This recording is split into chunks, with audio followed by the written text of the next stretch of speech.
Excuse me. Hit that like button for me. Hit that like button and subscribe. Cash App Part Twice, PARTTWICE. Zelle, Apple Pay, 770-203-5067. Call in and talk about these great losers in boxing. Hit it. Anytime you're in a fight with a puncher, you know it's going to be. It's gonna be Barroso. And shout out to Barroso, man. I had Rolly on my list of boxers I want to see lose. Ryan popped him. You know what I'm saying? So Rolly, you all right with me now, but I thought Devin was gonna get in there and pop you. You easy. You very, very easy. You like to go back on that straight line, but you got a lot of pop. And you tricked the referee this night. I think, you know what I'm saying, he had a little favor towards you, man, because you was not getting off on Barroso like he thought or whatever he saw. You understand me? I don't know what they saw in you, but you pushed this man. You didn't knock him down. You know what I'm saying? I can take a lot out of you guys who say that he really got hit. He may have got hit with one, but that was a definite push. And who knows if he goes down after that, Bell. You understand me? An old man got to get himself together. Gather yourself, son, like Oshino and all the other Oriental fighters do when they get knocked down. They get on both knees and breathe. One and a two and I know that Rolly, man, you a character and all that. You may have gotten a little better, but you still the same beast. And Barroso beat you. And Devin Haney, I don't know who you finna fight, but I really hope that you get popped now. Because, the way you did Rolly, man, it seemed like it's all about the money, right? Or the big money fights Turkey won't. Yeah, you got to fight some killers. But, you still on that 147 no rehydration with Shakur Stevenson, right? Okay, well, just move on and fight Boots. And matter of fact, Crawford. Crawford, hey, he got more accomplishments than Boots. Devin Haney has way more accomplishments. If you was to challenge Devin instead of Boots, I'm pretty sure Devin can go up to 60. That was bad. My goodness. Now that was terrible. That was Charles Barkley terrible. But this terrible too as well, man. I'm starting to watch David Benavidez and find out, man, you went 12 rounds with Caleb Plant, man. Sweet Hands. Sweet Hands was doing his thing, but then just watch the feet. Look at the feet, them. When I get the chance to watch the punches, man, I see that Caleb Plant is a warrior too. And they love to slug it out, but Caleb on that back foot getting away from David. David is a monster. He needs to be set to throw that machine gun, man. And as long as you plant your feet, you there to be touched. You know what I'm saying? You got to do what you got to do. You're a warrior, right? Come on, macho, papi. That ain't nothing. Come on, you ain't nothing, home. Manipulating that high guard, man, and getting countered. But you can do that to a lower level fighter and get away with it, but not against Caleb. Caleb might have been bloody in this fight, but he fought like a warrior and went all 12 with this man, the Mexican monster. But it's all about defeat. Defeats, the separation. You have to be close to unleash your machine guns, David. The people that are mesmerized by your wicked speed is only available there if you have your feet planted. And your feet are not very steady like I thought. You do throw punches wild with vicious intent, but you're off balance. And someone with masterclass footwork will beat you. Someone like Bivol. I know they're trying to get Terrence Crawford in there with you, but he already said he's too small. Maybe he should fight Boots. Maybe you should. Hit that. Yeah, hit that like button for me. Caleb Sweethand Plants did go 12 rounds with David Benavidez. A bloody one too. Taking, all of those Mexican monster shots. And my thing is, like I always say, just because you lose don't mean you trash, right? Caleb Plant, I don't think he's trash. I just don't think he's elite. Y'all putting the elite status button on David Benavidez. But is he elite? Like, he might be a killer, but does that make you elite? Are you susceptible to losses? Can you take a L? Will you go undefeated? Will you go to take losses at the end of your career or now when you start facing these guys like Bivol? Or if you step up and fight someone like Usyk? Or will it even matter to the Mexicans that don't? To you Negroes that think he's a superhero, it will. You won't even watch a film and stop watching the punches for 1 second. You love to watch the punches because that's what you're always looking out for. For guys like me, I likes to watch the footwork. You see how Barroso is always turning and resetting, Rolly, from point A to point B, throwing shots at angles, you know, almost getting Rolly out of there if it wasn't for that referee. Hey, Tony, old Tony Weeks.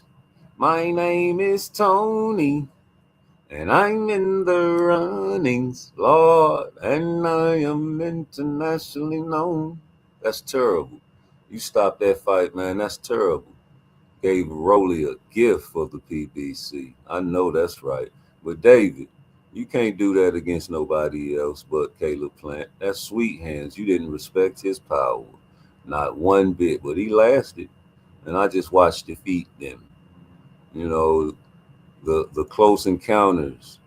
Caleb want to stay away, but I'm pretty sure you guys know that he gets tired. And guys have success just like with Tank Davis. He'll come up there and you'll be thinking you're doing good. And everybody and all his fans will be like, oh, he's just downloading data. He's downloading that data. You know what I'm saying? Putting it in his database. And he's making sure that you guys are entertained. He's taking these punches as nothing to him. He's not really taking punches, right? And then he delivers the dope blow. But the dope blow didn't happen in this fight. Where's the machine guns? This guy, Caleb Plant, is tough, just not tough enough. Was bloody, was taking a lot of vicious shots, but giving them back, staying close. David Benavidez, you know what I'm saying? We need to see you fight on the outside and throw the machine guns from the outside and not take all of those vicious punches and be a warrior from the outside with a longer spear. Shaka Zulu learned a long time ago. For those that don't know about Shaka Zulu said, man, let's shorten these motherfucking spears up because they were too long. So you get on the inside, and the spear's shorter, and you get right to business with it, and it won't break. It's not flimsy. Shots are more dedicated and convicted. But the reason the spear was longer at first, you know what I'm saying, it was because the inferior fighters needed to stay away from those killers like Shaka Zulu, because once he gets close encounter with you, he's a monster. It always comes a time where you have a spear that's long and the guy with the shorter spear just can't seem to penetrate and get close to you. He's not getting tired. He's not a front runner. He's going to stay on the outside with that long spear and use that to his advantage and not care what people say about him in the long distance spear. You're not catching no lions or no bears or no tigers and putting them in the zoo close range. You're shooting long range distance, putting them to sleep from long range. And that's what Bivol, I think, will have to do with David Benavidez. And I think that just because David can take a L, he already told you guys it ain't about losing. He's a warrior. He's letting you guys know that eventually my style is gonna cripple me. The style that y'all are mesmerized by is gonna cripple David Benavidez eventually when he gets in there with the guys. Caleb Plant was the guy? No, but he lasted.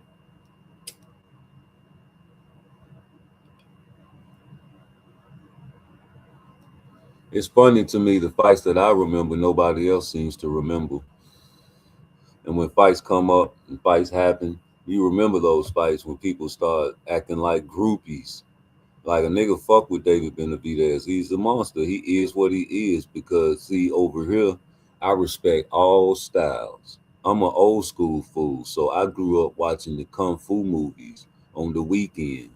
When, what the cartoons was over with, everybody was kung fu fighting. Huh. And them cats was fast as lightning. Huh. You go to Chinatown. Yeah, nigga, we was watching the Kung Fu Masters on the weekend, practicing on each other. Hoot, hoot, chop, whatcha? The drunken monkey, all the styles you had to master. All the styles, but it was always one style that you had to master that was the best. And that's what the old school guy at the end of, after beating everybody up, you got to fight the old man with the white hair that's long. And he's just sitting there laughing at you. You'll swing about 30 punches at the old man with his hand behind his back, just blocking the motherfuckers with one hand. And hit you with one blow, a death blow. And you'll stagger back, blood will come out your mouth. You'll look down, grabbing your chest. You'll look at him, and you'll get back up, and you have to go to another style that you learned along the way, because that style wasn't working on the old school Kung Fu master.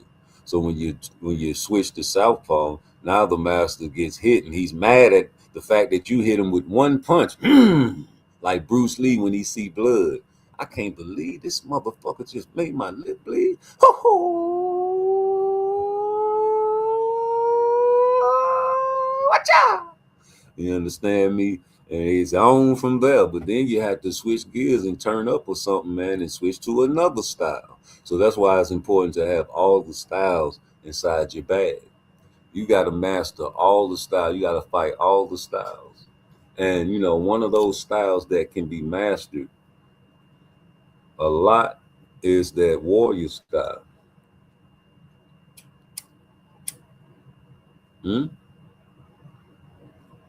Yes.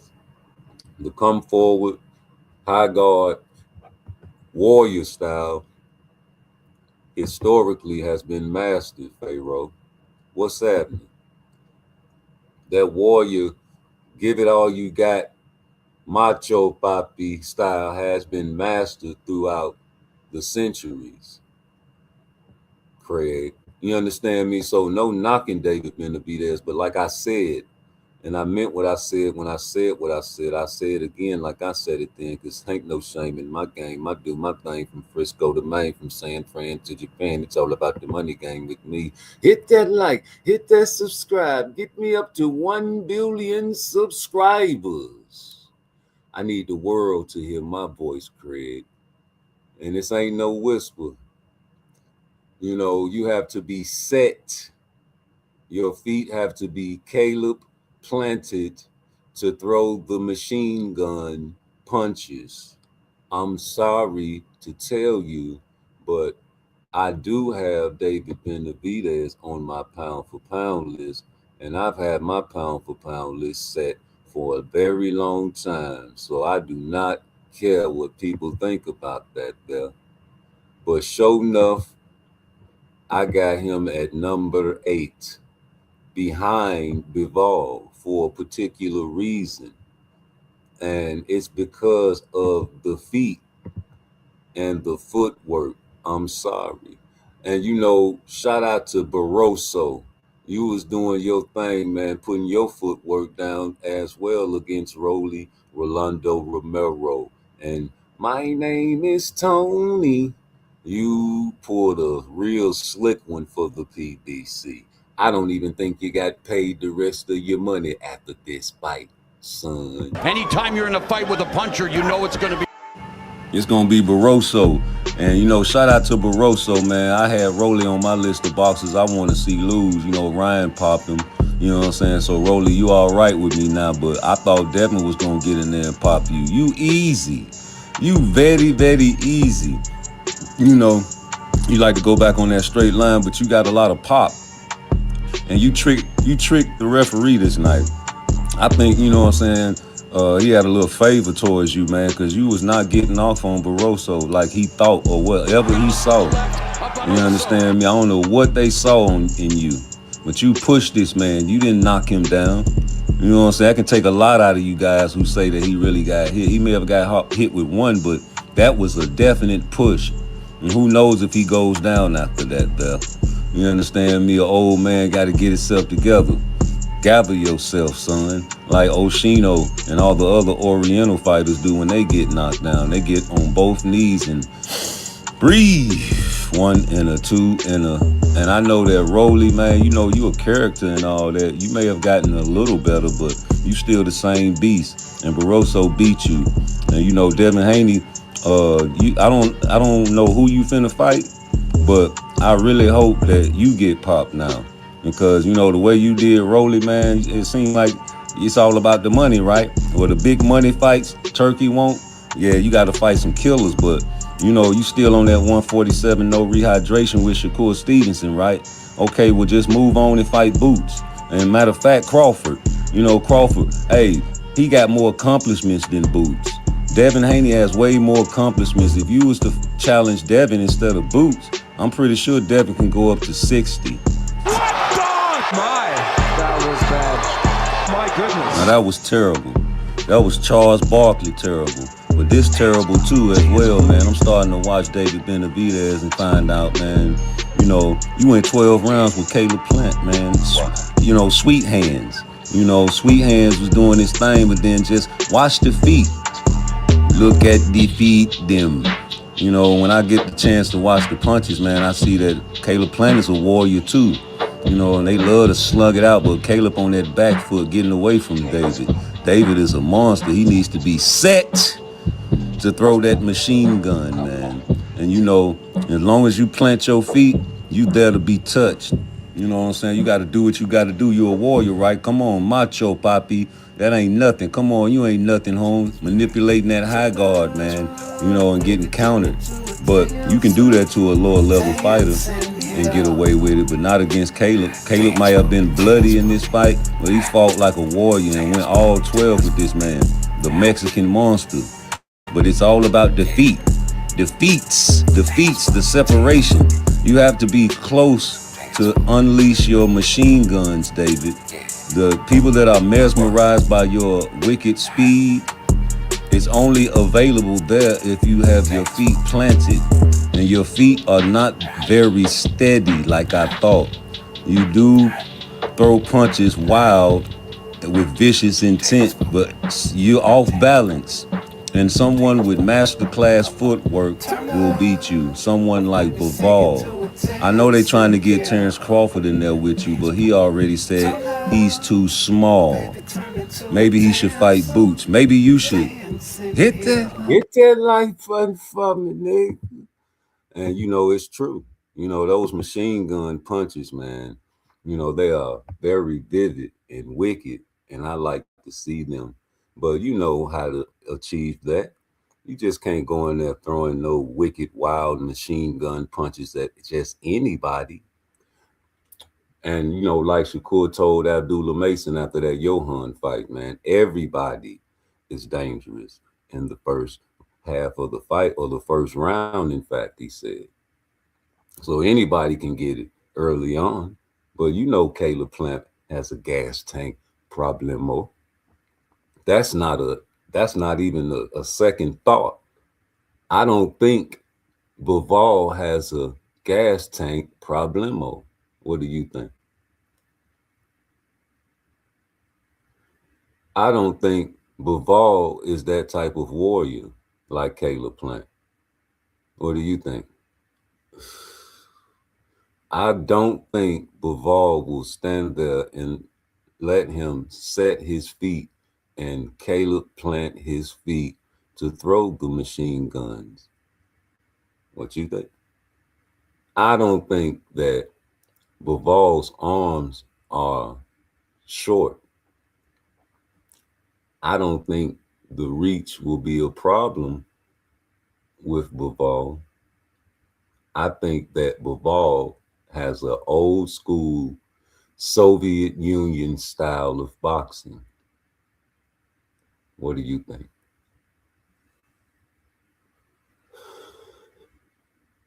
I think that'll be a great fight. I think I already got Bivol at 7, and I got David Benavidez at 8. That'll be a great fight to switch and swap, you know. And people can say that, oh, he's gonna kill this guy, kill that, but just listen to David when he talks, you know, about his style, about how he thinks guys that don't engage and all of that, they're not, you know, this and that, but, you know, not scared to take an L and all of this. Yeah, I know, because they're coming. I know that everything is gonna be all right. He's coming back like he said he would. Yeah, open up your Bible. It's on. He on the way. You can call them aliens or whatever. They coming. But you guys like you, Rowley, Ryan Garcia, Caleb Plant, O'Shaquie Foster, Gary Antoine Russell, Canelo, you know, Lamont Roach, nah, he's all right. Pitbull Cruz, El Rayo, Edwin, De Los Santos, Teofimo Lopez, and pretty soon Xander Zayas are all great losers in boxing. Just because you lose don't mean you are trash, people.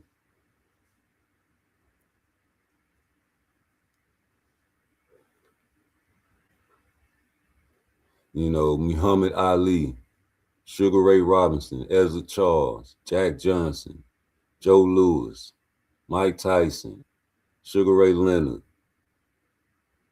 Hearns, Hagler, Lennox Lewis, Vander Holyfield, Winky Wright, Bernard Hopkins, Roy Jones, James Toney, Deontay Wilder, Tyson Fury, Daniel Dubois.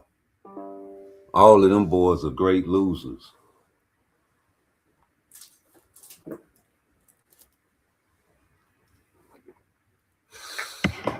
All of them are great losers in boxing, true or false. So what's the culture? For the African Americans, that is, if you lose, you're through. If you have a bad performance, they're going to critique you as trash or not proven or hashtag Jerome. So coming up, a lot of good fights, a lot of great losers. People don't get better though, right? So they're going to be the same guys in the ring that you make your predictions for. Shout out to O'Shaquie Foster. You know what I'm saying? We rooting for you over here. You know what I'm saying? I'm not rooting for Ray 4. I'm sorry, nigga. I got to go with the nigga that got all the odds stacked against him now.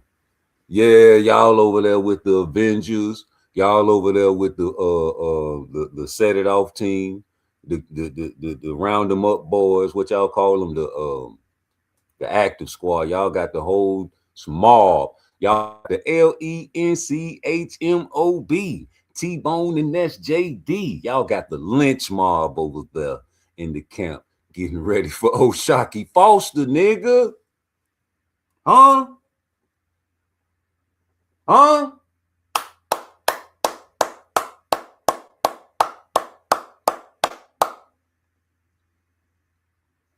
Boy, y'all got the Avengers. You got the best defensive boxer in boxing over there helping you, Ray Ford. You got Richardson up in there getting tagged and punched on. Everybody over there helping you out, fella. You supposed to be in there 100% legit. I don't know who old Shocky over there working with, but it ain't on the caliber of what Ray Ford getting, my nigga. And you know, everything is made inside them training camps, homie. And you got a mother lover like Shakur. I don't care what Oshaki say. That shit don't matter. Yes, it do, homie. Yes, it do. Why you think Terrence Crawford need Shakur Stevenson in that camp for Canelo up there in Colorado climbing them mother-loving mountains? I've seen the mountaintop face ass niggas. Yeah. You know why. And you know, Shakur is a teacher. I don't know what they beef is, but you know, Shocky tried to explain it. But it ain't need no explaining to me. I don't care about that shit y'all beefing about. I just know that somebody said that you got off on him in sparring. And now the nigga, I guess he want a motherfucking get back fight or something to that nature, man. And he was busy and you couldn't get a hold of him. He couldn't get a hold of you. And then you said something about him after you won your title. And so you expecting him not to say, oh, you fool, what's up? And you done said something about him after you done beat somebody and won a title. So when I'm looking at the situation in my eyes, I'm like, shit, Oshaki's supposed to do what a boxer's supposed to do. Oh, nigga, you talking about like, okay, well, shit, nigga, you fool. Yes, nigga. I've been telling y'all, I played my old video. And I say, I think Oshaki and Shakur should fight. So, you know, you can talk about the losses that he got, but like I said, even with Ryan and Devin Haney, people have people's number. And that might be one of them. And I've been looking, I've been searching, I've been waiting for anybody that can challenge Shakur. So you think I'm finna actually root for Ray Ford to beat Oshaki Foster? No, never. Never. Not a nigga like me. After I see all the shit that's going on and playing and play, and I know this nigga is a sensitive Negro / nigger Rican. Oh yeah. Oh yeah. I can see that you probably, you know what I'm saying, try to recruit this nigga in your active squad, homie. You know what I'm saying? We're brothers, all that there. Yeah, I can see that there. I can imagine that there. I can only guess that there. I can't even prove that it's true. I just know that these guys teaming up even on Tank Davis. Like, I'm cool with that. Because, nigga, you want to fight that nigga. That nigga didn't want to fight you. You see what I'm saying? Like, niggas can talk all day and yell all day and have bangs popping out their neck talking about Shakur was ducking Tank Davis. I don't care. I don't care what you say.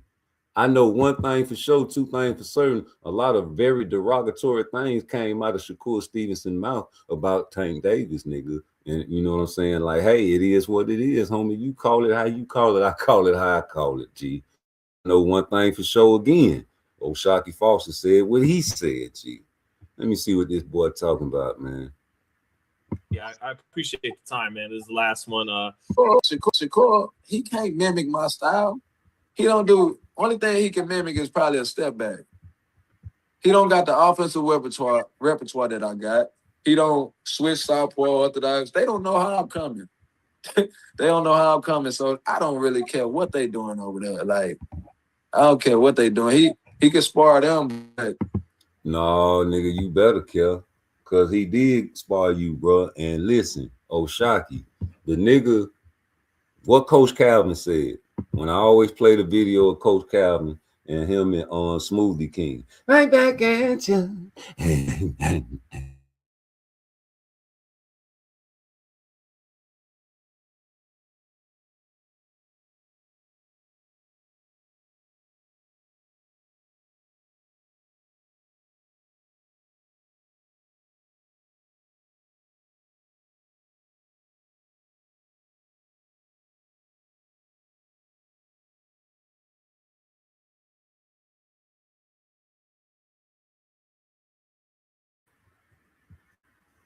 Am I back?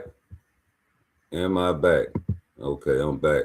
But yeah, tell the Smoothie King to come over here and kick it with you, boy. I just ain't like when he was talking about this hate over love.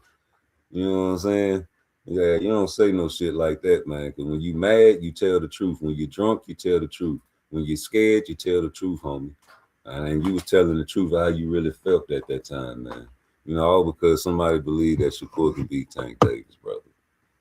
But yeah, man, Coach Calvin, man, you was talking to Smoothie King. And you was telling that man that everybody that Shakur spar, he beats. And the Smoothie King, like, I hear you, Coach Calvin, but he gonna run into a brick wall one day. And you know, he was talking about Tank, but nigga, could it be Oshaki? Could he have his style? Like you was trying to get a sparring match back with him because obviously he got off on you, homie. And when he said he did, you never disputed that. So my thing is, everybody Shakur spars, he beats. Everybody should. I keep hearing that what Coach said, right? And my thing is, you wanted to get your get back on this nigga, boy. You wanted to touch him again just to make sure that this nigga ain't had your number, didn't it? And he was unavailable for you. And I guarantee you, Shakur, you felt like that nigga was ducking you. I bet you wanted to fade that nigga again, and he was busy, nigga. And you got to be on his time, nigga. I got off on you, yeah, nigga, talking all that shit. That's an old school song we used to have back in the day. Talking all that shit, nigga. Talking all that shit, nigga. Talking all that shit. You talking all that shit, and then you let that nigga come in there and get off on you. I bet you. I bet you, nigga. And that nigga didn't. He didn't give you the fade back. And you trying to recruit that nigga, man. You wanted to get him back in that gym. That's what that was, nigga. And see, and now you got your little squad, right? And nigga Oshaki and Ray Ford been supposed to fall. You feel me? They been supposed to mix it and squabble it up. But you know, shout out to Ray Ford, you nice and all that. But the fact that you got all that help, you know what I'm saying? That changed my mind because now I see Oshaki got the odds stacked up against him. You know, like shout out to Earl the True Spence. It came out that he wanted to fight in Australia. He liked that shit. He want that adversity. I like that type of spirit fighter. So when a nigga tell me that, you know what I'm saying, oh, Shocky done lost, and yeah, he done lost, man, but you know what I'm saying? Is he getting better? That's what he said he did. I want to see if it's true. And the fact that he following what Shakur told him to do by fighting Ray Ford, that let me know to fight. Because that's what Canelo would do, or Tank would do. Or go fight him, and then woo, we'll think about it. You know what I'm saying? On some old arrogant shit. You know? So I'm gonna tell you this. Hold on. Let me put this 5-star on here. Y'all hit that like button for your boy. All right, let me do this survey for this car round. You know what I'm saying? I'm waiting on that check from Geico too. Don't trip. You know what I'm saying? We ain't, hey, thanks for smashing into my car and hitting me at the red light. Hell yeah, boy. I need that check. How many of y'all think I should have pissed on myself? That's what my girl kept telling me. You should have peed on yourself. No, I thought about that, but I don't know if I can do that there for the check. So I didn't piss. I was thinking about it. I was like, damn, should I let it go? I think you better let it go. No. I say, no, let me go and get the little whatever I get. You know what I'm saying? We ain't finna do that there. Have me around here smelling like, you know what I'm saying, pee-pee. But yeah, Oshaki, man, be careful, man. Go in that bitch and use your length. Don't give up your length. Don't give up your height. He gonna be using his speed. The same thing you was worried about when you was on Najee. You weren't worried about that man's speed, dog. That's all you kept bringing up, nigga. He gonna go in and out and try to explode on you, use this little explosion on you, homie. I guarantee you, G. And it might work because, you know, he got the team, he got the mob over there, Joe. But I'm rooting for you, G. You know, underdogs activated. Let's go. He ain't gonna be able to work on what he want to work on because them guys gonna take it away from him. Well, lastly, Oshaki, I appreciate the time, man. This is the last one. Why should people pull up to Houston? What can they expect in this fight? Why should they tune in? Man, it's gonna be amazing. I got something in store for y'all. It's gonna be a domination. We're gonna have the whole squad mad. Of course, he gonna come with what he come with, and I'm gonna take everything away from him and put him back to where he square one. And then it's just gonna be, man. Y'all pull up, y'all tune in. It's gonna be a great night. How you gonna do that? Cause so Shocky, man, you do got the length. You gonna stick that jab out there, man. He gonna try to change lanes on you and turn you. You know that, right? He gonna turn you and try to use the whole ring on you, homie. And you're gonna be, I think you're gonna be following that nigga around. You're gonna try to catch you with your feet off balance and slide in there with some nice vicious little combos too.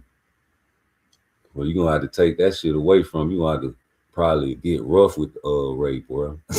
You gonna have to put the elbow game and the wrist in the neck and pin that boy down on them motherfucking ropes, boy. You gonna have to little boy that nigga. You gonna have to be the big brother that Shakur Stevenson is to Ray Ford in this fight, G. You gonna have to use your length, and when he try to come in with that weak ass shit, man, you gonna have to get dirty with him, G. I'm telling you, homie, that nigga gonna come in there trying to bless your game because he already in his feelings. You feel me? About how you talking, man. But you supposed to talk like that if you a fighter. If you a nigga that get paid to beat people up. I always told y'all, nigga, that's how I feel. If you get paid to beat, I don't care whether you a martial artist, a kickboxer, or whatever you are, you get paid to hurt people and almost kill them or maybe put them in a coma, and it's okay you don't go to jail. Yes, sir. You take all that frustration out of a nigga that's pissing you off in your real life and embarrassing you online. And you go in the ring and it either work against you or it work for you. And some of these niggas be scared and glad the other niggas scared. Type shit. You know what I'm saying? They be acting like boxers don't have fear. Both of these niggas fearing each other's skill set. And the fact that this a fight for Shakur, you niggas fighting for a man. You, Ray, you fighting to prove that you ain't little bro. and Oshaki, nigga, you fighting to fight another man. You got to fight this man to fight another man.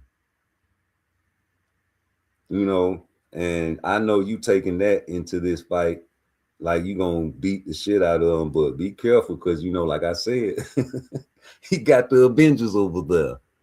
And I don't care what nobody say. If you in there sparring with somebody prolific and you getting the game from them, like a Floyd Mayweather, you think that Devin Haney didn't learn from that Mayweather gym growing up as a child? What kind of pedigree you think Devin Haney got? You think he got some trash ass pedigree? For all the haters out there on Devin Haney, you know what I'm saying? We laugh at Dev, but you know you still a good boxer, nigga, because you learn from the best. That don't mean I think you can beat Shakur. I would want to see it. I don't think you can beat Boots. I would still want to see it. You know, I think you can beat the majority of everybody else though, but that don't mean you can't get beat. You know what I'm saying? Like, even with Shakur, that's what I'm saying. Like, nigga, this nigga is a human being. You feel me? That has a track record of unanimous decisions. You know, and in the gym, if you talking about fuck the ring in the spotlights, in the gym, Coach Calvin say everybody Shakur spar, he beat. So in the gym, nigga, you supposed to be around here like the boogeyman, right? But not with Oshaki. And that's what he's saying. He like, shit, nigga, all that shit y'all talking about, I don't see it. You see what I'm saying? So now a guy like me want to see it. I've been wanting to see this fight. When people were like, man, I don't want to see Oshaka, I'm like, yeah, that could be a fight that Shakur can use when niggas don't want to fight him. Like, listen to what Raymond Ford and all these guys talking. You know, it's flippity floppy. 1 minute you want to fight me, the next minute it's 70-30. What is Shakur waiting on? And now I don't know what the fuck's gonna happen. But I know this Ray Ford in this Oshaki fight can be a potential fight for Shakur if Ray get punished. Because if Ray go in there and battle with Oshaki and it's a good fight, I don't think Shakur gonna want to fight him even if he do win. So Oshaki, man, you gotta go in there and punish Ray Ford, bro. for with all the help he got and all the help he getting, you got to go in there and still punish that nigga, and that's gonna be rough on you because your style and you got the length and all that, but your length ain't as twitchy as people think. Your length ain't as twitchy as people think. You know what I'm saying? Like, you know, twitchy is Boots. Shakur ain't got that twitch like Boots got. You know, Chance Crawford got that twitch. You know what I'm saying? That nigga is like a cat on his feet. You see what I'm saying? Them talking about the feet muscles now. You see what I'm saying? People talk crazy about physiology, but they don't know if you study physiology, you have to strengthen your feet muscles. Your feet have muscles. Excuse me. A lot of people don't know about training in the sand. That strengthens your feet. You understand me? Resistance on your feet and a lot of cardiovascular added with that. You know, your lungs are perfecto. You know, you can stand a weathering, you know, of a fight when you're conditioned. When you condition your body, when you got a lot of great conditioning, man, you can weather a storm with your body. You see what I'm saying? Like Boots, he can weather storms. Like even with Lipnick, he told you guys right here in this post. Let me do. Boxing is brutal and unforgiving sport. All of a sudden, everyone is on Jerron in his case. I can't even imagine how much I would suffer against someone like Karen. Boots just beat him from pole to pole. Please, it's boxing. Of course, you're going to get hit once or twice. But like I kept telling y'all, y'all kept going back to this Karen fight. That Boots lifted up off his feet and earthed his ass. I'm coming up on the flip side of the mountain. Yeah, he fucked him up. And he's telling you guys, when you over there hating on Boots about that Karen fiasco, please. I called it when I was watching it live. I knew the emotions that was going through that young nigga mind as this man was sitting in this ring surviving. And I told y'all for 12 rounds, Jerron Ennis was embarrassed that he was on a tank card with all his fancy little shorts and shit, and this motherfucking surviving on him, not letting him knock him out. And, you know, but in the process, you know, if y'all saying he couldn't cut the ring off, true indeed, it was a struggle. But I think he learned from that. I think this man sat there and was embarrassed so much about this fight that he went in that gym for the next Karen fight, training for a runner, a track star. But during the first Karen fight, I keep telling y'all, he was trying to kill him from round 1 to round 12. And y'all forget about that. And when guys like, you know, Sergi says something about the same fight, he was in the ring with Boots. He knows about Boots. And he can only imagine. And so, you know, you can have the hate parties going on, but it's nothing Boots gonna be able to do to change y'all minds about how y'all feel about him. Because why? It's a deep down subconscious message in your brain telling you that, we need to keep on hating on this boy. For what?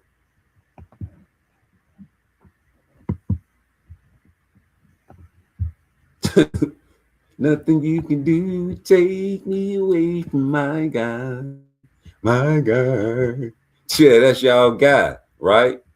So now that Ennis is waiting for Kukujan to found. So if that's your guy, homie, you should want him to pop this nigga, man.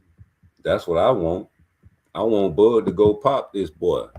You know, this guy was in there with Karen, man. He couldn't cut that ring off, G. I don't think he got better. I think he's still the same Boots that was in here struggling against Karen, man. You know what I'm saying? He can't cut that ring. That Karen was popping and catching his ass, man. I'm telling you, look at this shit. Look at this nigga, man. All that chasing a nigga around the ring, man. He wild with them punches too, man. Over here trying to kill Karen. I seen him block that weak ass shit. Look at him. He over here trying to kill that man. Man, you can't just go in there with no Terrence Crawford swinging. You crazy. He ain't gonna never get better. He's still the same boots right there. I guarantee you. He ain't gonna never get better. This shit right here, he was embarrassed. Look at the nigga shorts. This is the tank card, ain't it? Yeah, nigga, that nigga was embarrassed, all in his emotions and shit, catching Karen with these wicked ass shots and shit, trying to kill this man for 12 rounds, man, with all vicious blows, man. I'm talking about nigga ain't getting tired of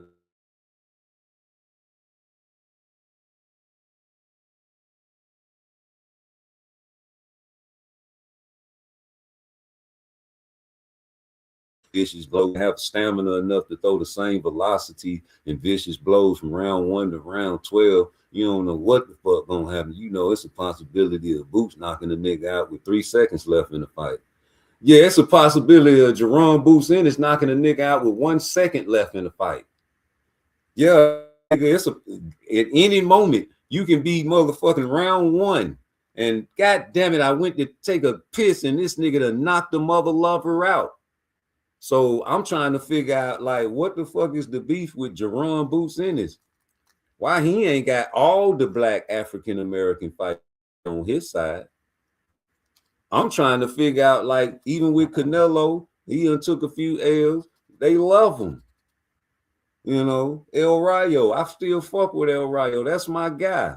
They love him. They love Pitbull Cruz. They love Mario Barrios. They love Ryan Garcia. Why niggas don't love Boots? What is it that Boots, which fight, y'all keep saying which fight Boots showed y'all that he was like that and made y'all want to be a Boots fan? Nigga, which fight did Boots have that showed y'all that y'all didn't want to be a motherfucking Boots fan? Is it the Karen fight? I'm trying to figure something out.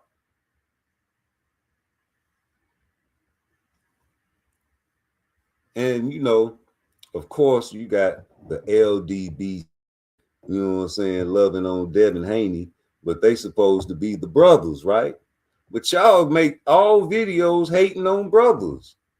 The black man, the Boots, the nigga that ain't getting beat up or ducking no wreck, I think this man is the only person that can beat him is Crawford.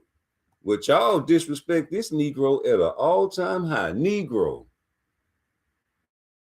Nigga.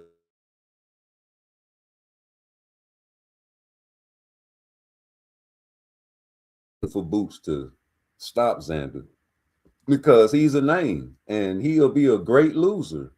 Because I'm not going to stop liking Xander's IAS for Boots doing what Boots do. And you can't stop liking Cepeda for Shakur doing what Shakur do to him. Because what Oscar De La Hoya said after that Cepeda fight in the halls. You know what I'm saying? Man, that's Shakur Stevenson. He's a great fighter. What the fuck you mean? He should have went off on that mother. What the fuck you mean? What you think about? Man, nigga, that's Shakur. You done heard all my other interviews when I be talking about Shakur. I'm mesmerized about him. That's what, man, listen to all the interviews of Oscar De La Hoya talking about Stevenson in the past. It's all admiration. Telling you that he's just something amazing. So, oh man, Shakur Stevenson, man. Oh man, manito. ¿Qué está pasando? ¿Qué lo que? ¿Te permites que hablas así? Tú tienes tantos problemas conmigo. What's up, Bruce Gas, Boxing Jazz? I'm just saying, man, fighters like back in the days with Ali, you were supposed to lose to Ali. Beating Ali was an upset. Just a stone cold upset, you know, until he got to Frazier and everybody thought he was going to die. You understand me? So, you know, historically, man, you know, we need these fights. You know, you guys criticize the wrong things in these fighters. You know, Karen, okay, out of the blue. Now everybody's respecting Karen. Ain't he got a fight coming up?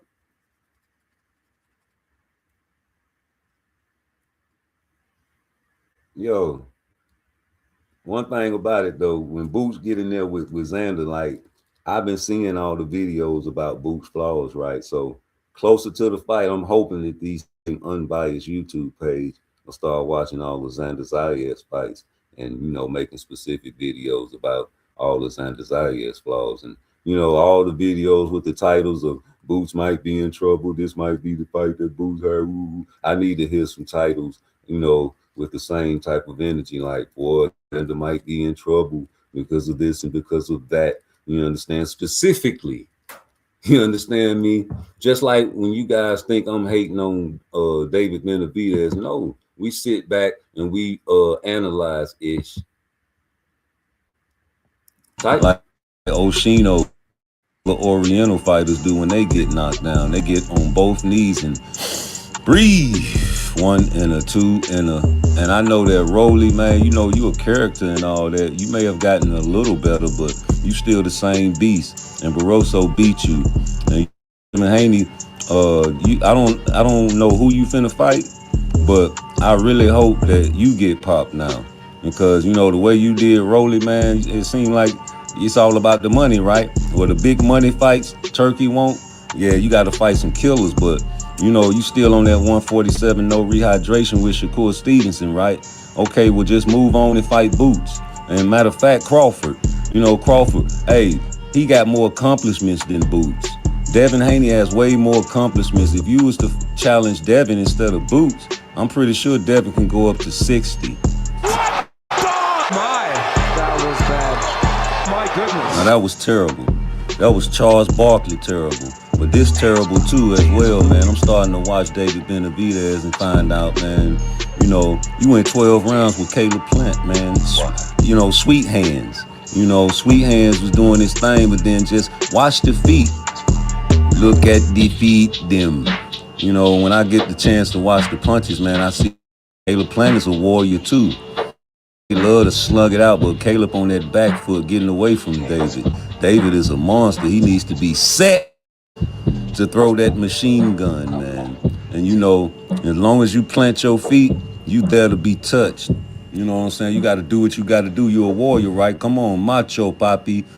Nothing. Come on, you ain't nothing, home. Manipulating that high guard, man. You know, and getting counted. But you can do that to a lower level fighter and get away with it. But now, Caleb might have been bloody in this fight, but he fought like a warrior and went all 12 with this man, the Mexican monster. But it's all about defeat. Defeats, the separation. You have to be close to unleash your machine guns, David. The people that are mesmerized by your wicked speed is only available there if you have your feet planted. And your feet are not very steady like I thought. You do throw punches wild, just intent, but off balance. And someone with masterclass footwork will beat you. Someone like Bivol. I know they're trying to get Terrence Crawford in there with you, but he already said he's too small. Maybe he should fight Boots. Maybe you should hit that. Yeah, he's too small to fight David Benavidez. So, you know, the guys that people think boxers are in can't, right? But they be telling you right there in their face. Fought his brother. You know what I mean? His brother was big when I fought him. But, you know what I mean? Benavidez is a big dude. The only reason why I entertain Canelo is because he's not a big dude. Like, he might be thick, you know what I mean? But he's not a big dude. You know what I mean? Like, Benavidez is like 6 foot something. You know what I mean? Then he gonna come in 190, 200 probably. You know what I mean? Like, you never know. Like, that's a big dude. Like, you know what I mean? And he's skilled, man. You know what I mean? So it's like, you know, I might as well go to heavyweight if I fight Benavidez. Would you ever? Because Canelo is not the bigger man. I mean, Terence Crawford, Canelo is 5'7.5". Is not a true super middleweight, you know. No, he's not, you know, at all. You know, this guy right here, man, you know, they say he takes punches. I think that he invites punches. What y'all think? I think he invites punches to counter. And, you know, a lot of time he'll roll with that shit. People don't notice that rotation of his. You ever put a broomstick on your neck and just rotate? He has great rotation, all angles. That's a great exercise to get loose. You know, he can throw punches from any and every angle. And you know, the footwork going forward is what is underestimated. You see the punches thwarted by even throwing his punch. You know, these guys know in and out the gym, they know the same punches that they throw, what to do on the counter. Like when he misses wild, that's the time when you're supposed to catch boots, right? But there's so much fear of his athleticism that he gets away with a lot of murder. But that's a flaw that a lot of people say that he has, but that's a God-given talent to have athleticism, and it shouldn't be overlooked. Even though might not God-given athleticism to get away with, he does. Same with Roy Jones, he does. So while he has it, he must use it before he loses it. You know, Roy Jones lost it, and he started getting knocked the fuck out. So will that happen to him? I don't know. But right now, he on some Roy Jones shit, G, and people don't want to admit it. The only difference between him and Roy Jones, for real, is the niggas in the culture and the guys that he fighting ain't trying to get in there with him. Roy Jones mixed it up with Bernard. Roy Jones mixed it up with all these guys. James Tony. Roy Jones mixed it up with all these guys. In my prime, fight me in my prime. Fight me in my prime. Fight me. Yeah, fight me in my prime. Don't wait till I lose a step or two, old Floyd. Don't you Pacquiao me. Don't you shame me. Don't you Winky right me. Oh, I'm sorry, Winky. I'm always bring up Winky because you know that's the fight that should have happened. You know what I'm saying? But it never did, man. A lot of these fights coming up too, that ain't gonna happen. You know, people talk crazy about Shakur, but the niggas doing some unbelievable shit without 47.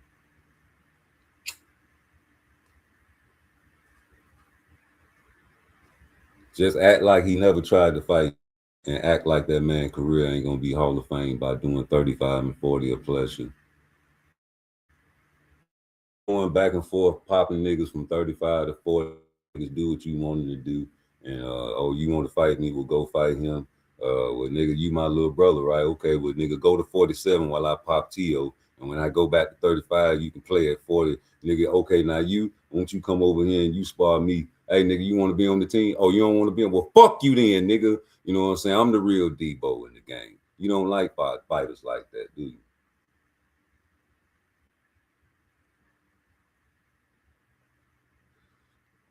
You don't like fighters that stalk other fighters. You need to leave him. What he calling his name for? Why he showing up at the gym? Why he over there messing with Lomachenko before a Devin Haney fight? Lomachenko chose Devin. He ain't choose you. See all in the gym asking that man what day he fighting. Well, Loma said, you know what day I fight. You know. No, I don't know what day you fighting. I fighted, what he did, 12th? Oh, I thought it was the 25th. Oh, see, you knew. Yeah, you fight on the 25th, Devin Haney, huh? Yeah, niggas up in the ring with Dennis Rodman shirts on with lipstick on it, talking about what's up. Oh, they're talking like Devin Haney ain't no mean. All you got to do is freeze that goddamn picture when he was walking out the ring, fella. That's all you got to do is freeze the picture of Devin Haney walking out the ring, side-eyeing Shakur Stevenson, talking about, I'm number one. I'm number one. You number one, yeah. Fight me in my prime. You're going a division or two away from Shakur.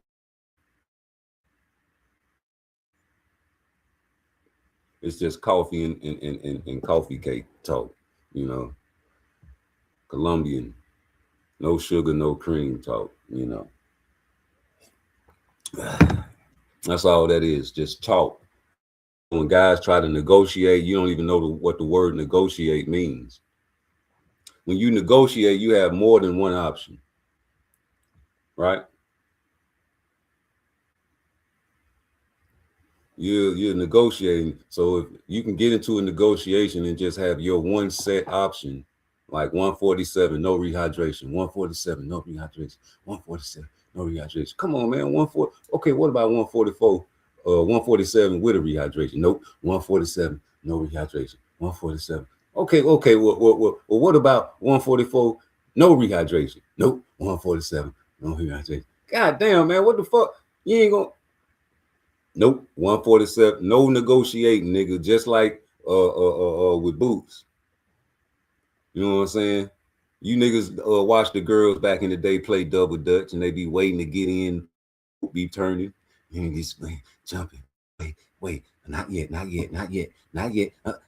got popped by. Oh, that's okay. I'm finna go take a fight at 144 because he's still at 147 right now.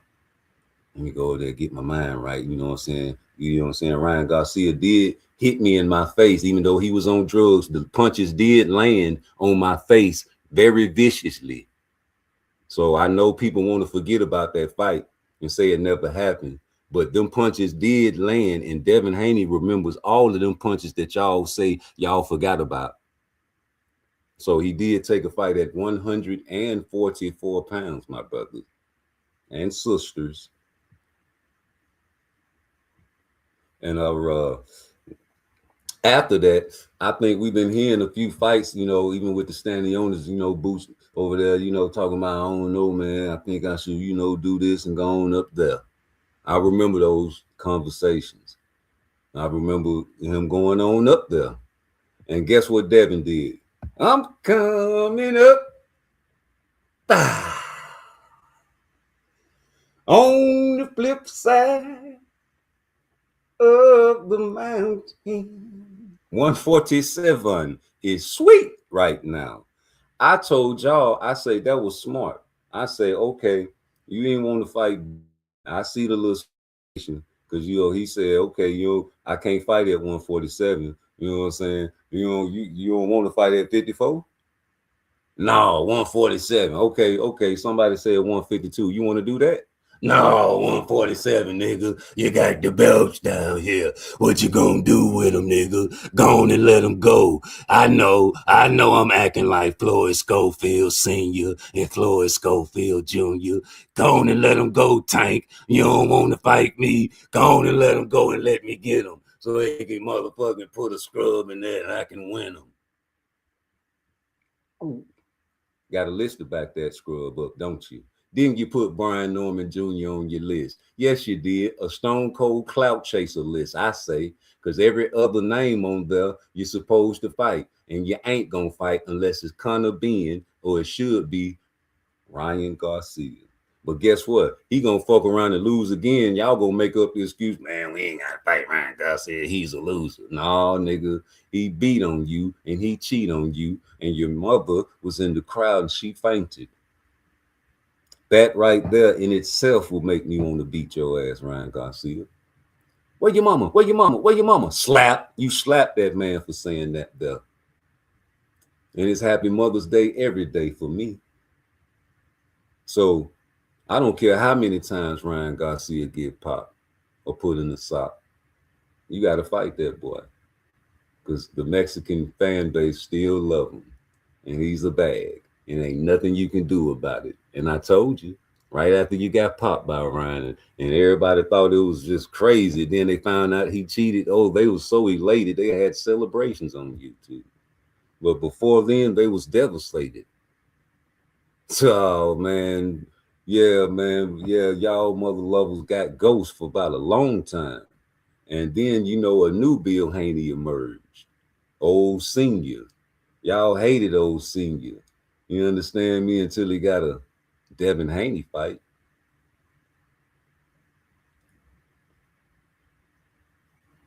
Yeah, man, this shit is crazy. It's all wicked out here. I know one thing. I duck talk when I hear it. I can see that spirit from a mile away. I know when y'all make premeditated statements about certain fighters, it's so you can use them in the future to downplay that certain fighter. Like Boots. Y'all say the same thing about Boots that y'all say about Shakur. He ain't fought nobody, right? As soon as he fights Xander, watch what's going to happen. It's going to be the same thing with Teofimo Lopez. You're going to downplay Xander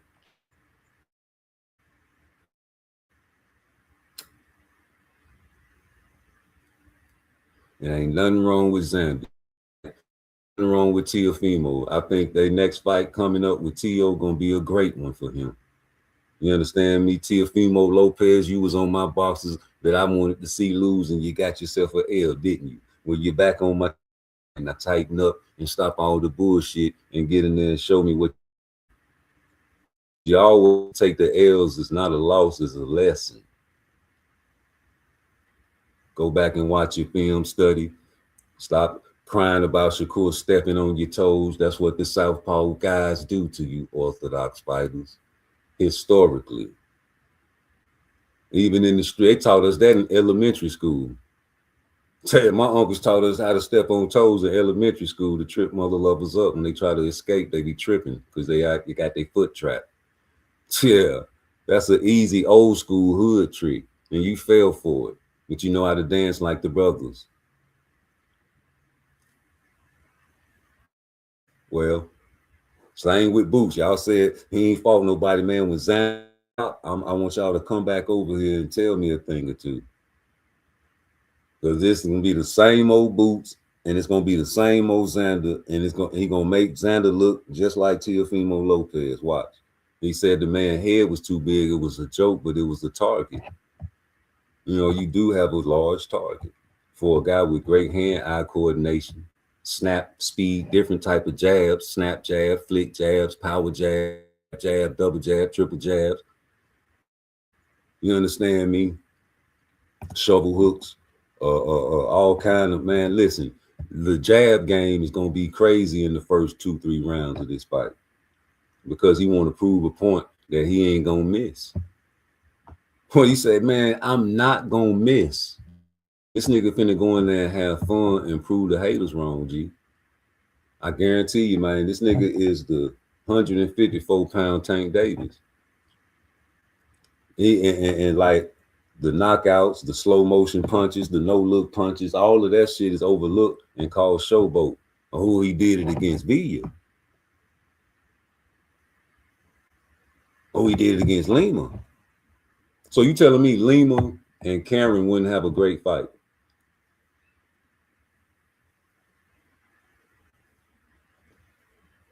It's Boots. And, you know, the same thing happened if he fights Fundora and he drops Fundora. What happened? Oh, he got knocked out before.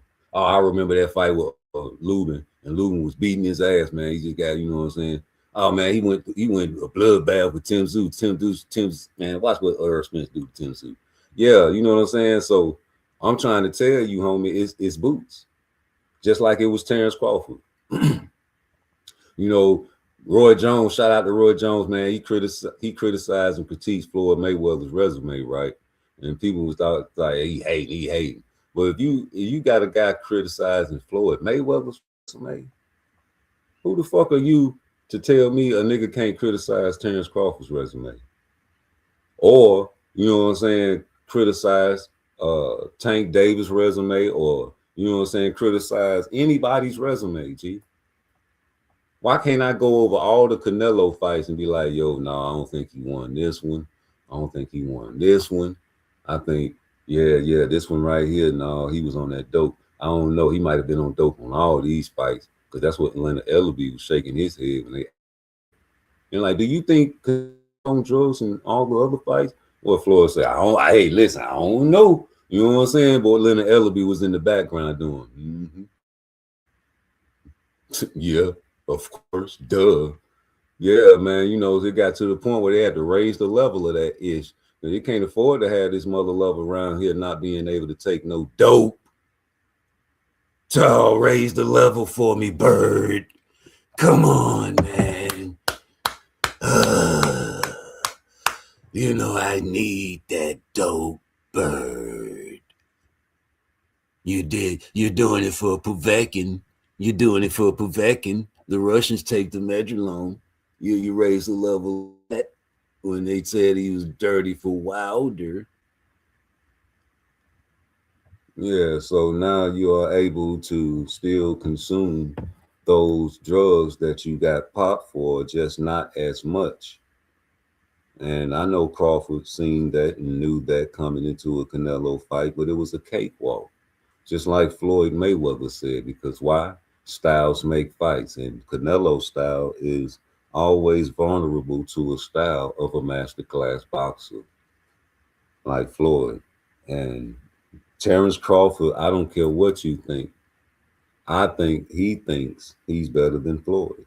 So going into a Canelo fight, his mind state is what? He's a cakewalk. What Floyd say? Let me tell you the truth about Canelo, man. I'm gonna tell y'all the real truth. He's easy. This motherfucker's a cakewalk. Them his words. Them his words. Man, let me tell you a little something about him. Let me tell you the truth about Canelo, man. This nigga, he's easy. This nigga was a fucking cakewalk. I don't know how the youngsters use their vocabulary words, but in my days, and guys like Bruce Gas, Boxing Jazzimo days, the word cakewalk should be gone on in Google when it's pertaining to a boxer. So what is a cakewalk? Same thing as like I said, he's easy. He's a fucking cakewalk. The shit, everything that I want to do, I'm gonna do it to him, and he ain't gonna be able to do nothing to me. Anything, any punch he land, that shit ain't gonna work. You know what I'm saying? You just got off. You just having a good day, brother. You know what I'm saying? Like, yo, tripping. He's the big nigga. He's the big homie. First, we thought that we was in there with Olympic Core. You get anything off on Shakur in sparring, it's like having a good day, brother. The way the shit moving in the division, man, shit getting hot in 35. We going to 40, brother. Hey, the way the shit moving now in the division, shit, by the time Shakur Stevenson get through with 35 and 40 and come up there to 147 to finish his career like he said, and his trainer said he was going to finish his career at, I'm pretty sure Devin Haney going to be up there probably at 60, brother. So to say that, man, forget about the fight, people can't really forget about the fight because I don't think the timeline will prevent, make the fight accessible. This is a growing kid, man. Like I think he still should be at a higher weight. Him and Boots. I think Boots should be at 60. I think both of these guys should be up there fighting the dominance and Laura, taking over that division. But you drink a special drink. You keep drinking that special drink, Dale. Hey, what he said? I got a special drink, man, that sucks me down. I can hold the weight until, you know what I'm saying? Yeah, I need you to keep drinking that drink. You know what I'm saying? But go on and ease up off of it a little bit and go up there at 54. Real killers that, man. I don't think it's really nothing in 47 for you that you should be worried about. You didn't fight Rolly. I don't know why. You say it's the money, but come on, that's an easy one. Rolly's easy, right? And I don't care because Floyd wanted to see that fight a long time ago. Like, what's up with the Rolly fight? I don't know what he's seen in Rolly. I don't know what fight you coming up with next, but it got to be a doozy. They talking 100 million. That's silly money. Like that's Canelo money. That's face of boxing money. Is it spread out? Is it 2 fights? Is it 3? Is it 4? Is it 5? What kind of fighters are you going to have to face for the bag like that? Those are the questions that logical guys ask. Logical guys ask like, okay, he over here, he been capping a long time now, but if you say some shit like $100 million now, come on now. There's something got to be true. A lot of money coming your way. It might not be 100. It might have to be a few fights to get, but if you do get some money like that, guys like me asking, who the hell you gonna fight for $100 million, nigga? Now the haters gonna be like, man, that nigga ain't getting no $100 million, man. He lying, man. That nigga same way that motherfuckers that when Tank Davis was getting that $20 million guarantee offer, man, where the fuck they gonna get $20 million from, man? They ain't got no $20 million out there. Who get $20 million guaranteed up front? They ain't even talking about the pay-per-view. They talking about getting Tank Davis $20 million guaranteed. Nigga, they lying. They lying. Oh, look at this shit. The zone, dazzing. What the fuck is dazzing? Oh, look, Devin Haney going over there to dazzing. Man, I ain't finna buy that shit. I ain't gonna never buy no more. I'm gonna keep on fire sticking all the fights. Fast forward to 2026. Everybody, if you ain't got that, you dumb. I got the ultimate package. You forgot I remember you back in the days and I put your video. You over there talking crazy and bad about dazzling. And now you got the ultimate package. You know, so hey man, keep on hating, man, like with Zuffa. Oh man, motherfuckers over there recruiting all these top-notch fighters one by one. They ain't got enough yet. Fuck, they over there talking about Shakur gonna go over there. He ain't nothing. And Devin, he ain't nothing. See, Richardson, he ain't nothing. Conor Bean, I know he can fight in Wembley Stadium and get a whole bunch of money out of him fight, man. And then who else they got over there? So what they got? Edwin De La Santo. They got they getting all these fighters. I think Keyshawn bitch ass will go over there. All these fighters. I hope they don't, because it's gonna make them great. And then the Zuffa belt gonna start counting for something. If all these good fighters start going over to Zuffa, I want that to happen. I hate all. I was one of them slaves back in the days when them niggas left the plantation and they freed the slaves. I was like, nigga, what you leaving for? Dumbass nigga. Talking about a Black Wall Street. I hope them crackers burn that shit down. Yes, I do. Over there. Now look at him. See, hey, Leroy, what's up, nigga? Come here. Look. Yeah, these niggas got the Black Wall Street burned. Didn't I tell you? Yeah, you told me, nigga. You said they were gonna burn that shit. Don't let no nigga have shit, dumbass nigga. Shit on the plantation. Woo wee! Look at what Master threw out in the trash. What that is, some chitlins? Go on, get the mama.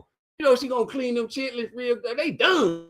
Man, yeah, they done here. Don't even know them chitlins good as hell, boy. Got motherfucking hot sauce. Put them motherfucking chitlins on that. Them niggas gonna be back, dog. Hey, when they back, we gonna have a big ass plate of chitlins. Yeah, they gonna come back because they done burnt the Wall Street down, nigga. They coming back. Yeah, they gonna come back. We gonna be eating chitlins when them niggas come back. Yeah, nigga. Hey, mama, what's up, baby? Look what Master threw in the trash. Right on in, baby. Master so good to us. Yes, he is. He did that on purpose, didn't he, mama? Yes, he did. Yes, he did. Yeah, nigga, that's where y'all bloodline come from. Yeah, the niggas out there in the Black Wall Street was dodging dynamite sticks from airplanes. You understand? Out there hustling. You understand? Out there hustling. Yeah, sure enough struggling. These niggas out here trying to get the big calls from Tank Davis. I want to get the Tanks too. You giving the Tanks call the niggas like Rope and motherfucking Pitbull Cruz and Hector and Gamboa and Mario Barrios. And your big money fight was Ryan Garcia. Niggas over here making fun of you, talking about you got through in the pool because you was nervous about Pedraza, talking about Floyd trying to get you to get beat by fighting Lomachenko. Now with son Lomachenko back. And the shit that Floyd Mayweather gonna say gonna always be played as true. You ain't got to fight Lomachenko. He's old. You just keep doing your job, and pretty soon he's gonna have to fight about 9 fights, and by that time he's gonna be at least 40.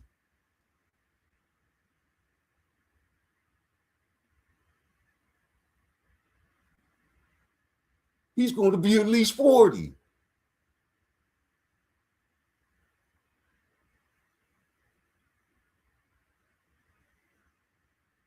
He's going to be at least 40. He's about 40, nigga, like Terrence Crawford. He back.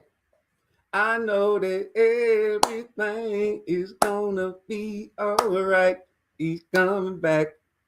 Yeah, like he said he would. Yeah, open up your Bible. Yeah, all that Al Green is. He back. Y'all happy? Clap. Round of applause. Who we gonna fight? You know what I'm saying? He got his choice. He's a commodity, right? He's so high, top notch. Yes, Lomachenko, the God, the one that's better than Muhammad Ali. I know they tried to erase the loss off his record, but that was a mistake. You know, yes, he took a loss when he first turned professional, but I don't care because he had thousands of fucking amateur fights before we turned professional. But he did take a L. He learned and he became the Matrix. And I know Bob Arum said all of that about blaspheming. You know, you say he blasphemed about him being like Ali or better than him. And I know that he did not want to fight Shakur, and they were on the same side of the street. I know Shakur was trying to fight him. I know Shakur came out the Olympics and was beating on him, and he wanted one fucking round, and Shakur was like, no, that was 12. I heard Shakur Stevenson say they fought 7 times. It was 12 rounders and wanted one more round, and he didn't give it to him. I know Shakur Stevenson was stalking Lomachenko. I know he became a duck after he duck tanked. I know he got popped by Teofimo Lopez. I know he got multiple losses, and he still get the opportunity, just like Pacquiao, who was eating soup, come back and get title fights, like Mario Barrios getting dropped by itty bitty niggas like Tank. God, come back and get these title shots. I know that belts don't matter in certain situations because anybody can have a belt nowadays. You get a belt, you get a belt, you get a belt. All you Rudy Pooty mother lovers can get a belt nowadays, just like the NBA. All you got to do is know how to dribble and shoot a three-pointer. You don't have to be tough and rough and go to that paint and dunk on people. You don't have to get a rebound. All those shots you go to lethal shooter, they're going to make it. You're going to have to just take it out of bounds and reset. You can invite all the European fighters into the European basketball players into the league now. Hey, Tommy, you want to play in the NBA? Yeah, mommy, come on. Hey, Christopher. Yeah, man, I want to play too. You don't got to ask me, man. Come on.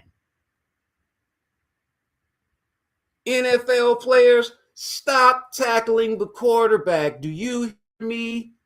Yes, sir. What about the way you taught us how to tackle in Pee Wee? What about the way you taught us how to tackle in 10U and 11U and 12U? What about the way y'all told us how to wrap up tackling junior high and high school and college?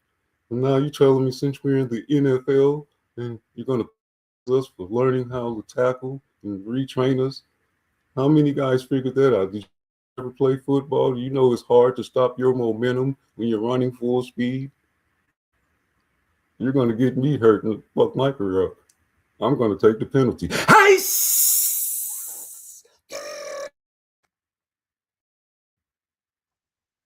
it. You want the Michael Singletary tackles. You want your teeth to come out your mouth. We want the blood, right? We want the video game type of state of mind things to happen. But hey, guys, Turkey Al-Sheikh, Zuffa, Dana White, you know what I'm saying? Y'all can say they corrupt, right? But who's not corrupt in boxing? Before they came into the game, weren't you Negroes out here saying the same exact thing y'all was saying about Dana White, Turkey Al-Sheikh, and all the other guys? Same conversation, how boxing is the most corrupt sport in the world. I'm pretty sure that if y'all get y'all wishes and cross your nuts hard enough, that if Turkey Al-Sheikh leaves the game, I'm pretty sure some more corrupt and more wicked shit will pop up real soon in boxing. I'm definitely sure, because it's been happening in boxing since the beginning and the inception of boxing. It ain't gonna stop until the motherfucking sky drop on this whole itty bitty world. Do you hear me, fella?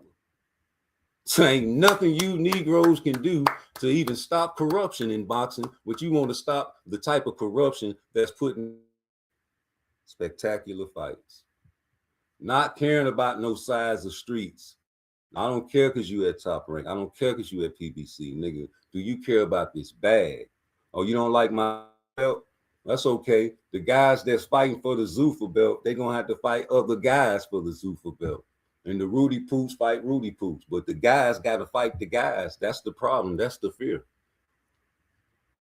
You know, nobody really, you know what I'm saying, really started looking at that Ring magazine belt till Turkey started buying that shit and running that shit and handling that shit and putting who he want on his pound for pound list and who they want on their pound for pound list, man. And people got problems with the way Devin Haney yet on the pound for pound list to the point where they hating on Zuffa and Turkey and the Ring magazine and the way they run their business, but wasn't hating the PBC for running their business the way they was running their business, because it's all good when everybody stars and they on top of the game, like AB, Tank, you had everybody over there, everything was winning, man. You know, guys was looking good, shining, Floyd got the jury, you know what I'm saying, playing the role like a, you know what I'm saying, cash money millionaires, you know.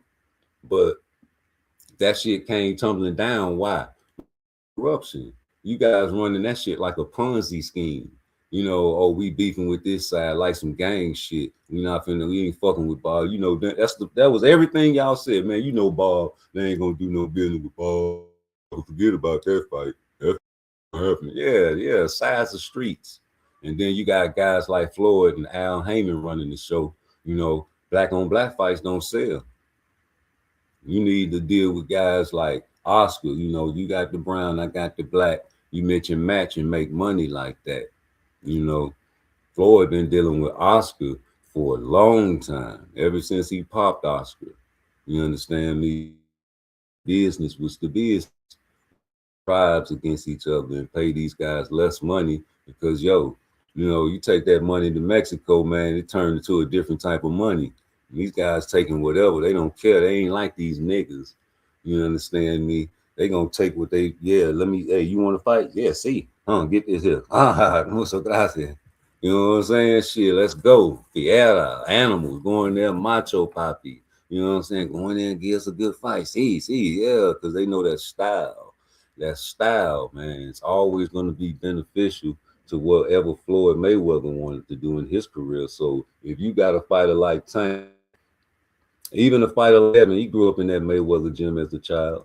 You know, you mastering that style. So certain styles are always going to match up good against all other styles. Like a high guard, come forward Mexican style fighter Floyd will always want to fight that style because he knows how to defeat that style. You get in there with somebody, even with Emmanuel Augustus, he had the drunken monkey. It was awesome. You know, he got him out of there, but it was Emmanuel because of his corner. You understand? But this man was bloody. You know, Floyd was bloody. He was bloody. That was a style that he said was his toughest fight in his career. You see what I'm saying? So you try to avoid them fighters henceforward. You know what I'm saying? Because guys like Winky Wright give you business. You see what I'm saying? So you giving them type of shit contracts, you know what I'm saying, and make people like, hey man, I'm not fucking with this. You know, so I can't really be tough on Devin Haney for not fucking with the PBC, because we always know that that's how Tank got his money on the back end. And Devin, man, you're not that type of fighter that you can sell yourself on the back end. You see what I'm saying? So fast forward to now, Turkey Al-Sheikh got the bag. You don't need no back end. You don't need no back end. All that excuse about black on black fights don't sell, that's over with. Oh, he ain't a pay-per-view fighter. That shit over with. You know what's gonna be over with next? That high risk, low reward shit. It's gonna turn into a high risk, high reward. Fucking with Zuffa. Because you know, you come over there, yeah, you're gonna get paid, but you gotta fight somebody. You can't go fight no Rudy Poots for all this money. Now maybe they mix in a Rudy Poot or two. You know, if you got a 5-fight deal with 100 million, maybe you mix in Richardson and Conor Ben. You know, but come on now, you got to fight a killer now. What your list look like? I like Boots. Yeah, nigga, this is my money. I want you to fight Boots. And what is Devin? And what is he gonna say if the guys that's paying want him to fight Boots? What all the fight fans gonna be doing? Trembling and shaking in theirs. because you know deep down inside y'all can talk all that ish about boxing talk, but y'all ain't really talking no boxing talk when it comes to Devin Haney against Boots, a guy that's on his list. You know, it's a great list, man, to get attention and make people look at you like, wow, will he fight him? It keeps you wondering, like, ooh. You know, and like I told my guy, I was like, man, really, if you think about it, I think this list was put together for Brian Norman Jr. I think you throw that motherfucking name in the middle of the list because that's your actual target. And you put all this clout, you know what I'm saying, on the top and the bottom of it. And you fight the most undercard fighter on your mother loving list. The most undercard fighter on that list, you fight him. And you remind people that Boots tried to give him 1.7 million. And oh my goodness, I would love to see and what would have happened to Brian Norman Jr. if he was to face Boots. But you know, can't cry over spilled milk. It is what it is, friend. But I know one thing, y'all love this David Benavidez to a core now, and I realize that. And I'm not gonna be mad at you because you know he's big on my list too. But I just think certain fighters, you know what I'm saying, gonna end up taking L's, and I be, you know what I'm saying, trying to hold it in. But I think David gonna fuck around and lose to Bivol if he get in there with him. If he get in there with him. See, it's just the footwork. It's just the fact you got to plant your feet to throw that machine gun punch, man. And that's what people are mesmerized about. You understand me? That's what people really want to see you do against all these fighters. It's just go crazy like you did against Zerto. And that's what I want. I love, man, because, you know, we seen him against Bivol, you know, back in the days, man, you know, but Zerto said it himself before this fight. You know, these guys got 1 foot in and 1 foot out of boxing. And that's the fight like with Chisora and Deontay Wilder. You know, the last fight before Deontay Wilder fought Chisora was in a bloodbath. And, you know, he was getting ready for his 50th fight. And everybody in the country happy for him. And, you know, he was bleeding. You know, they was going to make sure they gave him a big fight for his 50th. And that was Deontay. But they knew that was a going away fight. You know, these guys getting ready to retire soon. These guys getting out the game, getting their check, you know, how they can get it. You know, that's what Zerto was to David Benavidez. And, you know, it's a sparring partner. You know, and you familiar with him. And, you know, you did what you were supposed to do to Zerto. I'm talking about Zerto was a definition of a punching bag. But David, really, real talk, you kind of are like a punching bag as well. A big, dangerous punching bag, though. You understand me? I've been hearing a lot of that lately, man. You know, we always say that shit. These big punching bag ass niggas, man. I respect that shit to the fashion that I was gonna make a cartoon about that shit. These niggas, these chump ass niggas go in the gym. I'm like, yeah, man, they got this new punching bag that can swing back at you. You know what I'm saying? They go in there drunk and they start hitting the punching bag, just jumping it. You know what I'm saying? Taking turns on it. But that motherfucker malfunction, right? And that motherfucking eyes light up and start kicking their ass back. You know, you let a punching bag beat you up, punching bag beat you, malfunction and whooped you, nigga. You know what I'm saying? So David Benavidez there to be hit, y'all. That's the main topic of the story. He ain't got that type of footwork, you know what I'm saying, where he can evade the punches. He gets hit a lot. When you say Boots get hit a lot, David gets hit a lot. And you think he's like a superhero or something, like he can't be touched. Well, you don't have to get knocked out to get beat. You just last 12 rounds with him. And you know, I know and you know that Caleb Plant is a good boxer, but he ain't got no gas tank to be lasting 12 rounds with David. She ain't got no gas tank. And you were doing, you know, good as you could, a bloodbath. And you stayed there in the pocket with him too when you got tired, you know. But you were doing good early, but, you know, just like with Boo Boo, you know, once these guys get tired, that's when the machine gun comes out because you can plant your feet. You know, when you find these boxers and you like their offense, just stop watching the fight and start watching the feet. See what they feet doing. See what how they getting off these combos and these combos over and over again each fight. And I see Bivol getting out of that frame of picture. I don't see him staying in the same frame of the picture. I see him constantly circling David. I see him in and out just like with Better Be a power puncher, 100% knockout ratio fighter, 2 fights. They want a trilogy so bad. For what? I feel like he won the first fight when I went back and watched the 12th round.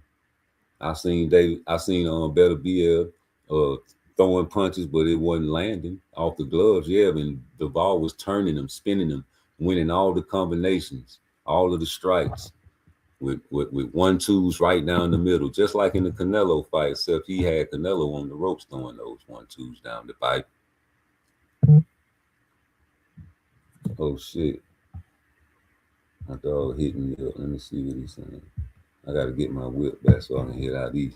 But yeah, man, these guys, man, they got the team and ran with it because it is about excitement. But you know, it's a danger in that. And, you know, you can do that against guys that can run out of gas against you, take out your big guns and da da da da da. Like Caleb, man, you know, shout out to Caleb, but you know, you knew he was gonna get tired. What he said to Canelo, pretty good for a white boy. He was doing good. Perfecto, yeah. See, yeah, you good. Nice. Said, yeah, that gas tank, you know, it ran out.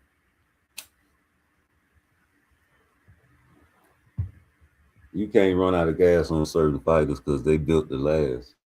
Benavidez, he built to last. He's one of them guys you're gonna have to kill. And if you can't kill him, you're gonna have to outbox him. Shout out to Vic. You know what I'm saying? Hey Vic, boy, you a walking tankomaniac meme. I'm talking about he was on my show the other night. I just let him rant and this shit was funny. But you think shit don't stink for real, for real. He just really just capping. I know. You know, old man just getting off however he can get off. But man, come on, we doing reality over here.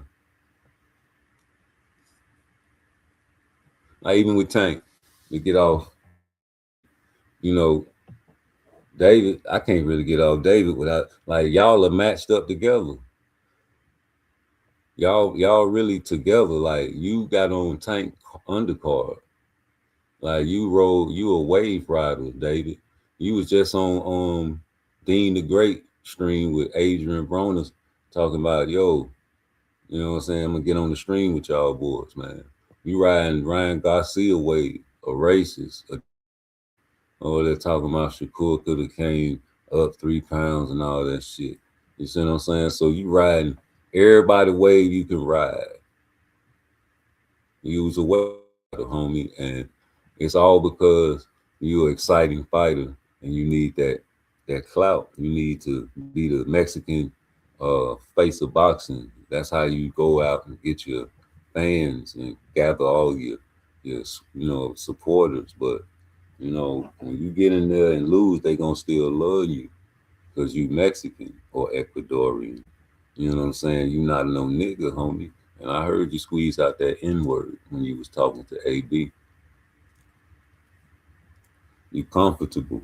You love our gold jewelry on your neck when you walk out. You know what I'm saying? So we know what time it is with you, G. But keep up the good work. But I see it. I see it. Like with Itoma, y'all love him. He finna fight somebody coming up, and he gonna handle his business. But when you with guys like a Tyson Fury, for example, with a excellent jab, footwork, you can get out of trouble and clinch and put that weight on you if you choose to. He'll hurt you. Usyk, someone with speed and agility that could, you know, get in and out with very vicious, wicked shots. You know, while your hands are low like Teofimo Lopez in fights, that will be your downfall if you get in there with someone with a prolific jab at a heavyweight status, because heavyweights are what they don't really, well, I don't put them in the pound for pound list for is because You know, they're different type of power levels. You know, a jab from a heavyweight is different than a jab from a welterweight.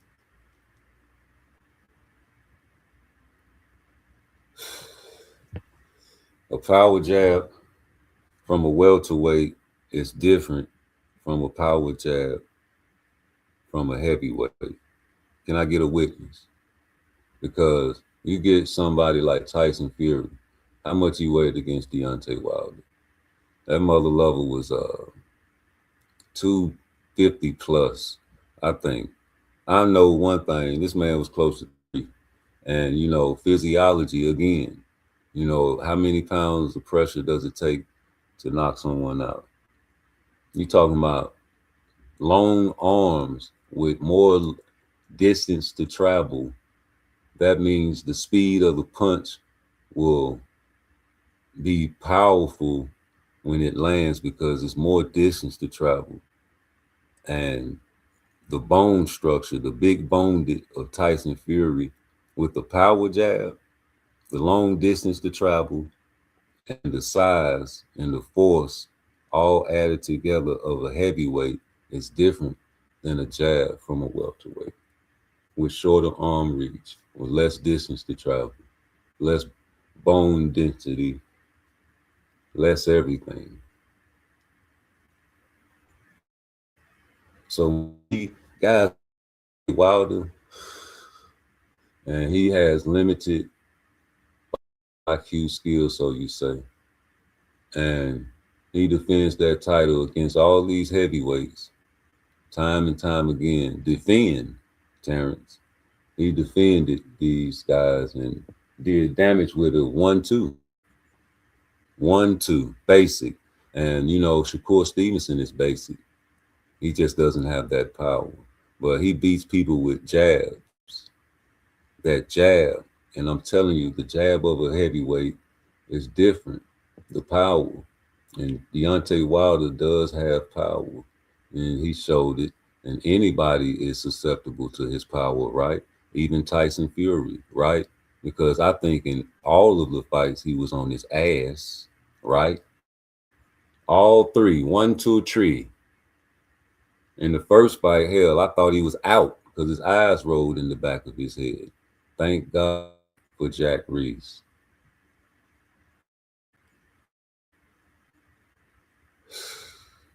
Flippity floppity gloves, all those things. You know, you need all the advantages, but that makes the punch hurt worse. A jab from a flippity floppity glove. Please. Your knuckles, the heel of your hand, whatever it is. Bones. Fractures. Dents. Warriors. Shortening of your career. Changing your trainer to someone you just beat up in a dance. You start dancing more when you got with Malik. We don't like over here.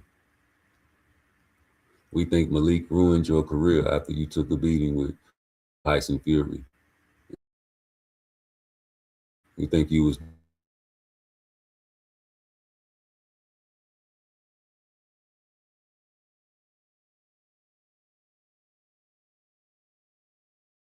when you fired your trainer. You should have never did get my shit back right. I'm back. Yeah, you should have never fired your trainer. But hey, everything happened for a reason. You came back and had a great day. And you know, that's what it is. You get beat, that's on your sword. You fell on yours. You do what you want. Same with Earl. Nigga. I think Earl Zoo ain't worried about it. He going to Australia on his own.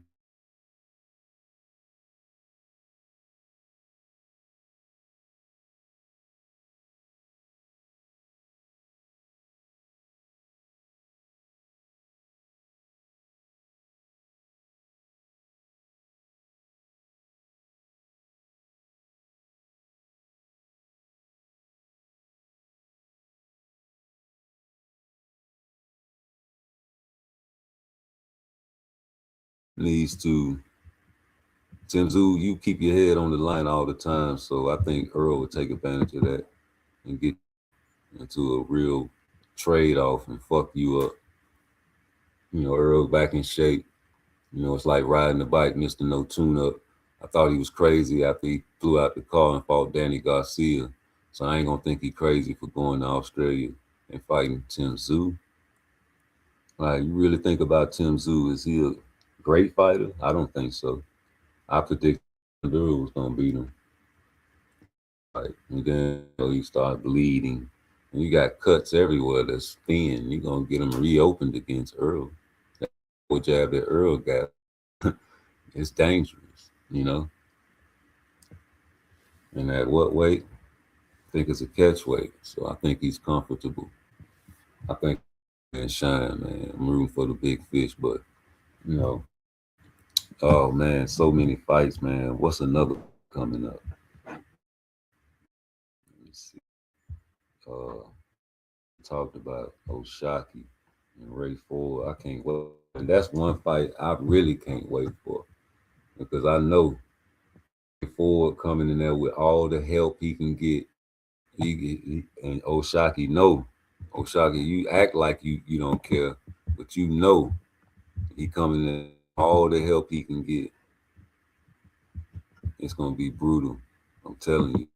It's gonna be ugly for you if that shit work. So I'm rooting for Oshaki because he got a lot of adversity he facing. That, the fact that Shakur did that, knowing that he wanted to fight you, is different than going to hit Jake Paul because Tank, I don't feel wanted to fight you. But this nigga wants to fight you. All these guys around here acting like, you know what I'm saying? Runner, you a track star, and you ain't this and you ain't that. Nigga, Oshaki trying to fight you, nigga. Bottom line. So let me see what he said about the beef. He said something about that beef. I remember. Is this it? He was talking shit. He was like, man, these niggas basically was hating on him. Okay. I think I already played it. Let me play it one more time, man. Nigga Oshaki, he get in there and beat the odds, boy, that shit gonna be hell. They don't know how I'm coming, so I don't really care what they doing over there. Like, I don't care what they doing. He can spar them, but he ain't gonna be able to work on what he want to work on because them guys gonna take it away from him. Well, lastly, Oshaki, I appreciate the time, man. This is the last one. Why should people pull up to Houston? What can they expect in this fight? Why should they tune in? Man, it's gonna be amazing. I got some.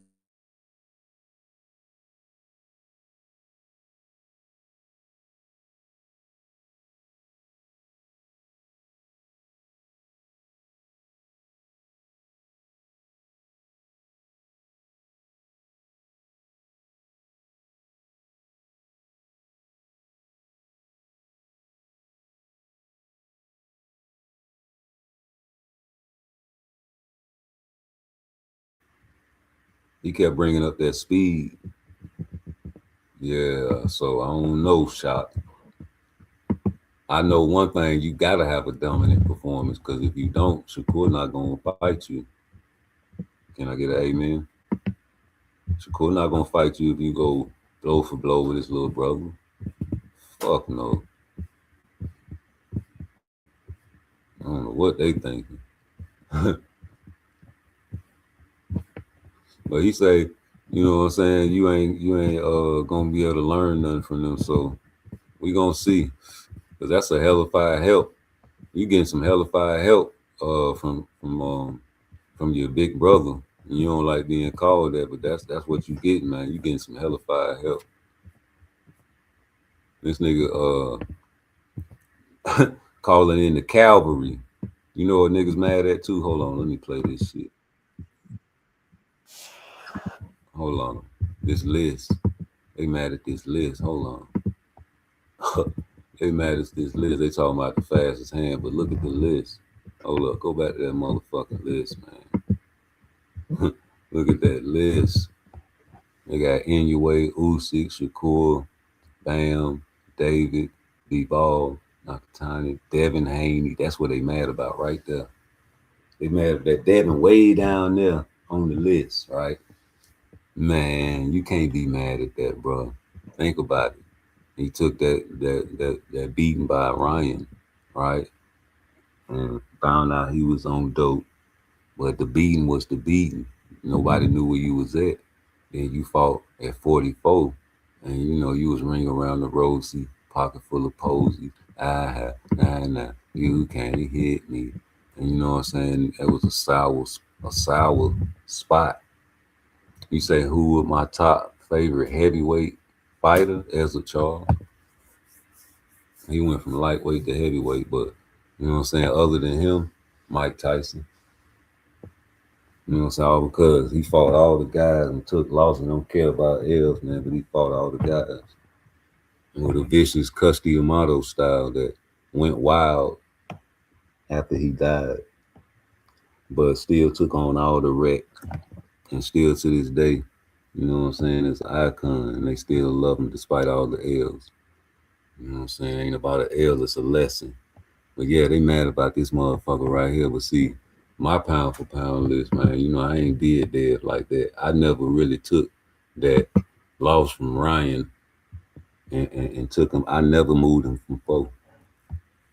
I never moved that man from 4 because I took in the credit that, you know what I'm saying, maybe you had a bad night. And then I found out you was on dope, Ryan. And I was like, oh, I definitely can't move. You know what I'm saying? Because that's going to be something they can use. And you know what I'm saying? You can't dispute that. But after that Ramirez fight, I already predicted that. I was like, yeah, he going to go in there with the tippy toes. He didn't show, get his feet under him. But then, T.O. ducked you. You know what I'm saying? I was giving you credit for that, trying to get in there with T.O. You know what I'm saying? I knew what you was going to try to do, outbox him. Ooh. But, you got in there with Brian, homie. You got in there with Brian. And, I keep telling y'all, man, this list counterfeit, boy. Niggas are so smart nowadays, man. It's like you forget about the old school niggas that didn't have the internet. That you know what I'm saying, like niggas like me, even me. Like I be wondering why a lot of people don't notice how a lot of their content be stone cold GPT content, and you can tell because I have arguments with chat GPT on the regular. So I had to realize, man, let me just use this shit for fucking thumbnails, bro, because they be wrong. They be wrong, like, nigga, I be already knowing the information. I just be wanting to get it right now. I type it up and say, can you get it? They'll send me the wrong shit. I'm like, hey, man, this ain't right. Oh, I'm sorry. And ain't no sorry. Then I get into a deep argument. Then I want to ask some questions that I know they're going to lie about. Something wrong with me. And I got recorded shit that I done proved them wrong countless of times about. And they keep I say, stop apologizing to me. I end up getting into arguments with Chat GPT like it's a real person. You understand me? And I keep telling Chat GPT it's the people that programmed you, that you understand me, that got you saying giving these answers. And it's gonna ruin the world. Like people not gonna use the AI the proper way in the future. They don't know how to, like the internet. People use the internet and abuse it because they don't know that it's really for promotion and getting your point across, but they use it to abuse, like Chud the Builder. It's like he's trying to incite a World War III, a race riot, And it's like somebody does something to him. All the guys that supporting his GoFundMe and millions of others are going to be upset about that there. And you're going to have others out there taking his place like a copycat killer.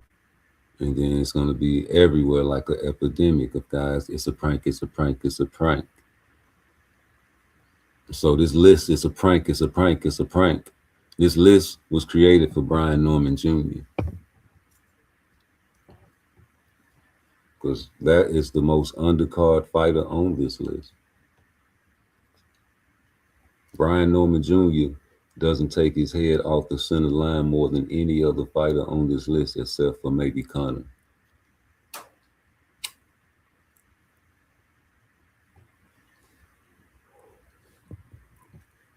Other than Conor being I think he has the least amount of skills on this list. What you think? I think that Brian Norman Jr. is a great undercard fighter. And I told y'all when he fought Santillian that before he split his nose and created the bloodbath, it was a great fight. And Santillian ain't no hoe. And I think that he looked at Brian's previous fights and seen that he was struggling and thought this Pinche Maigate is easy. Taking fighters for granted, like you guys say that Tank Davis took Lamont Roach for granted.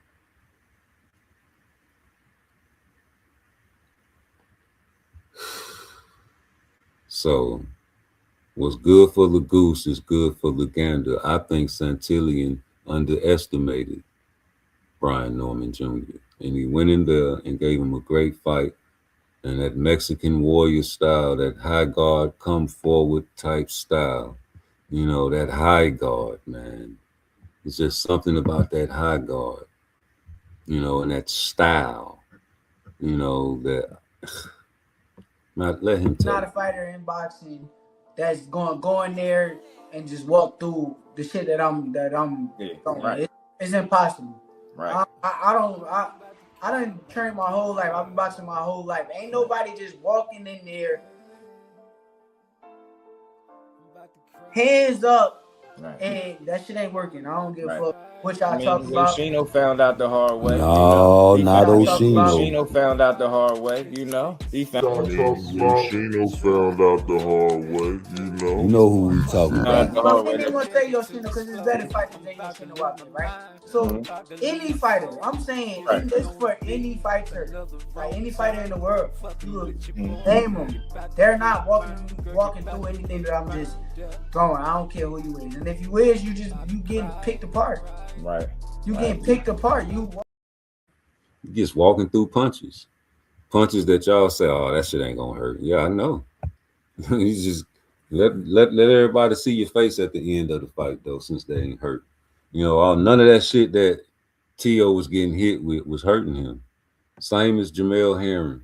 You understand me? But you know, it is what it is at the after party. You know, some niggas wear the shade, some niggas just let it shine and you know, seek sympathy from the girlies. You know, they come over with the little witch hazel and the peroxide, like, oh, let me get that for you. You know, the lumps can't be hidden, so you wear the shades, but the lumps are over the shades. So you say, fuck it, you know, and don't wear them. Let everybody see. Like David Benavidez told y'all about Morrell. He said, boy, his face gonna be woo-wee tomorrow. But we never saw Morrell for at least 3 months. Hiding, no more dance moves for a long time. And surfaced back up, I think, when he was about to get another fight. Healing. Because when I get that healing, I need sexual healing. Yeah, he had to go chill up in the country and spend that bag with the mummies. And just hide, man, you know, and get right, man, you know, recover, R&R, you know, healing. You know, Teofimo came right back out showing his lumps, training, still healing. From powder puffs, from, you know, just punches, you know, just not powerful punches. Nothing is going to knock you out, but still you're healing. And Some of you guys don't go to after parties after the fights. Only the guys that, you know, with the powder puff hands that beat you go to the after parties. If they were single, but he's not. But if he was single, he'll be able to go to the after parties with all the girlies. And they wouldn't have to bring the witch hazel and the peroxide and say, oh, what happened to you? No. No shades, no nothing, just, you know. But when you guys say that these guys don't have no power, what does that mean? That means that he's beating people without power. Is that not to be respected?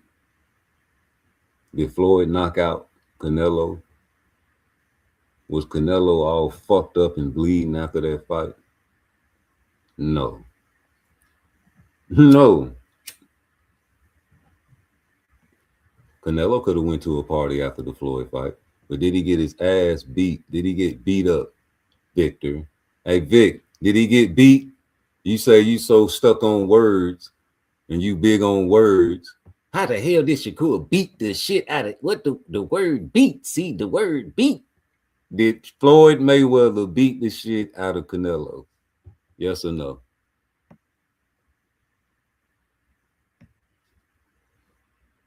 Did Terrence Crawford beat the shit out of Canelo? And he's powerful, but he ain't drop him. But I think Floyd beat the shit out of Canelo a little bit better because he embarrassed him. You know, made him look silly like he was an elementary school kid. You know, this one Canelo was full of speed and full of testosterone, full of macho, more speed, you know, more, you know, all of that. Yeah. Not old, not slow, not beat up. This was his first true ass whooping except for that Trout fight before this fight. You know, he was getting touched in that Trout fight, Austin Trout fight. You know, but this fight, he did get his ass beat, Victor. You know, that's just an example. He wanted to get an example. Like, what is the definition of beat? That's beat, nigga. That's beat. That's getting beat up. You understand me? And he became the face of boxing. So, you know, like why would Bud come back and beat Boots and that'll be a bad thing for Boots? Like, can't he be the same as Canelo? A learning experience, a young pup. He ain't but 28, about to be 29. You understand me? Come back, old school fighter like Floyd was old when he fought Canelo. It's different for a nigga, right? No support. And that come back to my thing, like, why is there no support for Jerome Boots? And it's like, I think that you LDBC members that love Devin so much are hypocrites because these are, you know what I'm saying, supposed to be pro-black type people, right? But there's so much hate for guys like Boots. I can see you guys hating on Shakur because he's a nigga Rican, right? He ain't no real. You need to go over there with the Puerto Ricans. Shut up, fool. They dropped the slaves off in the Caribbeans too, fool. Q's a dummy. But anyway, what about Boots? Straight out of Philly, right? No, the brotherly love city, the city of brotherly love, brother. The brothers. Brothers, black men. Say it loud. I'm black and I'm say it loud. Yeah, what y'all don't be playing that at y'all little gatherings. Y'all be meeting that once a year. Y'all be having little meetings, man. Y'all be talking about the fellas. Ain't nothing but the fellas. You know. But y'all should be loving Boots. You know, he's an African American. He ain't no nigga Rican. He ain't no Caribbean nigga. He ain't no Afro Latino. He African American, or Afro American, or whatever you want to call it. You know. And I don't see no fight. Like when people ask me, what fight you seen that made you want to be a Boots fan? And I'm like, shit, a lot of them, G. But I be wanting to ask them, what fight you seen that made you want to hate on Boots and make you say he ain't like that? And make you not want to be a fan. He do everything a boxer wants you to do. A fan. He be knocking motherfuckers out, doing slow motion punches, no look punches. You know what I'm saying? Exciting. You know, and somebody that tries to go out there and give you guys exciting fights every time, try to get his guy out every time, you know, it should be respected if he's undefeated, even if he has L's, but more so if he's undefeated. And, you know, I remember him calling out Earl Spence back in the day. He really wasn't pressed for no Terrence Crawford. Everybody was trying to get that big fish bag. And I remember Earl Spence at that nigga fights when everybody was like, oh, wasn't nobody checking for Boots back in the day. And it's all hate statements because they just don't even know that Earl Spence and them boys was talking shit to each other back and forth. Even got on Gillian Wallow talking about, yeah, your time coming, little pup. You know, not knowing that, nigga, his time was right then, homie. You know what I'm saying? But you knew. That's why you was at front row of that main fight when he was knocking out Custio Clayton in the Orthodox stance. You understand me? And you was there. You seen it. And niggas was at you, homie. Nigga, they called boots. Shit, I don't know what y'all talking about, nigga. Bozy ain't no liar. Bozy say, man, shit. Terrence Crawford talking about call us some pussy niggas to hype up the fight. He like, man, we don't talk like that. Man, you sound like you don't want to fight, Terrence.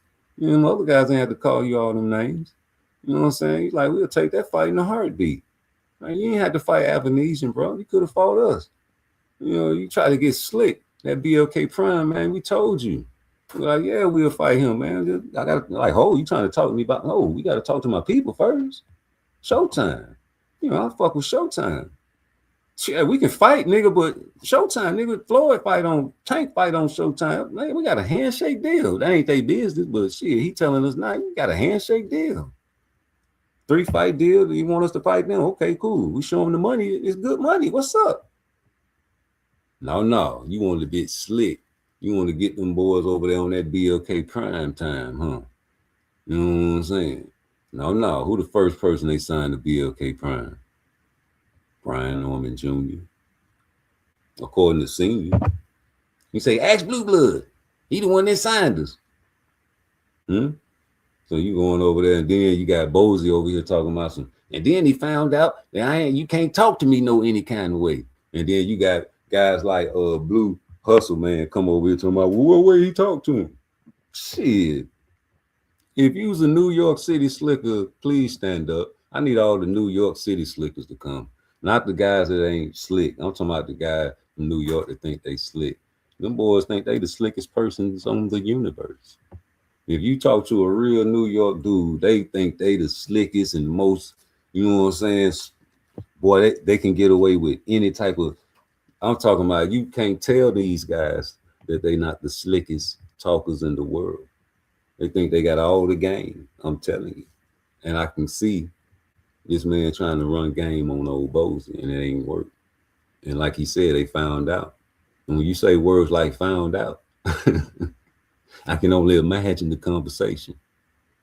You understand me? So as far as all that duck talk, cut out all that bullshit, man. And you getting upset and mad at a nigga that got asked a question about you. You should be upset and mad at the nigga that asked that question about you. You should have been mad at that nigga even put your name in his mouth. You should have been like, man, that motherfucking punk ass, what the fuck I'm retired, nigga. You know what I'm saying? That's what a real nigga will say. Nigga, I'm retired. You gonna ask this nigga like, what he supposed to say? Hey, no, I ain't gonna knock Terrence Crawford out. That nigga ain't gonna knock me out, man. We ain't never fought. But you asking that shit and I'm retired. Like, y'all trying to get me to come back out of retirement to fight that. I would have respected that. But no, what you said. He can't tie your shoes and you would have knocked him out and all of that there. No, I don't know what you would have did, homie. Because you ain't trying to do it. And you retired, bro. What is you mad for? Like what you said, you don't need Earl Spence to go to the Hall of Fame, nigga. Niggas ain't supposed to be mad about that there. Or he can't do nothing about it. They fought, though. Earl fought him. Since you talking, you don't need me, nigga. Well, let's fight then. Well, then fight that young nigga then. But you don't need him, huh? I know that's right. Just like you ain't need Earl, bro. But you fought him, though. So why don't you fight him then and come out of retirement? You the A side. You can demand whatever the fucking weight you want to fight him at. And if he duck, he's a duck. And it is what it is. What you gonna come back to? 68, 60? I think you should try it. And, get a big bag. Niggas getting hundreds like it ain't nothing now. Canelo, man, asked for $200 million to fight Benavidez, and niggas was like, man, listen to this motherfucker.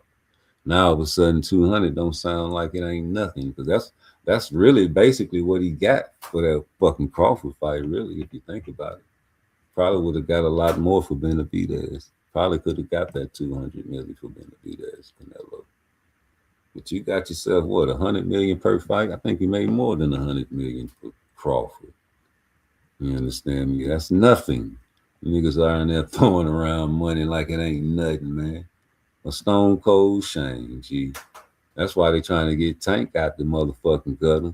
Cause nigga, you can make a big bag over there. Shout out to Lomachenko ducking the janks and getting that top rank jank off for you, boy. I hope you did. I hope you go over there and do the right thing.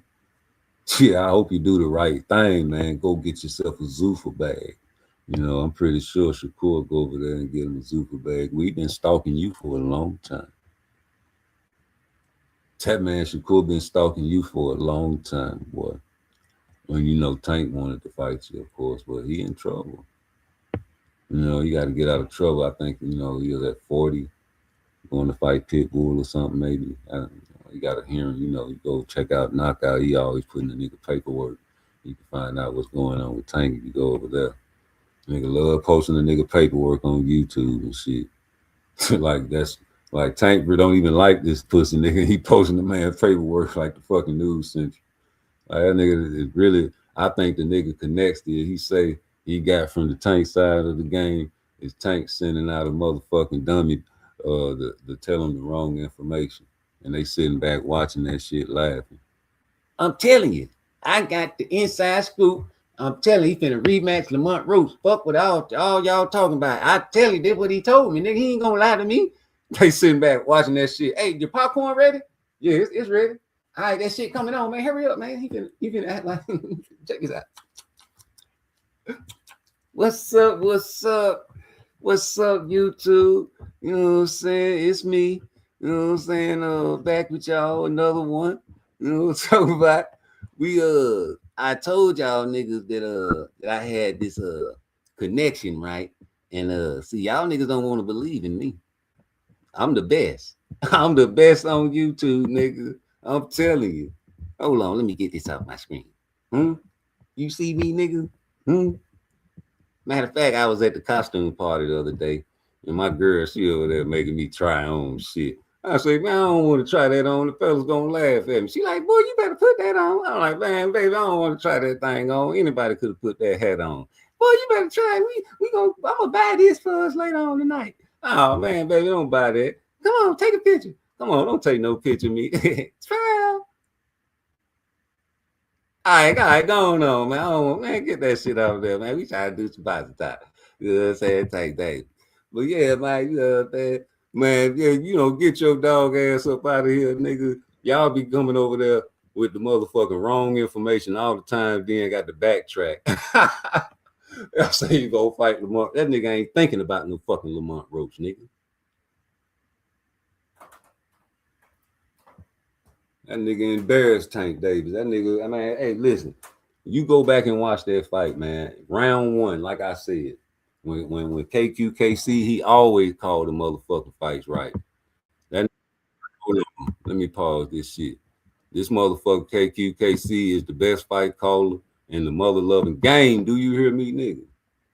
I don't care. You sound just like them old dumbass white boys back in the 40s. Be like, ain't going down, you got to jab to the stomach, and jab to the stomach, you ain't got me there. Yeah, that type shit. Yeah, he do that. Call every punch, every goddamn thing that happened in the ring. Do you hear me? So when I listen to him call that motherfucking Tank versus Lamont Roach, right? I was like, okay, this one right here, this gonna be the one. Cause you know what I'm saying, he called that shit right. You know what I'm talking about? So I clipped it. I want to listen to it again because you know what I'm saying, he be calling that shit, right? So let me see who won the round one of Tank versus Lamont Roach. Hold on, let me take the volume. I'm trying to turn the volume up. Excuse me. This is a replay. All right? I want nobody coming in here and saying who's fighting, you know, shit like that, okay? This is just a replay, all right? This is for your benefit. This is for my benefit, too, all right? Okay. So let's get it popping. We get ready for round number one. Yeah, I got Roach being Pitbull. You do? Yeah. Despise Roach. He round number one. Once again, they back in the square circle. Once again, they are trying to fill out each other. And there go Tank throwing that right jab. He's in the southpaw stance, as you know. All right, and Roach is in that orthodox stance. And once again, they are filling out each other. Tank, of course, is taking his time. And once again, Dago Roach downstairs with the straight right, downstairs to the midsection. And once again, Dago Tank with the feint. Once again with the feint. They both feint. And they're both feint. And Dago Roach with the hesitation. Once again, Roach is fine up that left jab. Hey, stop right there. All that thanking and shit. I just want y'all to hear how many times he say that thank, that thank, that thank. That mean ain't nothing being thrown, right? And then I want you to hear the announcer when I stop the video of what the man said. Go. Once again, Dago Tank moving to his left. Moving to his left. Once again, he firing out that jab. He trying to establish that distance. And Dago Roach. Roach is going downstairs. Roach is going downstairs. Roach with the feint. And Dago Tank biting off that feint too and feint no back. And once again, Dago Tank put the stiff arm out. Trying to measure, see how far you from. Yes, sir. But once again, Dago Roach. And Roach is right now. Yes, sir. He holding that phone. And once again, Dago on Tank. Yes, sir. Firing off that throwaway jab. And once again, Dago Lamont. Lamont coming back with another left hand. Just trying to find his distance. And once again, Dago Tank going downstairs. Dago Roach trying to reach that waist. Dago Roach now pushing Tank back. And once again, Tank is going back a little bit. Dago Roach fighting up that left jab. And once again, Dago Tank with the feint. Now you got the high guard up. He got the high guard up. And they both feint. And Dago Lamont throwing away that throwaway left jab. Once again, they both want to feint. They both want to fight. This is the first frame of this 12-round fight. And once again, Dago Lamont. Lamont again with that fight with the left hand. And once again, got that left jab with him. He bringing it along with him as he pushed Devontae back. And once again, Dago Tank going back. And once again, Dago Tank again. Just moving out the distance. And Lamont still trying to go downstairs to the body. And once again, Dago Tank with the high guard. And once again, Dago Roach. He focused. And now he going back downstairs to the body. Downstairs to the left side of the body. And once again, Dago Tank, he's firing out. He's filling out. He got that reach. He trying to get that reach established. And once again, Dago Roach. Roach is pressing the action now. And once again, Dago Tank biting off every feint, baby. Yes, sir. With 2 minutes gone, Davis is yet to land a punch. Well, this is Roach kind of forcing Davis to take the lead, which is an interesting strategy. That's what we're talking about. High guard now. Once again, Dago Roach, he fighting. Dago Roach, he's fighting. He's still fighting. And once again, Dago Roach firing off the left jab. Nobody's there. Nobody's home. He didn't touch him. Yes, sir. Once again, Dago Tank. Tank with the 1-2. Right hand and the left hand downstairs to the body. Once again, nothing hard, nothing soft, baby. Yes, sir. Just right. And once again, Dago Roach. Roach trying to walk him down. Dago Roach again. Yes, sir. Stepping to him. And once again, Dago Tank with the high guard. Roach firing up the left jab. That got on the glove of Tank. And Dago Tank again, taking a look, getting down small. And Dago Tank with the feint. We got 20 seconds to go. Dago Tank pressing the action, bagging him up, slowly but surely. And once again, Dago Roach, he's smiling. I know Tank was trying to put that whoop, whoop, whoop on him. Yes, sir. But once again, here comes Roach. Roach coming forward. They're back in the center of the ring. That's where the bread and butter for these guys are made. And Dago Roach with the overhand right hand. He's trying to go around that left hand guard. Once again, Dago Tank. Yes, sir. That's the end of this first round. All right. What's going on, Tyra? All right. All right. Okay. Now, I don't know if y'all watching this with me or not, but I'm gonna have to get up around to Tank Davis because he threw the land in the most punches. Lamont Roach was still trying to fill him out. What? Lamont Roach still trying to land a punch. What? And Tank was hopping out, hopping back in, and he couldn't touch him with that. Then, of course, Tank was biting off the flanks too. So that's how I look at it. Now, somebody might have it different, but that's what I see. I know that's right. When I go back and listen to you, it sounds like Lamont Roach won that, especially when the commentators came in and said the man ain't yet land a punch after 2 minutes.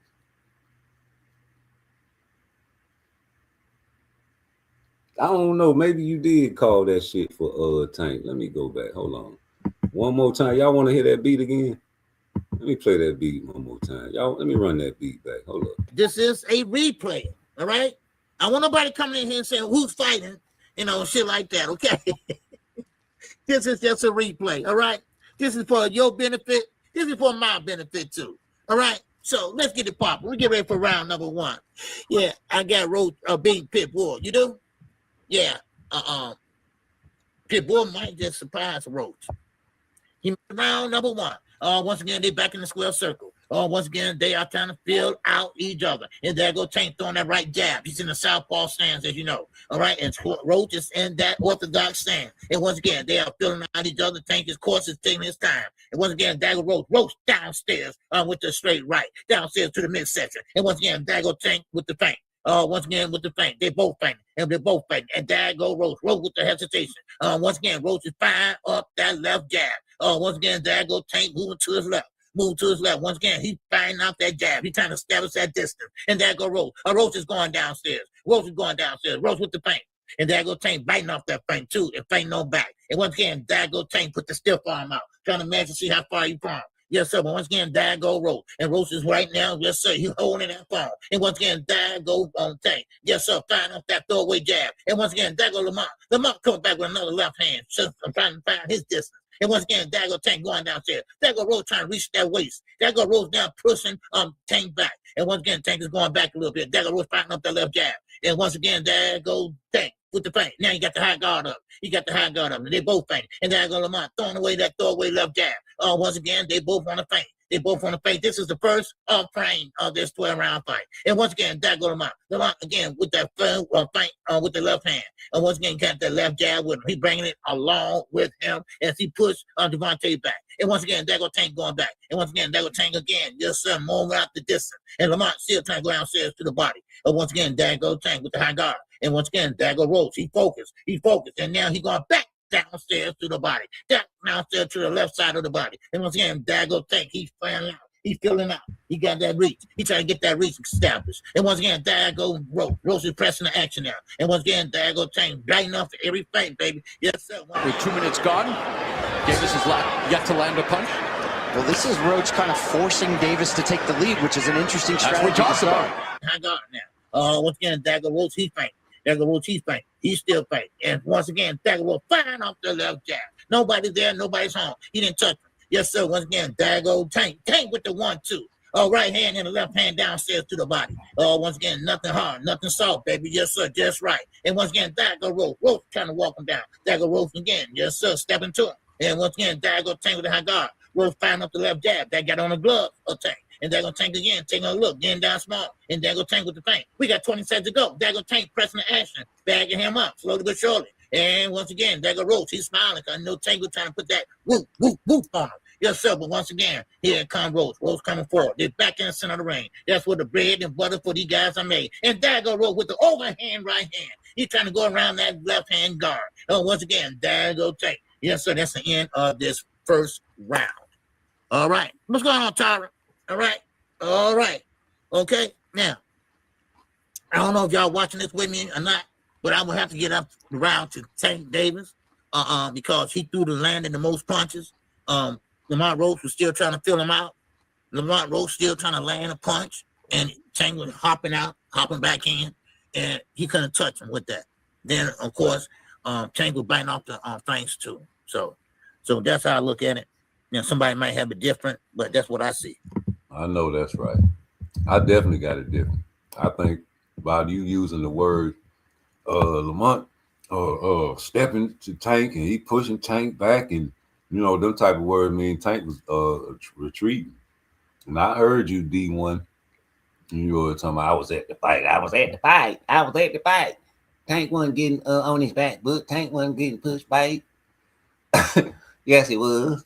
Yes, he was. You need some glasses. You understand me? And I heard the announcer say 2 minutes in, Tank yet to land the punch. I heard him.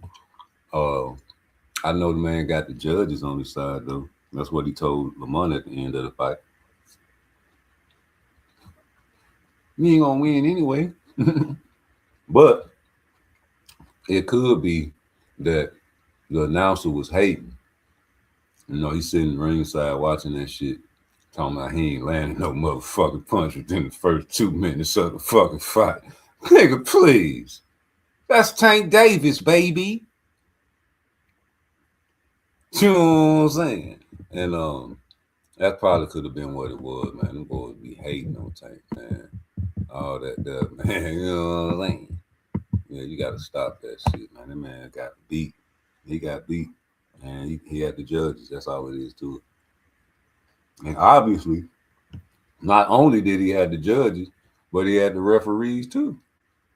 He had Cockeyed Clyde. Cockeyed Clyde. You can run, but you can't hide from the Cockeyed. And I told y'all about Cockeyed Clyde before the fight. I was like, oh man, they got Cockeyed Clyde as the referee. I was like, oh shit. Because the fight before where he ref, He was in that bitch with the big white boy was cheating, right? And was hitting the man, smothering him, and doing all kinds of just holding, excessive holding and shit, leaning on the nigga to the point he was leaning on him, had falling damn near out the ropes. And then it got to the point where Cockeyed Clyde took a point from the brother. I'm like, what the fuck? The announcer's like, what is going on? What is he looking at? You know what I'm saying? Then the white boy kept leaning on that nigga, man, so they fell out the ring, right? And both of these niggas, he looking cockeyed and shit. He counting both of them out. The white boy trying to get himself up like some fucking WWE shit, right? So here he get up, he get back in the ring, and that's how he won the fight. But the moral of the story is, man, Cockeyed Clyde, man, sit your dog ass down. Sit your motherfucking ass down somewhere, young man. Use a PVC plant. You just like Tony Weeks, nigga. You just like all them guys that Floyd love. And Al Heyman. They love y'all. Tank ain't win this fight, bro, without the knee.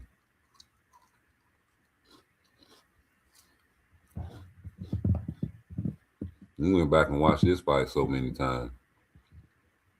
He didn't eat, but see, I'm okay with him getting the draw because you let that nigga live a lot of times. You spared that nigga for I'm talking about a few occasions in this fight. And I seen it, I froze him. And I was like, what the fuck is he doing? What the hell is you doing? You know what I'm saying? So I know that if Tank Davis had his shit together, he probably would have gave you a better fight, but you spared him in this one. You spared that nigga. You had that nigga on the ropes, tied up in the ropes. He couldn't do nothing. You let him get out untangled. You split his high guard with a straight right down the middle. He backed up. Started having breathing problems, I guess, because he had to catch his breath. You just stood there and watched him get his breath back. Then when he came forward, you around this bitch asking, is he all right? And what Tank said, I'm all right. And that's when y'all get back to boxing. You know what I'm saying? So, nigga, I don't see somebody that don't like Shakur in the ring with him asking, is he all right? I think he's just going to go straight in this shit. Me personally, I be wanting that type of shit like to happen because I know that if I ask you, is you all right? You gonna answer me because we've been having a conversation the whole fight. And I've been talking to you, you've been talking to me, you know what I'm saying? And I know you gonna answer me, homie. And as soon as I was like, man, you all right? You would have been like, yeah, I'm all right. Yeah, you went in and got the word all right out. I'd have stuck you with a power jab. A stick. I'd have hit you with the stick. You hear me? Yeah, you spared that nigga, man. So I ain't got no mercy. I don't want to see no rematch because that's your friend. You know what I'm saying? You fought your friend, but y'all don't like friends in boxing. That's what it'll be. This a Keyshawn Davis and Shakur Stevenson fight right here. Nobody want to see no rematch. Y'all want to see a rematch because he did that to your boy. I seen that nigga spare that nigga. Watch how you get tied up on the rope. Look at that shit. You just sat there and watched that nigga too, and you let him get untangled. Your IQ ain't high enough to even anticipate what kind of blow he can throw by being tied up. Feet tied up, trapped in the rope, arm tied up, off balance. Ain't got nothing but a right hand. Left hand incapacitated. Where your hands at? Where your hands at? Oh, now you want to get on guard after he done get untangled. Well, where you supposed to be at? He right here. Where he gonna end up at? Where he gonna end up? Let's see. Hold on. Where Tank going? Oh, you let him get right there? Nah, homie. Nah, homie. That was a punch for all y'all niggas talking about he ain't taking a knee. from a punch. But nah, run that shit back, man. This nigga got trapped, and you right there. What can he do from there? What can Tank actually deliver a blow that'll hurt you? Which blow would you be worried about? Is he off balance? Will it hurt? Can you think 2-3 moves ahead of time like a chess player? Did you do this again later on in the fight? The answer would be yep. That's your friend. Thank you for being a friend. Din, din, din. Run that shit back, man. I seen that shit off rip when I was watching the fight. Like, what the fuck you doing, nigga? You know what I'm saying? You respect that nigga too much. Like, what? So I ain't letting you get off the ropes. But when I'm on you, you ain't got no power on your back leg. You ain't got no plyometrics. You know what I'm saying? You all right. You just an all right guy that came up there and gave that nigga hell. That's your friend.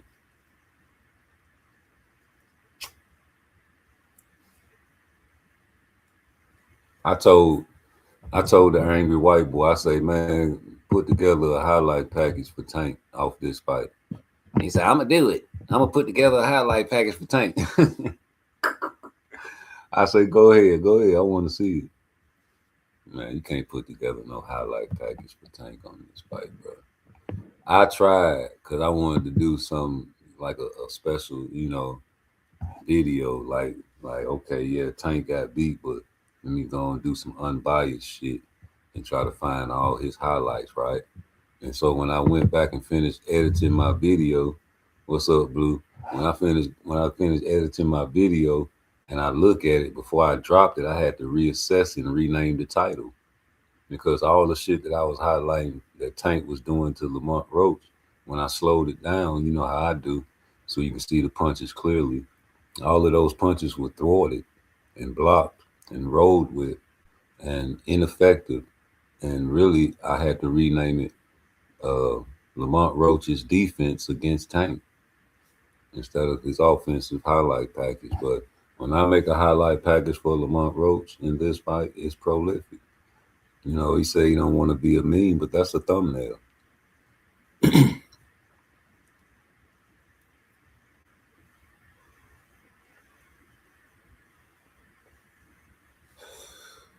Go to sleep. But, instead of going to sleep, just have insomnia. Don't go to sleep, Eva. Have insomnia with those pillows. Lamont Roach had white gloves on representing pillows. He has pillow fists. He has less stoppages than Shakur Stevenson.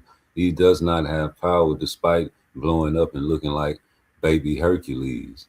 And you guys fear size. You guys fear people that are bigger than you in real life. So of course you say, oh, look at Pandora, he's a weight bully. No.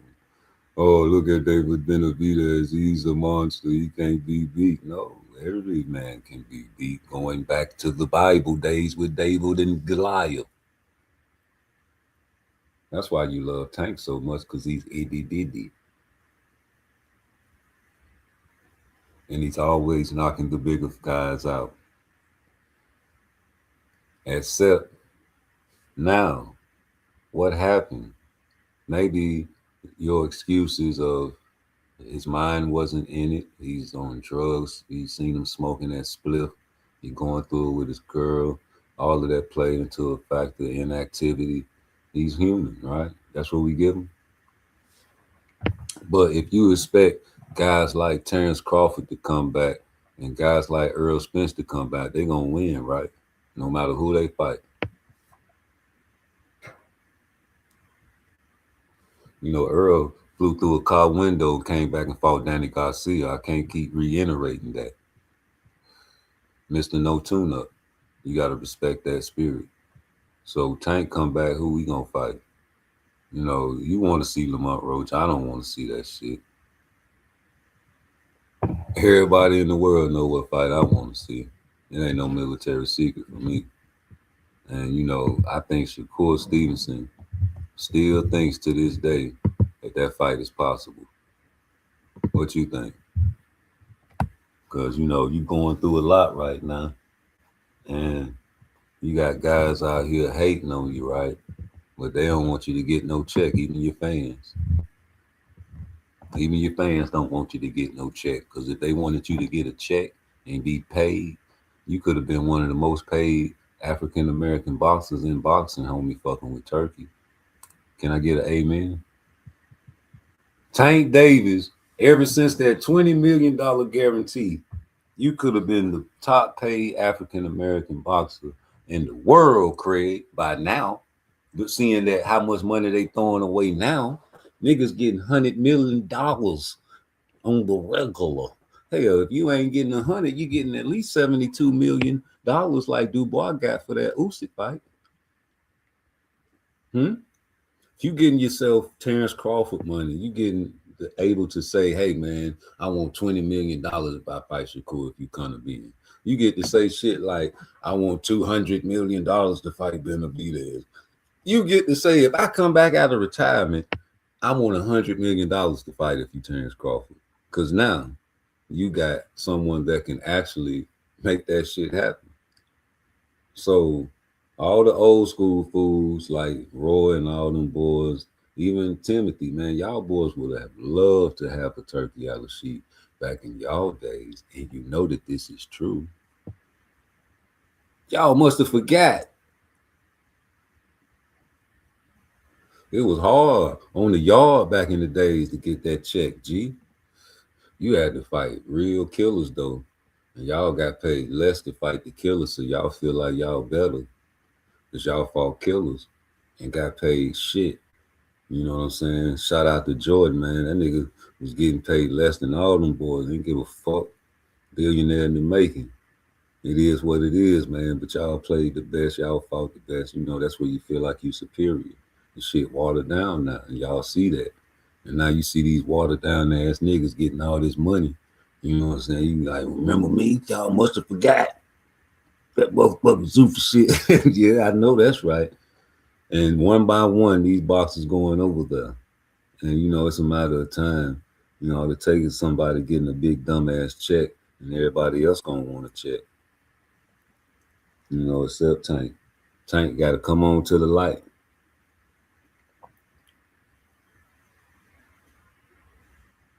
You know, it's some Oprah Winfrey shit over there. You get a check. He get a check. You get a check. Everybody get a check if you top notch. Y'all like, how the hell? Ain't no divisions over. Ain't none of this over there. Ain't none of what? So what? You know, make it happen. We're gonna make it happen one way or the other. And if it don't happen, oh well, man. Y'all miss out on the check. You miss out on the check, G. So we gonna see and move on, man. But yeah, that highlight package for Lamont Roach, man. You know what I'm saying? That wasn't really meant for you. It was meant to be a highlight package for Tank, but you know, the nigga did bad this fight, and y'all don't want to admit it. That's what's crazy. The nigga won the same Tank that be knocking everything out. You know what I'm saying? That's what y'all mad about. You can't believe that Lamont Roach just had this nigga number.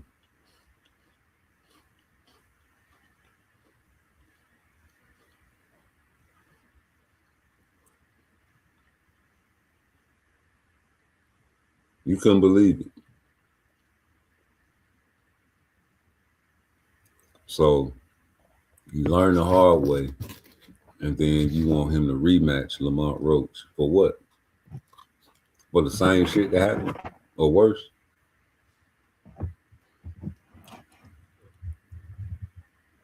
That's crazy.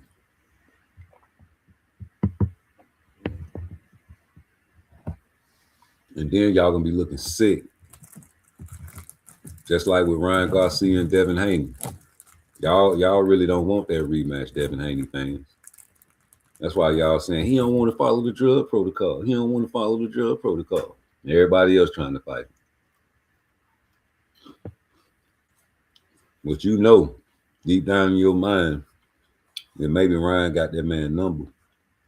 And if he take all the drug tests in the world, he'll get back in there and beat his ass again. Not to say that Devin is not good, but styles make fights. And sometimes people got your number.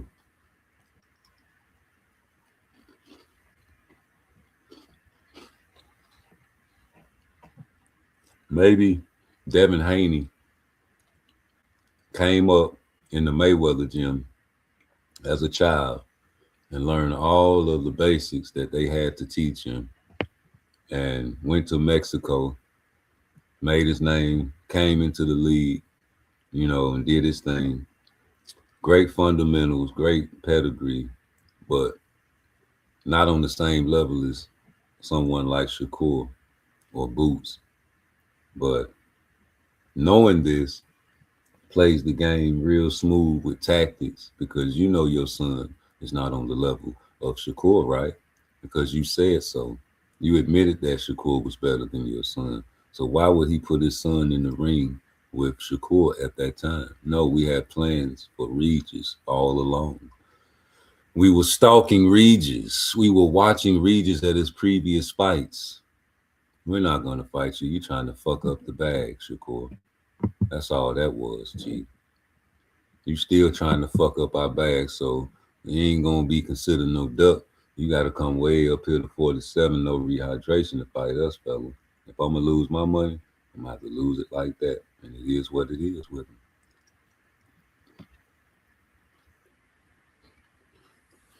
You know me. I want it to happen. 147, no rehydration. I don't care about Shakur losing. Nigga, I want you to fight that nigga and see what happens. But I can't get mad at him for not, falling for Devin Haney and Bill Haney tactic. Some weight bully shit, knowing, 147, no rehydration clause. You know how big that nigga gonna be? That nigga gonna be close to 180, nigga. For sure, though.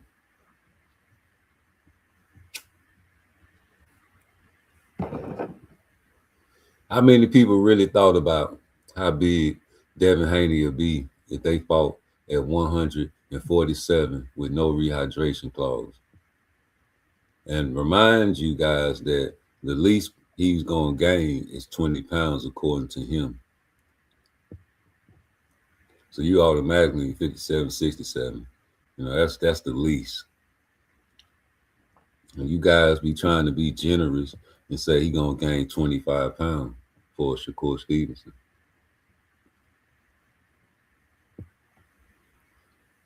When I'm thinking 30. This nigga drinking special drinks to hold weight in and shit. Like, you telling on yourself. I ain't mad at you if you get away with it, but we know how much you gonna weigh. And that's just like some David and Goliath shit if you coming from 35.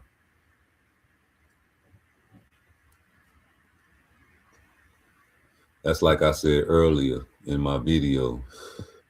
A jab from a heavyweight is different than a jab from a welterweight. You understand what I'm saying? It's too dense. The density. And if you got the pedigree of Mayweather camp in you, you gonna box. Stick that jab out there. Smuggle. Put your weight on that. Put the whole 180 on that nigga. For 12 rounds.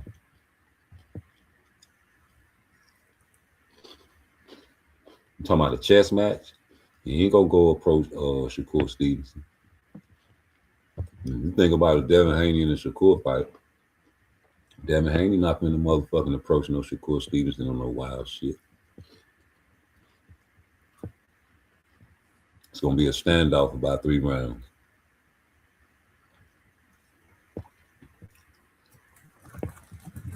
And these guys trying to figure each other out. But see, Shakur done sparred Devin so much, beat his ass so much throughout his life that I think he'll get in there and figure him out. Well, if he's thinking about his safety, And the fact he know Devin and other fighters know Devin is gonna blow up like that too, but they don't care. He does have a fear of losing. Like you so worried about him blowing up to 180, forget about him. Let him fight someone like Boots, because he can blow up to 180, easy.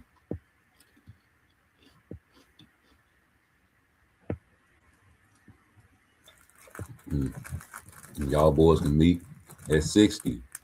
And you got to fight at 54.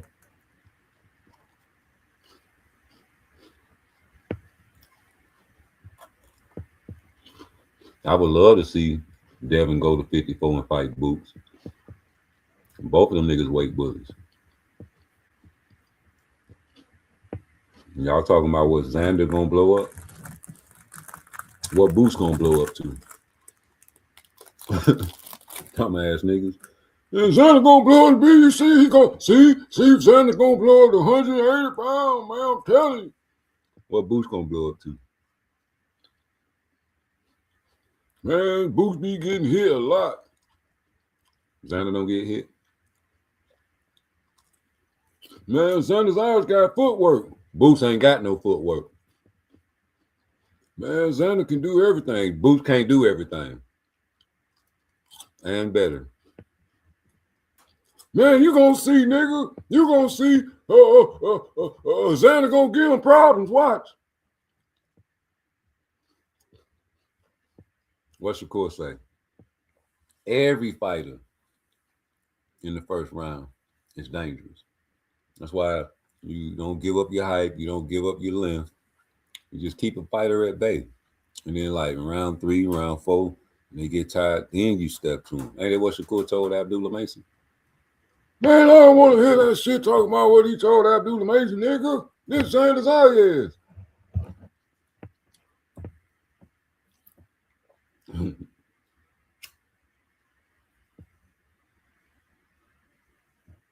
I know that's right. And that's Boots. You see what I'm saying? So it balance out, right? You go jab for jab. Who has the better jab? I think Boots, right? You go to punch placement. Who has better punch placement? I have Boots. Not to say that this guy don't have a good jab. Not to say he don't have good punch placement.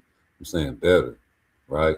Then you go with speed. Who got more speed? I think Boots. Not to say that Xander ain't got speed, but when y'all make y'all little videos, nigga, talking about all the weaknesses and the flaws that Boots got, you got to also do a video on Xander. And he has weaknesses and flaws, if exposed by Boots, will be detrimental to him.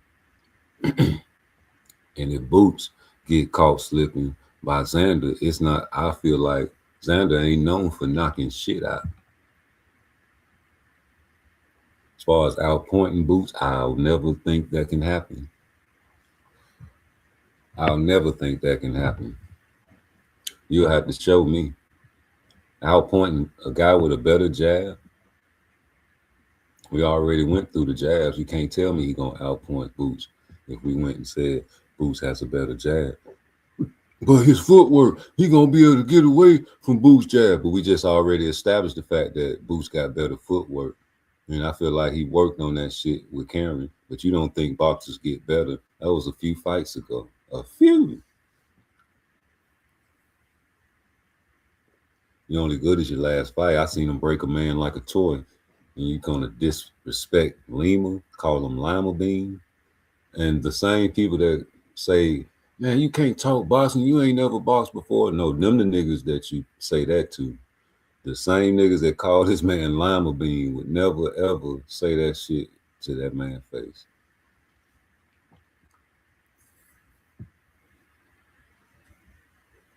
You know, you're not worried about that because you ain't going to no fight. And you'll never run into Lima Bean, right? Lima. Just say the man's name. Like with Cambosos, y'all call him Cambozo. You know, like he's a clown. But, you know, y'all wouldn't call that man Cambozo if y'all seen him. You got yourself a boxing YouTube channel. You would want yourself an interview. You would never say, hey, Cambozo, let me do an interview with you. And he'll walk over and say, what you say, mate? Let me do an interview with you, Cambozo. slap. You want yourself a lawsuit now, don't you?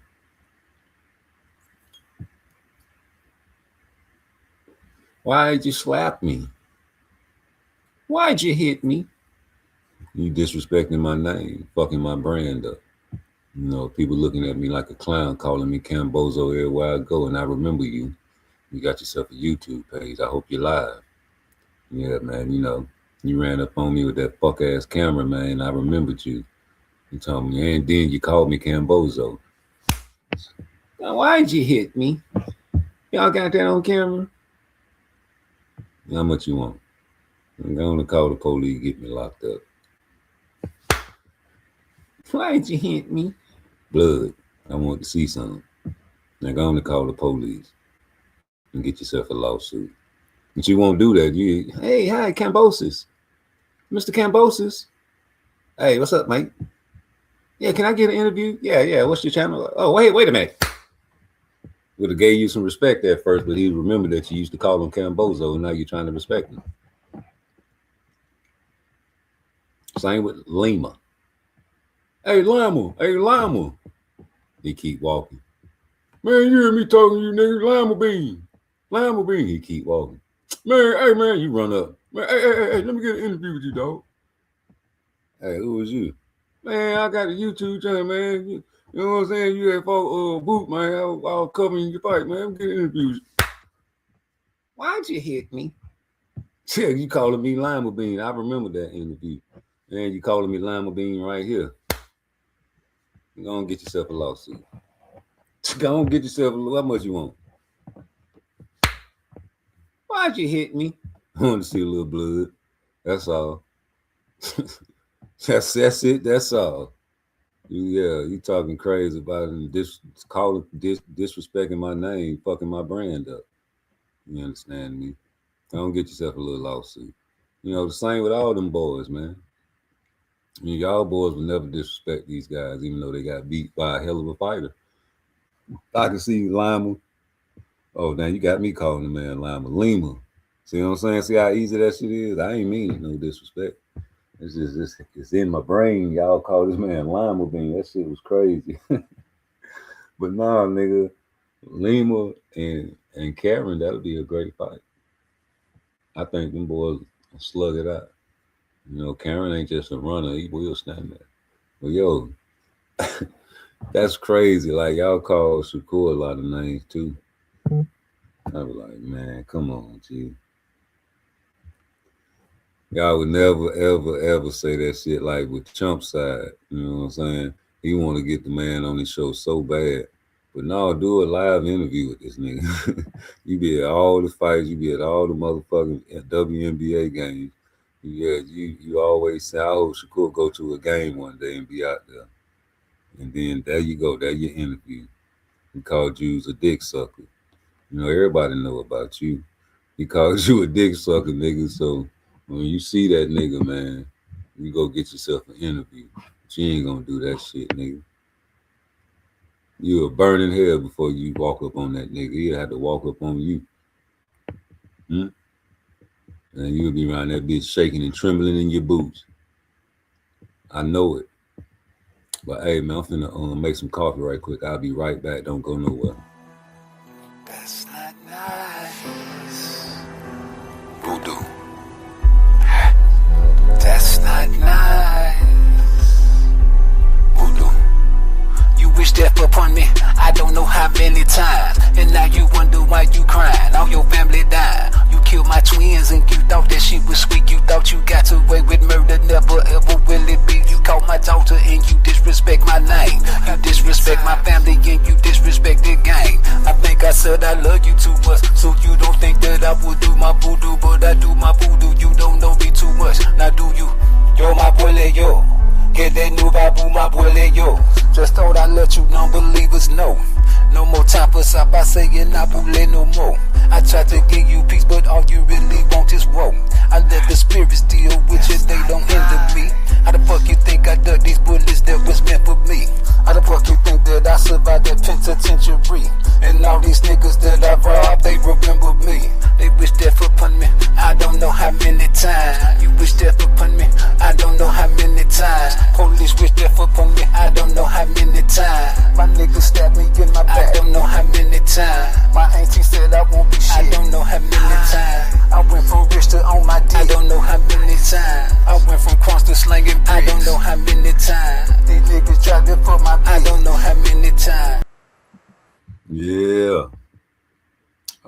Rolly.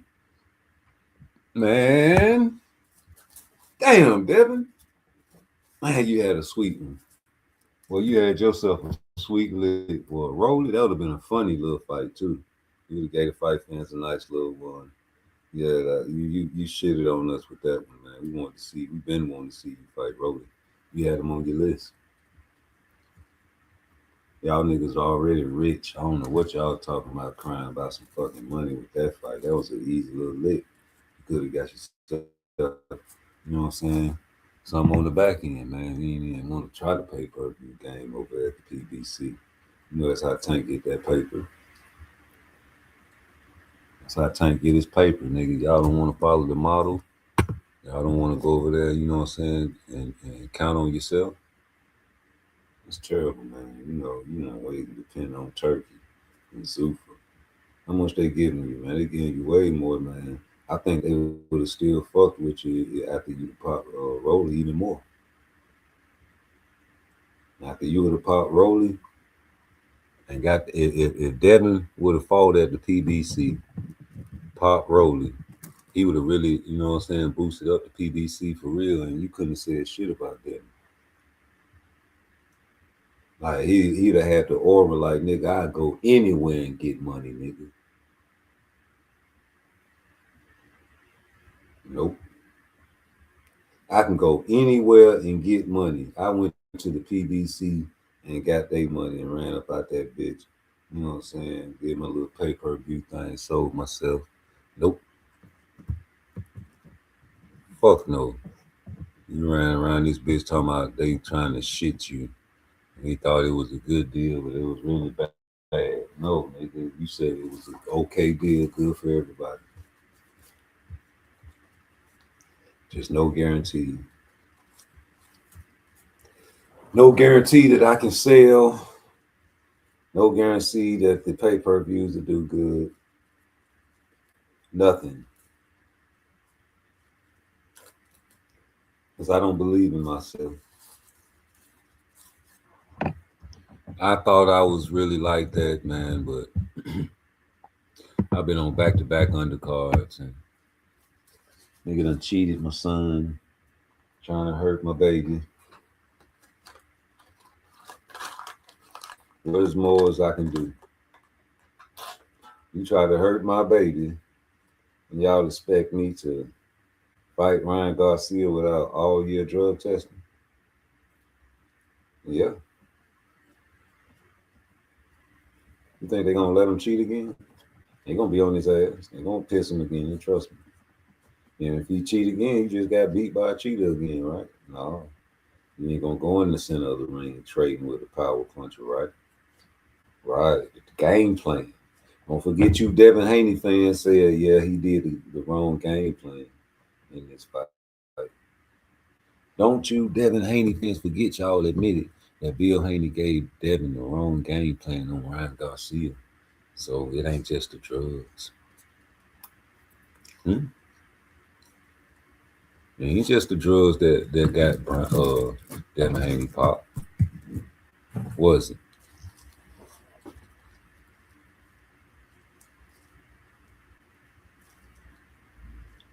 I think the left hook was there the whole time. The left hook was always there because he got the bow and arrow.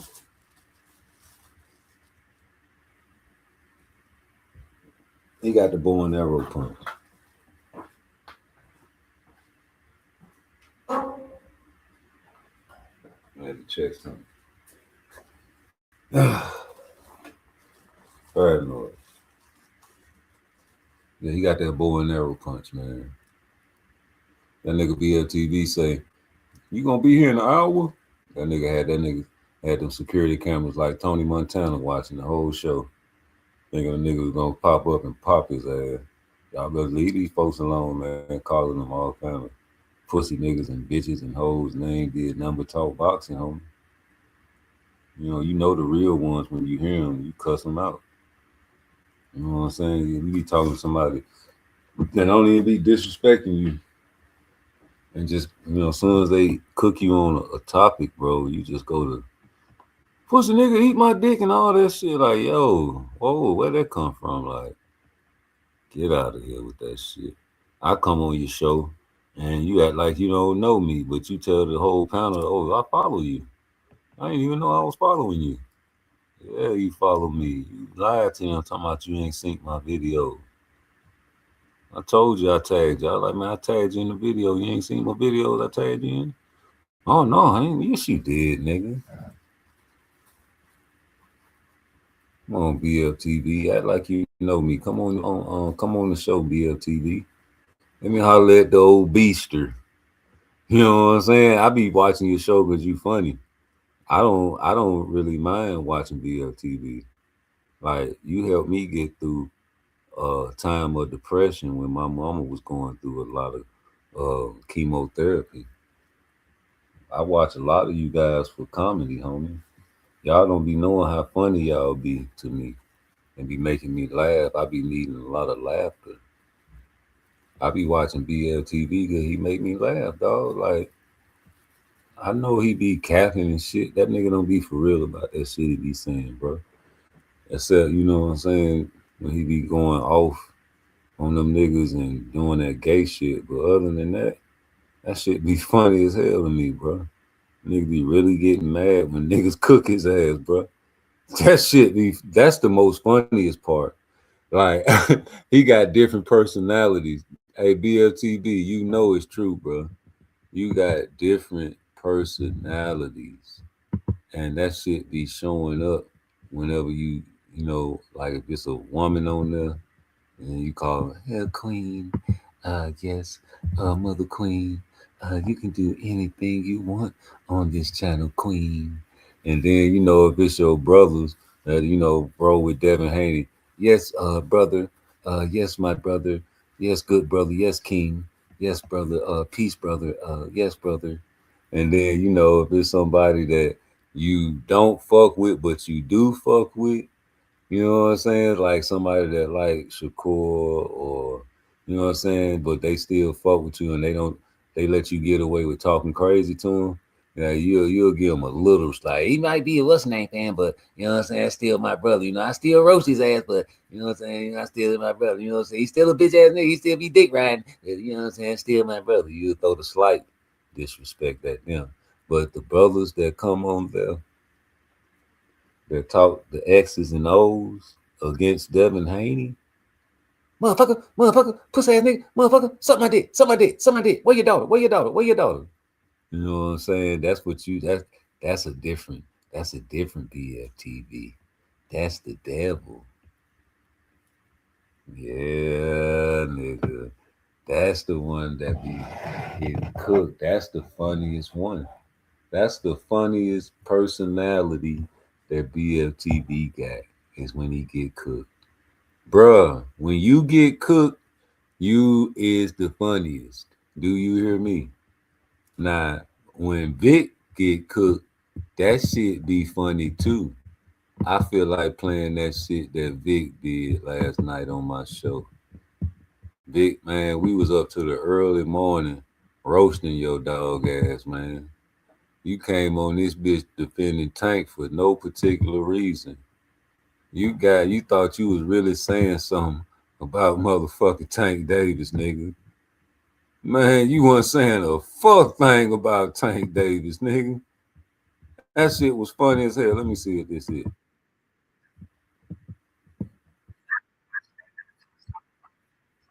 Alright. We're trying to make me play the rules of boxing. I don't want to change it. I'm gonna change it. I don't care what you niggas say. I can kick everybody else's ass and can't nobody whoop me. You know what I'm saying? So what you gonna do about it? Some cold Debo shit. Shakur Stevenson is the real bully, the real Debo. You know that, right? Because you know, think about it. You know, he's the big bro. Like, who was his big bro? He's retired. And everybody else, you either gonna do what he say or you gonna be his brother. Like, look at O'Shaquie. You did what that nigga said. He did a Canelo on you. You know, Canelo will put you through a maze, even Tank. Yeah, go do this and go do that. Fight him, then I might fight you, nigga. And that's what you did to O'Shaquie. You got your first taste of some Canelo and some Tank treatment. You understand me? You want to fight me, nigga, fight my little brother. You know, he don't like being called little brother, so I say fight my little homie. You understand? Fight your little one. You know, you fight the little one and you beat the little one real bad, you might get yourself a Shakur fight. But if you fight the little one and you just have a war, or if you know what I'm saying, just an average fight, you're not getting a Shakur fight. And if you get popped by the little one, that's gonna be bad. And you know them boys in camp training for you. Them boys in camp getting Raymond ready for you. That ain't that's is knew everything, right? Sometimes, right? More rest, more recovery. Yeah. Not going HIIT. You know what I'm saying? High intensity interval training all the time. You know what I'm saying? Taking it easy and doing specific special workouts for your weaknesses. You know what I'm saying? Like people get better. Like especially the youth. The youth, Abdullah can get better. He has time. Floyd Schofield, all these guys can get better. Shakur can get better. Boots can get better. You see what I'm saying? These guys ain't even 30 yet. Devin can get better. These guys ain't even 30 yet. You understand me? And the OGs know what I'm talking about. So I don't understand why Victor don't think that Shakur can get better. Or that, these type of guys that are already undefeated and giving people hell, like they can't get better. Like even with Boots, like y'all act like this man is not striving to be the best. And I've never seen a fight with Boots, even with the Karen fight, he was trying to kill that fella in both fights. I've never seen a fight where people just like, yo, this nigga's trash. Never, ever. And I'm trying to figure out where the hate stems from, right? So forget about Shakur, you know what I'm saying? Because he can't really knock shit out like Boots, right? And they're giving you knockouts. He going in there giving you slow motion punches. He going there giving you no look punches. He giving you the southpaw knockouts. He giving you the orthodox knockouts. He giving you the double jabs. He giving you the triple jabs. He giving you you don't even notice when he's switching stances. He giving you all of what you need as a complete boxer, right? But yet and still, the hate is great, right? And he ain't never fought nobody goes back to the Shakur shit. Like, he ain't never fought nobody. But you know that that's not true because, like, as far as Shakur, all of his fighters that he fought had winning records. And with Boots, man, the things that he's doing in the ring, you have people like Blue Blood saying behind closed doors. I've watched him spar so many times. Like, everything he's doing in sparring, he's doing in the ring.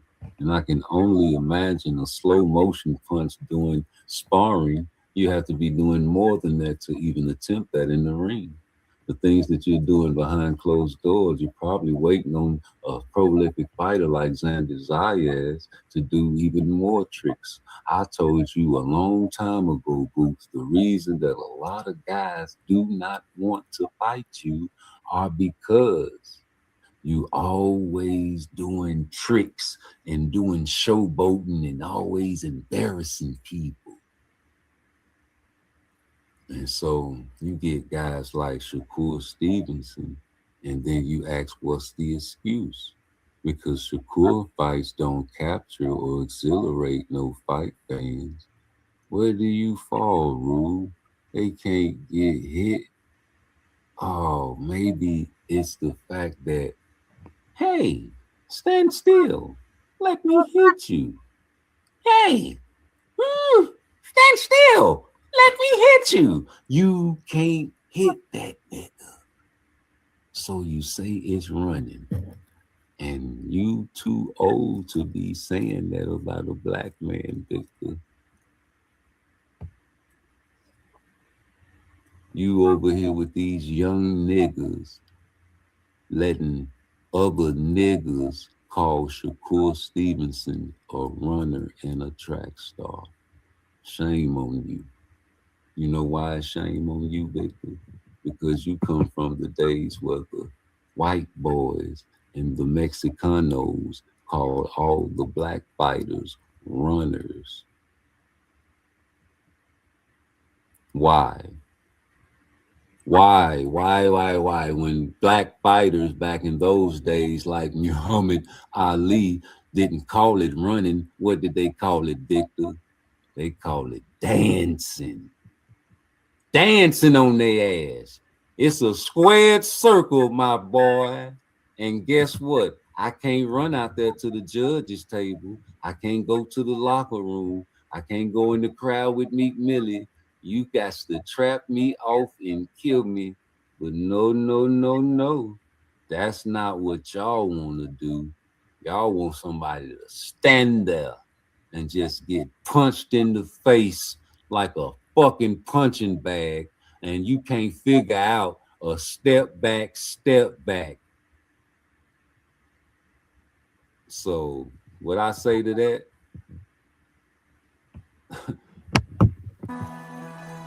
That's not nice. Voodoo. That's not nice. Voodoo. You wish death upon me, I don't know how many times. And now you wonder why you crying, all your family died. You killed my twins and you thought that she was sweet. You thought you got away with murder, never ever will it be. You called my daughter and you disrespect my name. You disrespect my family and you disrespect the gang. I think I said I love you too much, so you don't think that I would do my voodoo. But I do my voodoo, you don't know me too much. Now do you? Yo, my boy, yo. Get that new babu, my boy, yo. Just thought I'd let you non-believers know. No more time for stop, I say you're not bullying no more.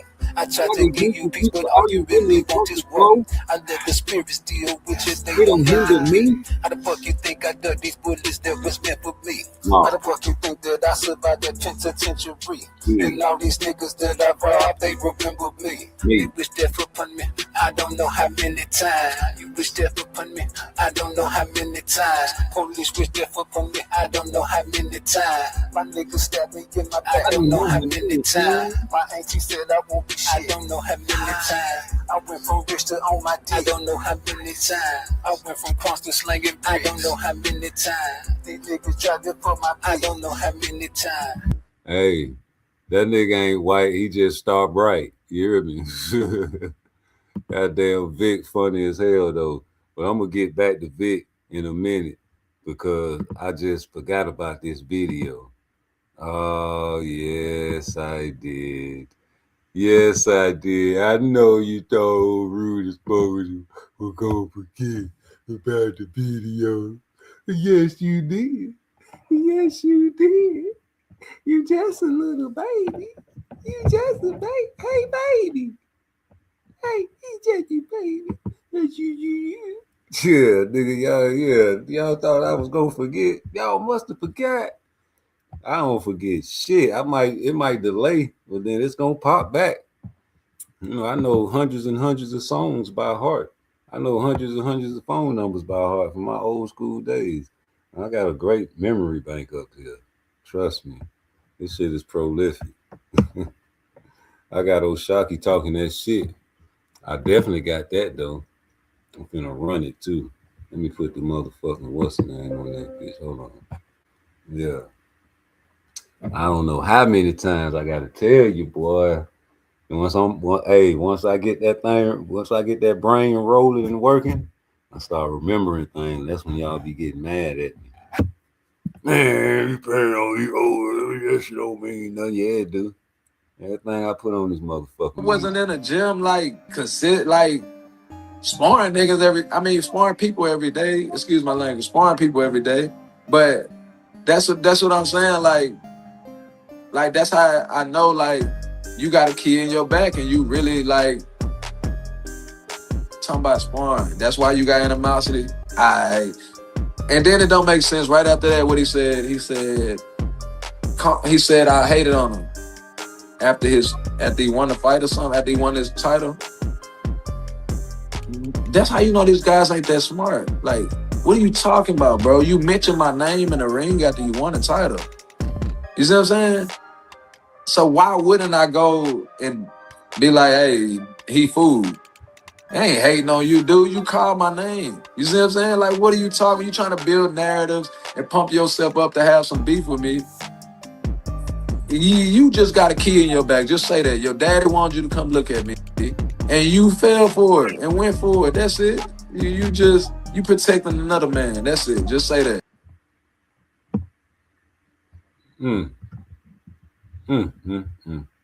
That's cold-blooded. That's cold-blooded, man. You know, you gonna have to tighten them up, Ray. Ray, that man said you protecting another man. Yeah, you gonna have to tighten him up, Ray. I think he might got some work for you, boy. I think Oshaki got the odds stacked up against him. I think that situation with Shakur, where he wanted to spar that nigga again, and he ain't had no time to get back to him and all that. Yeah, nigga, Shakur took that shit to heart. He wanted his lick back bad. And then you said his name after a fight. He's supposed to talk shit to you, Shakur. Yes, he was. I would have. I'm just putting myself in those Shocky shoes. That's all. I know I wasn't in a gym like sparring niggas sparring people every day. Excuse my language. Sparring people every day. But that's what I'm saying. Like that's how I know like you got a key in your back and you really like talking about sparring. That's why you got animosity. And then it don't make sense. Right after that, what he said I hated on him after he won the fight or something, after he won his title. That's how you know these guys ain't that smart. Like, what are you talking about, bro? You mentioned my name in the ring after you won the title. You see what I'm saying? So why wouldn't I go and be like, hey, he fooled? I ain't hating on you, dude. You call my name. You see what I'm saying? Like, what are you talking? You trying to build narratives and pump yourself up to have some beef with me. You just got a key in your bag. Just say that. Your daddy wanted you to come look at me. And you fell for it and went for it. That's it. You protecting another man. That's it. Just say that. Well, what you got to say about that, fella? Because that's what it looked like, boy. Like, every time they bring that shit up, you get hot. You be getting mad. And you don't like that nigga, man. You want to really go in there and really try to hurt Shocky. Watch. I done heard it in your voice. I seen it in your body language. Especially when they bring up Shakur. You so hot about that shit. Oh, where's this shit at? He exposed Richardson. Feels that Ford Pope debate said Ray Ford too crazy. He get slipped real bad. That wasn't the one though, man. He had one interview where he was breaking all that shit down about the beef. You know what I'm saying? About the sparring shit. Where's that shit at, man? I'm gonna find that shit, G. Yeah, he was trying to call that nigga, one calling back and all that shit. Let me see if this is. It's one of these. On the Boxing Massacre, I think. I think that's what it's on. It's this old show. Let me see. Let's fast forward through there. No, that ain't it. Damn, where that shit at?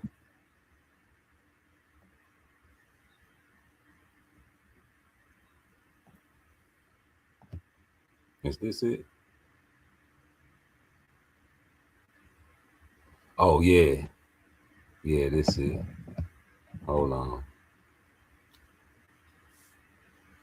Okay, I think this is it. Let me play this shit. Let me rewind this shit. Hold up. He said, quote, you're dick riding in reference to Shakur Stevenson recently. What's your response to that? If I'm dick riding, then what are you doing? Because me, I really want to make the fight happen. And I only went to Shakur because he was playing both sides. trying to come be friends with me, trying to get me to come spar with her, and then you put your mans out. Great for you. I would have been, if I was Shakur, I would have been mad at you. Because if I could, if Shakur came to you probably and told you, if you ever fight me, that he want to be there hand and foot, he want to spar you all the time, be there, and you go say that to the interviewer, and that's what made me go after Shakur. See what I'm saying? That's a difference. That ain't got nothing to do with dick ride. But for you to say, hey, where the beef come from, and you talk about sparring. Well, what did make you decide? I'm not gonna do the sparring after all, because he says you guys redo it. It wasn't no deciding, bro. It was, I don't know what the hell I was doing at that time. That's why I'm like, bro, you bringing up sparring. That's how I know you. Like, you a weak person, and I don't know you. You don't know me. We've never met in person before that. You text me about sparring. I told you in the text I was out of town, that I was doing stuff. You see what I'm saying? I told you I would try to get my coach to set it up for that Saturday. We never said a gym that we was going to do it at. We didn't say we were going to go to Prince Gym or Main Street Gym, my gym, or anything. You see what I'm saying? I fought one time in 2022. That was in the beginning of 2022 when I fought Yokubov. I didn't fight again until February, Ray Vargas in February. I don't know what the hell I was doing at that time. I know I wasn't in a gym sparring niggas sparring people every day. Excuse my language. Sparring people every day. But that's what I'm saying. Like that's how I know, like, you got a key in your back and you really, like, talking about sparring. That's why you got animosity. And then it don't make sense. Right after that, what he said I hated on him after he won the fight or something, after he won his title. That's how you know these guys ain't that smart. Like, what are you talking about, bro? You mentioned my name in the ring after you won the title. You see what I'm saying? So why wouldn't I go and be like, hey, he fooled? They ain't hating on you, dude. You called my name. You see what I'm saying? Like, what are you talking? You trying to build narratives and pump yourself up to have some beef with me.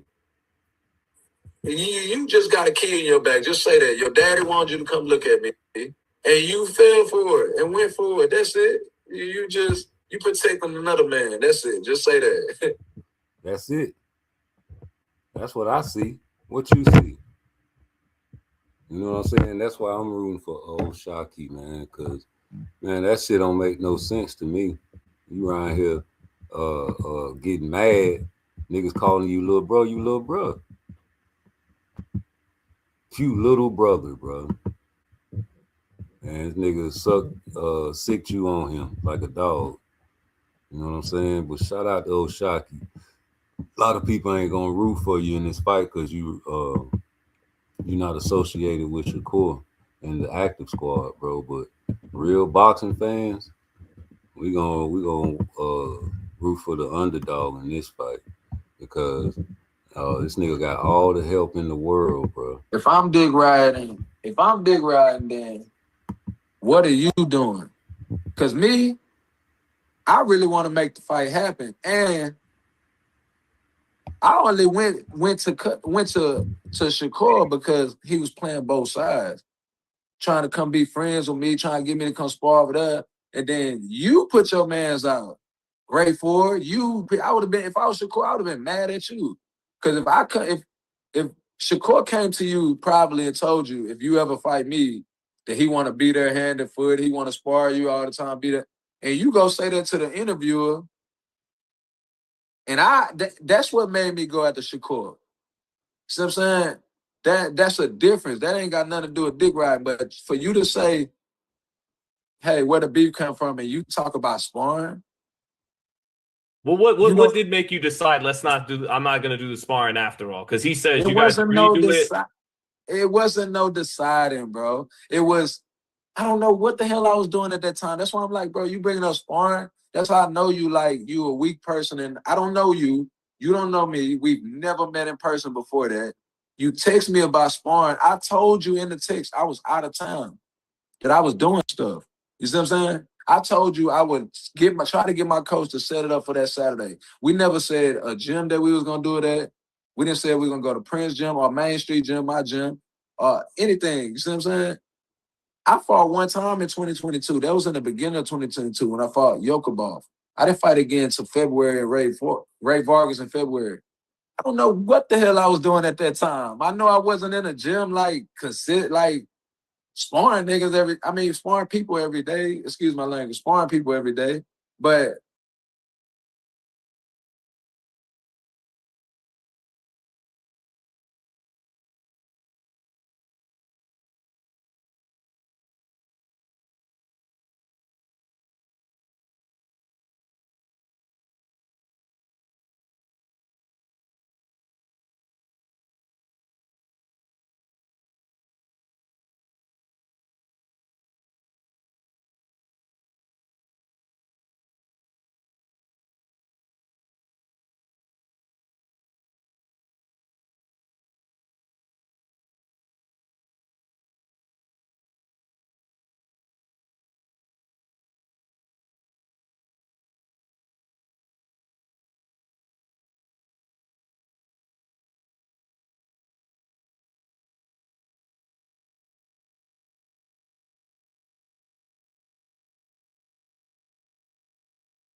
My bad. I'm over here talking shit. Can't even hear me. But yeah, like I said, bro, this the only guy that, you know what I'm saying, really want to jump in there with Shakur. Everybody else, hesitant. But you gotta respect that. You gotta respect the fact that he, you know what I'm saying, okay, you want me to fight your little brother. If he pop him, he gonna expect a Shakur fight, bro. And then if Shakur don't give it to him, he gonna, have the right. But as far as like what happened in the video, what he said, I gotta always roll with that. Cause like I feel like you mad at me because you ain't get your lick back. Like you want me to come back to that gym so you can get your lick back, bro. That's what it's like. You ain't never dispute nothing what O'Shaquie said about that sparring match, nigga. And you wanted your lick back. Like he said, he wasn't even in the gym like that, bro. And he was trying to get him back in there. And he said he was busy. And he said you can set it up. But y'all niggas, man, hey, y'all keep on rooting for these bosses like they playing cards and shit, man. They human. And them niggas do be fucked up, but that don't stop them niggas from kicking ass. You know what I'm saying? Shit. Them dudes be in that motherfucker kicking ass and like even in the hood. And if you from the hood, you gotta really think about the killers, the niggas that always grew up in school fighting, and you know what I'm saying, getting suspended for that shit. You know what I'm saying, and you got to think about their household. You know what I'm saying? Who is they copying off of? You know, sometimes be a household with a loud mouth motherfucker. Oh yeah, all that screaming and shit. You know what I'm saying? They take that shit into the streets, not knowing that a man ain't supposed to be right. And you just so throw it off, you don't give a fuck, can't tell you nothing, can't tell mama nothing. You know what I'm saying? Nigga better not do this, nigga better not do that to mama either. You know what I'm saying? So you got that persona out there in the streets. And when you get old enough to get your firearm, now you really dangerous. But before your firearm stage, you're in school, you're fighting all the time. You know, some of them guys, they get put into the gym. Some of them guys get put on the football field. You know what I'm saying? Some of them guys, you know, get fall victim to the street though. But you know what I'm saying? You always got them type of guys, man. So them type of dudes, man, come from them households, bro. You know what I'm saying? So I see that Shakur is real emotional. And he got how many brothers and sisters? He got a lot of family members he grew up with. He probably was the oldest, I don't know. He probably was trying to run shit in his house. He always been big bro. I don't think you can big bro everybody though. I don't think you can big bro a nigga like O'Shaquie, even if you feel like you can beat him. But the killers in the hood be usually the niggas that grow up in houses with the unstable houses too. And they be copying mama. You know what I'm talking about? Not even knowing. Cause you know, I know my mama, God bless the dead boy. When she get mad, man, there ain't nothing nobody, the police or anybody can do. And a lot of women out there, like, they get away with a lot of shit out here in this world. Cause they women. You know, they emotional. They got the estrogen in them by God. So they are emotional creatures. And these men are boys being raised by these women, man. They get out here and turn into killers. Can't control their emotions. Got to be right. The need to be right. You know, gotta control shit. My way or the highway. You understand me? Nigga can't tell me shit. I don't need no nigga for shit. These are men. These are men. Nigga can't tell me shit. And I don't need no nigga for shit. Block. Block. I'm finna block rude exposure. Block. You know what I'm saying? Like your bitch. Block. You think a nigga give a fuck? Bitch. Block. A nigga acting like a bitch. So we see it, and it's in the boxes too. You know, so when you get guys like O'Shaquie, you want to hate him because he want to fight your guy. You want to hate O'Shaquie because he want to fight your guy. Just like the Tank fans, man. Oh, what he want to fight him for? You go to looking at him and start hating him. Look at anything Jerron Ennis do just because y'all hate that nigga, he got something wrong with him. Ain't nothing wrong with the nigga. I ain't never seen like a fight where I felt like, oh shit, we need to rewatch that shit, see if he won that. No, I did that to Devin with the Loma fight. I rewatched that fight to see if he won that fight because it was close. I ain't seeing no close fights with Boots. I ain't seeing no close fights with Shakur. And so when you get two guys that had close fights like Ray Ford and O'Shaquie, it's gonna be a great one. But one talking shit and the other one talking shit, but one getting more help than the world. One is a nigga that done did good so-called against Shakur in sparring. And it's gonna come out to if O'Shaquie dominate Ray Ford, Shakur gotta fight him. But if he just have a war, Shakur ain't gonna fight you, bro. And then you're gonna be like, oh, see, but no, ain't no CC. He had all the help in the world. You know, to get ready for somebody that did good against Shakur. So all Shakur can teach Ray is what O'Shaquie is good at and what succeeded against him. And what O'Shaquie did to Shakur in sparring.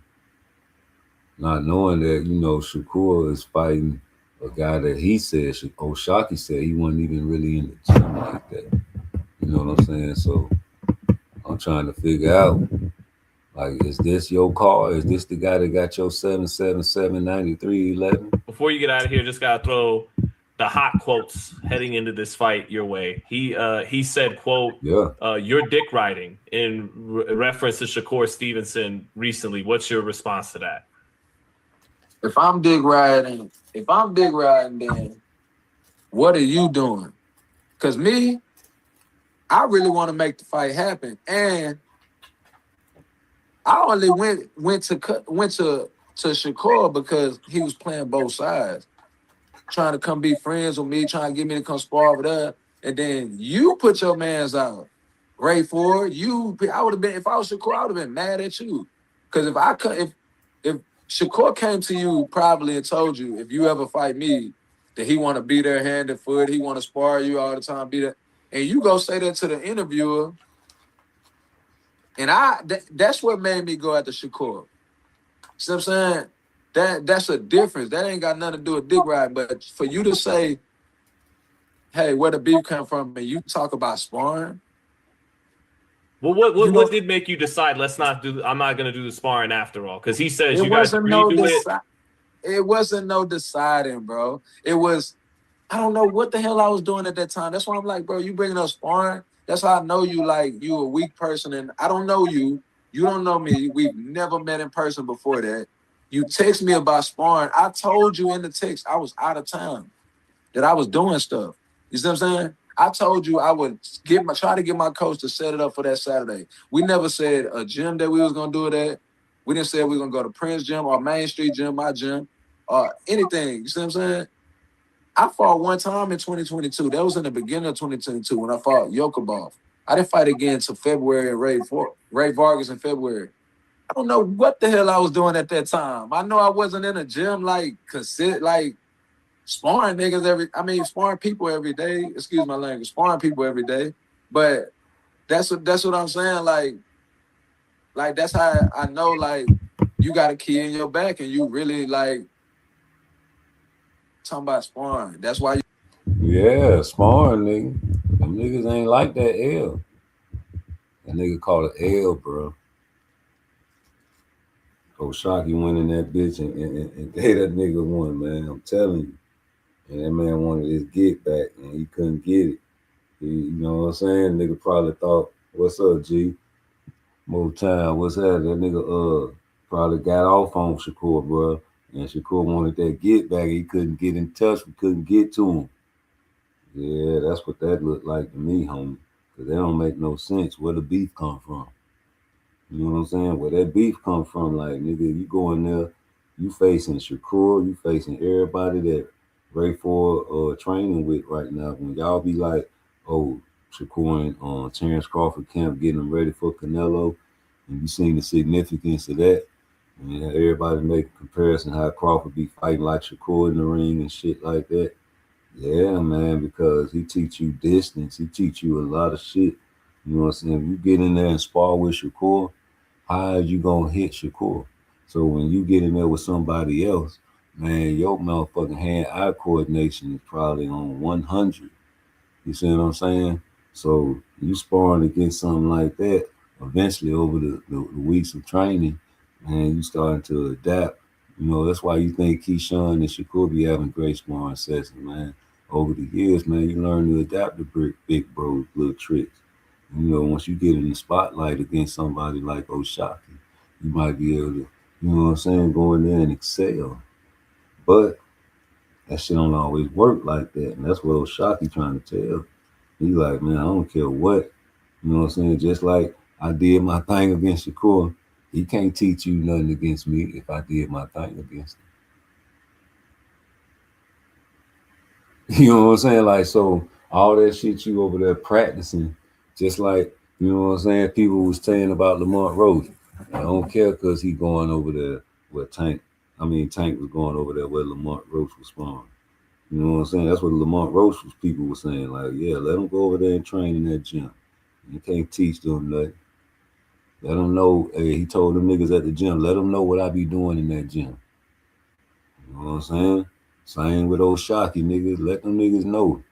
You know what I'm saying? You were calling me to get the rematch, Craig. You know what I'm saying? I told you I was busy, nigga, ripping and running, doing what he want to do. He probably didn't want to give him the rematch. You know what I'm saying? We don't know. All we hear is this side of the story, though, bro. And I hear you, bro. I hear you. I hear you loud and clear. And if I was putting myself in your shoes, G, I'd be the same way. I only went to Shakur because he was playing both sides, trying to come be friends with me, trying to get me to come spar with her, and then you put your mans out. That's that Jersey shit, G. Shout out to them Jersey niggas. Y'all know y'all be on that grimy shit, G. Got a couple homeboys from Jersey. Brick City, Newark, Jersey. Quick snap the done. Y'all be hearing my dog on this shit sometimes. Yeah, I know how y'all boys get, man. Y'all love to do that type of shit. You know, because y'all be thinking y'all smooth, but y'all grimy. Ray Ford, I would have been, if I was Shakur, I would have been mad at you. Because if Shakur came to you probably and told you, if you ever fight me, that he want to be there hand and foot, he want to spar you all the time, be there, and you go say that to the interviewer, and that's what made me go after Shakur. See what I'm saying? That's a difference. That ain't got nothing to do with dick ride. But for you to say, hey, where the beef come from, and you talk about sparring. Well, what did make you decide? I'm not gonna do the sparring after all, because he said you guys redo it. It wasn't no deciding, bro. It was, I don't know what the hell I was doing at that time. That's why I'm like, bro, you bringing up sparring. That's how I know you. Like, you a weak person, and I don't know you. You don't know me. We've never met in person before that. You text me about sparring. I told you in the text I was out of town, that I was doing stuff. You see what I'm saying? I told you I would try to get my coach to set it up for that Saturday. We never said a gym that we was gonna do it at. We didn't say we were gonna go to Prince Gym or Main Street Gym, my gym, or anything. You see what I'm saying? I fought one time in 2022. That was in the beginning of 2022 when I fought Yokubov. I didn't fight again until February, Ray Vargas in February. I don't know what the hell I was doing at that time. I know I wasn't in a gym like sparring niggas sparring people every day. Excuse my language, sparring people every day. But that's what I'm saying. Like that's how I know, like, you got a key in your back and you really like talking about sparring. That's why you got animosity. And then it don't make sense. Right after that, what he said I hated on him after he won the fight or something, after he won his title. That's how you know these guys ain't that smart. Like, what are you talking about, bro? You mentioned my name in the ring after you won the title. You see what I'm saying? So why wouldn't I go and be like, hey, he food? I ain't hating on you, dude. You call my name. You see what I'm saying? Like, what are you talking? You trying to build narratives and pump yourself up to have some beef with me. You just got a key in your back. Just say that. Your daddy what? Daddy wanted you to come look at me. And you fell for it and went for it. That's it. Yeah. That's what it is, man. And you did fall for it, right? And you gotta win too. Cause you're gonna put your big brother in a position where he's gonna have to fight this man. And you fighting for your brother. Because if you win, ain't no sense in Shakur fighting him, right? And so if the old Shocky Foster fight ever happens with Shakur, that means Ray lost. And you don't have to dominate O'Shaquie if you beat Ray Ford, because he's not going to fight you, like I said, if you don't.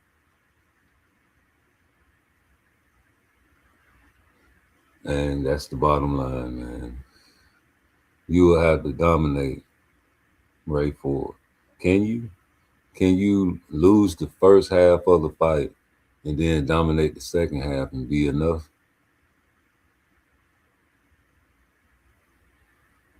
Can you go back and forth with Ray Ford for the first half of the fight and then turn up and then pull off and then that be enough? Or do you have to dominate the whole fight?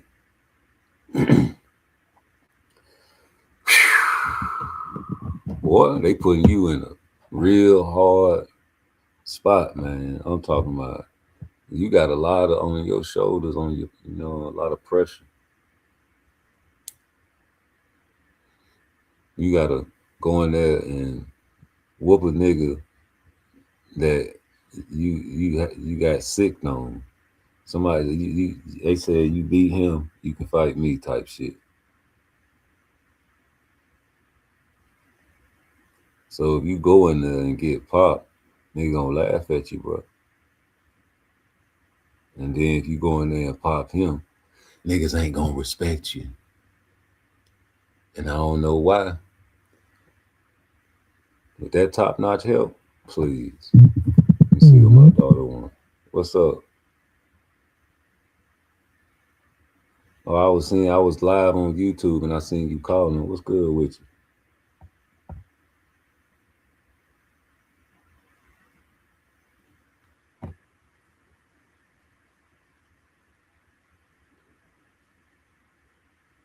Okay, so that's a good thing, because I go to court on the 27th to see about her. Okay.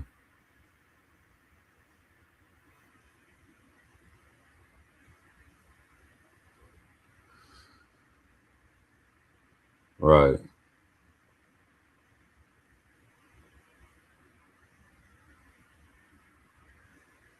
Hell yeah. Right. Right. Right. Okay, well, that's what's up.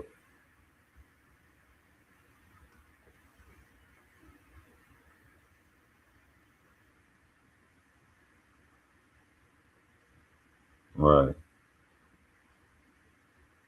Well, the main goal is to get that baby,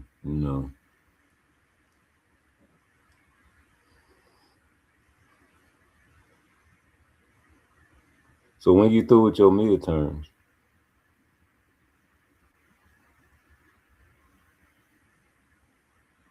Oh, okay. I'm waiting on that website.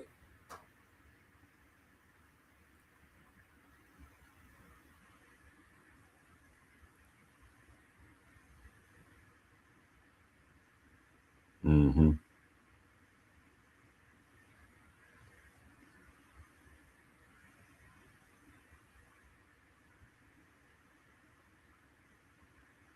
Yeah, do whatever. It don't matter. We're gonna pay for it. Just get it set up for me.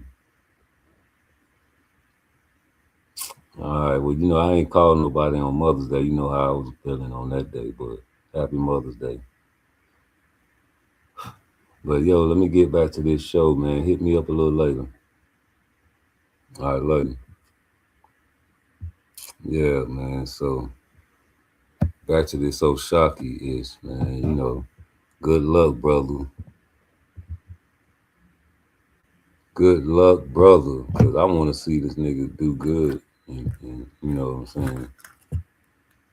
Beat Ray Ford. Hold on, who just called? Yeah, I need you to beat Ray Ford for me. That'll be good. And then we'll see if Shakur gonna fight you. Because that's what I want. I've been wanting to see this fight. Like, I think it's some complications in that Raymond fight. So, there's people out here that really don't want to fight this nigga. So if he want to fight you, it's the fight that you should be taking. And you got guys that don't want to fight a fight, and there's niggas out there that do. You gotta get them. So I respect everything that Oshaki doing and where he came from. You know what I'm saying, with this situation. Like, I would put myself in this nigga's shoes and be like the same way. So yeah, I hope he beat him, because I want Shakur to fight this guy. And you know what I'm saying? Show me that shit in sparring was just some fluke shit. You feel me? Because that's what they living it off of. That's what all this beef is about. The fucking sparring, bro. And you wanted your lick back, and that nigga was on the road. That nigga was in the wind, and all this shit is talking like, after you win your title, you mentioning his name, he's supposed to talk shit about you. Like, what's up? So Yeah, maybe this the fight. Maybe this the one like he can lose to all other guys, but have this nigga number like Devin and Ryan. Like maybe Ryan do got your number, Dev. And you know, it'll be horrible if that fight happens again and it repeats the first with a clean drug test. That is. You know, that left hook is a left hook in all boxing globes. You know, and that was round 1. So drugs and no drugs, man. These guys throughout history fought drug cheats, man. You know, I'm pretty sure Ryan didn't pick you to just start cheating on, did he? You know, like I said from the beginning, man, when the fight happened, that makes you a victim. He was a victim when he beat you. And whether we didn't know he was on drugs at the time when we watched the fight live. He was a victim right then. But you was surely a victim after we found out of the drugs. Because, you know, for your delusional pleasure, you know, Devin's so good, he only chose him to cheat on. Which it means he chose to commit an offense against him. Hashtag he committed a crime against him. He could have ended his life in round 7 if they didn't have Harvey Dock as a referee. I think Jack Reese would have just warned Ryan, like, hey, man, cut it out now. All right, come on, let's go fight. And, you know, it wouldn't have been no point taken. I'm just imagining.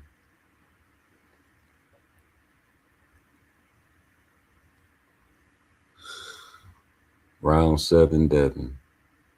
That was a terrible round for you. And, you know, just like with the Benavidez fight, you were getting hit with elbows and everything. And, you know, you were clinching to keep from falling. And, you know, Harvey didn't call a lot of those and said they were slips, but we went back and watched it. Those were punches that made you clinch. And, you know, shout out to Devin knowing that Ryan doesn't have that good of enough footwork to and get up out of there where you fall on your face. No, he does not. And he hit you and couldn't get away from the clincher. And you got frustrated because it kept happening over and over and over and over again in round 7, that is. And once he caught your ass with a clean one, and that last final clinch that Harvey Dock refused to warn him about, you know, it was just like, get off of him. Get off of him, Devin. Let him go, Devin. Well, I'm talking about Harvey Dock. You strong. You must be in the gym. I think Harvey Dock is a fitness freak. I think Harvey Dock does strength and conditioning training because it was a real heavy load to separate those two fellas. Well, separate Dev from that clinch. And, you know, it got to the point where a man on drugs would probably lose his temper and lose his cool. Even though I know the computer all helps you cut weight, but yeah, whatever. They say he was on real drugs, a junkie. You know, he slapped the shit out you and they broke the clinch up. And click, that was enough to take that point, save your life, give you a chance to stumble over there, bumble over there, grab the ropes, take a smile for the camera, bro, and get your wits together while he points to each judge and take a point. Now you not seeing 2 Ryan Garcias. Now it's back to seeing 1 Ryan Garcia. And at the end of the round, that will save a boxer's life. Saving Alexander Usyk's life in a Daniel Dubois fight is imagining he got hit low and giving him almost 2 minutes or more to recover. Knowing it should have been a 10 count. So, you know, Shockey got robbed too, but You know, that was a suspicious robbery. And, you know, it could have went any way. And, you know, the second fight was closer than the first. So people still downplaying your skill set. And you say you came up against Cool Boy. And, you know, guys like me never really put Cool Boy up there like that, even before the Inouye fight. And, you know, I'm sorry. Nice Philadelphia boxer, but that's it. And you did your thing against him, so what? But now you got a chance to show everybody all that shit you talking. Because, you know, I'm cool with guys talking shit. It's just that when they don't back it up, it kind of look crazy. Like when Shakur be like, he gonna stop motherfuckers and shit, and then he can't stop them. That shit be frustrating, especially when you hear Wally telling you what to do in the corner and you going against the grain, cussing him out, talking crazy to him. He's an amateur. I'm a professional. I'm finna stop him. No, you not. But it all goes back to that jab, right? That's all he wanted. That's all you need to concentrate on is your jab. That's your special power. According to everybody else, that's all you beat people with. And your defense. Don't you forget that. A jab and defense, a hellified combination to win any fight in the world, Craig, because that jab can be lethal and set dangerous punches up that you consider powder puffs and weak. But the judges say, ooh, wee, and your face say, damn, at the end of these fights. I love to see Jamel Herring's face because it was all fucked up and bloody, but he's dark skinned. You couldn't really see that there. I like to see Teofimo Lopez's face after them fights because he had big, stupid ass lumps and was swollen red everywhere. You know, I like to see Padley's face when he was on the ground punching the fucking ground, fucking body shots, man. I love to see that towel fly in the ring in slow motion.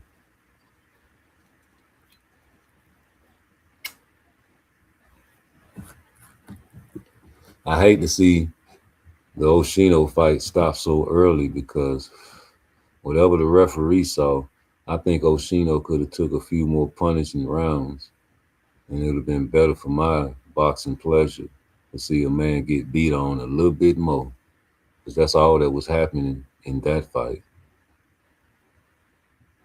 You know, y'all say he ran against Oscar Valdez. I think that he figured out he couldn't knock that little mother lover out.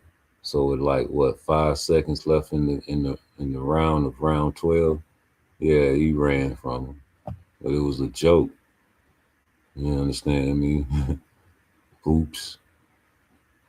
You know, I think that Shakur Stevenson in that Cepeda fight chose the wrong game plan. I think standing in the pocket, letting them swing those 1,000 punches on you, minus 100, I think, was stupid. I think that you should have been the Shakur that everybody hates in that fight and save that stand in the pocket shit for Tio and try to stop him in that fight. But now, no, since you didn't stop Tio, they still got something to talk bad about you about. So who you fight next? And do you stop the next fighter that you fight? Is the question. Because that's what all the people want, the casuals. You heard Vic. You heard Vic over here just blah, blah, blah, talking crazy out the side of his neck. Let's go back to his stupidity. Let's go back to Victor's stupidity and get a couple laughs or two. Yeah, I don't know how many times. But it is what it is. You say if a black man do some grimy shit to a black man supposed to ignore that. Now, what you talking about? You talking about, like, who did something grimy? See, that's what you see. You coming up with some blank statements and blank crazy statements going on, man. Who did something grimy? Who's the grimy one? Who is the grimy one? Who's the unrighteous one in this situation? You got to tell me one thing, and this, then I'm gonna end this question about Tank. Now, y'all know this man going through this and going through that, right? So my thing is, you gave the excuse with Lamont Roach that he was going through this and going through that, right? And that's the reason the fight outcome was the way it was. But if you tell the truth, shame the devil, styles make fights. And y'all been saying that shit for a long time, homie. And Shakur been biting his motherfucking nails off trying to get at Tank. But y'all gonna always say that he was ducking Tank Davis. Now, if that ain't no delusional shit, that's the dumbest shit I've heard so far on YouTube, because I remember everybody waiting on the phone call for the Tank sweepstakes. Everybody want to fight Tank, just like everybody want to fight Canelo, nigga. Ain't nobody ducking no goddamn payday. Payday? Yeah, I know that. But, you know, if you guys put yourself in Shakur Stevenson's shoes, I'm pretty sure that everybody that Devin Haney fought, everybody that Tank Davis fought, he'll beat the shit out of. So if them niggas can get a Tank fight and do good with Tank, I'm pretty sure even if Shakur get knocked out, he ain't scared to get in the ring with that nigga. But you niggas calling him a duck is fucking valedictorian smart, right? You niggas are geniuses for calling that shit. That's the most deflective statement I ever heard in a long time. As far as a fight fan, y'all not fight fans. Like, it's okay to be a maniac, but sometimes the truth and reality must be respected. Like, you know what I'm saying? Like, I'll be cool with niggas be like, yeah, man, you know, the niggas from Baltimore, they don't give a fuck about what Tank do. I'm cool with them niggas. Like, I met a dude from Baltimore at the Chinese food store and interviewed him about Tank. And was like, man, he told the nigga straight up, like, I don't give a fuck if Tank duck. I don't give a fuck about none of that shit, nigga. That's he from the, you know what I'm saying, from the city. He from Baltimore, so they repping Tank because of that. But as far as boxing, that nigga know damn well that, you know, that's why he said what he said. He don't give a fuck if Tank duck or do none of that shit. You know what I'm saying? So that's a true fan of the hometown. But boxing fans, real boxing fans, ain't never been acting, never.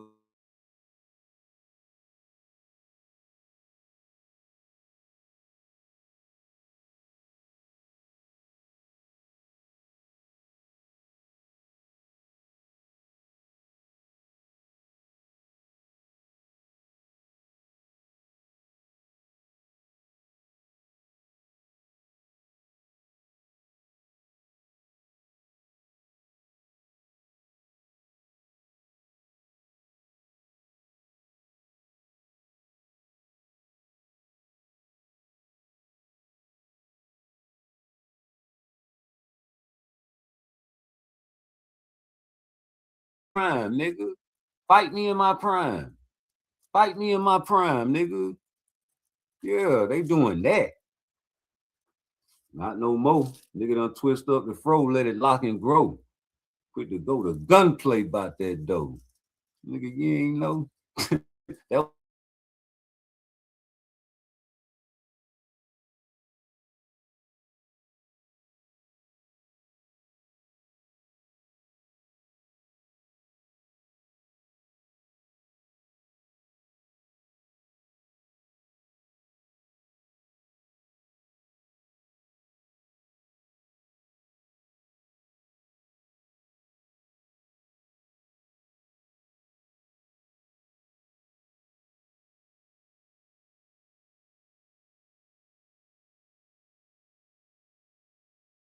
changed my life. That's my favorite Trick Daddy song. Got to change my life. Lord knows I ain't living right. Smoking out every day and night. Hustling, falling way behind. All of that shit, man. We was living that shit for real. But yeah, man, Tank Davis got to come back and get that shit together, because, you know, he do be knocking shit out, right? But, you know, you a puncher's chance against Shakur, bro. He'll punch his chance against Shakur. He one of them guys, like when y'all said that Schofield had a punch his chance against Shakur when they said he was getting ready to fight Schofield. Y'all like, I don't know now, Schofield got power. I'm like, nigga, what kind of chitlins is you eating? Two niggas over here eating chitlins talking about Schofield got power and he could do something to Shakur Stevenson.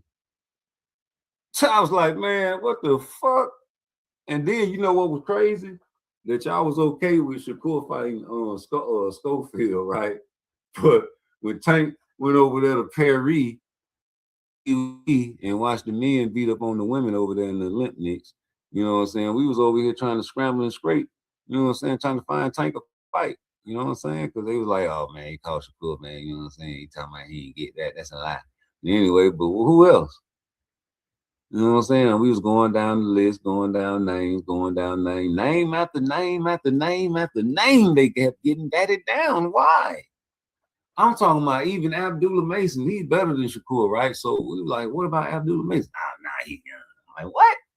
Well, I'm smart. I'm like, yeah, you know. What about Matias? Oh no, he coming off a loss. I was like, God damn, they're the most dangerous fighters. That's what it is. You know what I'm saying? But I think it is. You know what I'm saying? Go up there with that 40, man. You got a rehydration clause already attached to him. That would have been a good fight for Tank. Y'all niggas just had fear. You know, Tank could have fought a lot of guys like Conor Ben, man. You know, Regis. You know what I'm saying? And that would have been a good fight for him, man. The nigga was scared to go up there. Y'all made the excuse for him. Talking about he too little. You know what I'm saying? So I got to see this nigga come back and pop something, man. He got to come right back in like Earl Spence, Mr. No Tune-Up. Well, see, y'all giving him the pass too much, man. Now he expecting that shit. He got a prima donna attitude, like he can do what he want to do, and y'all did that to him. Y'all did that. He ain't got to fight nobody. He ain't got to do this. Tank to face the boxing. Tank ain't got to fight whoever he want to fight. Then as soon as he damn near get popped by Roach, oh, he got to fight Roach. Hey, I don't want to hear nothing about no Shakur fight. That's going to have to wait. He got to hunt Roach. That's it. He got to. He ain't got to fight nobody, nigga. He can fight whoever the fuck he want to fight. Jake Paul, he going to fight him, nigga. And y'all was mad talking about he ain't fighting no Tank. He ain't fight. Y'all hating. Y'all hating on Tank. Y'all hating on Tank. I say, nigga, how the fuck we hating on? We trying to get the nigga some money. I want to see how big the nigga get. Because he fighting Jake Paul. He had 200. How much he gonna blow a fight night? He was gonna try to hurt Tank, man. Oh, little Tank. You saying all the boys got in that ring with Tank, fought Tank. Curry ain't fought nobody. He boxed them to win. Man, what's the name of the game, bro? Hold on, man. What's the name of the game, bro? See, thank you for saying that. Thank you for being a friend. Ding, ding, ding, ding, ding. Remember that shit? You old enough to remember that shit. It's called boxing. Thank you for saying. Let's highlight that motherfucker. Don't you delete that comment, nigga. Got you. Clip your dog ass. Might make a commercial. You just want a nigga to make a commercial at you. You just want a nigga to make a commercial at you. You saying all them boys that got in the ring with Tank fought Tank. Kurt ain't fought nobody. He boxed them to win. Miss me with that can't get hit girly man is.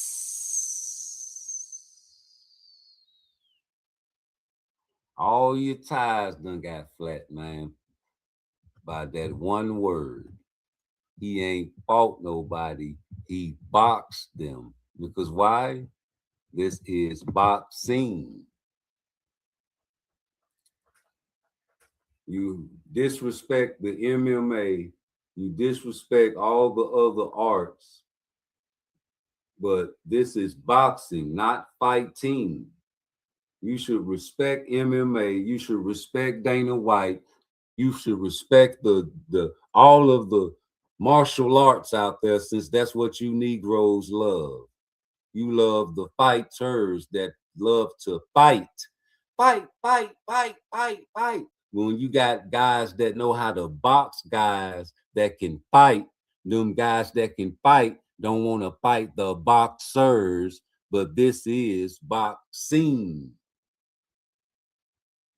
You understand what I'm saying? I know you understand that because the word ing was taught to you in elementary school. You hear me, man?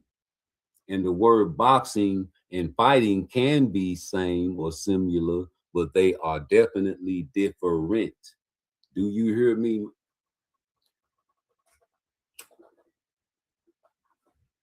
So like I said, man, you know, when you say things, man, you got to be careful when you say these things to me. Like when you capitalize that word, me, miss me.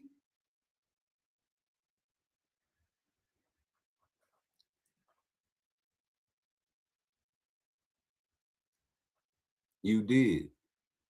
You did miss me. You missed me with that statement right there. So what you say? The name of the game is intended to soft down what should happen in that for fans to accept fighting as a sport. Word trickery. Okay, so you want us to accept what you love, right? So let me tell you a story. My daddy, God bless the dead, my granny, God bless the dead, they love chitlins. Do you hear me, man?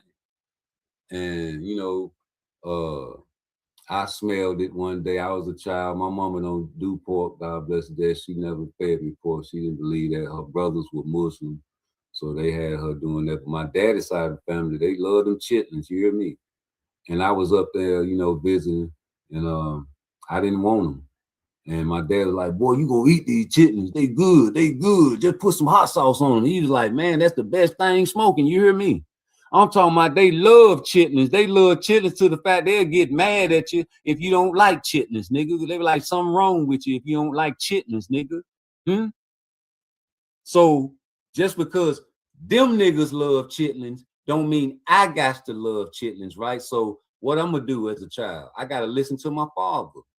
And I took a bite with the hot sauce and I spit it out.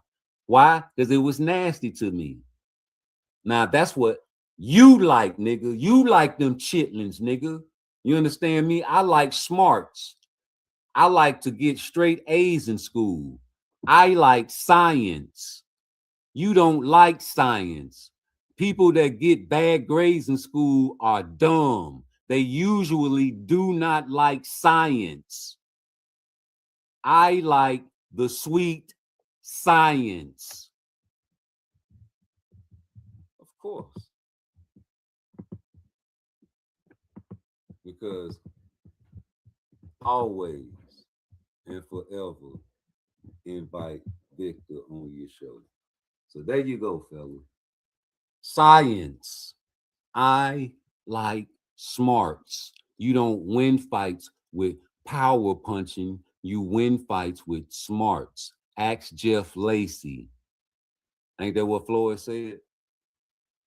Ain't that what Floyd Money Mayweather said before he ever met Tank? Before he even knew who Tank was. So you mean to tell me his state of mind done changed? Dum dum dum dum. Dum boom boom boom boom boom. We got Victor in the house, and we're gonna rude exposure. Hold up, I got to give you a drum roll. Hey, Rude. What you got for me?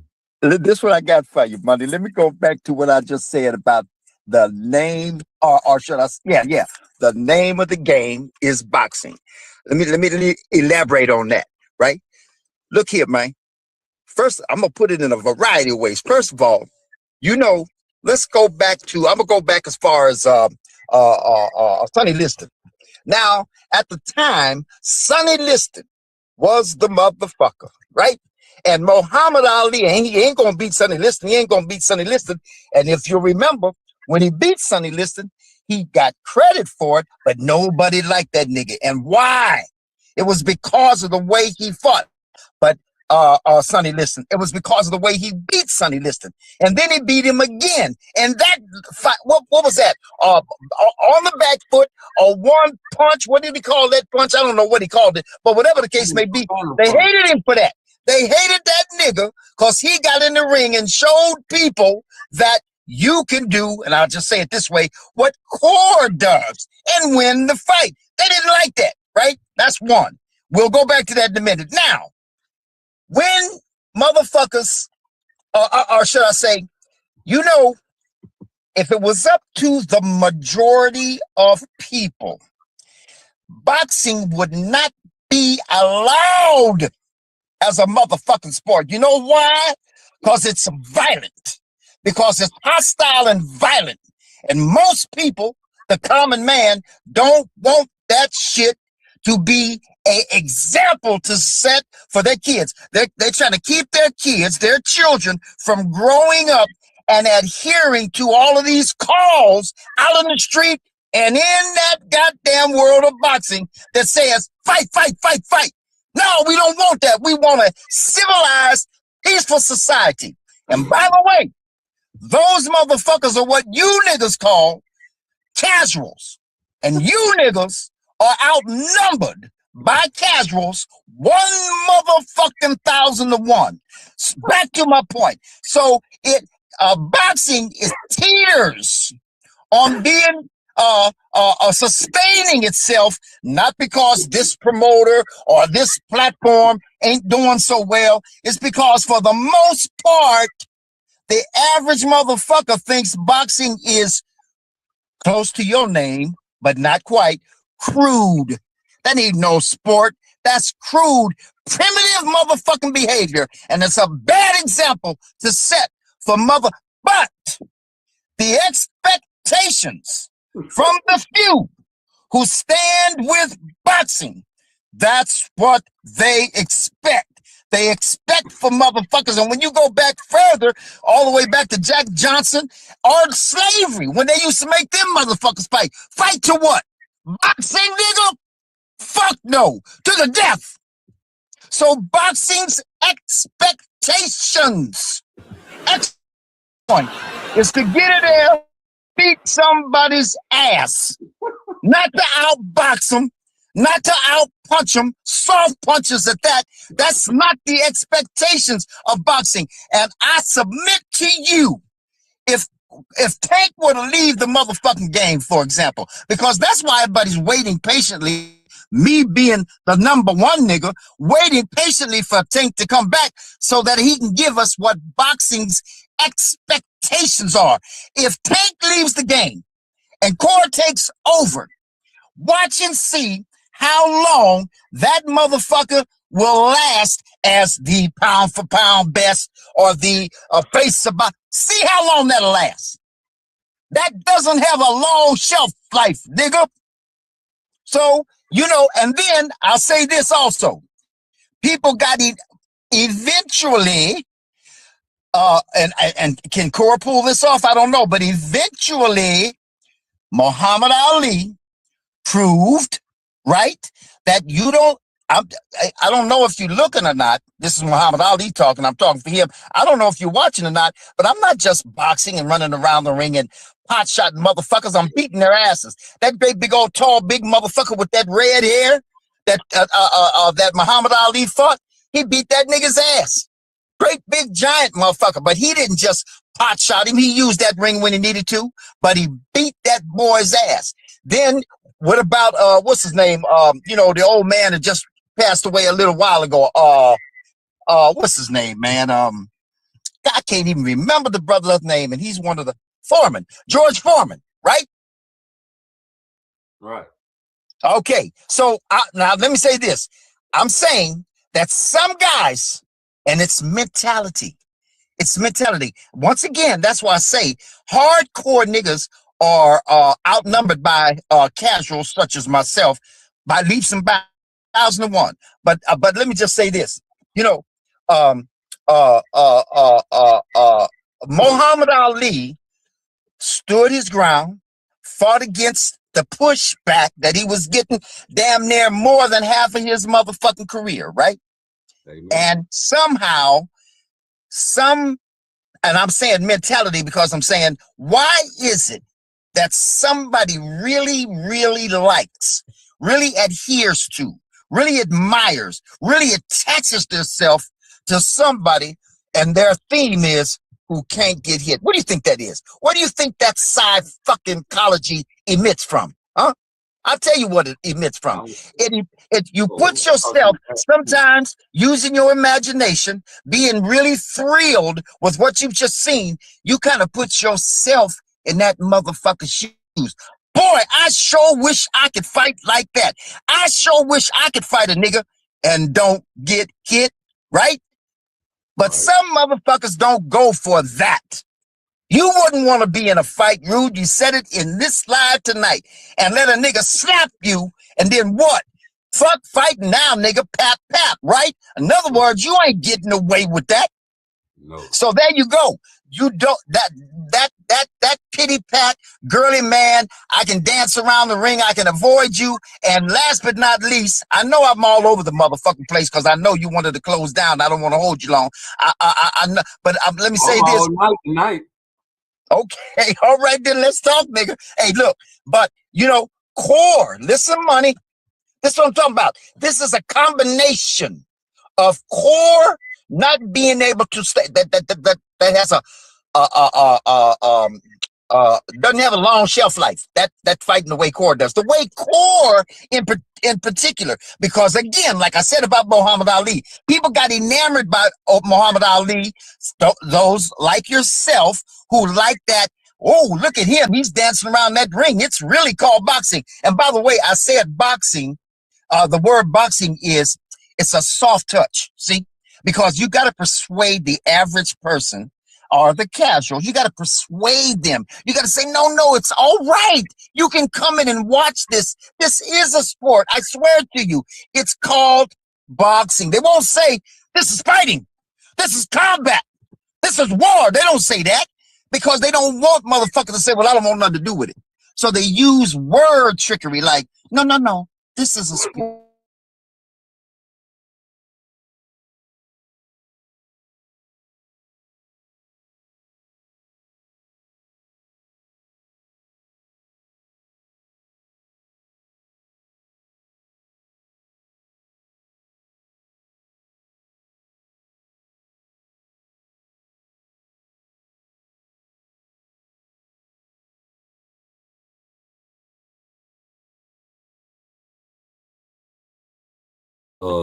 Andre Ward and all these guys, they mention all these guys when they talk about Shakur. But my thing is like this nigga is a pillow fisted, running as no. They hated him for that. They hated that nigga because he got in the ring and showed people that you can do, and I'll just say it this way, what core does and win the fight. They didn't like that, right? That's one. We'll go back to that in a minute. Now, when motherfuckers, or should I say, if it was up to the majority of people, boxing would not be allowed as a motherfucking sport. You know why? Because it's violent. Because it's hostile and violent. And most people, the common man, don't want that shit to be an example to set for their kids. They're trying to keep their kids, their children, from growing up and adhering to all of these calls out on the street and in that goddamn world of boxing that says, fight, fight, fight, fight. No, we don't want that. We want a civilized, peaceful society. And by the way, those motherfuckers are what you niggas call casuals. And you niggas are outnumbered by casuals 1,000,000 to 1. Back to my point. So boxing is tears on being sustaining itself, not because this promoter or this platform ain't doing so well. It's because for the most part, the average motherfucker thinks boxing is close to your name, but not quite, crude. That ain't no sport. That's crude, primitive motherfucking behavior. And it's a bad example to set for mother. But the expectations from the few who stand with boxing, that's what they expect. They expect for motherfuckers. And when you go back further, all the way back to Jack Johnson, slave used to make them motherfuckers fight. Fight to what? Boxing, nigga? Fuck no. To the death. So boxing's expectations, exclamation point, is to get in there and beat somebody's ass. Not to outbox them, not to outpunch them, soft punches at that. That's the expectations of boxing. And I say you, if Tank were to leave the motherfucking game, for example, because that's why everybody's waiting patiently, me being the number one nigga, waiting patiently for Tank to come back so that he can give us what boxing's expectations are. If Tank leaves the game and Core takes over, watch and see how long that motherfucker will last as the pound for pound best or the face of boxing. See how long that'll last. That doesn't have a long shelf life, nigga. So, you know, and then I'll say this also. People got it eventually, and can Core pull this off? I don't know, but eventually Muhammad Ali proved, right, that you don't, I don't know if you're looking or not. This is Muhammad Ali talking. I'm talking for him. I don't know if you're watching or not, but I'm not just boxing and running around the ring and pot shotting motherfuckers. I'm beating their asses. That big old tall big motherfucker with that red hair that Muhammad Ali fought, he beat that nigga's ass. Great big giant motherfucker, but he didn't just pot shot him. He used that ring when he needed to, but he beat that boy's ass. Then what about what's his name? You know, the old man that just passed away a little while ago. What's his name, man? I can't even remember the brother's name, and he's one of the Foreman, George Foreman, right? Right. Okay, so now let me say this. I'm saying that's nice and mentality. It's mentality. Once again, that's why I say hardcore niggas are outnumbered by casuals such as myself by leaps and bounds, 1,001. But let me just say this. You know, Muhammad Ali stood his ground, fought against the pushback that he was getting damn near more than half of his motherfucking career, right? Amen. And somehow, and I'm saying mentality because I'm saying, why is it that somebody really, really likes, really adheres to, really admires, really attaches themselves to somebody, and their theme is who can't get hit? What do you think that is? What do you think that fucking ecology emits from? Huh? I'll tell you what it emits from. You put yourself, sometimes using your imagination, being really thrilled with what you've just seen, you kind of put yourself in that motherfucker's shoes. Boy, I sure wish I could fight like that. I sure wish I could fight a nigga. Hit, right? But some motherfuckers don't go for that. You wouldn't want to be in a fight, Rude. You said it in this live tonight. And let a nigga slap you, and then what?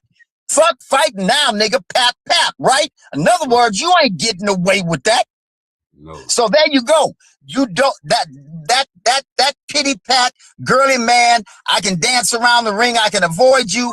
And last but not least, I know I'm all over the motherfucking place because I know you wanted to close down. I don't want to hold you long. I know, but let me say this. All night tonight. Okay, all right then, let's talk, nigga. Hey, look, but you know, Core, listen, money. This is what I'm talking about. This is a combination of Core not being able to stay. That has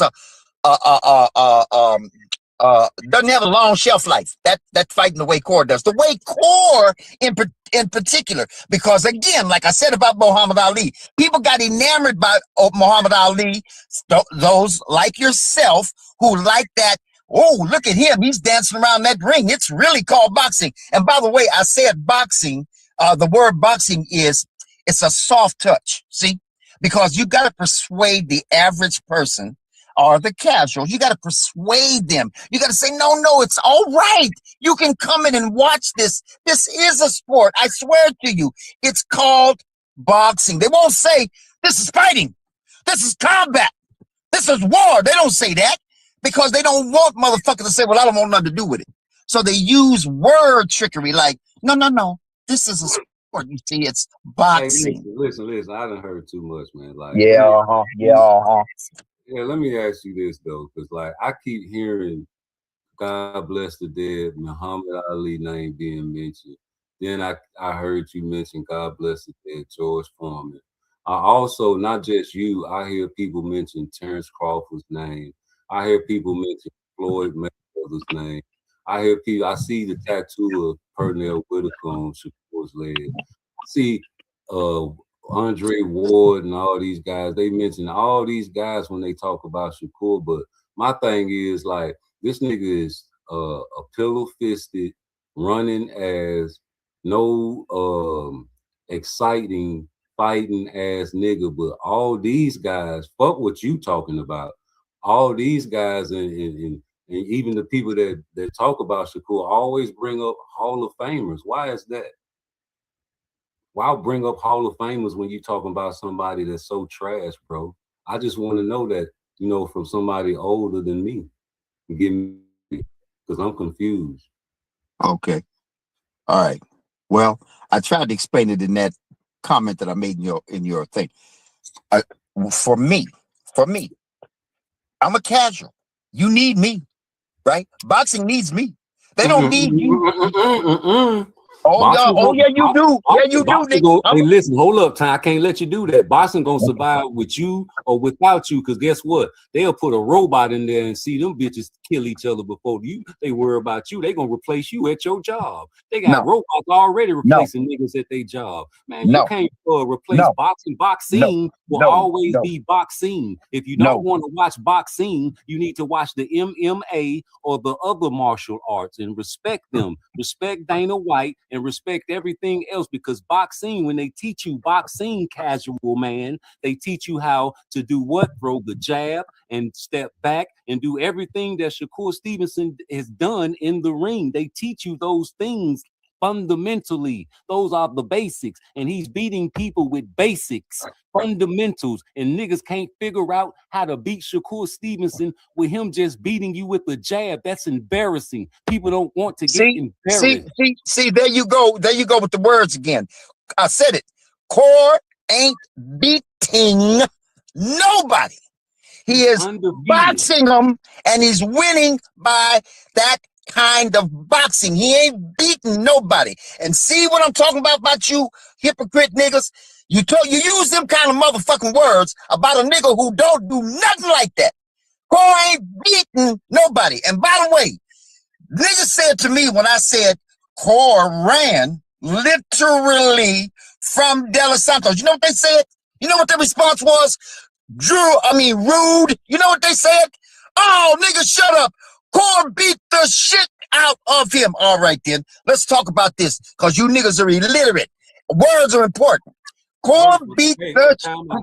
Time out. Before we talk about that Edwin De Los Santos fight, please respect the injury report, right? Just like we respect Tank Davis' injury report, right?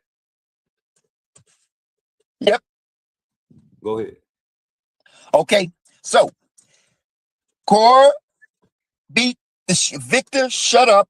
Stop talking about Core running from De Los Santos, because he beat, and then the shit out of. All right, then let's talk about that. What is the shit? If you beat the shit out of somebody, what is this shit we're talking about? Describe it. And Stop what the shit? Stop right there. Who said he beat the shit out of him? Niggas. Me?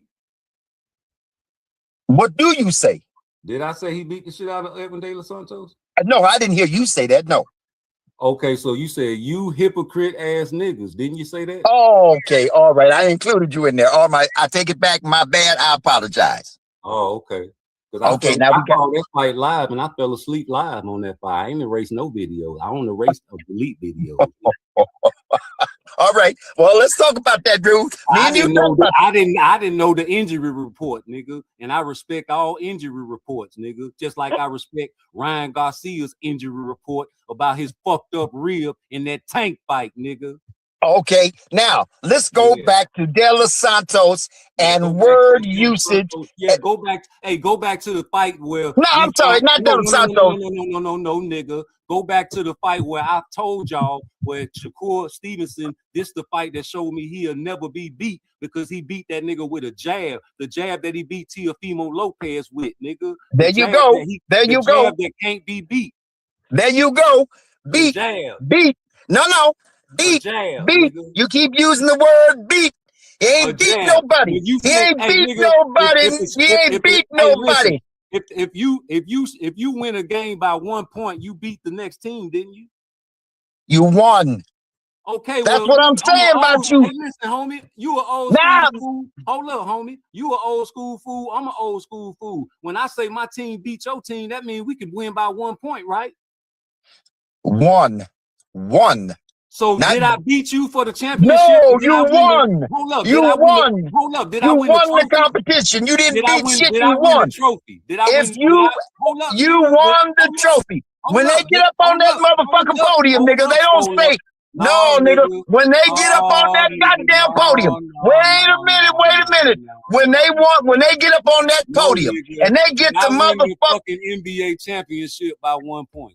There you go. There you go. Now you're saying it correctly, properly, proper. Now you are using. Now you're using. 1 point.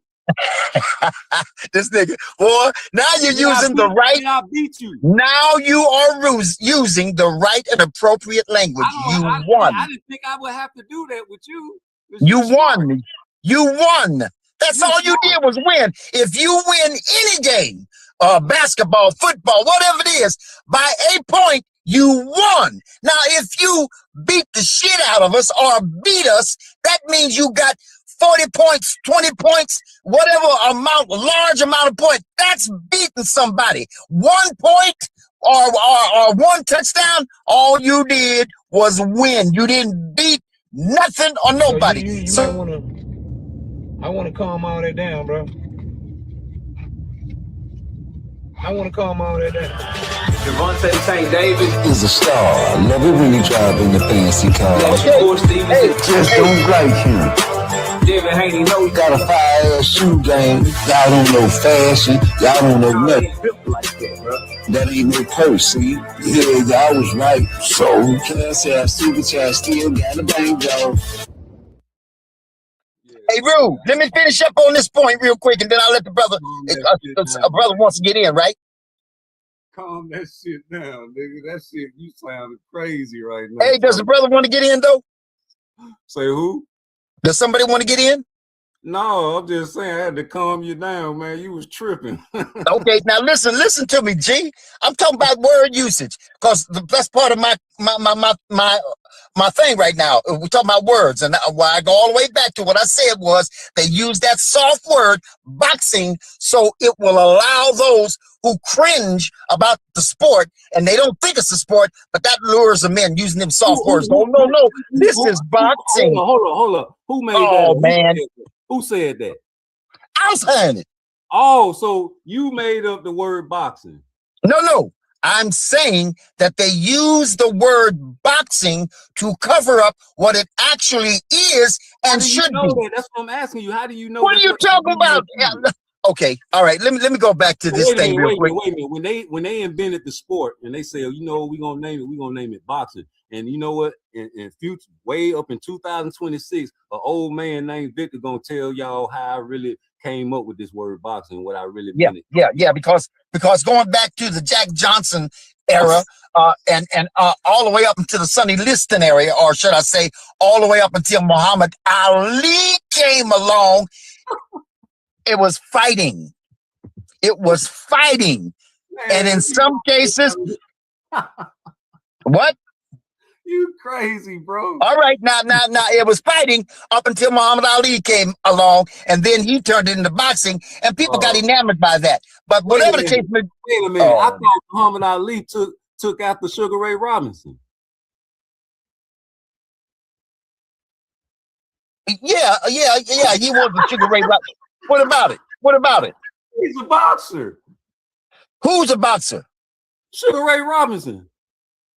That nigga was a man. Come on, see, man. He was a boxer, but he was a Muhammad Ali like Sugar Ray Robinson. One and the same. You started with Muhammad Ali, though. Okay, I'm not trying to, you know what I mean, put things in a chronological order necessarily. Oh, you said it started. You said the word started. Yeah. All right. So, right. You're right about that. You say you a specialist at words, bro. Yeah, man. All right, then I ain't that I got the words wrong. I just got the chronological order wrong. You're not a specialist at words. I just got the chronological order wrong, nigga. That ain't got nothing to do with the words. Hey, listen. So look, but Muhammad Ali, as well as Sugar Ray Robinson, were wild boxing, beating motherfuckers' asses up and knocking them the fuck out. There's a big difference. Wait. Oh, here we go. What about Willie Pep? I'm not all that familiar with Willie Pep. I do know that. Yeah, I know that nigga. I know that's the one nigga that came along and was able to do that shit like Shakur does. Boy. What? Water? What did you say, nigga? Fuck. He was a white boy. I understand it. I understand it. I'm be touched. Yep, I got you. Oh. Yeah, and motherfuckers, and he's, you know what I mean? He's still known to this very day. He still gets a lot of admiration and respect for what. Are very, very intriguing. Yeah. You're like a science project to me. I like to listen to you fellas talk. You make a good clip or two. Yes, sir. Now, let me say something else real quick on this Valdez shit. You with me? You gonna go with me over here to Valdez, man? Definitely. All right, let's go over to Valdez. Word usage again. Core, I pointed that out. It's a significant. I'm gonna get to it in a minute. Core ran from Valdez. And the motherfucker said to me, nigga, go somewhere and take a nap, you old ass nigga, cause Shakur beat the shit out of him. And I'm like, what does that mean when you say Core beat and then the shit out of? Let's talk about what the shit is first. What is the shit? What is the shit that you gotta beat out of a motherfucker to prove that you beat the shit out of him? You know what the shit is? The shit is the willingness of that motherfucker to continue to fight. And you ain't beat the shit out of him yet if that nigga is still trying to fight you. He's still got the shit, fight, want to fight, willingness to fight, right? He's still got some shit in him and he wants to use it. So he's trying to use it. So Core turned his back, ran across that ring, got behind that motherfucking referee to shield his ass, and that nigga that he beat the shit out of him was running after that nigga.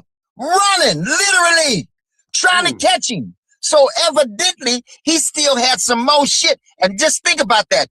Core beat the shit out of Valdez, and Valdez was using the last 12 seconds to see if maybe I can still get this motherfucker. In the meantime, Core turned his motherfucking back and said, I've already won thus far. I'm going to run these last 12 seconds out. You tell me.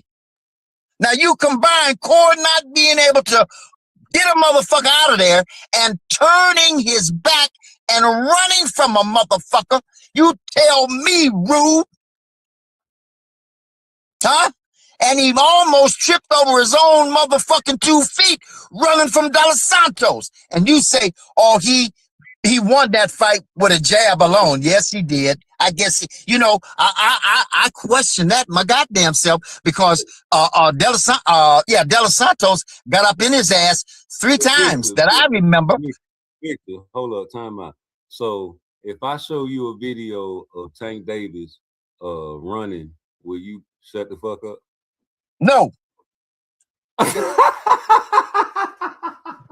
I got Tank Davis in the I got Tank Davis in the slot receiver position, nigga, running from a mother lover, nigga. And I think and I might be wrong, but if ever they needed a down where they needed a nigga to make 1 yard and score a touchdown in the Super Bowl, they'll put that nigga in the slot, and I guarantee you he'll get open for a touchdown, nigga. Do you hear me, nigga? In the Super Bowl, 1 second left on the clock. That nigga fast. Do you hear me? Yes, sir. That nigga Tank fast as shit. I give him that. And one thing for sure, two things for certain, nigga. I do got video of that nigga running. So all that shit you said about Shakur, we can say the same mother-loving thing about Tank Davis. Now try me. I'm getting ready to try you, nigga. You show me where Tank ran with the same motherfucking continuity. You show it. Show it, nigga. Show it. It got to be the same way that Shakur so-called ran. You know when that De Los Santos fight. That okay, all right. Here we go again. Listen. Hold up. So hold up. No, I'm finna go to that Edwards fight because that's what you zeroed in on. You know when they clipped that. I said Valdez. When they clipped that video of Shakur Stevenson looking like he was running, you know he tripped over his fucking feet. So I know you ain't never tripped over your feet before. Anytime you trip over your feet, you always take a little run because you don't want to stumble and fall on your face. Ain't that right? Well, he did that after he started running. Yeah. All right, well, I tell you what, nigga. He did that. He tripped over his feet after he started running. Go back there, matter of fact, go back and watch the Rolly fight, nigga. And you find the part where that nigga turned into a slot receiver, nigga.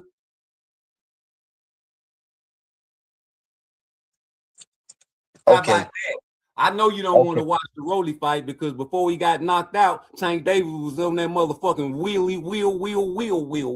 On the back foot. On the back foot. He was on the pinwheel. He was on every 4 corner in the ring. That's corner right. A, corner B, corner C, corner D. Rotate. And so what do you consider that? He was on repeat. What do you consider that? That nigga what do you consider that? That nigga was running from Rolly until he wore him out. The nigga got knocked out. No, nigga, you ain't. No, you don't. You let. Hey, you know what? Hey, hold up. You think Tank can fight Shakur Stevenson in the high guard? Yeah. Not a fighter in boxing that's going to go in there and just walk through the shit that I'm right. It's impossible. Right. I done trained my whole life. I've been boxing my whole life. Ain't nobody just walking in there, hands up, and that shit ain't working. I don't give a fuck what y'all talking about. Oshino found out the hard way. No, not Oshino. Oshino found out the hard way. You know, he found. Oshino found out the hard way. You know who we talking about. I'm going to say Yoshino because it's better fight than Yoshino, right? So any fighter, I'm saying this for any fighter, like any fighter in the world, you name them. They're not walking through anything that I'm just throwing. I don't care who you is, and if you is, you getting picked apart. Right. You getting picked apart. You walking to punches. But you give me. That's all you gonna do is get picked apart, and you don't want to do that because it ain't gonna hurt.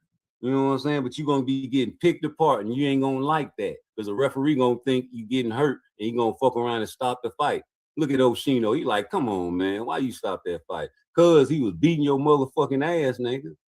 No, because it was a waste of motherfucking time. It's time to go home. Niggas want to go home, and they can use core, and they can use core. If a nigga want to go home, if a nigga want to go home, and he's getting tired of the bullshit, they can use core to do it. Hold up, the same thing with Jamel Herring. He was a waste of time. He need to hurry up and just stop that. Waste of fucking time. Niggas in that motherfucking. Listen, all that blood on Herring's face and all that shit ain't mean nothing. Waste of time. Waste of time. Niggas walk out that motherfucking ring, man. That's why the referee, when the referee want to go home, all he needs in the ring is a cord like nigga. And then he can stop the fight. Hey, listen, when you bleeding, that shit don't mean nothing in the fight, do it? No, it don't.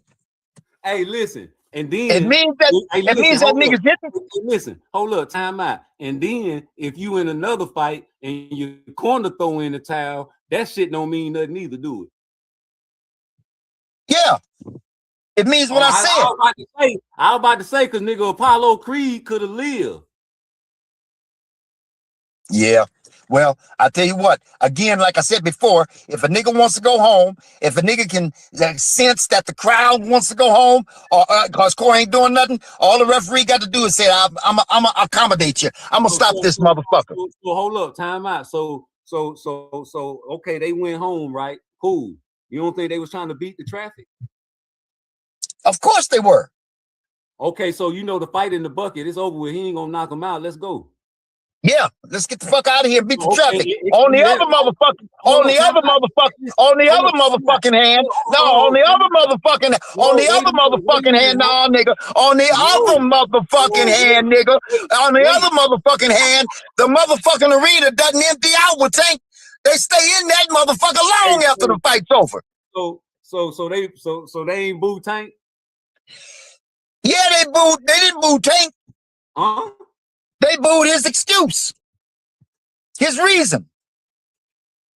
Because that's what hardcore niggas do. Hold up, time out. So, okay, we gonna give you that. So they ain't boo Tank in the Hector Garcia fight, nigga? No. They didn't. They encouraged him to come on, get this nigga out of here. They was encouraging him, enticing him to come on, get this nigga out of here. Tank, you know you can get this nigga out of here.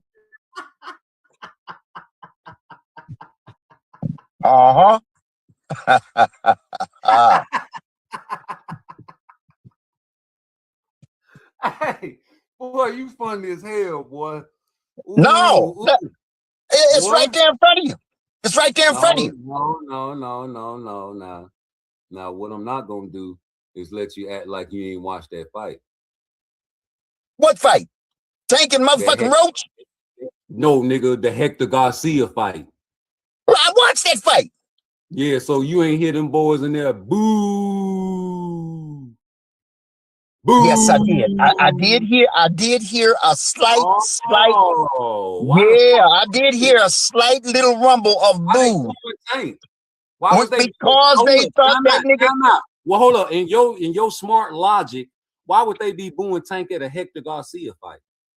They weren't booing the fight itself. They were booing Tank because he was fucking around with that nigga, trying to put in some work. Come on, Tank, do what you do, man. Do what you usually do, and he eventually did it. But he wanted to put in some work. Didn't you see what? Let me go back. No, let's stay right here.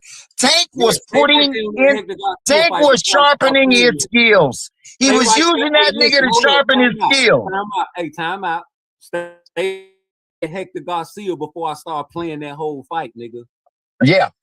He was using Garcia to sharpen his skills. He was just putting in work. And the crowd didn't like that. They wanted Tank to do what they know he could have did and eventually did it. But he wanted to put in some work. He wanted to go some rounds and test his motherfucking. So time out. So he was downloading data? No. He was just putting in work, sharpening his skills. You couldn't tell that? You couldn't tell that? Time out. So if you're gonna be a fair man, right, you're gonna say that Hector Garcia was doing his thing, right? Hector Garcia was doing his thing, yeah. That's all I want you to do. Hold up, time out. That's all I want you to do is to admit that Hector Garcia was doing his thing. His thing. What? Hold up, time out. Because guess what? It wasn't just you noticing that he was doing this thing. It was the crowd and the Russell brothers was trying to motherfucking coach that nigga. They was over there worried for Tank. And you can hear it because the lady was over there doing an interview with Gary Russell, nigga.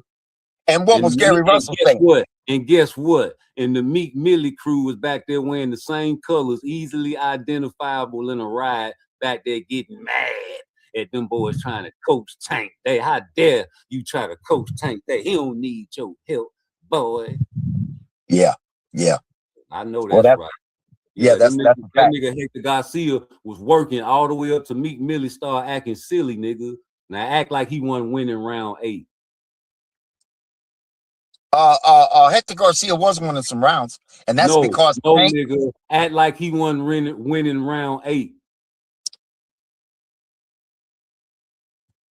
I don't know. I can't remember exactly. I don't think he was. I just know you remember that punch that blinded him. That's it, right? No. What I remember and what I know is that Tank was just polishing skills, using that nigga to polish his speed, his counter punching, his rolling with punches. Didn't you see Tank doing a lot of shit in that motherfucker that Tank don't usually do with niggas? But he was polishing them motherfuckers. Guess what else I seen, nigga? I seen that nigga get a good rest and come back real charged up and blinded that boy. You ain't see that rest? Yeah. Okay, yeah. I just want you to talk that. Let's see what we got in the studio. Bruce Gas Gang. Who is this? This ain't no Bruce Gas Boxing, Jazz, and Mo. Hold on. That's Bruce Gang. Oh, okay. That's the folks. What's up with you? Yo, what's going on, bro? I was just listening to the chat, bro. That's some really entertaining stuff, man. Yeah. I just wanna put it on. I just want to put it on from the fucking 682 here in Birmingham in the UK. I want to go straight, bro. I think people need to give Woodley and DDD some respect, bro. At least these guys got in there and fought. Nobody else is doing it on the globe. Like everybody's saying, like, they're saying this is a bad fight. The DDD Woodley is a bad fight. I thought it was an amazing fight. Amazing fight. Well, you know, I think it was an amazing fight too. I just know that if he get in there with somebody else, they're going to pick against Dubois. Dubois got a hell of a resume. Yeah, he's a lovely man. Hey, I'm picking Dubois all the way out, man. Even if he lose, I like Dubois. Yeah, I was at Dubois' first fight. I was at his 7th fight, and I've been to 6 of Dubois' fights in London. I didn't go to the recent fight, but listen, Dubois is a beast, bro. What a nice guy, though. He's a real nice guy as well. As like, nobody gives Dubois the respect that he deserves. This guy he's just like a normal guy. Yeah. Kind of like a normal. It's like I don't even think Dubois likes boxing, to be honest. I don't even think he likes boxing, but listen, Dubois is a pimp, bro, and like everybody online, they're having to go about Dubois and all this stuff. They're saying stuff about Dubois. They need to keep Dubois' name out of their mouths, bro, because listen, Dubois no joke. It's okay saying he's this, that, is the other, all this shit, yeah. Listen. They need to keep Dubois' name out of their mouth, because I know for a fact that he was always going to be the Don of Dons. And it's because he's Jamaican. Listen, the Jamaican blood runs deep. Rolls deep. Yeah.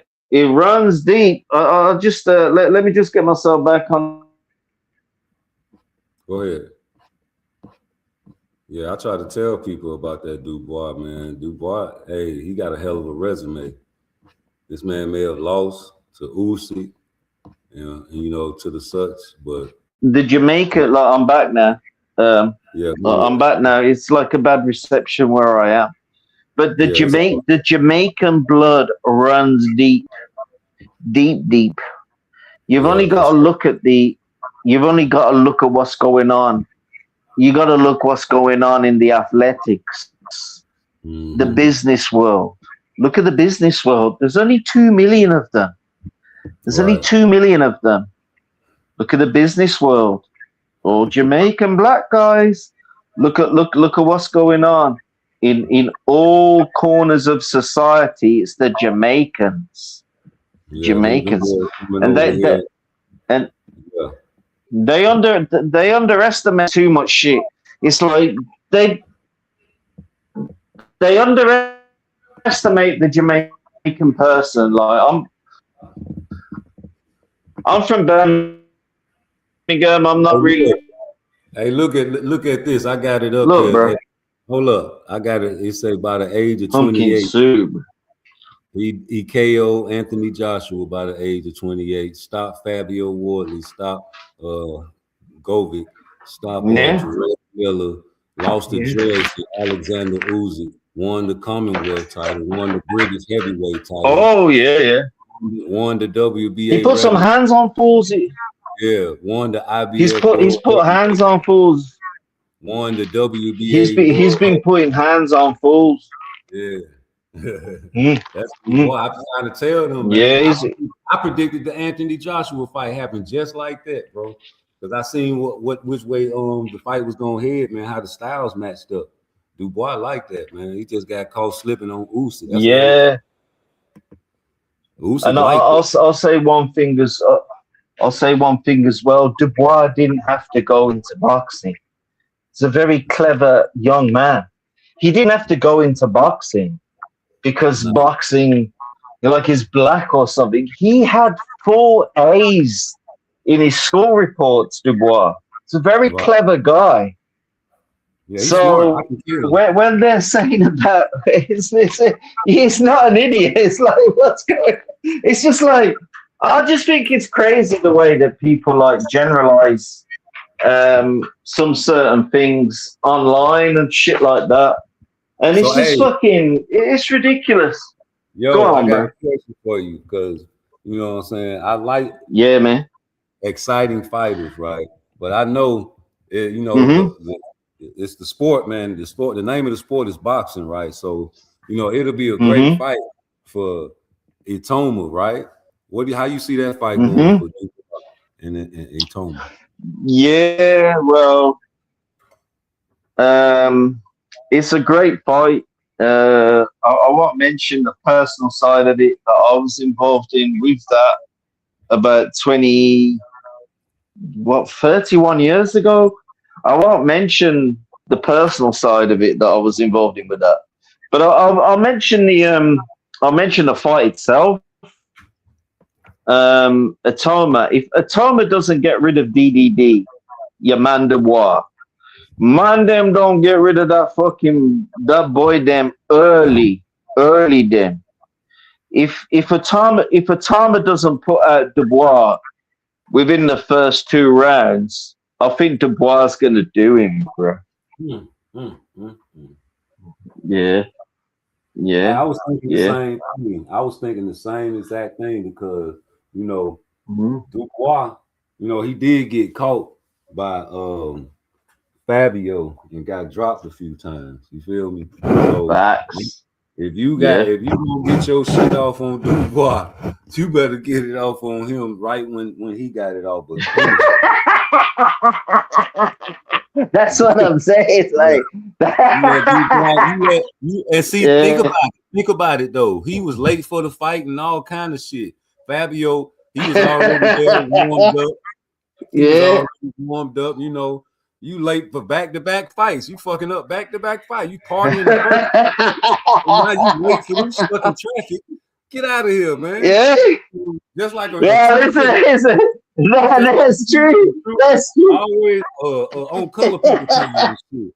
You feel me? So man. If you don't get him out of there early, man, you're in trouble. Listen. Yeah, he trouble. Yeah, facts. Like you. Yeah. Like there's gonna be some. You breaking up on me. Be some big trouble in Little China, bro. It's gonna go bad. So, oh, sorry, bro. I think it's my connection. Can you hear me now? But I'm gonna go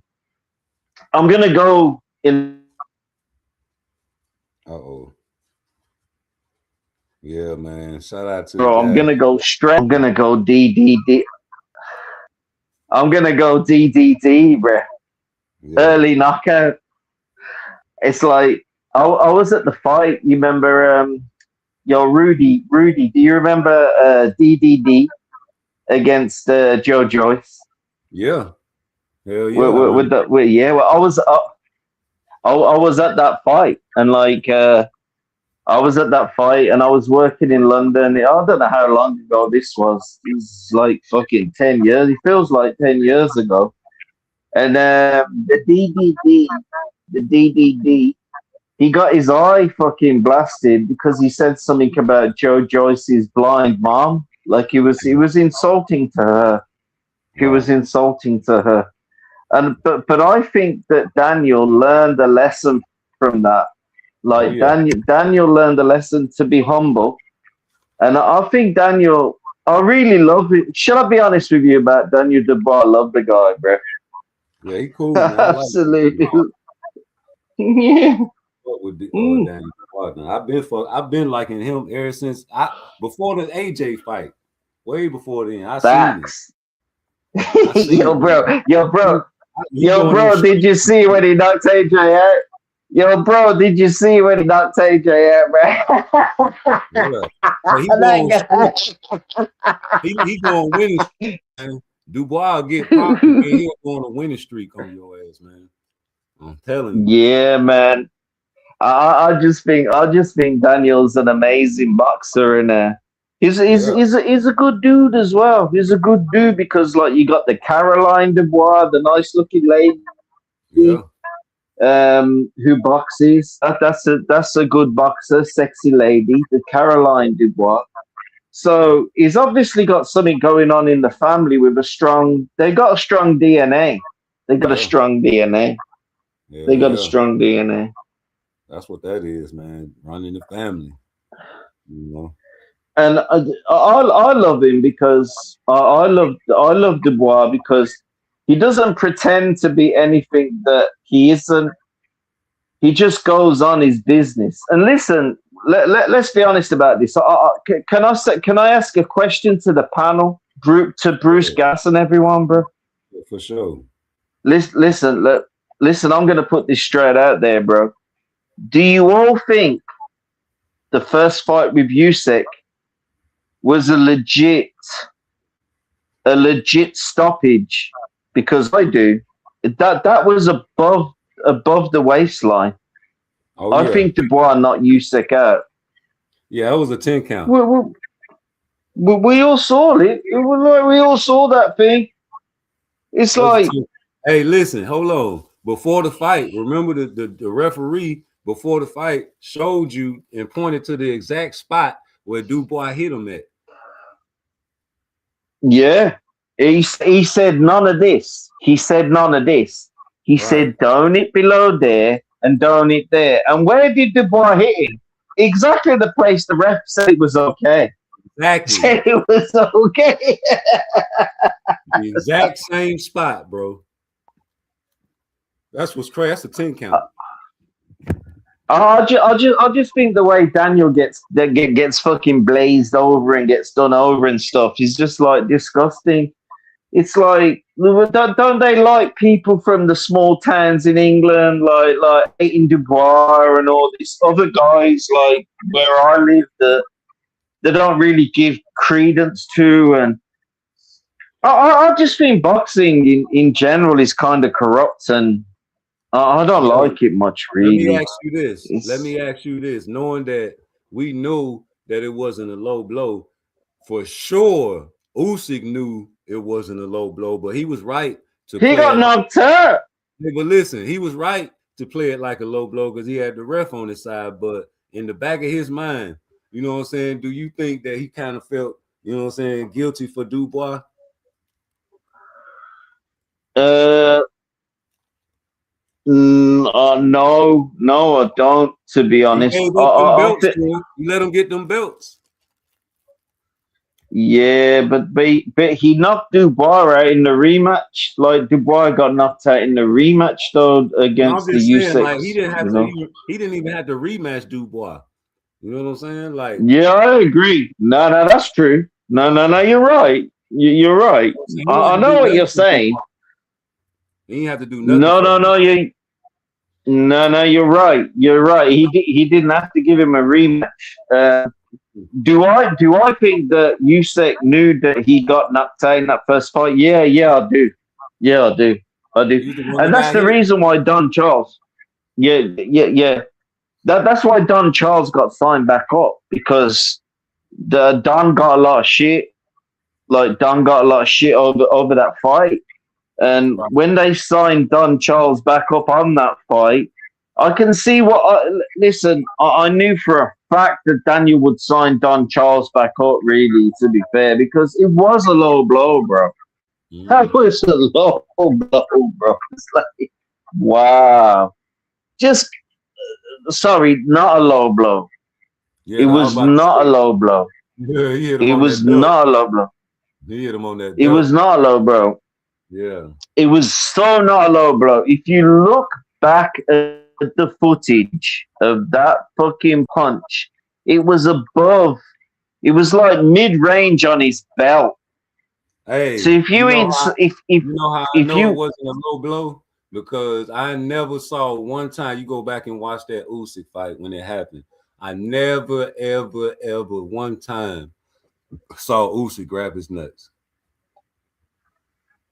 It's like we all watch, the old fights here. I've been watching Ernie Shavers fights. I've been watching Greg Page, Tim Witherspoon fights, and we're talking about title fights, and that I've seen punches lower than what that Usyk Dubois was to win a title fight, and they're saying that he was. I think Usyk is kind of he's a good fighter. Usyk. He's a great fighter. I'm not gonna hate on Alexander Usyk, but I will say one thing about him. He lost that Dubois fight, the first one. He lost it. The first one. Yeah. He won. Yeah. He pretends that he won, but he didn't win. He didn't win that first fight. Hey, listen, he gave up the belts. He knew what time it. Then he gave him a rematch. He knew what time it was, but he did have to prepare body work. And that body work, I seen him in video in camp, doing body work, letting people, you know what I'm saying, trading body shots with each other. But he knew for a fact that Dubois caught him on that belt line and dropped his ass. He never grabbed his nuts. Every time I ever, even a girl even attempted to swipe at my shit, I be grabbing them. You know what I'm saying? Like, oh, watch out. You know, that's a volunteer. Yeah. You got to do. You know what I'm saying? You see somebody get kicked in they nuts, you be like, you grab your shit. You like, oh, shit. You know what I'm saying? I never seen him grab his nuts. He was just over there couldn't breathe. He was over there looking like he was in the twilight, like he had a good geek glass. You know what I'm saying? That's it. He was all getting sticky icky with it about it. He was trying to like play the fucking 6-7 on it, bro. It's like he knew that he got knocked out, but he didn't want to admit it. Really, he got beat up in that fight, and it is what it is. But he wasn't supposed to, you know what I'm saying, tell the that he didn't get hit low. You know, get all the time you can get the rest. How long he rest though? He rest for over like 2 minutes. Yeah, I gotta say one thing about Joshua though, and I never really say it online. Like, this is the first time I've said it online, and like I'm a nobody. I'm like a nobody, but like Joshua, his friends dying. That was quite sad. I thought that was quite sad, you know. And I hope Anthony Joshua, like, he gets more. Like, I hope he's okay, really, because it doesn't matter how much money you've got, how rich you are. It doesn't matter. Yeah. Yeah, it don't really matter how much you got. Big money in Paris, New York. It don't matter. Listen, bro. I've had money living in New York. I lived there for like 6 months. I lived in Paris for like 9 years. London for 8 years. I'm back in Birmingham, back where I live. I've had all the monies. Yeah, you breaking up, but you was everywhere, man. Shit, that's what's up. It's good to travel, but you know, the money, man, don't stop the loneliness and the happiness that you require to live a functional life. You know, you can have all the money in the world and still be out here sad, mad, and not glad. You understand what I'm saying? So I done seen it. You understand me? So even the celebrities will tell you. Will Smith told y'all, You you know know, my you have did headphones. everything. Yeah, man. You know. So hopefully, like, put my headphones on, my Mm-hmm. connection will be better. But it is what it is. Man. Yeah, man. So I'm glad that it's a guy like Turkey Al-Sheik out Yo, here man, bro. acting You can hear big me ass better. You can paper. hear me better now. I can hear you, but Yeah, you know, I'm just gonna say, I just think Anthony Joshua, like, I never used to like that guy. I never liked Fury either, really. Fury was always like annoying me, but I just think Anthony Joshua, like what he's been through and everything, it'd be nice to see him versus Tyson Fury. I think yeah. I would like that fight. I got I would love Tyson in that that fight. one, though. Yeah, I'll probably go Fury in that fight. I Yeah, think I got Tyson. Fury's too slick for him, bro. Yeah. I think Fury's too slick, bro. But You got way too much skills. Way too many tricks. like there's the Keyshawn Davis fight going down soon. Oh yeah, what you think about that? That's a mad fight. Like they hate each other, bro. Hey, listen, I got Keyshawn winning, but I think Albright might, you know what I'm saying, show a good show. Yo, What you think? yo, bro, I'm gonna go. Albright's gonna take it all day long to the level, but I think Keyshawn Davis gonna knock him out in the 11th round, bro. Think So I'm so? gonna go I Keyshawn, think bro. I think Albright gonna weather the storm But and lose. yeah, I don't think yeah. he gonna knock. He Albright. did not. Hey, did he knock him out in the first fight? I don't think there was a first fight, was there? Yeah, they fought before, and he got caught with the weed. Remember? Oh, how long ago was this? It's like Yeah, 10 this was a fights minute ago. ago. Yeah, he didn't knock him out then. Yeah, Albright's not gonna win that fight. No, No, I don't but see him he'll winning. take I, it. I think it's going the distance. I think he'll go to the 11th, We'll maybe the see. 11th. When is that fight? That's coming up. Yeah, I think it's next week. I think it's next Yeah. week or something. You know the Shit, fight bro. I'm waiting on. Go on, bro. The Boots fight. I want to see this. That's a sacrifice. Yeah, I like Xander. I like Xander, but everybody talking about how much trouble Boots in and all about what Boots be getting hit, and ain't nobody going over the flaws about Xander. yeah, it's a good fight. That is. I'm not too sure what to say on it. Really, like I would probably say Boots by 8 round knockout if I was honest. Yeah. But then again, I don't really know. I would go Boots with the 8th round knockout. Xander Zayas doesn't really provide. A lot of his last fights have been amazing, but it depends. It depends who turns up. To be fair, and I'll be honest with you. After the Canelo fight, I wouldn't give too much credence on Boots training with Canelo. I think that's a bad move. To be fair, and that's what Crawford said at the time. Crawford said at the time, "Listen, that's a bad move training with Canelo, bro, because I will put some outside money on Xander Zayas to probably win that fight, if I'm deadly honest, to be fair. Because if you're training with Canelo, I'm not too sure that too late in his career, really. Boots is a young fighter. He should be training with Canelo, really. Well, what's that, to take punishment or some shit? Nah, that's a bad move. I think it was for publicity. I think it was publicity as well, myself. I'm looking at the box 100%. rec about all the guys that Xander fought.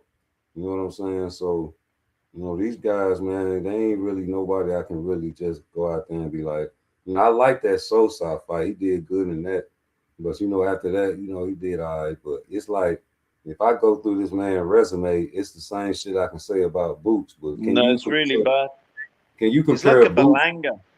But It's like listen, can you get a Boots resume versus a Xander Zayas resume, and who would win? yeah, Who would win? Like yeah, I think about it's Cameron, I think about Stanionis, I think about you know what yeah, I'm saying.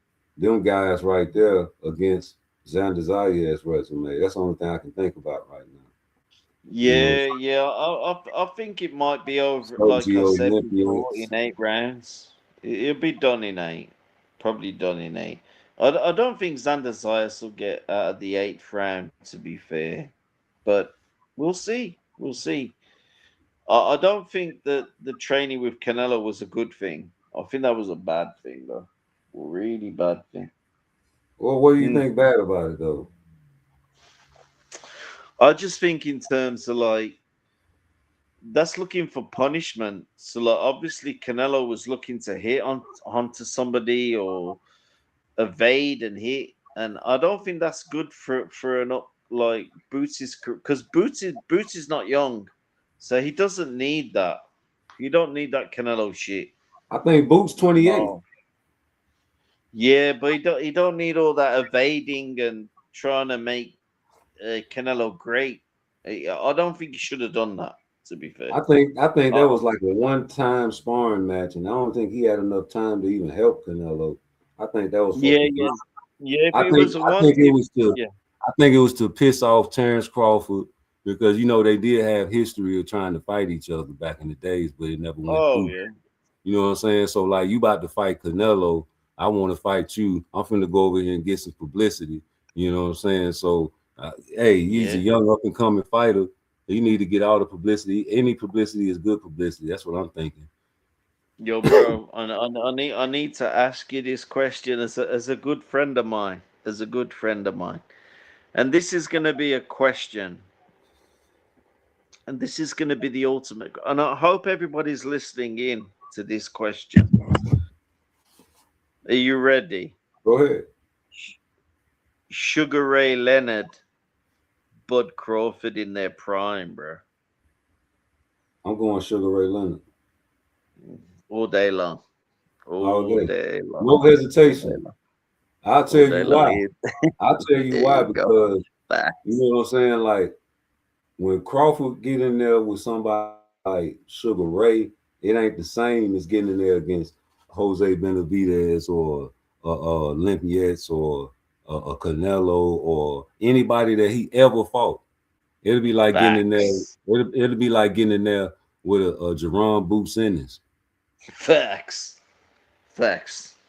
You Somebody ain't with look. speed, somebody with punch placement, somebody with power, somebody with IQ, somebody with ferocity, somebody that go out there trying to take you out and with defense. Yeah, yeah, yeah. Hey, listen. Hey, listen.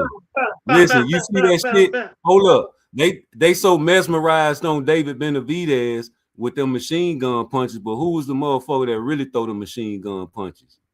Facts. It was Sugar Sugar Ray. Ray Leonard, Sugar nigga. Ray. Sugar Ray Leonard would Sugar throw a motherfucking machine gun out a fucking chopper.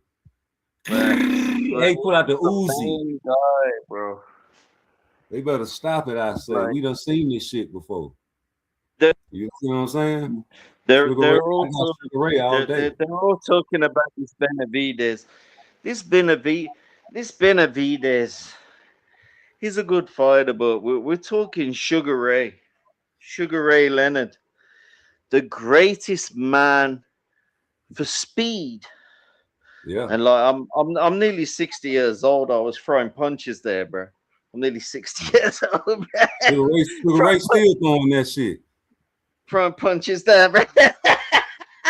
Sugar Ray still uh, throwing. Yeah, machine gun. They listen, keep forgetting. listen. Nobody could. I think Sugar Ray Leonard would have stopped Mayweather. To be fair, bro. Hey, listen. I'm trying to tell you what Mayweather said. Mayweather said, man, Emmanuel Augustus was his toughest opponent. Oh yeah. Oh yeah. Yeah. You guys like Sugar Ray, man, in there with this offense, man. They coming with IQ. They He would coming have with blitzed tricks. him. That's the most important thing. Like these guys that you see, they be having tricks, like special moves and special punches, special setup moves. You know what I'm saying? Me, so I'm telling you, man, Sugar Ray has so many. Like even when he did the Muhammad Ali windmill, that one, you know what I'm saying? Them tricks. You see what I'm saying? Like Yeah. diversions. You understand me? Tactics. They got so many tricks Did you in ever their see bag. his Got a feet? lot of tricks. Did you ever see Sugar Ray's feet in those fights? It Yeah, man, was he threw the Ali fucking shuffle and epic, everything, bro. man. Come on, this shit is I don't another think level. You talking about a whole nother level of boxing right now. yeah. It's not even on the level that they think that they know. That they think they know boxing, but they don't know anything because Sugar Ray Leonard defined boxing. And I will also put this out there. I will also put this out there because we all talk about Muhammad Ali. He was the start of boxing, really. But I will put this out to everyone. Sugar Ray Leonard cemented Muhammad Ali's legacy. And that's what people they forget. He used to be in the Because ring doing the Ali shuffle, and every time he yeah, dropped somebody, hey, listen, every time he dropped somebody, he used to put both his hands up in the air when they was down on the ground. Remember? yeah, it Just was. like Ali. He used to imitate Ali in that, bro. And if people would have given the respect, this is the thing about Muhammad Ali, which I love about him. If they would have given respect to the black soldiers that fought in World War II, and I'm not really a war person. There was millions of them that fought, and they got no respect when they come back to America. They liberated Europe, liberated all these places. These black soldiers liberated, and then you got to drink from another fucking cup. Listen, Right. I'm a white man. I'm a white man, and I'm in my mid-50s. If I was black and I'd been fucking slaving my ass off, getting shot at, and getting in fucking trouble for fucking about 10 years, and then some fucking muppet or some idiot comes up to me in a cafe in my hometown and tells me you can't drink there. I think a lot of those black folks had a lot of more self-control than I would have had. I would have killed that guy. So Yeah, it's a pe- lot of pe- them guys that went through that, man. It's a shame. You it's understand like me? my father went over to the United States, and he went to those places when my father was alive as a white man, and I just think, what's all that about? Is like the heroes of everything. People are not. They never really appreciate really, and Sugar Ray Leonard is one of those guys. We're not just talking about boxing. We're talking about life. Like Sugar Ray Leonard, that was the 80s in New York. The Bananos, the Lucchese's, the Five Families. There was all the Italian mafia shit going on around there, and like Sugar Ray Leonard, he was like a beacon. You would always see his fights. Madison Square Garden, fucking Hey, listen. everywhere. My introduction to boxing was Sugar Ray Leonard. So when I was growing up, my uncles, that's all they was on. You know what I'm saying? My uncles was in the streets then, but they used to have the VCR tapes all around the house, and they used to make me wait, like, look at this, Robert. Go put this in there for me. And we used to be Yeah. watching Sugar Ray fight a whole bunch of fights. So I grew up starting out watching Sugar Ray Leonard. He was probably one of the most iconic individuals in life, and when you think that he's still alive, and it's kind of strange, like all my heroes are sort of dead, most of them, but Sugar Ray's still there, isn't he? Really, so he's still pimping away, and he's still looking good. He's still got his demeanor about him, but he's still throwing punches. That's all that matters. But what a lovely man he is as well. What a lovely man. And people don't really say that anymore. They don't say, oh, that guy's a lovely man, or that person's a lovely well, it's a woman. new day. People want to, I never let people forget about Winky Wright either. It was probably the most underappreciated fighter on the planet, Winky Wright. Yep. Winky Wright. Just because he lost on decisions to fucking clowns. And I think those those fights were fixed, by the way. So hey, listen, they said he could have won the Bernard Hopkins fight. Yeah, he didn't lose the Hopkins fight. He won the Hopkins fight. Like when they were saying the 115, 113, that was all bullshit, man. That fucking Hopkins fight, he won that fight. I had him up by like 4 rounds in that fight. Hey, that would have been a great fight. That would have been a great fight for Floyd. It's like that Hopkins was getting all like fucking, he was getting all greasy about shit, going back to fucking Philadelphia. He's in prison and all this bullshit. Yeah, listen, he got lucky in that Winky fucking Wright fight, bro. Oh yeah, very lucky. Fact. That was a lucky decision. Very lucky decision. Yeah, they was catering to Bernard. Yeah, Hopkins was always in with fucking. There was something going on over the years with that guy.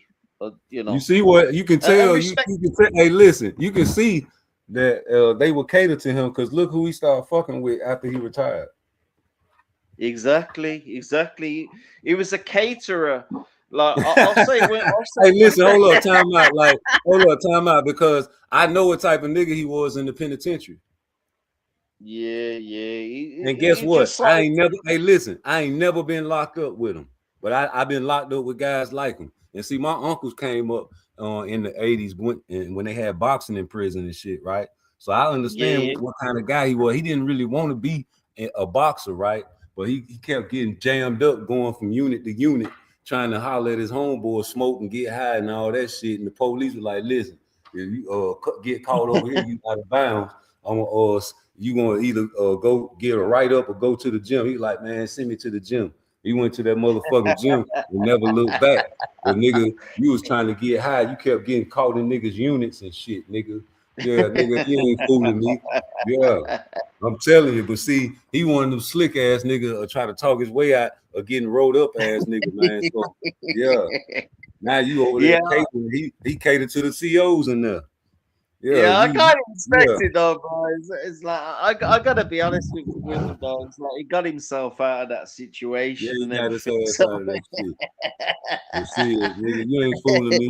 I've been locked up with fools like you before. I know. And my uncles, they'll tell you, man, them boys be, and then you make money. And then see that don't get it twisted. The wardens and them guards, just like me when I was in the Fed. Like they knew what type of guy I was, so they recruited me. I was working in the chow hall, right? So they were like, "Hey, PARTTWICE, we'll give you a job on the rec yard. You gonna give me a job on the rec yard? I'm stealing. Hey, listen, I'm stealing everything out the chow hall, man. What the fuck I'm gonna leave the chow hall for? I'm getting paid. I'm letting them niggas know, like, man, I'm getting money over here. Like, man, I'm gonna let you do your own little thing. It's like I'm gonna let you do your thing, man. Run a few classes. You know what I'm saying? I was like, all right, you gonna let me do my thing? And like, yeah, man, come on to the rec yard. So I changed jobs, right? And went to the rec yard. I started having my own classes out there, right? So now I got my own workout classes and shit. I'm out there killing mother lovers and shit. I know. I'm telling you, man, they be making money because see, the more people that join the class, that's good for them. As far as the government assistance, they be needing people to take these classes and shit.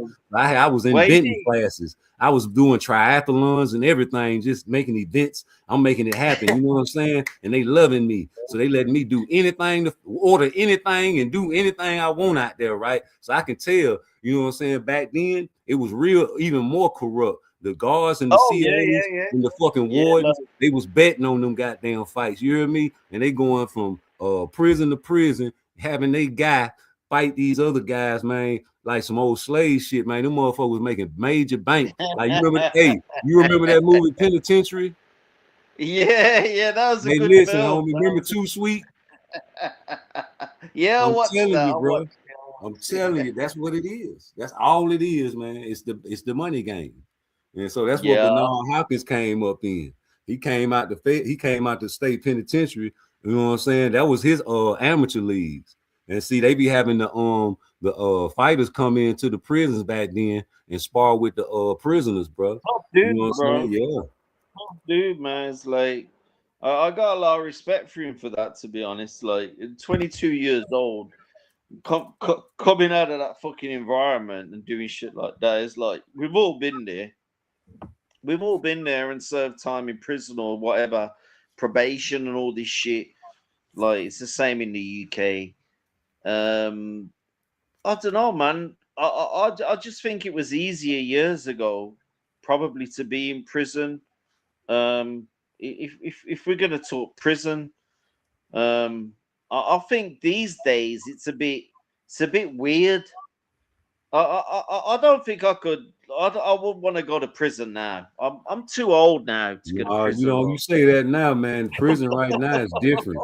Prison now, you got cell phones, you got fucking video games, you got Yeah. motherfucking anything that you can have on the streets, man.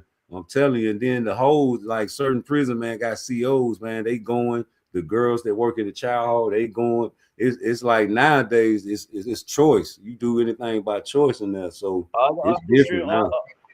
I just remember years ago, and it's like I had like a driving offense, like I was speeding and shit. Like I was coming out of London, and I got pulled on a driving offense. But I've been done. I've been done for driving offenses for 7 years, and we were selling stolen goods back in Birmingham. So I've been selling stolen goods like I'm going back 30 years now. I've been selling it for fucking years back then. And then they used to bang you up years ago. So you used to go to prison. Used to go to prison years ago in the UK. And there was like work gangs. So basically, you get a work gang. So you'd be put into a work gang. And because I got glasses on and all this shit years, I think I told Bruce Gass this. Because I got glasses on and I was like 22 years old back in the day. And like, I've been to prison They 6 thought you times was after weak. that. They thought you was weak, huh? They thought I was weak, yeah. And then they they put me in. There was this fucking Chinese guy, and it was in my fucking it was in the probation vehicle with me, and he goes, "What are you in here for?" And I said, "Well, I'm in here for driving offenses and fucking selling stolen goods." And he said to me, Get money, right? Yeah. Yeah, listen to this, bro. Listen to what he said to me, bro. This really fucked me up, bro. He said to me, this fucking piece of shit, fucking Chinese fucking faggot, yeah. He said, he said, I'm in here because I had an argument with my wife and I hit my daughter. Oh. What kind of fucking shit's that, nigga? I wouldn't have never even. I wouldn't have no conversation with him. Yo, bro. What happened? This was in Handsworth in Birmingham. This is one of the biggest Jamaican areas in the world. This is like Jamaica fucking central, bro. So fucking. Hey, hold up. Yeah, go on, bro. I heard you slide that word in there. Tighten up on your back. Sorry, bro. Sorry, bro. Sorry. Yeah, sorry go ahead, about that. Yo, listen. Sorry about that. Sorry about that. You Sorry good. about that. I fuck with you. Go ahead, though. I like this story. Sorry about that, bro. Yo, this is a crazy story. This guy was sitting in the back of the fucking. I said, "What the fuck have you just said to me, bro? You fucking piece of shit!" And I got up. I went to the Jamaican. You know, the probation guy who's running the fucking the car. Jamaican guy. I said, "Listen, you need to take me away from this guy, bro. I'm gonna mash this guy up." Because I was really irate because I've never done anything to anyone in terms of a woman, a child, or any shit like that. Hey, you know what I noticed though? Hey, listen, you know what I noticed? Like when I be watching the videos of y'all over there, like it's different. Like it's a different type of tough. Like to be tough over there, you really got to be tough. To be tough over here, anybody can be tough over here because everybody's shooting shit. But I be seeing the shit over there, No, motherfuckers pulling out fucking billy club, motherfuckers be pulling out knives, chains, bats, all that shit going hand to hand in the streets when they be getting into it with each other. Ain't really too much motherfuckers just shooting shit up over there. That's a different type of tough.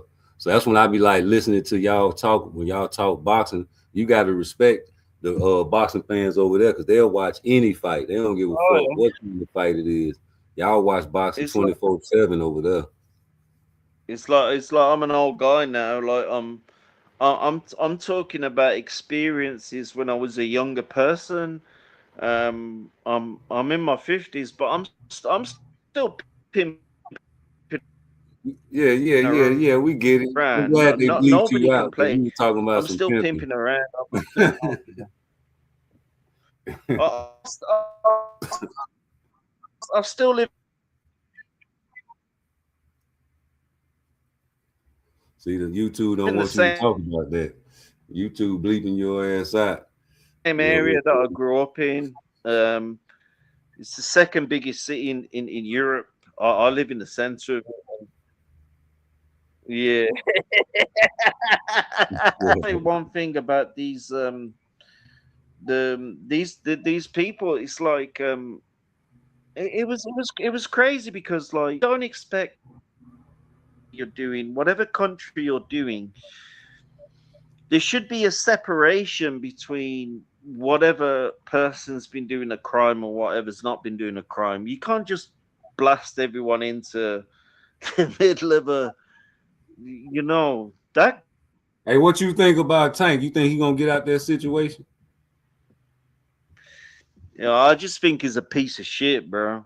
I don't like him, bro. I'm saying though, you think he gonna get out of this situation and start back boxing? He's well. He's too much of a midget, bro. He shouldn't have got in it in the first place, bro. So you don't want to see him get beat up?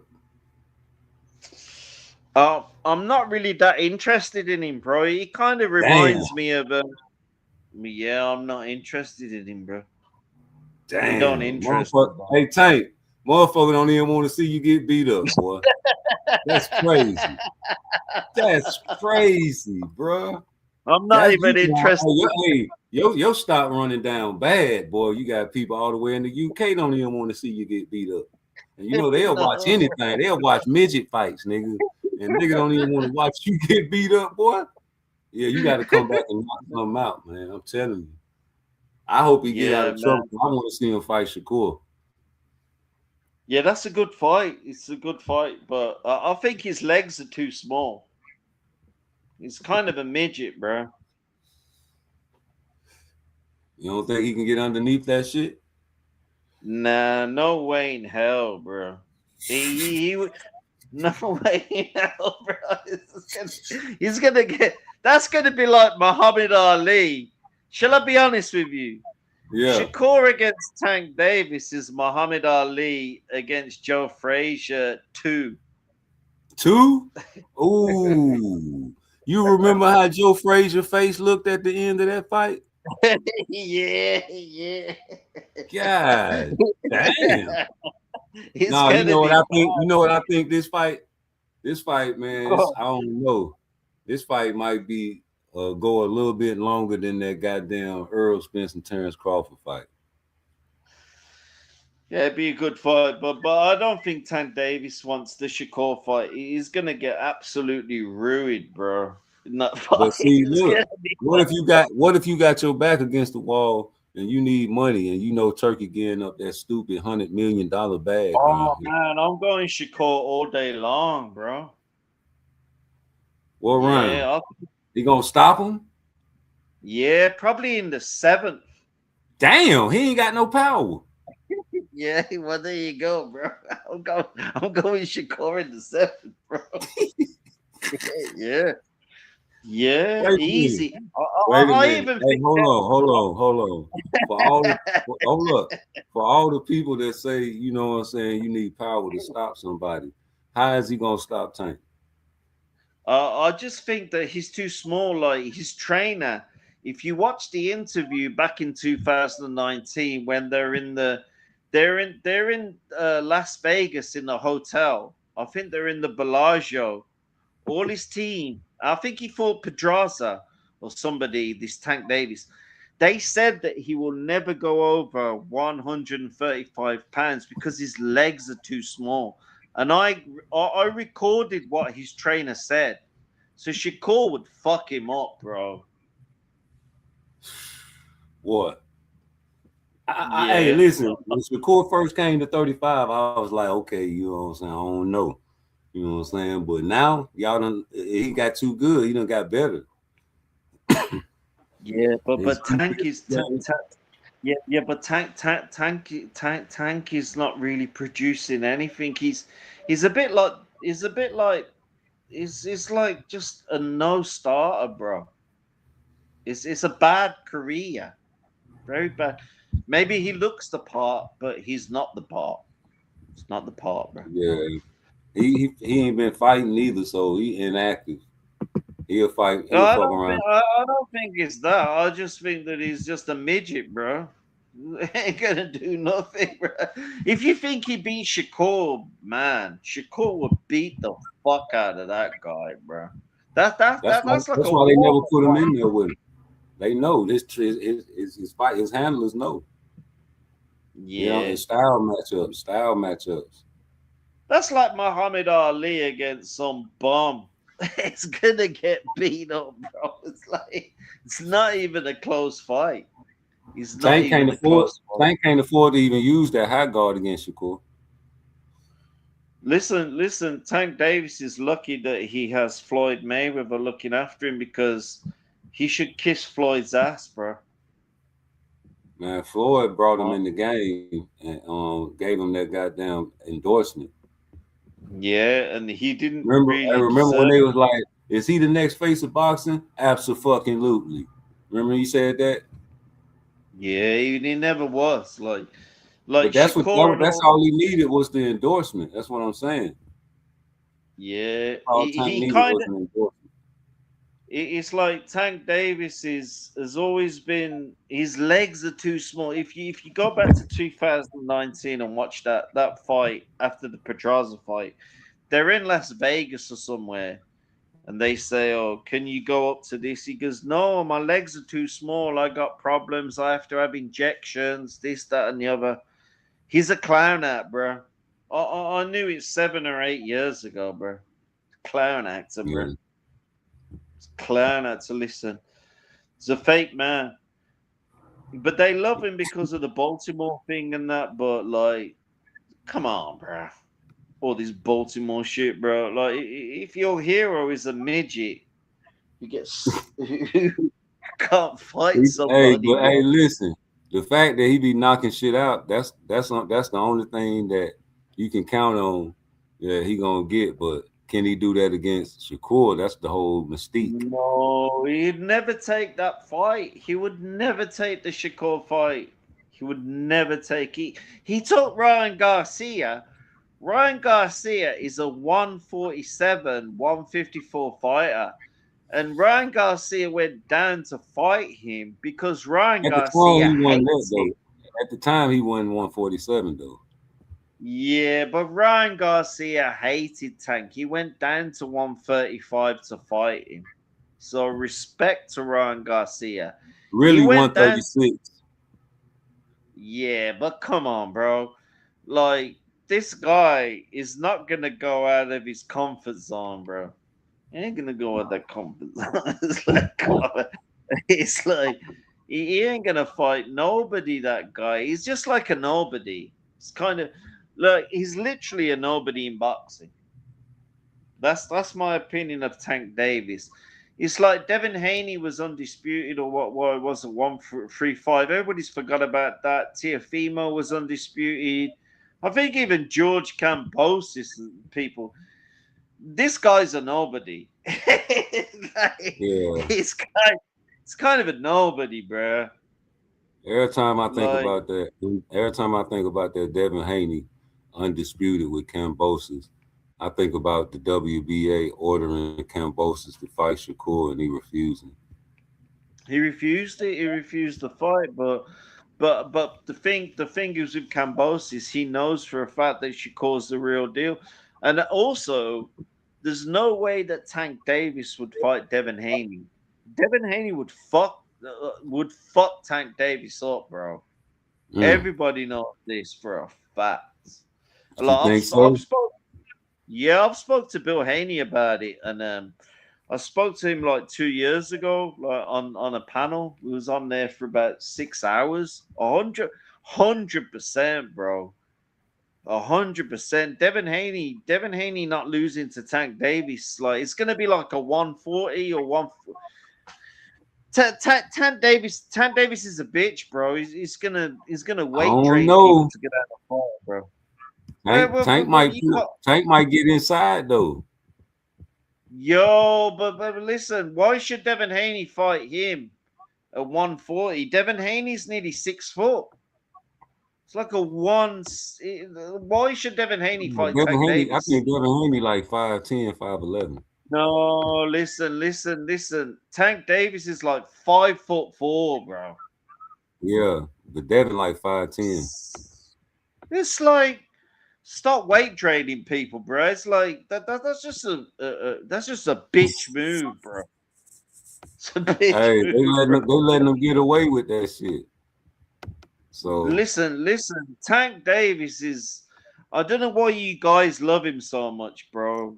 I don't know why you love that guy, because he's a bitch. As far as I just want to see him. I want to see if he can knock Shakur out. He ain't knocking shit out, bro. Shakur, fuck that guy. They ain't going nowhere. So I'm trying to find somebody that can compete with Shakur, because can't nobody compete with this dude. Yeah, but listen, Tank Davis, he can fight Shakur if he wants to go up to 140. The fight's there. If he wants to take it. It's already been said. I think Shakur making sure that there's no excuses. I can fight you at 35 or 40. Yeah, and he's not taking the fight. But he's not biting, bro. He ain't biting. He's making sure that everybody know that he's available for 35 and 40 though. Yeah, that's what I'm saying. I'm just gonna go and get myself a cup of tea, bro, because I am English. I'm looking for this Devin Haney video when he was talking about he drinking special drink. Get the Devin on. I'll be back in a sec, but listen, handle your business. I got no time for Tank Davis, bro. Handle your business, man. Wow. I'm trying to find this video with Dev. Dev wild, man. Dev be talking too much though. Dev run his mouth too much. Man, we want that guy, God. Like, kind of boring. Crazy. No. I keep forgetting y'all drink it. I need to start drinking tea too. That shit good for you, that green tea. Yeah, man. I be drinking this motherfucking coffee. I be on this coffee so heavy. Tank Davis be on that bullshit, man. He need to get himself together so he can get back in there. I want to see him get in there with Shakur, see if he can knock Shakur out. Ain't nobody over there gonna tell me no different. Here you go. Here go that Devin Haney shit. Yeah, you know you can't hide from me. I've been waiting on this one.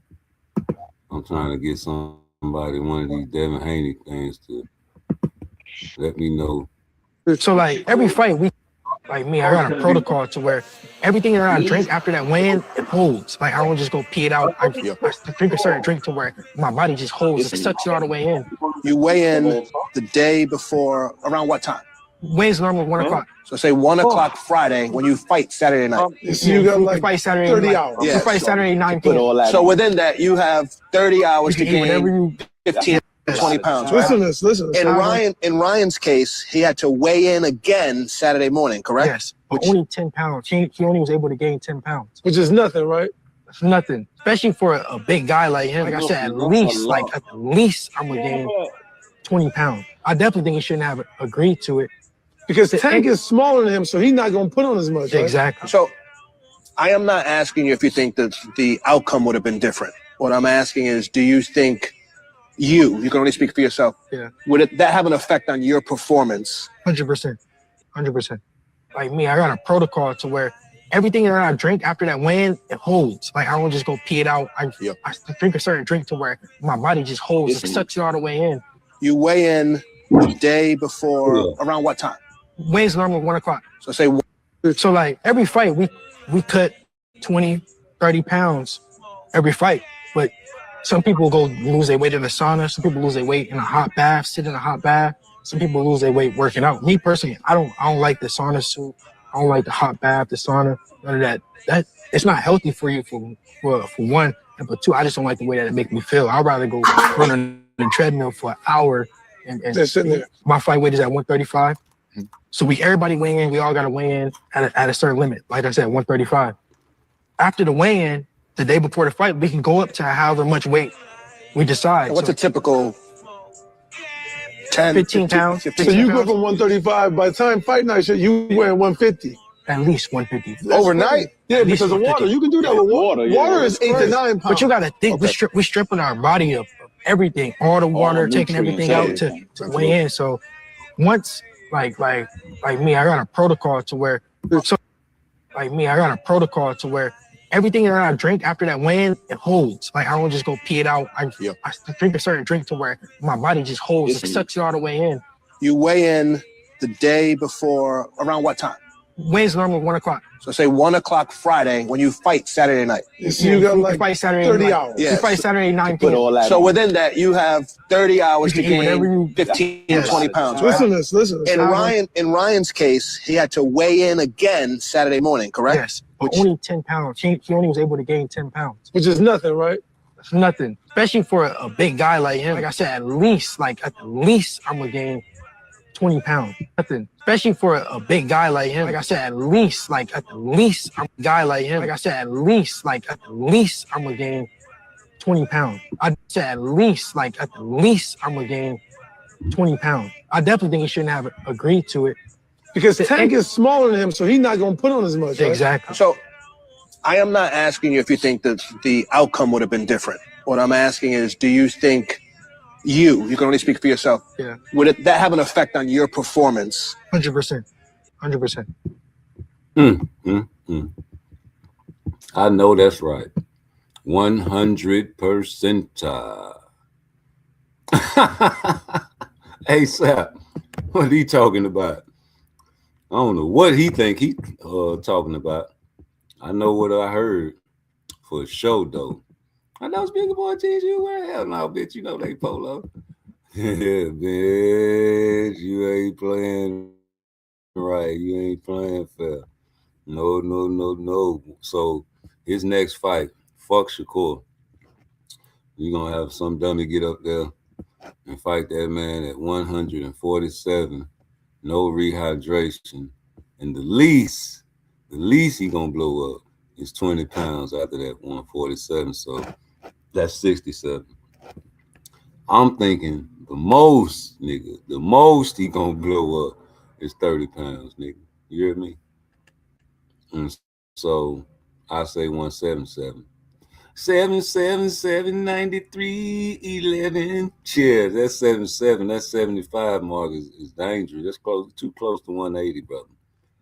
You understand me? And yeah, I know that's what you're gonna do your next fight. And you're gonna come in that bitch looking like Hercules. And you're gonna go in there and you dangerous in the first few rounds. Like Shakur say, every fighter is dangerous in the first round. So you don't give up your height, you don't give up your length. You just keep a fighter at bay.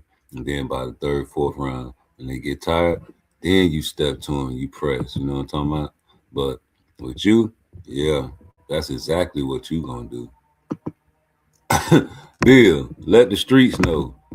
Hey Bill, let the streets know The real deal and the real deal bill. You understand me? Hold up. If it's something that's on your heart and something on your mind, by all means, set yourself free and just say what you're saying. Because I honestly, on God, I don't know what you're talking about. God. Hey, you came to me before. You told me out your mouth. You said, no, run that back. Run that shit back. Run it back. If it's something that's on your heart and something on your mind, by all means, set yourself free and just say what you're saying. Because I honestly, on God, I don't know what you're talking about. Why you think that make us laughing?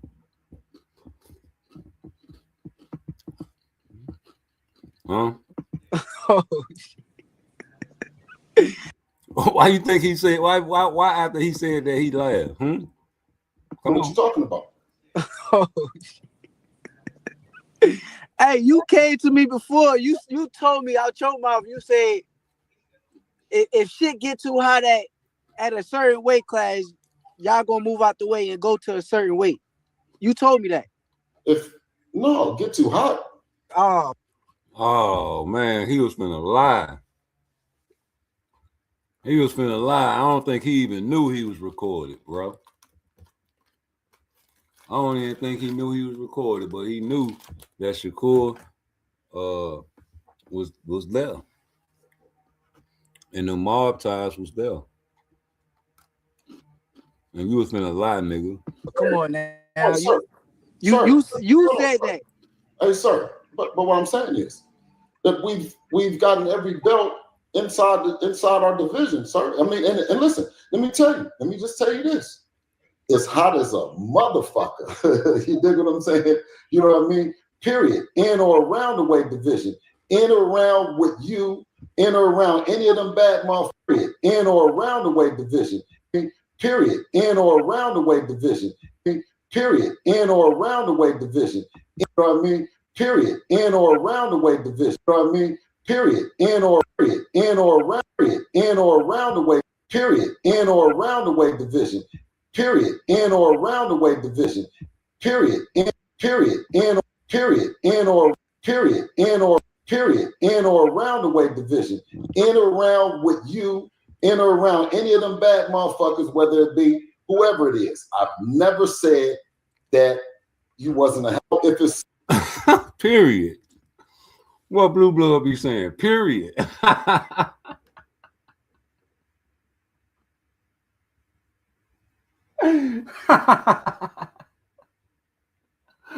Period, nigga. Boy, we got all the belts. So we are he has the crown. He's the king. Just like you said, hold on. You the baddest motherfucker, but he the king. So if the baddest motherfucker say, Lomachenko, move out the way in. You move out the way in all the nigga, how you think we gonna stop you from moving up the line? Okay, so let's do it. I mean, let's do that. If that's the case, let's do that. Absolutely. I ain't know it worked that way. I just saw that I was the mandatory for the fight with Pitbull, and that's who was. Man, all them niggas, listen, all them niggas. But I mean, that's in y'all control. If you telling me right now that y'all can move Lomachenko out the way and y'all want to fight me, we can do that. I'm telling you that the Lomachenko didn't come. Lomachenko was the mandatory. You didn't come. It wasn't no mandatory. Huh? But y'all want to fight me, we can do that. I'm telling you that the Lomachenko didn't come. Lomachenko was the mandatory. You didn't come. It wasn't no mandatory.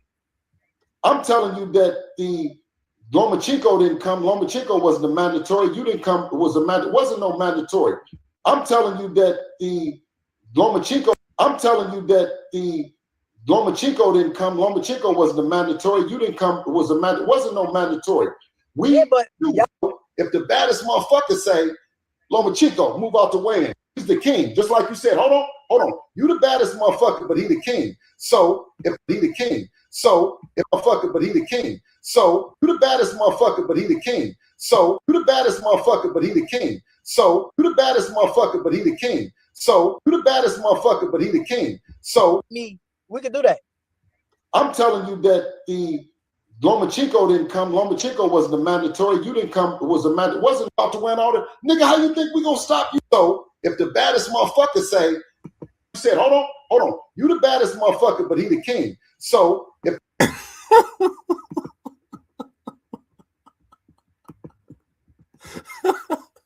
remix, nigga, bang your motherfucking head on the beat like a drum, face ass niggas. All you niggas that be rolling with Devin Haney, man, bang your motherfucking head. We ain't got no more drumsticks around this bitch. We need to grab you niggas like a giant and use you niggas as drumsticks and use your head as the tip. An old school beat too, because you over there following the rules and the flute of an old school fool. Yeah, y'all listening to an old school fool. A whole bunch of young niggas, a whole bunch of young dumbass niggas and ladies over there listening to an old school fool. But you get on YouTube and in your personal life and talk crazy about old school peoples. But your leader is an old school fool.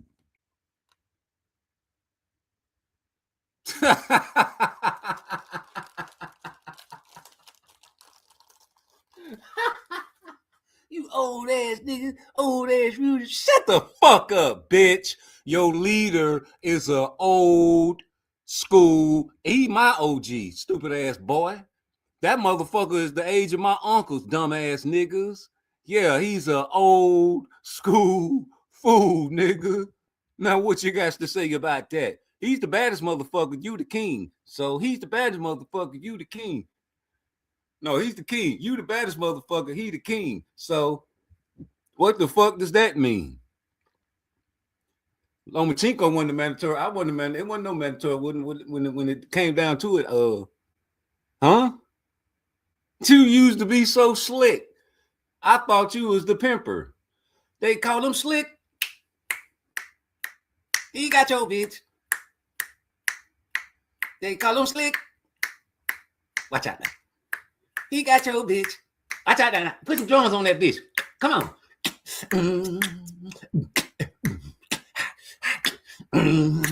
Come on now.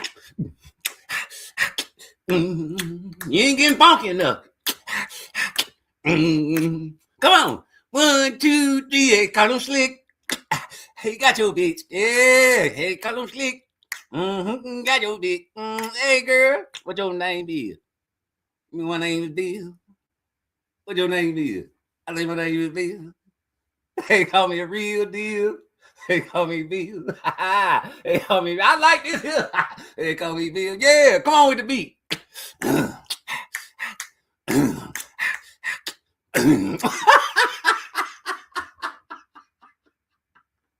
Yeah, you have all you young ass niggas swinging to an old school swing beat, and have you niggas over there breathing all hard, talking about some. I like that song. That's a hit. That's a hit. But a nigga like me will make it, and that old school, that old ass nigga talking that old ass shit. Yeah, let Bill Haney do a motherfucking video where he riding around town bumping some pimping. Yeah, hey, Bill Haney, I got an experiment for you because I know you to be listening. And your son gold teeth be glistening because he be listening too. Why don't you do me a favor without putting my name in the video and going on and get yourself in your car, in one of your little fancy cars, after you get your tape up and your line up, nigga, and get yourself a nice little sweet little thing, or your wife or whoever you got there, and ride around town playing some old school pimping. And you know, when I say old school pimping, and niggas that's from Memphis know what I'm talking about, I ain't talking about nothing but some classic R&B, nigga. Yeah, that's what you do. Don't say nothing. Just get in there and shine with your little juries and play yourself some old school pimping, nigga. Matter of fact, you know what I want you to play? I want you to play the soundtrack of the Mac, nigga, the movies lines that you be quoting the most. Yeah, you think you Goldie, but you really Pretty Tony, nigga. And you know that this is true because Pretty Tony was a hater and the Mac was a player. You understand me? With pimp assistance. Well, that's what I want you to do for me, Bill Haney. Do something for the players out there over there in Oaktown 357. You know, Oakland is a home of the Max. Ain't no gangster shit going on over there like that, though. It can get gangster, but them niggas ain't gang banging over there in Oakland. They getting money. That's the home of the Max, where niggas drive cars like Cadillacs. Yeah, nigga, I know where you from. I know a lot of you guys. You can't fool me. You think you's a pimp. And you're trying to slick and be slick, but you can't slick a can of oil, because I done seen that there and grew up, and my whole family did the same damn thing. So I know these people and those like you. So yeah, ride around town and play that. I know that heaven is missing an angel, yeah, and I believe that angel is you. Yeah, play some of that shit, man. Let them young niggas know that you know all about the old school pimping, man. You understand me? Yeah, act like you know. You see, they know about the Mac is Outkast, man, with Andre 3000 and Pimp C, God bless the dead. I choose you, babe.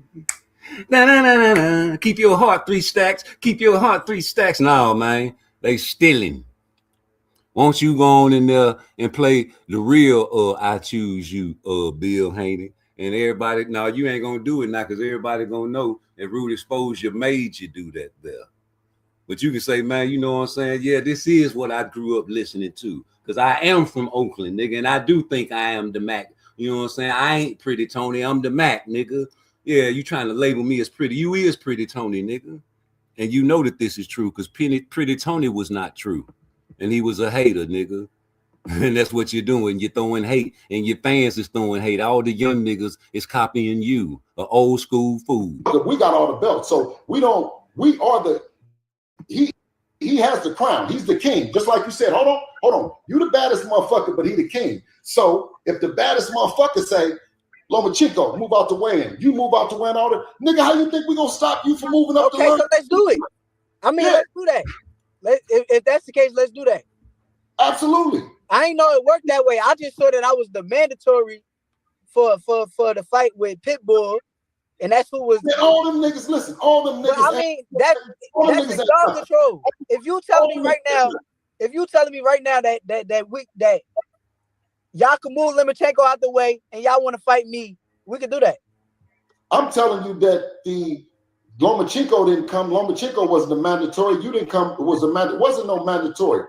But y'all built up a fight with Lomachenko. We can choose you. All you got to do is go tell Top Rank, move him out the way, you in the front. That's it. We got all. Man, how the fuck that ain't cap? How the fuck that ain't cap? How the fuck Shakur Stevenson, a nigga that missed weight at 30 for his last fight. I ain't fought really nobody but Oshino, man. Shout out to Oshino. You know, this nigga undisputed. You know what I'm saying? This nigga got the undisputed belt from a nigga that ducked you, but you know, he got undisputed.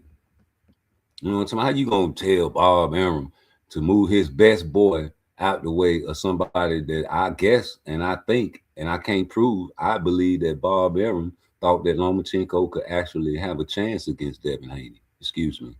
Because there ain't nowhere in the world all them motherfucking years or days that and months that Shakur Stevenson was at Top Rank and he's sitting out pleading and begging for Lomachenko to give him a fight, and he couldn't make a fight. I'm guaranteeing that Bob Arum did not believe that Lomachenko could fuck with Shakur. And there's a lot of other people that think they had their chance against Devin Haney before they had their chance against Shakur, except the Hanos clan. And, you know, what's the difference between the king and the baddest mother lover? You see, the king is usually a slim, skinny, little short, whatever the fuck, fat, or whatever the fuck type of little weak-ass mother lover got all the bag and hire all the baddest motherfuckers to protect him and that bag so they get paid viciously, you know, because they ones that can really fight and really do all the bloody work when they dealing with blood and guts. And you see somebody get shot, you close your eye. Well, it's all good, man, because Bill, man, you know, I love playing your words, man, because it's all proving to me the same type of words coming out your mouth now. You know, you total cap. So that's what we got to look forward to whenever we listen to Bill Haney, some rhymes and some motherfucking riddles and some, you know what I'm saying, some dumb shit. You feel me? Like, get out of here, man. Ain't nobody trying to hear that shit no more, bro. That's old school. And these young niggas over here listening to that shit, they'll laugh at any other older nigga that talk like that, but not you. You see what I'm saying? So one more time for your mind. Put this nigga on Jack. Put this nigga on. At any given time. You heard that, Jay? Oh yeah, see, but that's the thing, though. That's the thing, you know. See, Shakur is 135 pounds. Oh shit! You know what I mean? The way that fight could be made, you got 147, you got 135. Now, what we're willing to do, what is that? 11 pound difference? 12.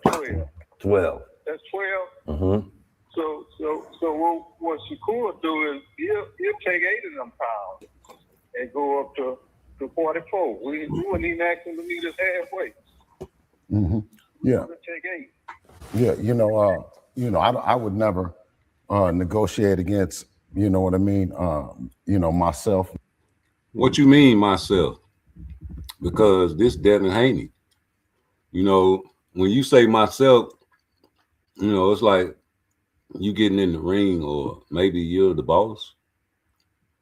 I think you the boss. I think Devin Haney is still the son, and I think that you are the boss. All right, that's a bet. I think you are the boss, and your son is the worker. Your son is your son that is his own boss after you.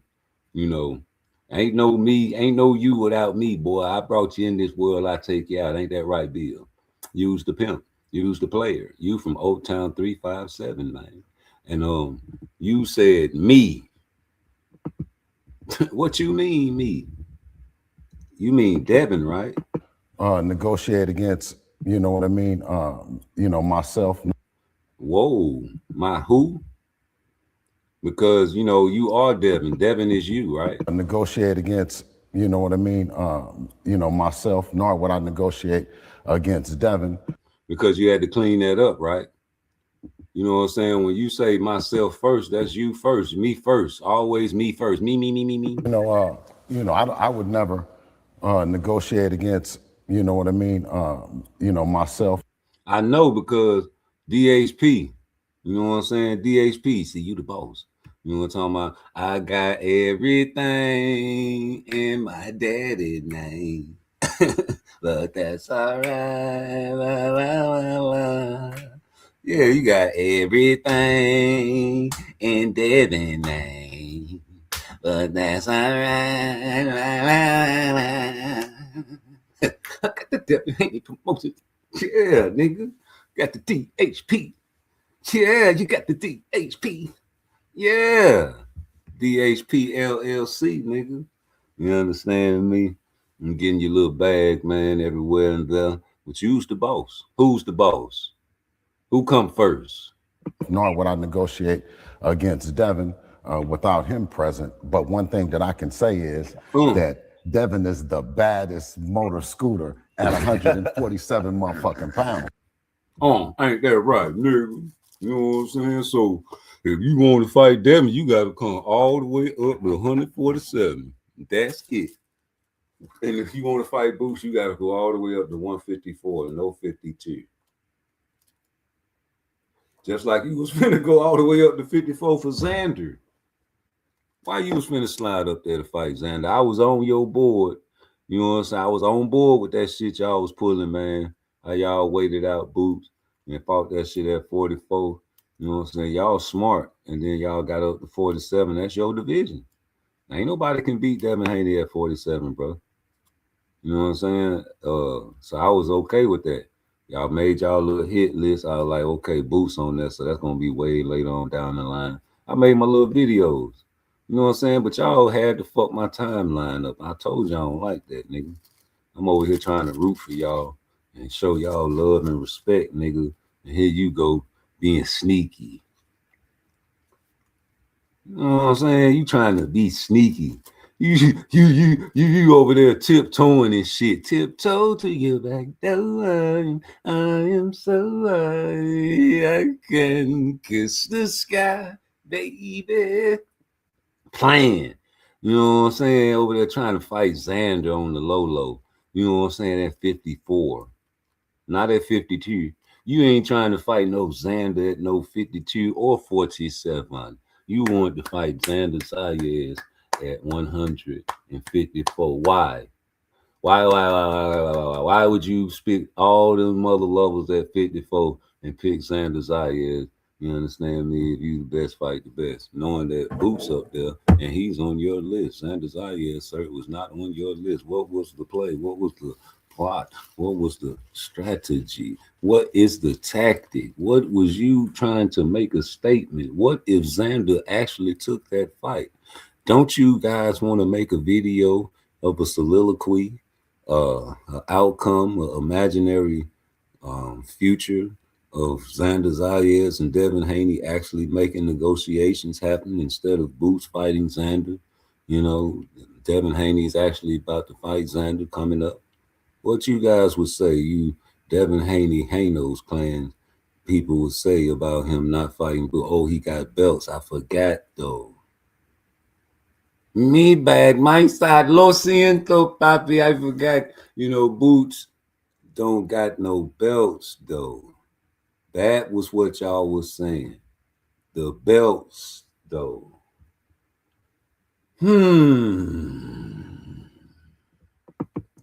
Because you got a lot of controversy about that. You got a lot of controversy about that because if you fuck with that Zuffa money, ain't you guys to drop your belts? Or they hoping you don't have to drop your belts? Let's put it like that to keep it right. They hoping you can keep your belts and fight, you know what I'm saying, fuck with them Zuffa belts. Is that what they hoping? What if you can't keep your belts like Richardson Hitchens, you know? And, you know, I'm pretty sure Conor Ben does not have belts, all right? So you make a fight with these guys, what you fighting for, the Zuffa belt? And, you know, nobody possesses that belt right now, so y'all gonna have to fight for it like a dog. Throw that shit out in the middle of the ring, and you niggas fight for that shit, nigga. Then it'll be important, but right now that Zuffa belt means nothing. It's just an opportunity to make it something, because once you possess it, then people can take it from you for a bag. But hey, who? And you know, Bill Haney, man, you know, you don't do no good business. You know, you slick and your people love it. They love getting pimped on. You know, when you be wondering like, damn, man, why would this bitch walk the streets late at night, rain, sleet, or snow, risking her life? These sick, sadistic perverts out here willing to kill them and, you know what I'm saying, G-word them and don't take them and don't give them no money. And then when they make all the money, they just come back to rude exposure and just give it to you. Yeah, man, shit, man, you a hell of a nigga. Oh, I ain't talking. I mean, I'm talking about, man, why would they do that, man? That's just crazy, man. You know that nigga Rude Exposure just a hell of a nigga, man. That's what that is. They just love him, man. You know what I'm saying? So that's what Bill feeling like, man. You know, you bitches will go through rain, sleet, or snow, and do anything to, you know what I'm saying, get Bill Haney his money. You don't understand me? And he should be slapping you bitches because he ain't got enough faith in you hoes to do a PBC deal. Bill Haney ain't got enough faith in the Hanos clan to go over there to PBC and count on the motherfucking back end money, nigga.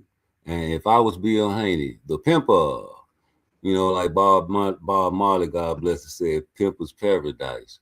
I think you should get yourself some baby powder and slap the shit out these boys and girls. You know, because y'all ain't showing too much support to where this man feels confident to go over there and catch himself a PBC bag, a PBC body. Shout out to 1 Trey 8. Go on and spam and all that there. I don't care. As long as you ain't typing nothing racist in here, and I'm gonna think you Chad the builder. We're gonna get you up out of here. Other than that, viva la black folk. just like it's Viva La Mexico. Well, yeah, man.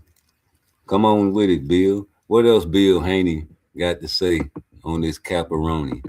And he's the welterweight champion of the world, the king of the welterweight division, the money division, the glamour division. Something that, you know, not only has my guy, my big homie, right, and taught me that it's time to get the money. And whoever wants to mix it up at 147 pounds for that, you know what I mean, then that's what we're gonna go with. And so if it's at a catch weight, if it's at a catch weight 144, then it wouldn't be for the belt. No, nor to me would it represent what a truly a potential five division champion. What? Just like Keyshawn slipped up the other day. Shakur versus Keyshawn. Shakur, oh, you almost got me. No, he got you. You said it right the first time, nigga.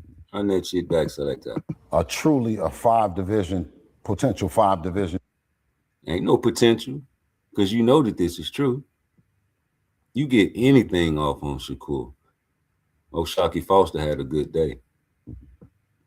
It represent what a truly a potential five division champ, and Shakur would make him Devin the youngest undisputed champion, 3 division title holder. You know what I mean, and somebody that's you know what I mean, hard to deal with. So I think that it's a great fight at 147 pounds when they're ready to go. You know, at 147 pounds, if that's what they want to do. Hey, listen, hold on. How long does Shakur have, though? That's what you should have asked him. How long do you stay at 47? Because I think Shakur trying to run the gauntlet at 35 and 40 and just bounce back and forth in between, like whoever wanted. But, you know, when he said he finished that little gauntlet, he's going to be ready to finish his career at 47. And by the time he actually go to 47, no rehydration, where y'all going to be at? So you know this is true, and you always going to be a division or 2 over Shakur, bro. Maybe 2 from here on out. You know what I'm saying? Like when you jump and get rid of 47, bro, you know what I'm saying? It's going to be on and popping, right? Not going down, no more pounds. Yeah. Okay. So there y'all have it. They're not going down. We're not going up. Yes, sir. But yeah, that's not true. Y'all are going up, and the fact that y'all going up, what, 8 pounds? You know what I'm saying? Instead of what, 6? Y'all giving up 8. Y'all going up to 44. And see, you know what? That's what's wrong with y'all. See what I'm saying? That's how I know if I was a Devin Haney fan, I'd be on y'all ass. I was like, see, they don't want to fight no Devin Haney. They do not want to fight. They talking about 144. This shit is crazy. This shit is strange. This shit is odd. They would have came with 1 more pound, made it 145. I guarantee you, Devin Haney would have took it. You see, and so it'd be about 1 pound, and you want to stick with 44 because of what Ryan Garcia did to him. Right? How much Ryan Garcia weighed and wouldn't get on the scale? 143, 144. Yeah. Then he fought at 144 after the Ryan Garcia fight. I mean, you trying to be funny. That's all that is. Yeah, you over here trying to be funny, you know, and that's why we refuse, you know. But you could have said 145. You know, Tank made Ryan Garcia fight 136. That's 1 pound. What about 146? See, you ain't trying to really do no negotiations. If you would have said 146, no rehydration clause, Devin Haney would have been in there fighting. Fuck the belts, you know, but y'all don't want to do no good negotiations. You stuck on 44 trying to embarrass my guy. That's all that really I can see. Talk to him, Bill. But see, here's the thing, like always. So you're telling me I can straighten my teeth in as little as 4 to 6 months from just 38? I've been sitting back rooting for Bill and Devin from, yes, sir. you know, the beginning. You know what I mean? Because he know how Yes, sir. we go back. So Yes, sir. I know that they gonna come. I know that time gonna come, but I never really wanted to rush it because I wanted to see them do as well as they doing. Yes, sir. You know what I mean? This is something I always wanted, and I know when that fight happened, you know what I mean, at the right time, it's gonna be beneficial for us all. So Yes, sir. we ain't in no rush, like y'all ain't in no rush, and you know, if Yes, sir. it happened at that 44 or whatever, then we got to get bigger. We got to get strong. Hey, you my brother, man. You don't listen. Everything else, you know what I mean. You've already said more than enough. You know what I mean. What's understood don't need no more understanding. You know, I hear you. No, that's all good. All right. The feeling is mutual, though. You know how we do it, and kick ass at 47. Absolutely. That's what's up. Kicking ass, keep getting it, and See, that's the whole play. You heard what Jay Prince said. You know, he ain't trying to fuck up their success, man. You know, that's all it is. Like, even back with Tank and Devin, back in the days, when they had all the OGs around, Tank was bad as hell in the video. And like, man, we refuse to let these brothers fight each other. These brothers getting money. You know what I'm saying? We ain't putting these brothers against each other. These young brothers. The cameraman was like, shit, man, that's a lot of money in the Tank versus Devin fight. What they say, man, see, here you go, trying to put these brothers against each other. Now look at them. See what I'm saying? One of the brothers became a money bag, though. You know what I'm saying? So now you getting all the money plays to the Migos, homie. You know what I'm saying? I thought we were supposed to be brothers. And you gonna flip and beat me getting mad because I want to fight with you. I'm a professional boxer. But no, Tank can be like, no, you heard the OGs say we ain't gonna fight. Why you trying to fight me? You trying to fuck my money up. And you know, you got Devin Haney saying to Shakur, like, man, I know you've been beating, man, you know you've been beating my ass and sparring all my life. Why you want to fight me, man, and stop my money, man? You trying to fuck my money up. I'm trying to fight these special particular type of fighters. Not you. You know what I'm saying? You cool, you cool, you cool.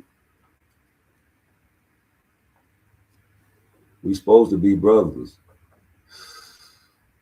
No.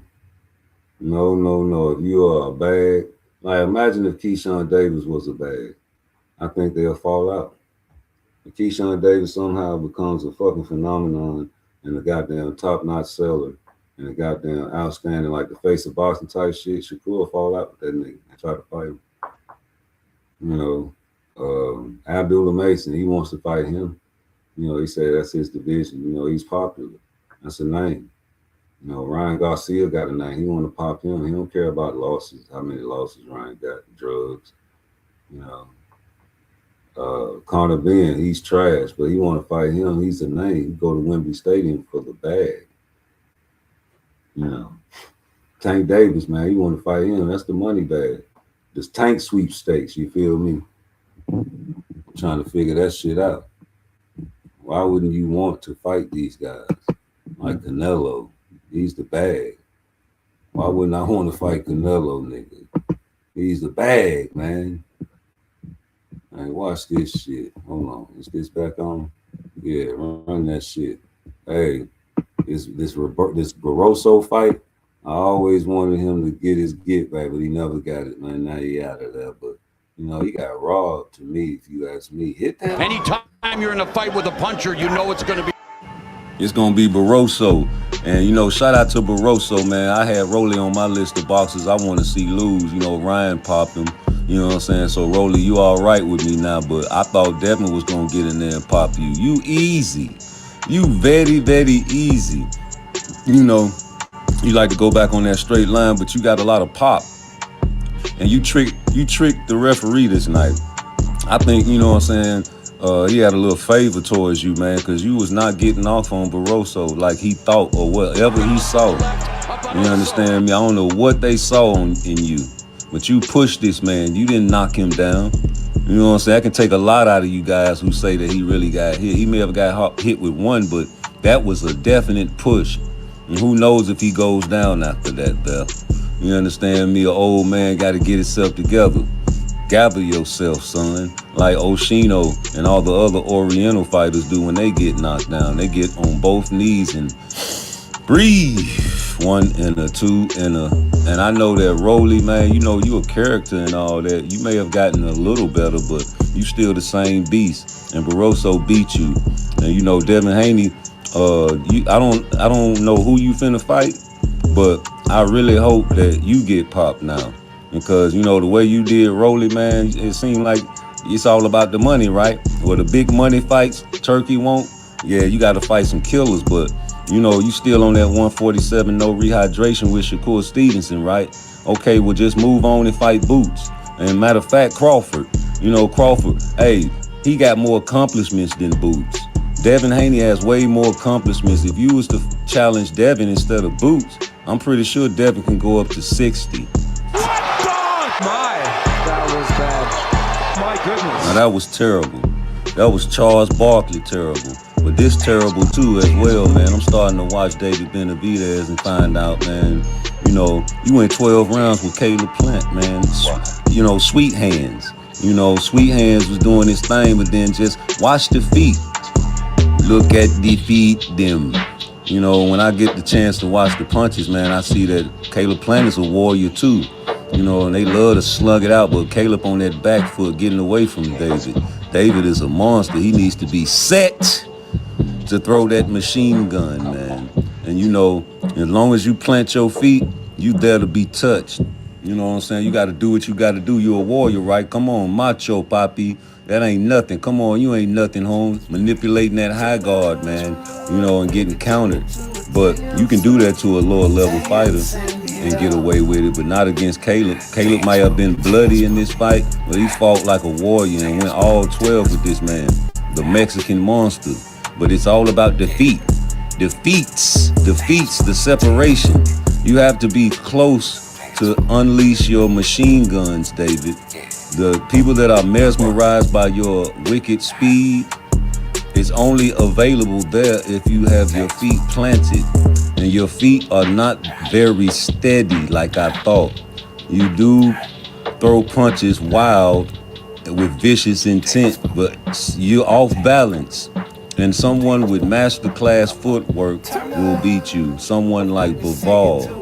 I know they trying to get Terrence Crawford in there with you, but he already said he's too small. Maybe he should fight Boots. Maybe you should hit that.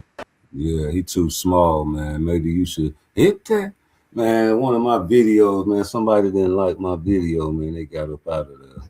You know, I be remixing and shit, man. So if you got a video and I like it, I might remix that motherfucker, man. But this man ain't like that, man. Okay, which one was it? I love her. Okay, off topic, I love her. Let me see if I can find that shit and play that shit. Hell, y'all don't want rude exposure. Be on the game with you, off topic. I love her. Let's see which one this is. Damn, I can't find that shit. Hold on. Yeah, get out of here with that weakness. All right, let me see. Who is Lomachenko gonna come back and fight though? That's what I want to know. That's gonna be a good fight if he picked Shakur, because he been stalking him. He been stalking that man, bro. That's crazy. Let me put rude exposure on there. I can't believe. I don't even know which video it is. Let me see. Oh, man, they don't like that. It must have been Clarissa Shields. You know what I'm saying? I'm talking about I love her. She must have been dancing in that motherfucking tight ass lingerie. That's what that video was. Ha! Damn, Clarissa. Anytime you're in a fight with a puncher, you know it's going to be. It's gonna be Barroso. And you know, shout out to Barroso, man. I had Rolly on my list of boxers I want to see lose. You know, Ryan popped him. You know what I'm saying? So Rolly, you all right with me now, but I thought Devin was gonna get in there and pop you. You easy. You very, very easy. You know, you like to go back on that straight line, but you got a lot of pop. And you tricked the referee this night. I think, you know what I'm saying, he had a little favor towards you, man, because you was not getting off on Barroso like he thought or whatever he saw. You understand me? I don't know what they saw in you, but you pushed this man. You didn't knock him down. You know what I'm saying? I can take a lot out of you guys who say that he really got hit. He may have got hit with one, but that was a definite push. And who knows if he goes down after that, Beth. You understand me? An old man got to get himself together. Gather yourself, son. Like Oshino and all the other Oriental fighters do when they get knocked down. They get on both knees and breathe. 1 and a 2 and a. And I know that Rolly, man, you know you a character and all that. You may have gotten a little better, but you still the same beast. And Barroso beat you. And you know Devin Haney. I don't know who you finna fight, but I really hope that you get popped now. Because, you know, the way you did Rolly, man, it seemed like it's all about the money, right? Well, the big money fights, Turkey won't. Yeah, you got to fight some killers, but, you know, you still on that 147 no rehydration with Shakur Stevenson, right? Okay, well, just move on and fight Boots. And matter of fact, Crawford. You know, Crawford, hey, he got more accomplishments than Boots. Devin Haney has way more accomplishments. If you was to challenge Devin instead of Boots, I'm pretty sure Devin can go up to 60. That was bad. My goodness. Now that was terrible. That was Charles Barkley terrible. But this terrible too as well, man. I'm starting to watch David Benavidez and find out, man, you know, you went 12 rounds with Caleb Plant, man. You know, Sweet Hands. You know, Sweet Hands was doing his thing, but then just watch the feet. Look at the feet, them. You know, when I get the chance to watch the punches, man, I see that Caleb Plant is a warrior too. You know, and they love to slug it out, but Caleb on that back foot getting away from David. David is a monster. He needs to be set to throw that machine gun, man. And you know, as long as you plant your feet, you there to be touched. You know what I'm saying? You got to do what you got to do. You're a warrior, right? Come on, macho, papi. That ain't nothing. Come on, you ain't nothing, home. Manipulating that high guard, man, you know, and getting countered. But you can do that to a lower level fighter and get away with it, but not against Caleb. Caleb might have been bloody in this fight, but he fought like a warrior and went all 12 with this man, the Mexican monster. But it's all about defeat. Defeats, the separation. You have to be close to unleash your machine guns, David. The people that are mesmerized by your wicked speed is only available there if you have your feet planted. And your feet are not very steady like I thought. You do throw punches wild with vicious intent, but you're off balance. And someone with masterclass footwork will beat you. Someone like Bivol. I know they trying to get Terrence Crawford in there with you, but he already said he's too small. Maybe he should fight Boots. Maybe you should hit that.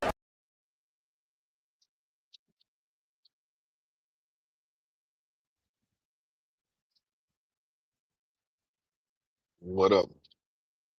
What's up? I was just about to play this Keyshawn Davis and Albright press conference. See, laugh at these niggas right quick. What's up with you though? Man, how come you didn't play the part where I was talking to Victor, man? Oh yeah, That I was was gonna get back to that right after this though. But you know, I'm up here all day. I was waiting on you to get back on the panel. You said 5 minutes. Yeah. But let me play this right quick. Go ahead. Go ahead. Hold on. I gotta put this up. Goddamn Keyshawn, man. Funny mother lover, boy. Let's see, man, because last year, you got into the fight in the ring with Kelvin Davis, and then you got into another one in the back after the fight. You called for this fight immediately after that. How do you feel now that it's finally here? It feels amazing. First of all, I want to thank Jesus for me being here. You know, I want to thank my coaches, our promotions, everybody who helped me, you know, get this opportunity. I feel great. I'm ready. I'm in shape. It's feel great. When you look back at that night and how things played out, how do you feel about it? I mean, that night, I would say it definitely was like unfortunate, you know. I just did my thing. I did my thing that night. and he came to my room. And they let me enjoy. I ain't get a chance to really enjoy the night that I worked so hard for, you know what I'm saying? So it feels good to be able to get that back in the ring. How much does that night and what happened there motivate you going into this one? I mean, it motivates me a lot. You know, I'm here. I called he for the fight did and we're fight here. like Frank Martin his last fight, you know, so like He hating. Keyshawn hating. They still hating on Albright, bro. They I mean, come on, man. still. You know that's gonna happen. I mean, Albright beat up his knocked out. He knocked his brother out, right? TKO or was it KO? I think it was TKO, man. Hey, Yeah. So this you nigga know, hating. Wow. I mean, you gotta think about it, man. I'd be hating too if I was him. You beat my brother, so No, I got to come they back and he whoop trying your to ass. talk. He trying to talk, and they over there over talking this nigga in the background talking shit. He can't Oh even get yeah, off yeah, what he want to say. They still hating, and yeah. Keyshawn rolling his eyes, bringing up Frank Martin. What you bringing up Frank Martin for? Frank Martin rushed up on you, and these Yeah. people rushed up on you, They was supposed. Keyshawn. Yeah, they were supposed to I'm fight shook. too. Yep. They were supposed to. Yeah, nigga. Let me see what he bringing talking that about. up. And Frank Martin his last Albright, fight. Why they we're talking here about though? Albright, but he could have won the fight if he wouldn't have spit his damn mouthpiece out. Shit, I believe. Answer his phone. Hold on, let me see what this nigga talking about Frank Martin. Like, you know, so like keep bringing that up. Like he fought Frank Martin his last fight. Why we're here though? We're here for this reason. He's here because he did a great job against Frank Martin, and he kept calling my peoples, and we answered his phone call. That's why we're here. We'll hear a little bit of the history too. It's part of the story. You did mention the Frank Martin fight. Very competitive draw you had against Frank. What do you think you showed people in that fight? I mean, I just showed a glimpse of who I am. You know what I'm saying? Even that night, you know, I could bring more to the table, but I just showed the world, you know, a glimpse of my talent, and they're going to continue to keep seeing that. You know, you have Keyshawn has unquestionably improved since that fight you had in 2023. You went on to win a world title. You got a big win at 140 pounds, stopped Jermaine Ortiz. How much think you've improved since 2023? I mean, I improved a lot. I got stronger, faster. My IQ improved, everything. You know what I'm saying? It's going to show Saturday night. How do you think this fight ends on Saturday? With Nair Albright with his hand raised. That's it. I'm going to get my hand raised Saturday night, and the whole world going to see it.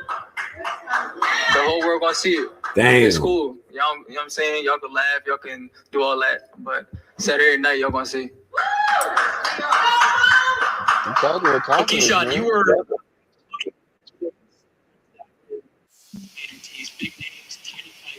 How are you feeling this fight in front of you now? Hey, hold up. I got this shit on deck now. Hold on. That nigga was getting punished too, bro. I ain't gonna lie. Let me get this off the stage. Put this on there. That nigga was getting punished, bro. Albright was doing his thing. Them niggas was in the crowd, mad as shit. Yeah, they was in there mad. Let me slow this shit down. He was in that bitch beating his motherfucking ass, nigga.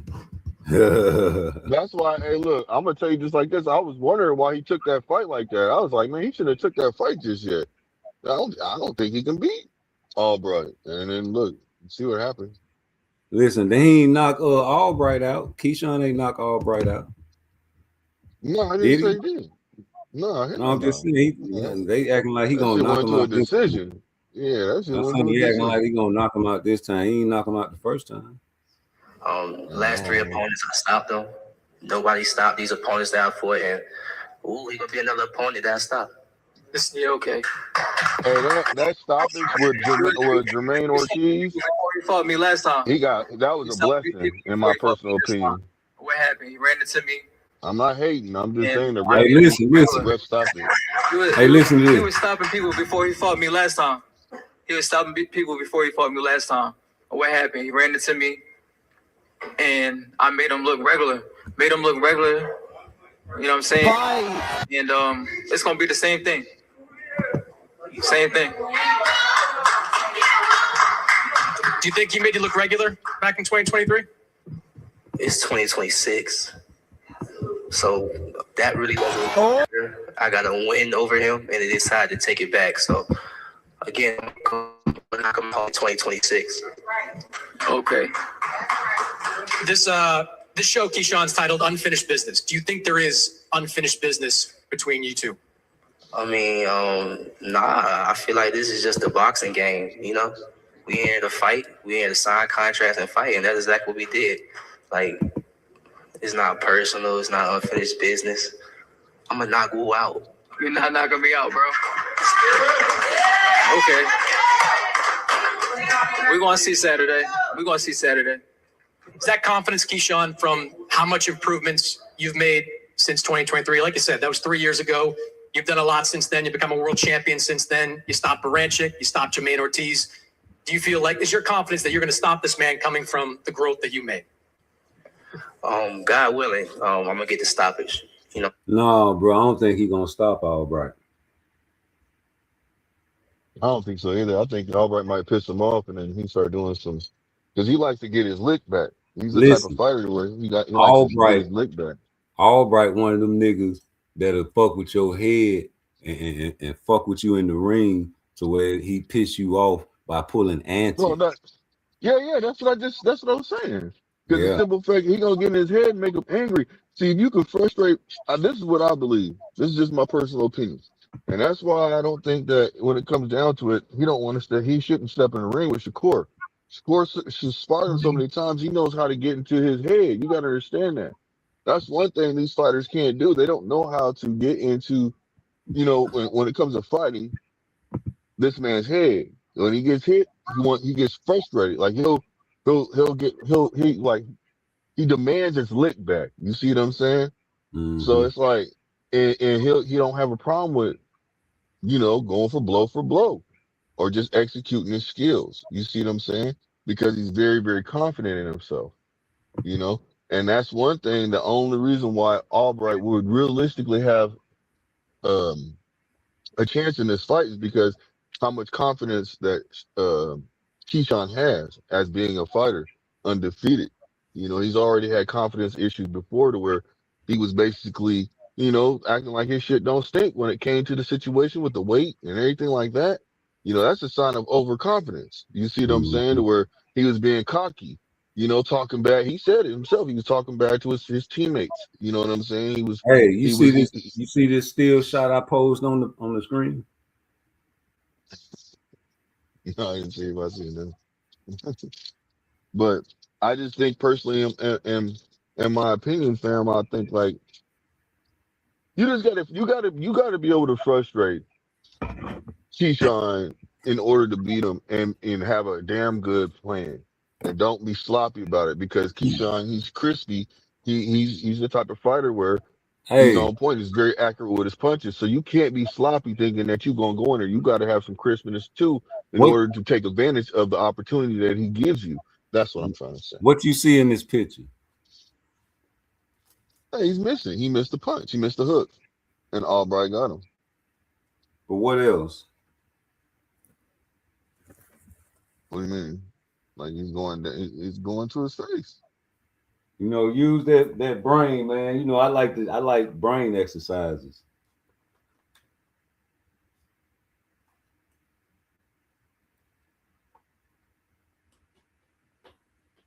Take your time.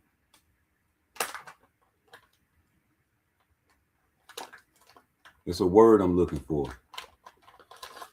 It's what I teach when I train. It's what I warned Brian Norman Jr. about before Devin Haney.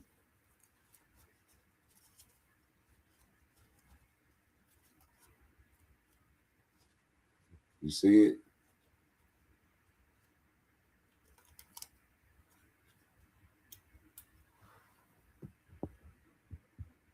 Hello? I don't think he on deck no more. Hold on, let me see what the private chat say. You pushed the wrong button. Oh, you back? There you go. Yeah. What the hell you do? Yeah, I just pushed the wrong button on accident. So. But you see what I'm looking at? Mm-hmm. What I'm Now looking at? that is his older brother, right? Yeah. Okay, yeah. Yeah, he went up under the punch. He was trying to hook him and he went up under the punch. He Yeah, countered him. he angled. Mm-hmm. He Yeah, always throw punches at angles. And yeah, you see the force he throwing that shit with. yeah. Albright ain't no physically weak person. He just looked like that. Albright, look at his back. Mm-hmm. So Well, yeah, I mean, come on, think about it. He almost had Frank Martin. Shit, that's what I'm saying. that's Like what's sad. Keyshawn talking bad about Frank Martin, but Frank Martin pressed him and his people pressed Keyshawn. He was shook. Yeah. So you can't talk bad about a nigga you wasn't ready to fight. You told them you ain't got enough fights under your belt, man. Come back when I get some more fights. Yeah, running up on you, nigga, like you was at the corner store and your name was Blue Blood. That's what I'll be telling people, man. Like, bro, that changed this life. Blue blood. Remember we tried that discussion? I said that Mm-hmm. right there changed that man's whole life, boy. When it Gotta came to change my blood. life. Lord knows I ain't living right. Nigga ran up on you, boy. You farted, nigga. I don't care what you say. That black ass nigga, you see that nigga pop up in a store, he stand out. And you know Oh he man, got cut it out. yeah, shit. And you know he got that Shit out, motherfucker. You know he got that little purse wrapped around his body. You know what be inside there. Yeah, but see the thing about with Bud, he go by himself. He don't give a fuck. Yeah, So that's what I'm saying. That'd be the most scariest part. Especially when you see that purse on him. You know what time that is. yeah, both man got caught up in that shit too. Them niggas stay getting caught with guns. Hey, better to be ready than have to get ready. Ain't no question about that. Rather be judged by 12 than carried by 6 too. And shit, nigga, this nigga Albright, man, might fuck around and give him a good fight. I don't think he gonna win, but I think just like the first fight, you know what I'm saying?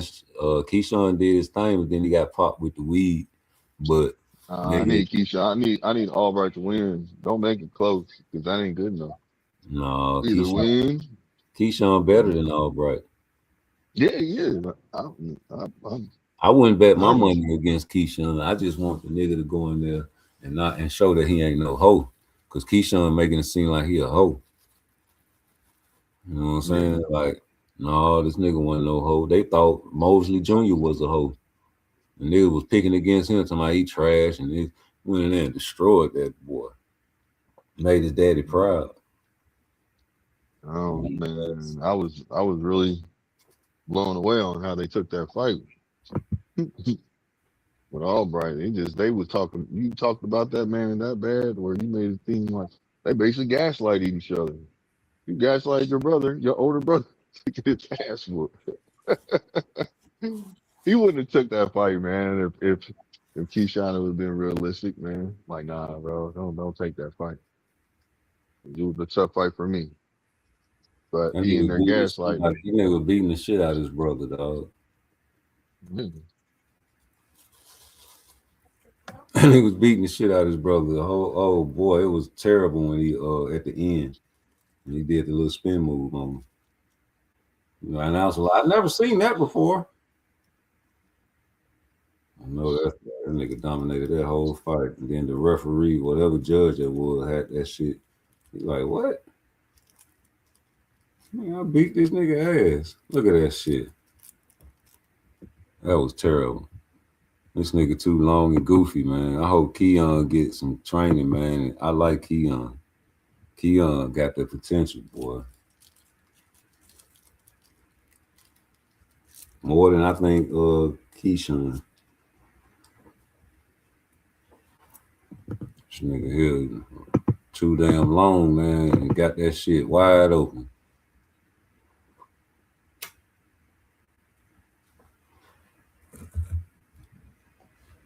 Nigga, Keyshawn gonna have to hurt Albright.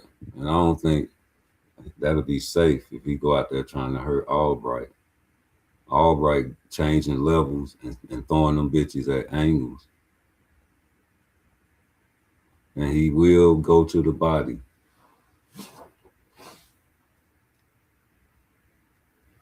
Hey, look, see?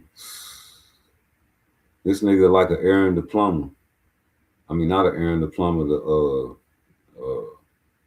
Padley. He another Padley. They made fun of Padley, remember? Electrician. Albright is not no Padley, bro. Huh? What you say? What you said? Albright is not no Padley though. No, I'm just saying he got a day job. Yeah, I mean he does multiple things, bro. I mean, there's nothing wrong with that. That's the way I'm comparing. Like Padley had a day job. Yeah, and he don't got that no more. Yeah, but I'm saying he started out like that, and they was making fun of him because he had a day job. Well, Albright got a day job, and if he's successful in this shit, he might be able to quit that. Yeah, we'll see. What time's the fight starting? What, the Keyshawn Davis fight? Yeah, the whole card itself.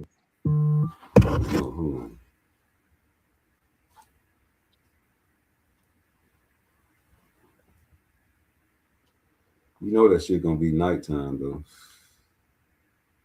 The main event. Let me see. Discover more.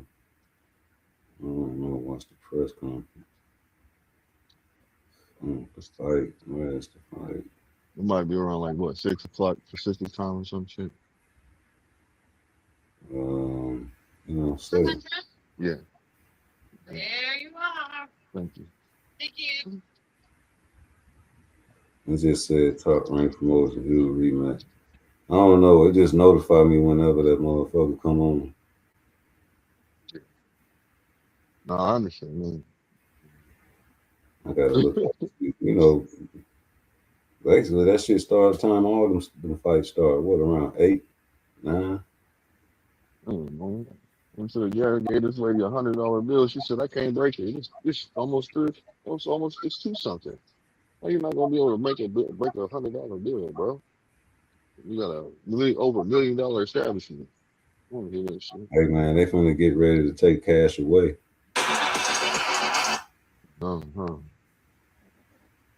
They're getting ready to take that shit away, nigga.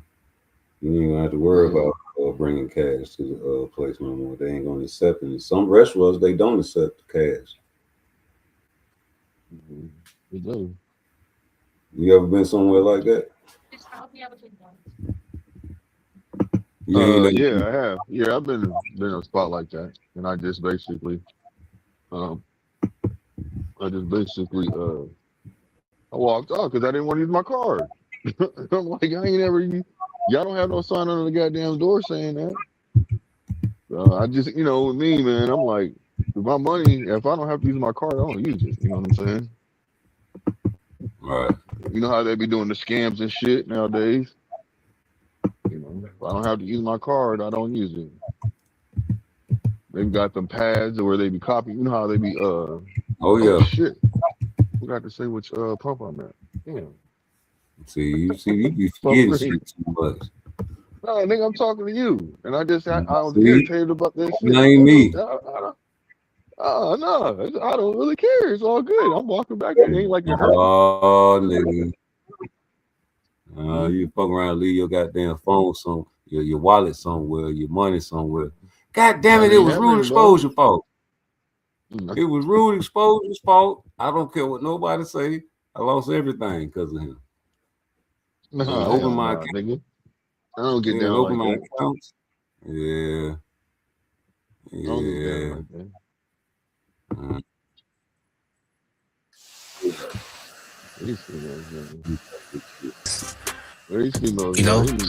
But honestly, I don't see where y'all say skillful. I can't go in there and underestimate nobody. So I'm going to expect a better Nair Albright. And then when you fight somebody the second time, 9 times out of 10, you're kind of used to what he already does. But honestly, I don't see where y'all say skillfully he got better.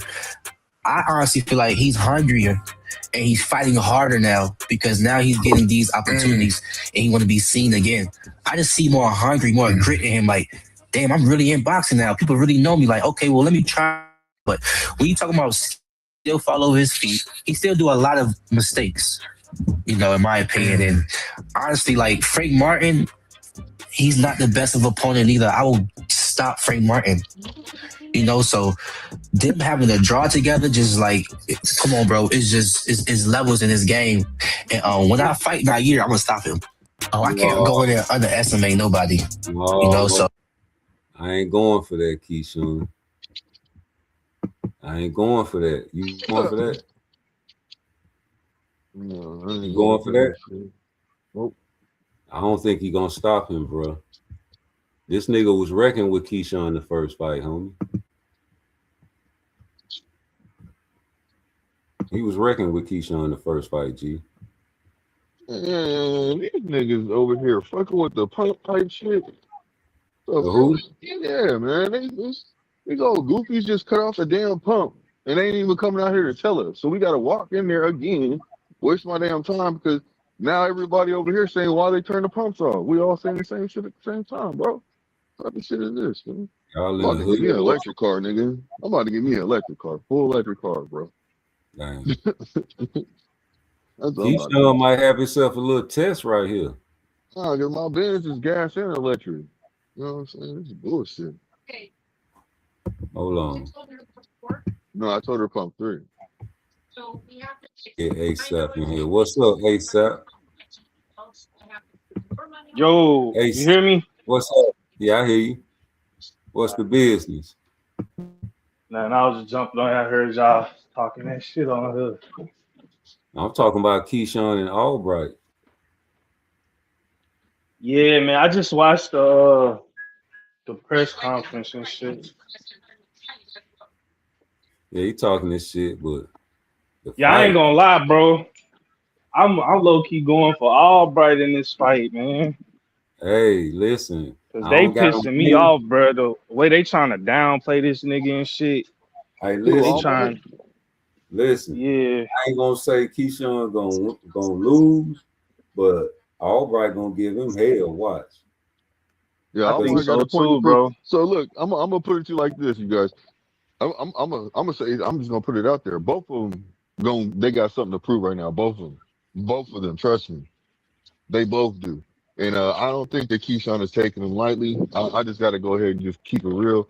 I don't. But what it is if Keyshawn is overlooking him at all, which I don't believe he is, but if he's doing that, man, he can get beat.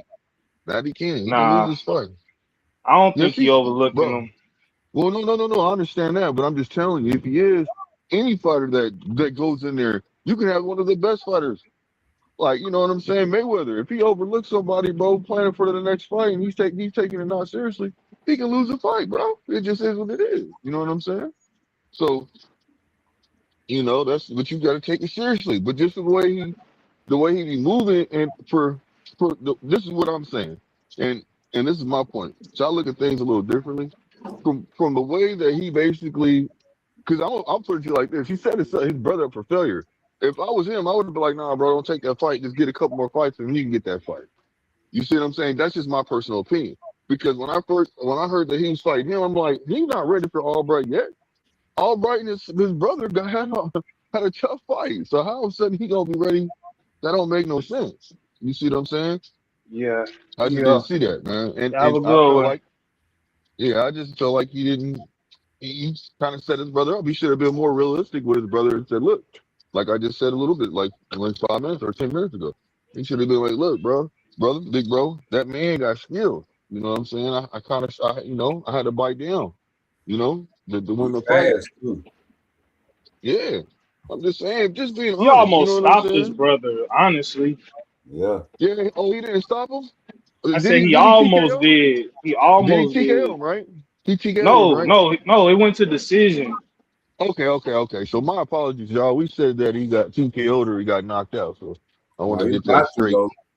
Yeah, because exactly. Yeah, because he was all over the place, and then that's when I looked at it.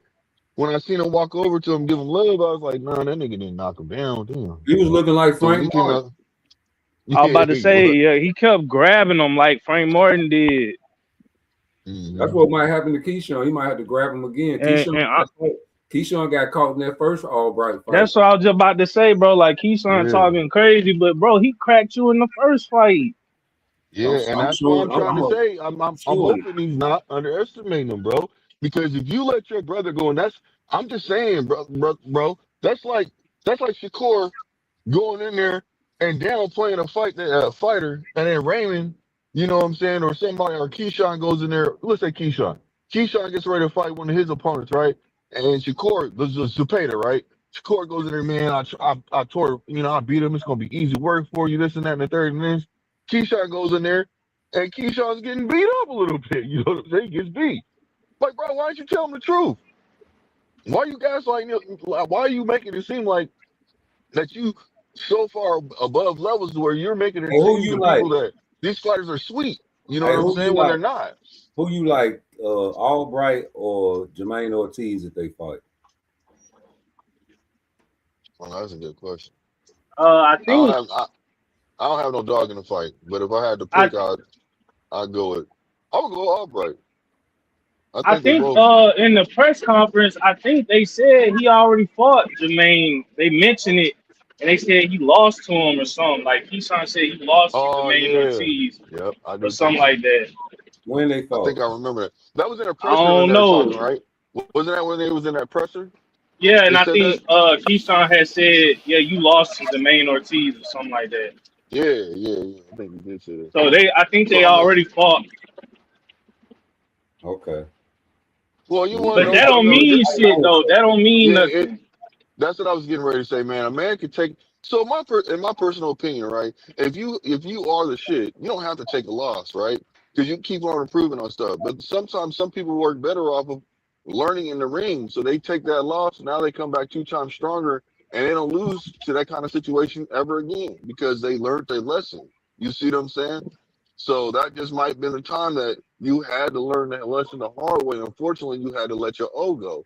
But ever since, and maybe you weren't training properly. Maybe you weren't doing something. Maybe you weren't listening to your coach when he was telling you to do certain things, like you know what I'm saying. Make sure you pivot more when you're throwing throwing that hook. Make sure you do this, turn it over, like you know what I'm saying. Don't punch through your opponents. Like don't do certain things that could be a bad habit for yourself. You see what I'm saying? Don't keep repeating it. Correct those things. So that could be something where it makes that fighter come back and be that much better, and they don't lose. So that's the way I feel about even if a fighter like if Shakur was to take a loss, I'd be like, man, that probably would make him even better. You see what I'm saying? But the mentality of certain fighters, you got to question it until they go through that kind of situation. You He see what I'm already saying? took his loss. That's why he said after the Olympics, he said, I'm Yeah, never gonna feel that feeling again. yeah. And He he said said, he I didn't don't like give a that fuck. feeling. Like I'm not going through Yeah, that shit again. So that's why people be mad about how he fight. But that's why, bro, cause like he not trying to lose. yeah. And he's adapted to the pro so well to where he understands distance and everything like that. He's learned from his from Wally Moses, man. He's learned from, and you can see that Wally Moses. That's why I said Wally Moses should be getting trainer of the year pretty soon, man. I believe he should, but he just got to get a couple more fighters that's under his stable to where they can, get a breakout chance. You know what I'm saying? Like Keyshawn now, since he's under there. But he has his own coach though. But it is what it is. He's part of the Prince team, so Jay Prince. Mhm. Let I me don't check know, out man. this shit. Let Man, me play check that out stuff the with fight. Victor, man. I want to hear that Victor, Hold on, I man. gotta see this Jermaine Ortiz fight. Hey, This shit who's that? old. Wait, ASAP? This shit old as fuck. yeah, I figured it had to be because I didn't know that they fought until he said that. But Yeah, we're that not shit was watching that one. old. That shit was That probably shit. back in like 2018 or something, wasn't it? 2019 probably. Yeah. What, when he fought Jermaine and Albright? Yeah, ain't no telling when that shit was. Yeah, I don't know. I mean, you 'Cause know I what, did. man? These fighters, like here, it's a prime example. Oh, Shockey Foster took losses, right? But you know he's a better fighter now ever since he took them losses. You see what I'm saying? Like that's what I'm talking about. Look at the Just to arena prove in they your fighting game. in. Yeah. They fighting in Is that Albright right there? yeah. And that's Albright and Ortiz. That's what they said on the video. Wait, That hold don't It look was like on. Ortiz. That don't look like Yeah, I'm Ortiz, about to do it say to you? that's not Jermaine Ortiz. He don't even got Yeah. tattoos. there was a whole bunch of highlights of different fights. The first Oh, one, okay. though. That's not. I'm about to say. That ain't Albright. I don't know. I'm trying to see. That nigga getting spammed on, ain't he? Whoever the fuck it is getting spammed on. It might not be Albright. I don't know. Let me go find another one. I'm Ain't trying to getting find that that fight. nigga getting a That look plethora. like motherfucking Morel. Yeah. That nigga say Morel. No, I'm trying to find that fucking fight. Hold on. Shit. Because that's the fight I want to see if they fought. They say he won by unanimous decision. Yeah, we don't got So to if see he that fight, won man. by Listen, I want unanimous to hear. decision. Look, I want to hear that. I want to hear what Victor was saying Oh last yeah, night, yeah, man. yeah, When I yeah. Let got me to get talking back to to him. Vic. Vic Yeah, when dumbass. I got to talking to him, man. The voice of Elijah coming through. All right, bro. What you up to? Is Nigga that Vic ASAP? funny. Who's that right there? Who's on the panel with us? Ace. That's ASAP. Yeah. Oh, what's up with you, ASAP? How you doing, fam? He Man, must be which one? doing Hold something. on. Yeah. Which He one doing was? What's something. the name of that fucking lie? Hold on. Let me go back. Yeah, that That nigga was is the a one you fucking. just recently did. What you mean? Yeah, I know I had to go Last back. night. Yeah, last night, You my be guy. quiet. God damn. You know what I'm saying? They got early morning type You shit. just Hip want hip to hip hear. hop. You just want to hear the. What you mean, nigga? No, I want to hear my part. I heard your part. I want to hear my part. That nigga trying to call himself a casual. I said, nigga, you ain't no casual, nigga. You are far from that. That nigga. I bet. Hey, listen. That nigga is a thumbnail. Do you hear me? The hell you talking about? Hey, He ain't talking this hey, motherfucker. nigga. Hey, That nigga. nigga, You talking nigga about went scared? to this fucking on night night. You All he like. needed was a pillow, nigga. Blaze. Hey, nigga, listen. You like core, and you should never let the word scared come out if you a core supporter. Cause that nigga is Quiet, scared. quiet. Be quiet about the word scared. Come on now. Yeah. That's scared. Anytime a nigga So, fights like so, that, so, hey, so, hey, so, hey. Anytime a nigga has that ability, that hold up. supposedly, that kind of reflex, supposedly, that kind of. You know I you Big button fucking tree nigga. over Negro. Let me fast forward that part. Always laughing, but always blast. Questions never asked. Never said to you.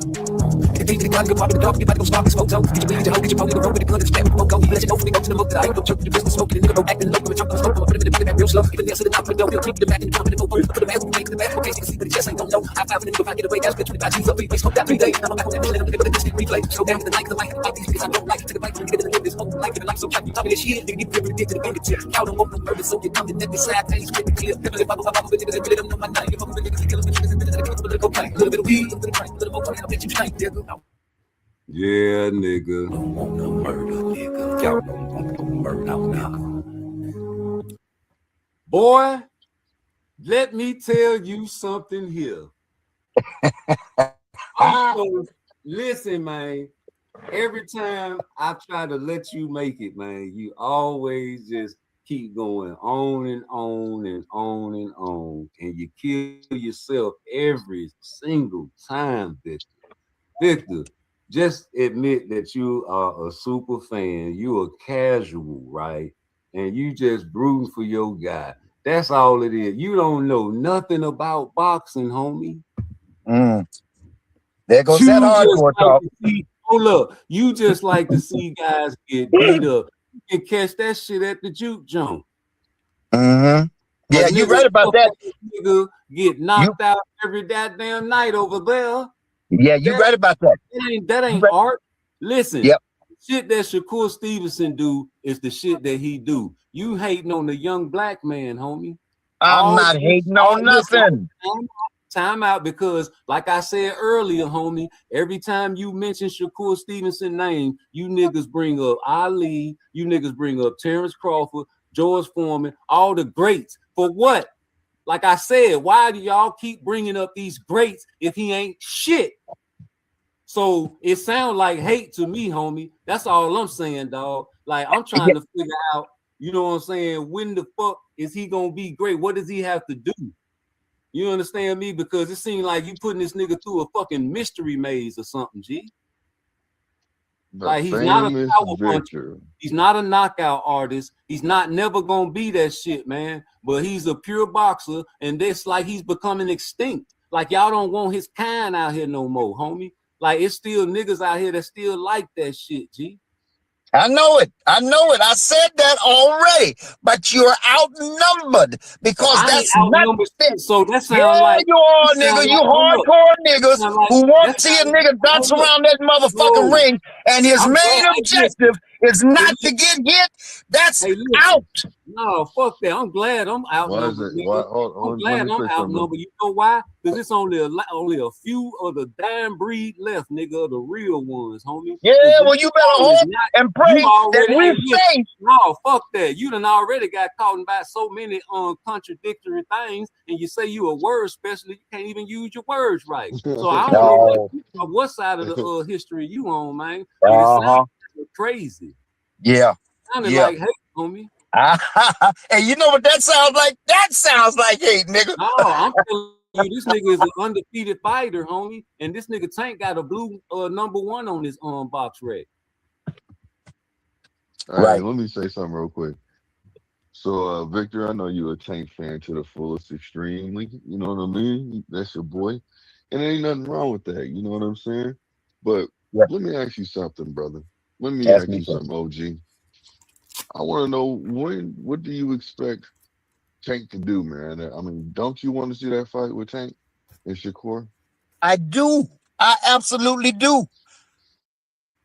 And can I say this real quick? So if you go ahead. Okay, let me just get this other part, and then you can respond real quick. If you want to see that fight, right? Why is it that shouldn't be? Okay, so we know that Tank is a prize fighter, and we know that Tank basically gonna do what he want to do.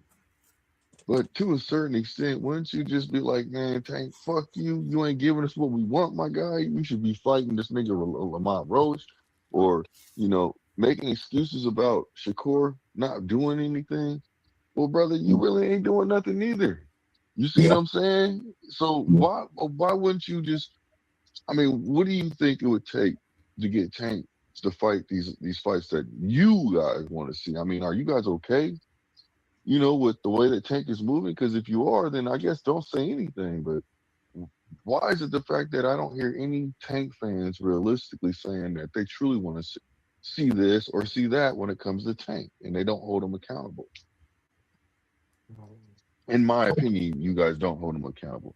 Can you elaborate a little bit and maybe tell me, maybe I'm not seeing it from a certain point of view, maybe you guys are and I'm just not seeing it or hearing it? Can you give me a little bit of insight about that?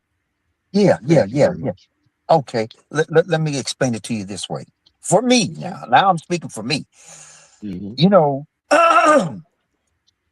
Two things. It might be irrelevant to what you're asking me. I'm gonna get around to it, but bear with me. First of all, Tank is an attraction. There's a reason for that. And again, like I said earlier to Rude, that you have to draw in the casuals to money You understand? Because if you can't draw in the casuals to help support the economic need of boxing to survive, Rude's talking out the side of his neck talking about boxing don't survive. No, we don't need it. No, no motherfucking business, and boxing is a business in the end, flagged by or under the umbrella of sport. And you know what? You casual mother lovers gonna watch any fight that boxing put out, whether it's a knockout or not. Because guess what? If they change the rules, what you gonna do? If you came off, if they getting more protective, just like basketball and football. You can't even tackle the goddamn place no more. You can't even have a fighter hit a motherfucker without the referee checking to see if he all right no more. Niggas, he should have stopped the fight before then. Nigga, it's gonna get even softer and softer as the years go on. And when you're dead and gone, probably have some motherfucking flags and you probably get penalized for hitting a nigga in the throat. Nigga, I don't know what the fuck gonna happen. I know that a master class boxer is a master class boxer. You got punchers and you got master class boxers. You're supposed to mix them up like CeeLo and see who can win. Hold on, that don't sound like no damn Shakur supporter. Not at all. That nigga ain't doing none of that. This nigga is full of hot air, man. Hey, why he keep saying nigga, bro? And I swear this motherfucker white. Bro, he black. He black. Bright. Yeah, he Star Bright. Yeah, he black. Star Bright, damn near white. I can't tell. Yeah, I got videos of him singing. I can tell from his voice. Yeah, I got pictures of him. I got videos of him. But listen, he full of hot air, man. He just a real maniac. That's all he is. He is not. I already know about Vic, bro. I've been know about him. You can't even convince him. Hey, hold on, man. Hold on. Let him get to the part where he talked about the Skittles. Okay, hold on. God damn, we gonna play the shit, man. Let me do my thing. God damn. Hold on. I ain't no Shakur supporter. I'm a boxer. Well, Victor, so I need you to just get back on script, Victor. Yeah. So here's what it is, money. I mentioned the attraction because I'm talking about sustaining the longevity and the shelf life of boxing. So that's why I mentioned casuals, because you need all that financial support to come in. Now, Tank is that, right?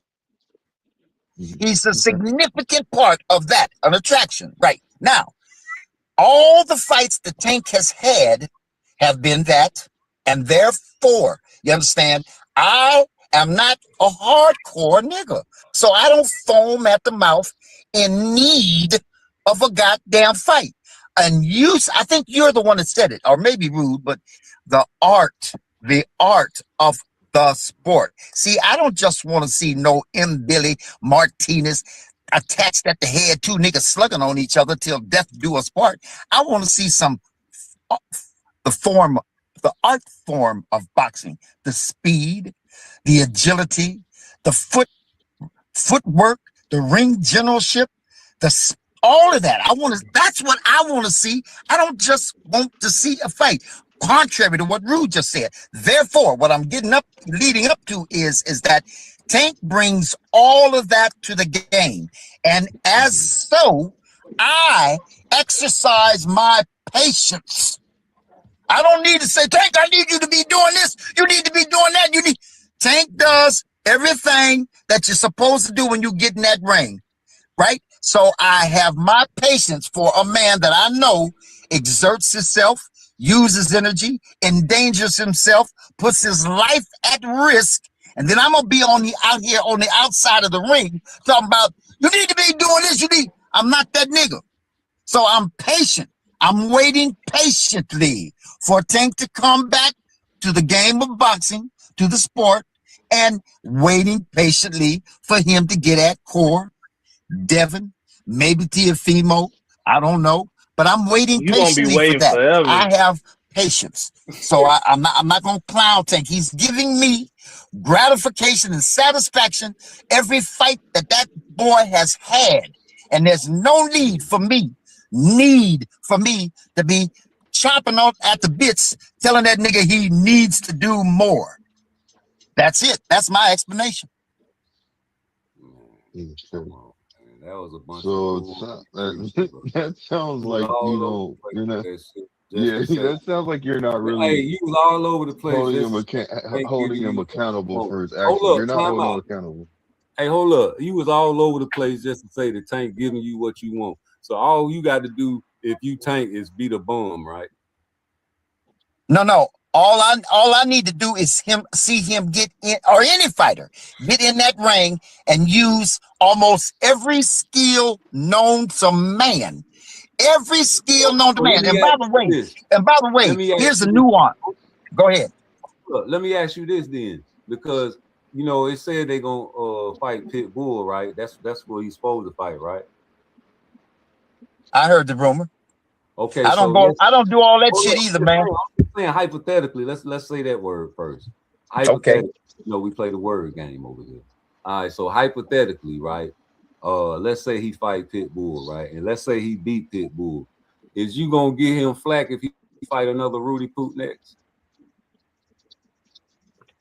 Well, Like a Schofield or somebody?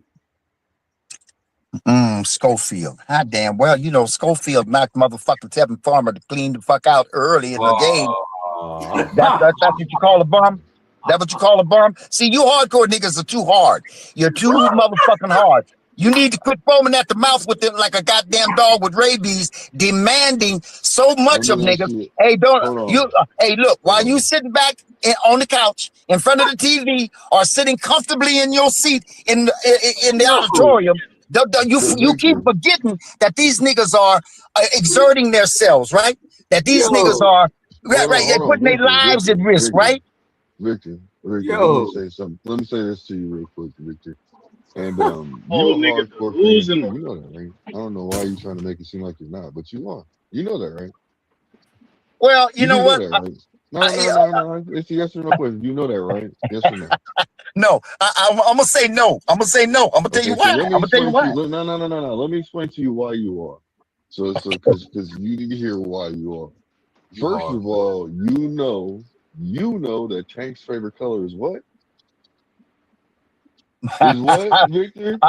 Let me try and Victor? see. Let me take a stab at it. It's been a while. Isn't it Nah, it purple? ain't been a while. You know what his favorite color is, Isn't it bro. purple? Is it purple? Dang. Nah, bro, you know what his favorite color is, man. Okay, give me a minute. I We thought done it was heard purple. we done Okay, heard you say what it Skittles? before. What? Yeah. We heard you say it 1,000 times, man. Somebody clipped you. So let me See go how ahead you and put just it to you go get like over this. here, Captain? See, I so might, listen. hey, So listen, Victor, hold up. I might be blocked on them pussy nigga pages, but I still be listening. I know Hey, you do. hey, look I know here. you do. Hey, look here. Just know, Rudy listening. Showing up listening. so Victor, what Skittles does he like? What's his favorite Skittle he like? The favorite skill? Skittle. Oh, Skittle. All right, Oh, bro. Yeah, come what's on his now. favorite I didn't Skittle? go. I didn't go that deep into it. I remember the Skittles. Yeah, I remember the Skittles. you did go that deep into it. Oh, yes, you did. Yeah, you did, I bro. didn't go into what kind of Skittles or what color. I just said Yeah, Skittles. no, you didn't. No, you didn't. You said Okay, well, you went to his favorite color Skittle. You okay. did. Now I Let's understand go. you wanna now listen, I understand you wanna omit, but that's just what you're doing right now. Lets me know that you are a hardcore fan. You see what I'm saying? So let me just say it's okay to be a hardcore fan, but you need to accept the fact that you are one too. And stop trying to pass the buck and make it seem like you're not. And then at the same time, you need to go on and admit and confess your sins. Did you or did you not say Javante Tank Davis is cemetery scary? I said that. Did you or did you not tell me on H Money that Javante Davis is cemetery scary? I don't recall. So, Okay, well I got ho, something for you. ho. Now you don't recall, but I got you on record when you came over here last time saying you do recall. You don't remember that either, do you? I don't know if you. I don't know if you being honest with me, G. You know what I mean? You trying to catch me off guard. You know the old man has memory loss here and there. So I don't recall me saying that Tank is cemetery scary. So the word cemetery scary never left your mouth. I'm not saying it didn't. I just can't recall it. Well, why you acting like this, big man? We done had this conversation before. You know I made you say Tank Davis Cemetery scary, nigga, on H Money. Well, you know what? At best, as far as my memory, or me trying to meet you halfway, I might have said, "Yeah, he is," or some shit like that. In just a Didn't I tell you to put that goddamn cigarette out because I see you in there smoking that cigarette. And you got scared. I'll never forget it. That I won't forget. Yeah, so you remember you saying Tank Davis is cemetery scary, nigga, because I break it down like none other on YouTube. Ain't that right? Well, I'm just gonna say this, man.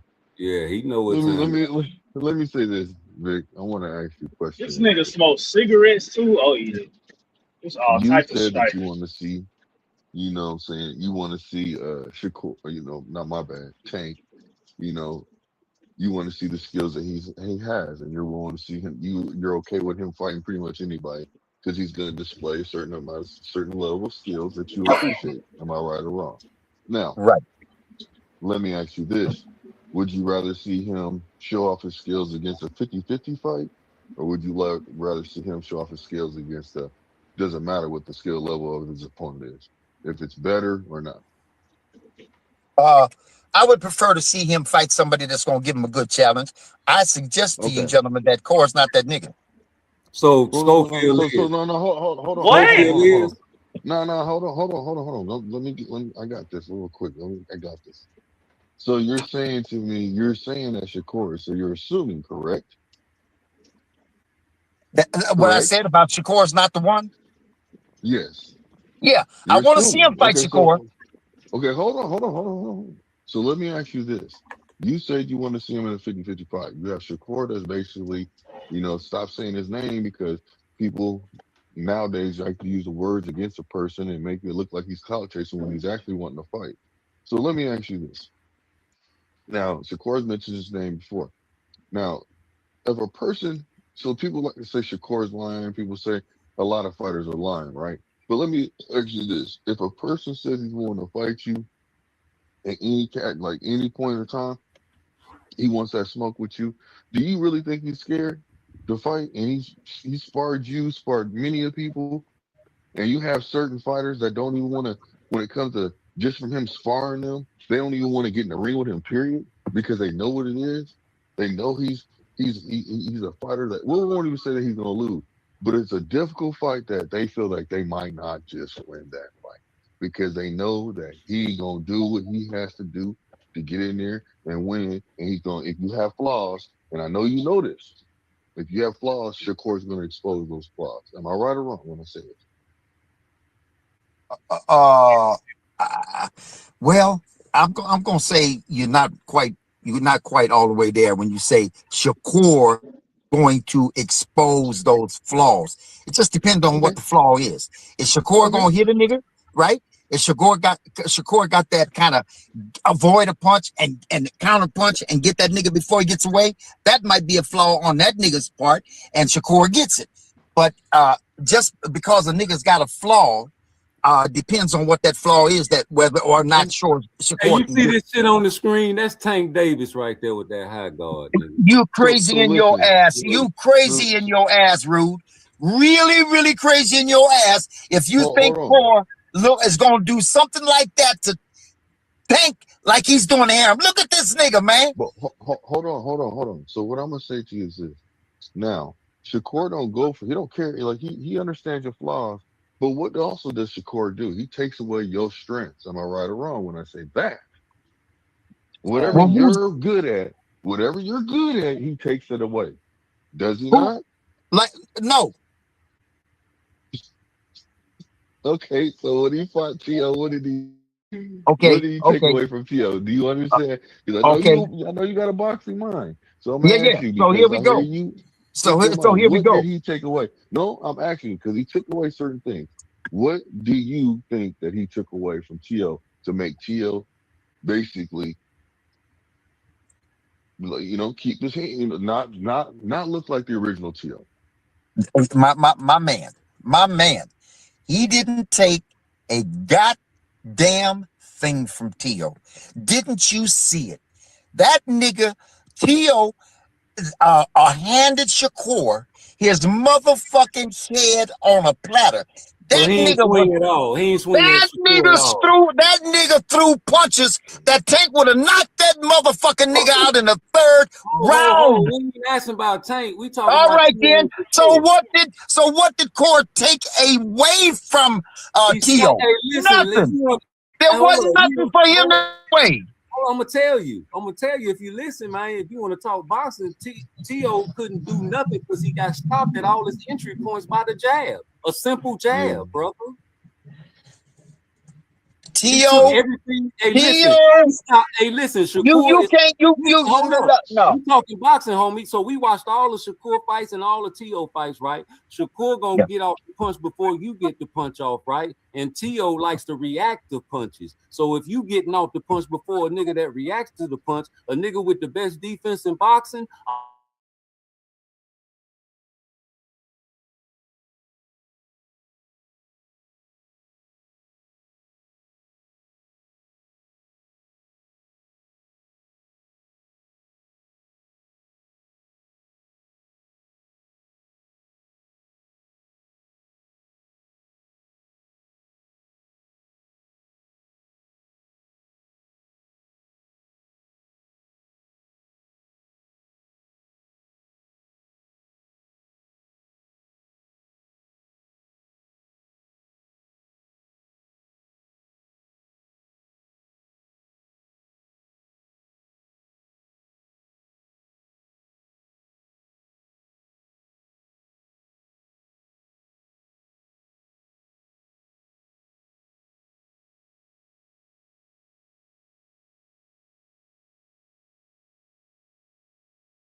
Oh, shit, my shit went out. I gotta put it back up. Hold up. Yeah, I'm here. Damn. Yeah. We pushing the wrong shit. That nigga is fucking delusional.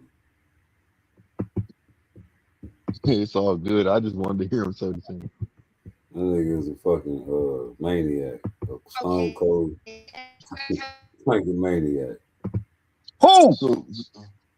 T.O. So Victor, let me ask you something real quick. You act like T.O. didn't fight back against Kambosos. Yeah, he did fight back against Kambosos. He had a bad fight just like Tank Davis had a bad fight, didn't he? And what come on, man. What the fuck you talking about now, Rude? What the fuck happened to T.O.? What happened to T.O., nigga? What happened to T.O.? If you have a bad fight, you have a bad fight, right? Okay. Let's put it this way. Kambosos. You say Shakur had a bad fight with Edwin. Kambosos beat T.O. better than Core did. He sliced that nigga up, he cut that nigga to shreds, and he knocked that motherfucking nigga down. How? T.O. dropped Kambosos. So what? What? Water? Why you got some water? So what? So T.O. knocked that nigga down. Water?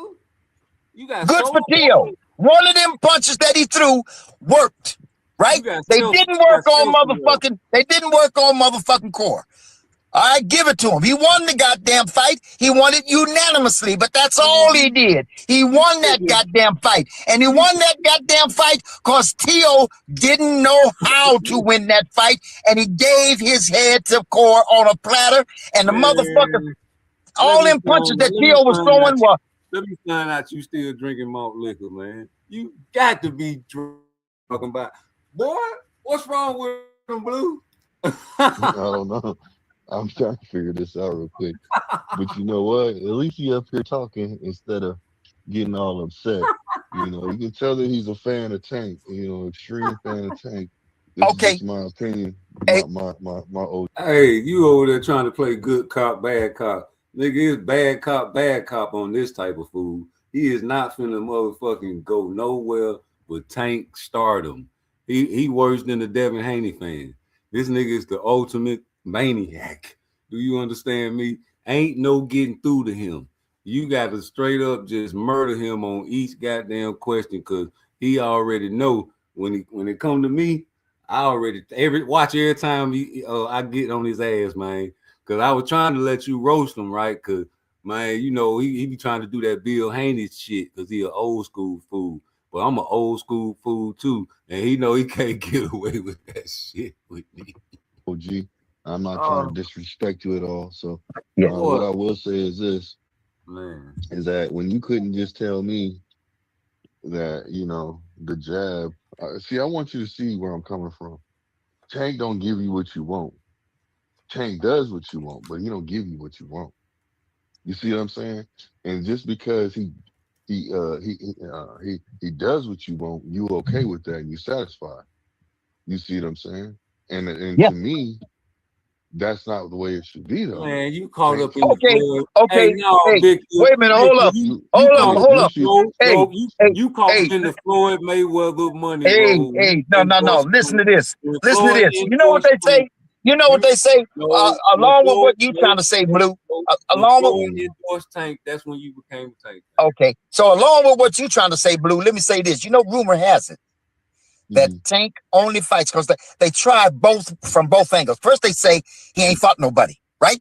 Then they say, well, the motherfuckers that he has fought are flat-footed, come forward fighters. That's what they. Now that's supposed to be a slight, but you know what? You know what a flat-footed, come forward fighter is doing? Fighting. That's what he's doing. He's giving it his best, but the nigga's fighting. He ain't dancing. He ain't moving around. He ain't doing all that crazy shit. He's fighting Tank. So even the flat-footed come with fighters are doing something that Core don't do, and that is fighting. Fighting. And they fought Tank. Most of the fuckers, the niggas that fought Tank, fought that nigga. Gave it their best, but they fought him. Why the fighters don't want to fight Shakur?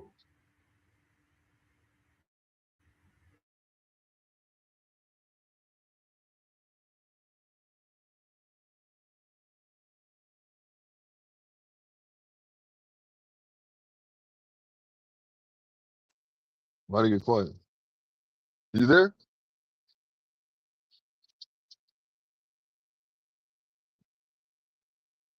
This ain't-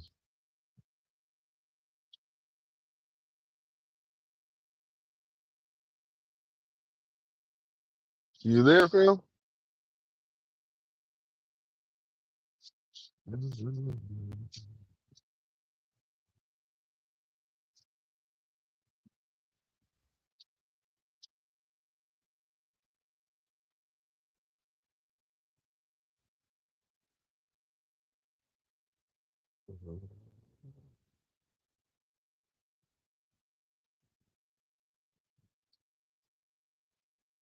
Not bad, everybody. He'll be right back. Having a little bit of technical difficulties right now.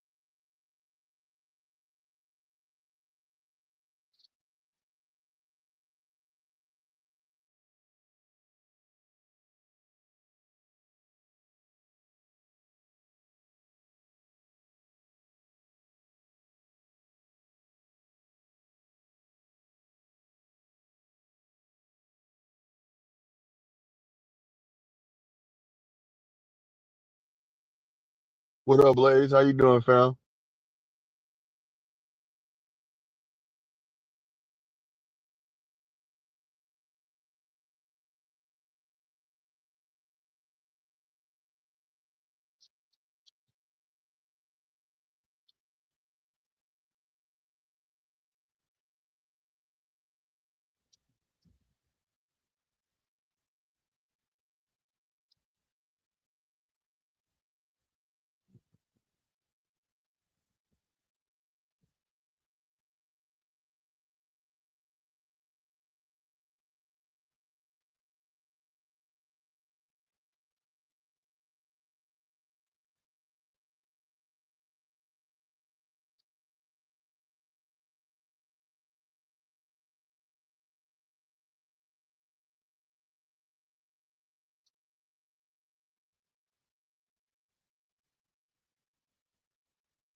My shit keep motherfucking coming off.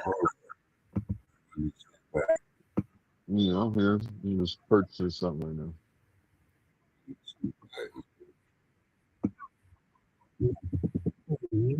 Fear? Or None not? Or not whatsoever. even saying fear. Or not fear. That's some kind of like, they might like, or maybe fear of loss, like, or maybe you could probably possibly lose. Yeah, Because Tank said that that's one thing he does. He don't want to become a meme, or he doesn't want to lose. yeah. Because he's afraid to lose. He is. He said this multiple times. Am I right or wrong? No, I don't recall him saying I'm afraid of. I'm aware of him That's saying. what Barry Hunter said. He said that's Tank's biggest fear is losing. If you listen, what does Tank say to the press all the time? You just want to see me lose. They just want to see me lose. This is what he says, correct? Yeah, Okay, so listen to what I'm saying. He's explaining to you right then that he has that same fear. Because if he didn't, he wouldn't be saying what they're saying. yeah. No, Am I no, right no. or wrong? No, I don't think that's quite right. And by the way, when Tank said, I don't want to go over there because they want me to lose or they'll set me up to lose, he doesn't mean, and I more than likely will lose. That's not what he's saying. He's just saying it's too tricky. It ain't above board. Shit happens in these you know what I mean, unusual ways. There's a lot of fights that took place. Yeah, like I might knock Devin Haney out, and they might still give him the victory. There's shit over there that Tank don't trust. The shit that goes on over there Right. in that world, in that zone of boxing, Tank don't trust that shit over there. He gonna knock him out. Y'all, he Tank over everybody. He knock everybody out. He gonna knock Devin Haney out. They gonna give Devin Haney the victory. Why? That's why he's scared to fight in Saudi. Yeah. Okay. Don't listen to him, bro.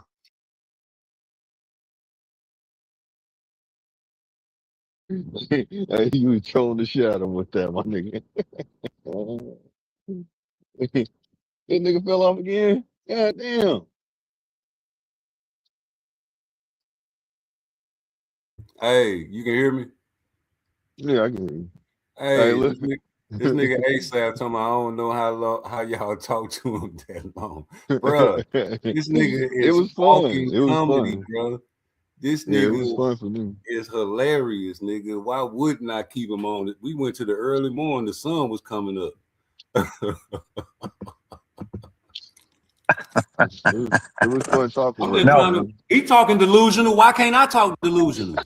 No, I'm telling you that Tank said it out of his own mouth on a variety of occasions in different ways that shit's too spooky, too tricky. No, I'm not going no, over there into that no, zone. no. We talking verbatim, word for word. They just sending me over there to lose. Yeah, I understand that. Hey, you They know want to why see he it said lose. that too? You know what the Look, explanation? You know what the explanation this nigga gave? This would really What? make me sick. That nigga say, "Good." They said that's Devin Haney people. That's Devin Haney people. that's why I Right. Devin said Haney. what I said about the religion, my guy, because he's claiming That's that what that's Plank Devin said Haney to the people, man. but nigga, Devin Haney's a part of your people too. He's the same religion as you. What are you Yeah. talking about? No. That makes no No. sense. No. Hey, look here. We're He hand in don't hand. use that name. He don't use Hey, that look. What? Abdul Wahid. Hey, we're hand I in know he hand. don't, but that's what he's supposed to be, though, right? Yeah. We are hand in hand, shoulder to shoulder, knee to knee on that carpet, and we'll walk.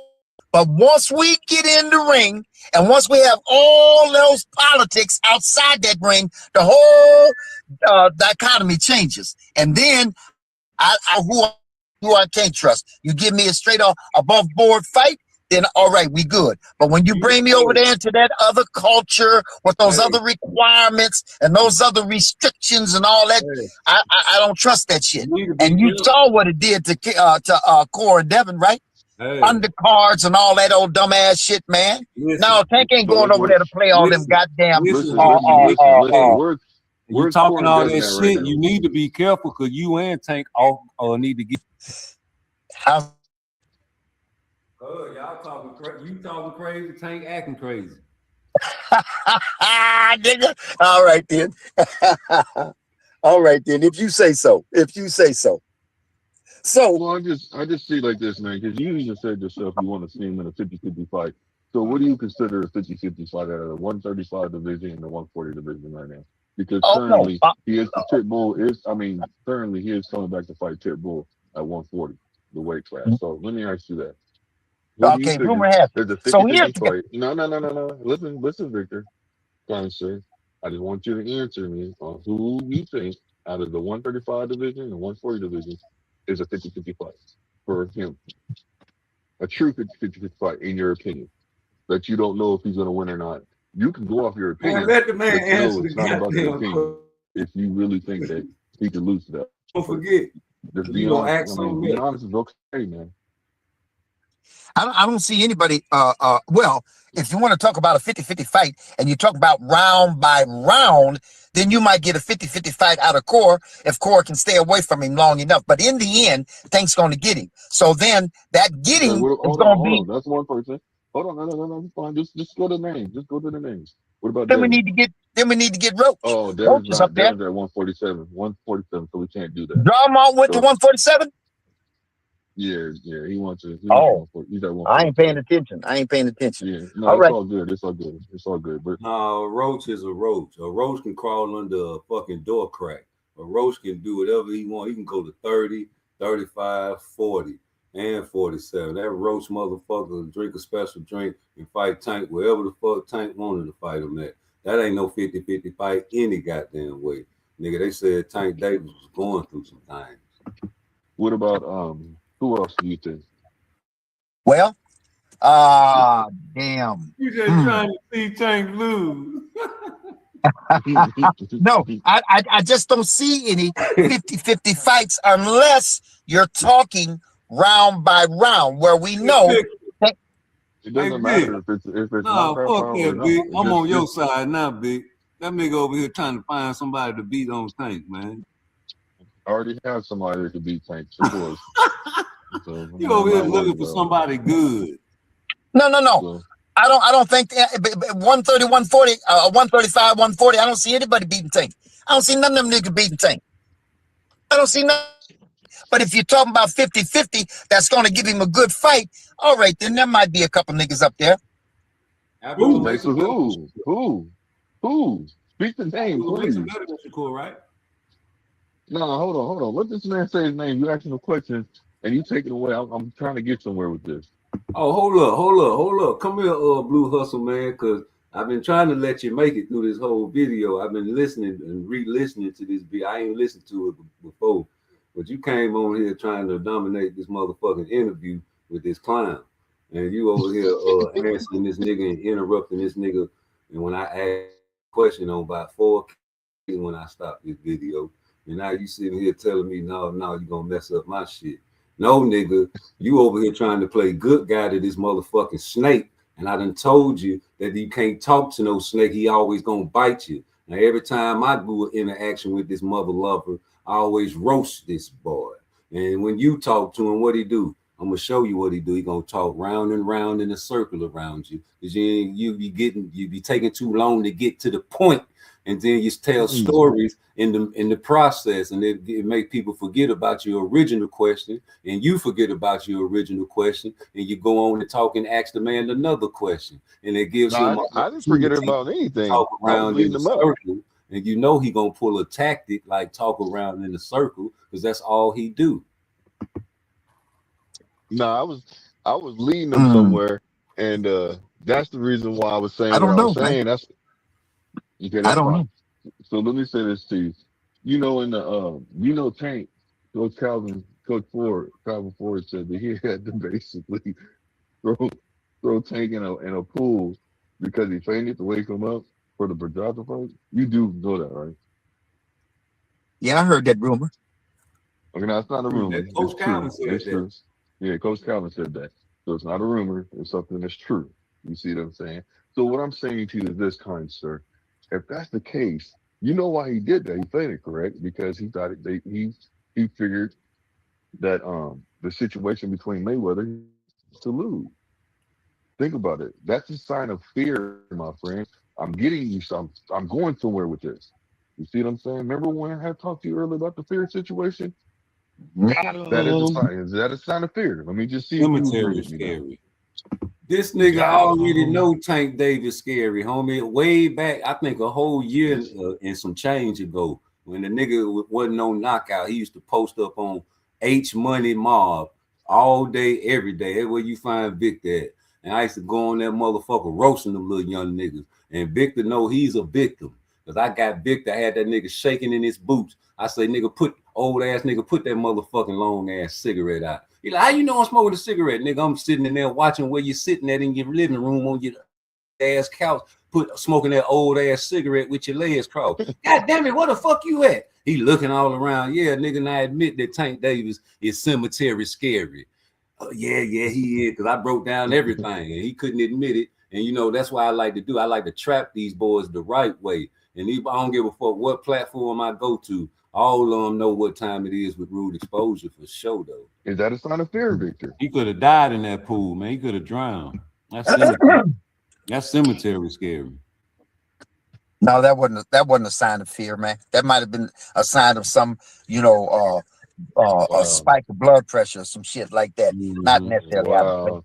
So let me ask you this. So you believe that he got something in his eye, right? Some hair grease in his eye, correct? You have absolutely, man. Okay, so there I'm done. Rude, hey, look, Rude played that motherfucking video and showed. This nigga, I said, Rude got it, man. You are an extreme fan, bro. And I'm not okay, now, hey, hold up. Hey, Blue, let me talk to you. Yeah. Since you making some reasonable, you being reasonable, let's talk about that drama Roach and Tank fight. First of all, I doubt very seriously. I know it not to be a fact, but I doubt it. Just to say that left punch that Rude showed that video, he said, "There's the left right there." Now, then he supposedly hit Tank with a right. At that point, Tank looked to his left at the referee, right? Where was Roach? Tank is looking off at the referee. Where was Roach? In front of him. He just got finished hitting the nigga, according to Rude and the photo, that with that tap left, tapped him, and then hit him with that right. Tank looked over to his left. He wasn't even paying attention to Roach. Where in the fuck was Roach. Was he being a good guy saying, hey, if you're not looking at me, I'm not going to hit you?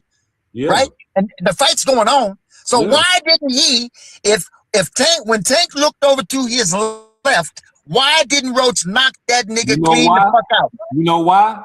Why? Because the same thing he was doing the whole fight. Don't let me play the video. That's his homie. He was sparing. Listen, he was sparing them the whole fight. He was sparing Tank. Hold up. That nigga Lamar, I got the video. He split his high guard with the right and with the straight. Split Tank high guard. Tank backed up and had to catch his breath. Lamont Rowe started taking pictures. You know what taking pictures mean? That means he stood there like a statue and just watched Tank catch his breath. Came back up with the high guard, and Lamont Rose asked him, "You all right?" And Tank said, "I'm all right." And then they went back to fighting, nigga. Then the other time, Tank Davis got his fucking leg and his goddamn fucking the motherfucking ropes, nigga. And Lamont Rose just looking at him like, "Man, come on, man, get your ass untangled and let the pussy nigga get up out the fucking ropes, nigga." Hey, Rude, you know what? Hey, Rude, I said it in the chat, and I'm going to say it again. Sometimes that motherfucking humor, it hits. That motherfucking humor hits sometimes. That's funny. That's funny. Hey, but let me talk some sense. Let me talk some sense. So I'm with both of you, Blue. Listen, it was a couple jabs. It was a couple jabs that he hit him with, and then the straight he tried to hit him with. I think the straight missed. It was the two jabs and the straight, if I'm correct. The two jabs hit him in the eye. No. Lamont Roach swung the right hook. Tank Davis weaved and rolled with the punch. The hair whipped into his left eye. Okay, then Lamont Roach used his Just play it again. Then Lamont Roach used his orthodox jab and feinted one, and then the second jab went through his high guard and landed in his right eye, causing both eyes to be irritated, sending an alarm inside of Tank Davis' head. Meme alert. And he looked over to cockeyed at Clyde, like I keep saying, and give the bat signal to him because he was about to pull a junkie stunt, which he did in a split second. That's why Coach didn't do nothing, because he was like, what the knee? It was that bad. Yeah. So there you go. So Roach looked at him because he anticipated, he's getting ready to take a knee. And that's what that killer did. He said, go on, take the knee. Take the knee, nigga. Why didn't you punch that nigga?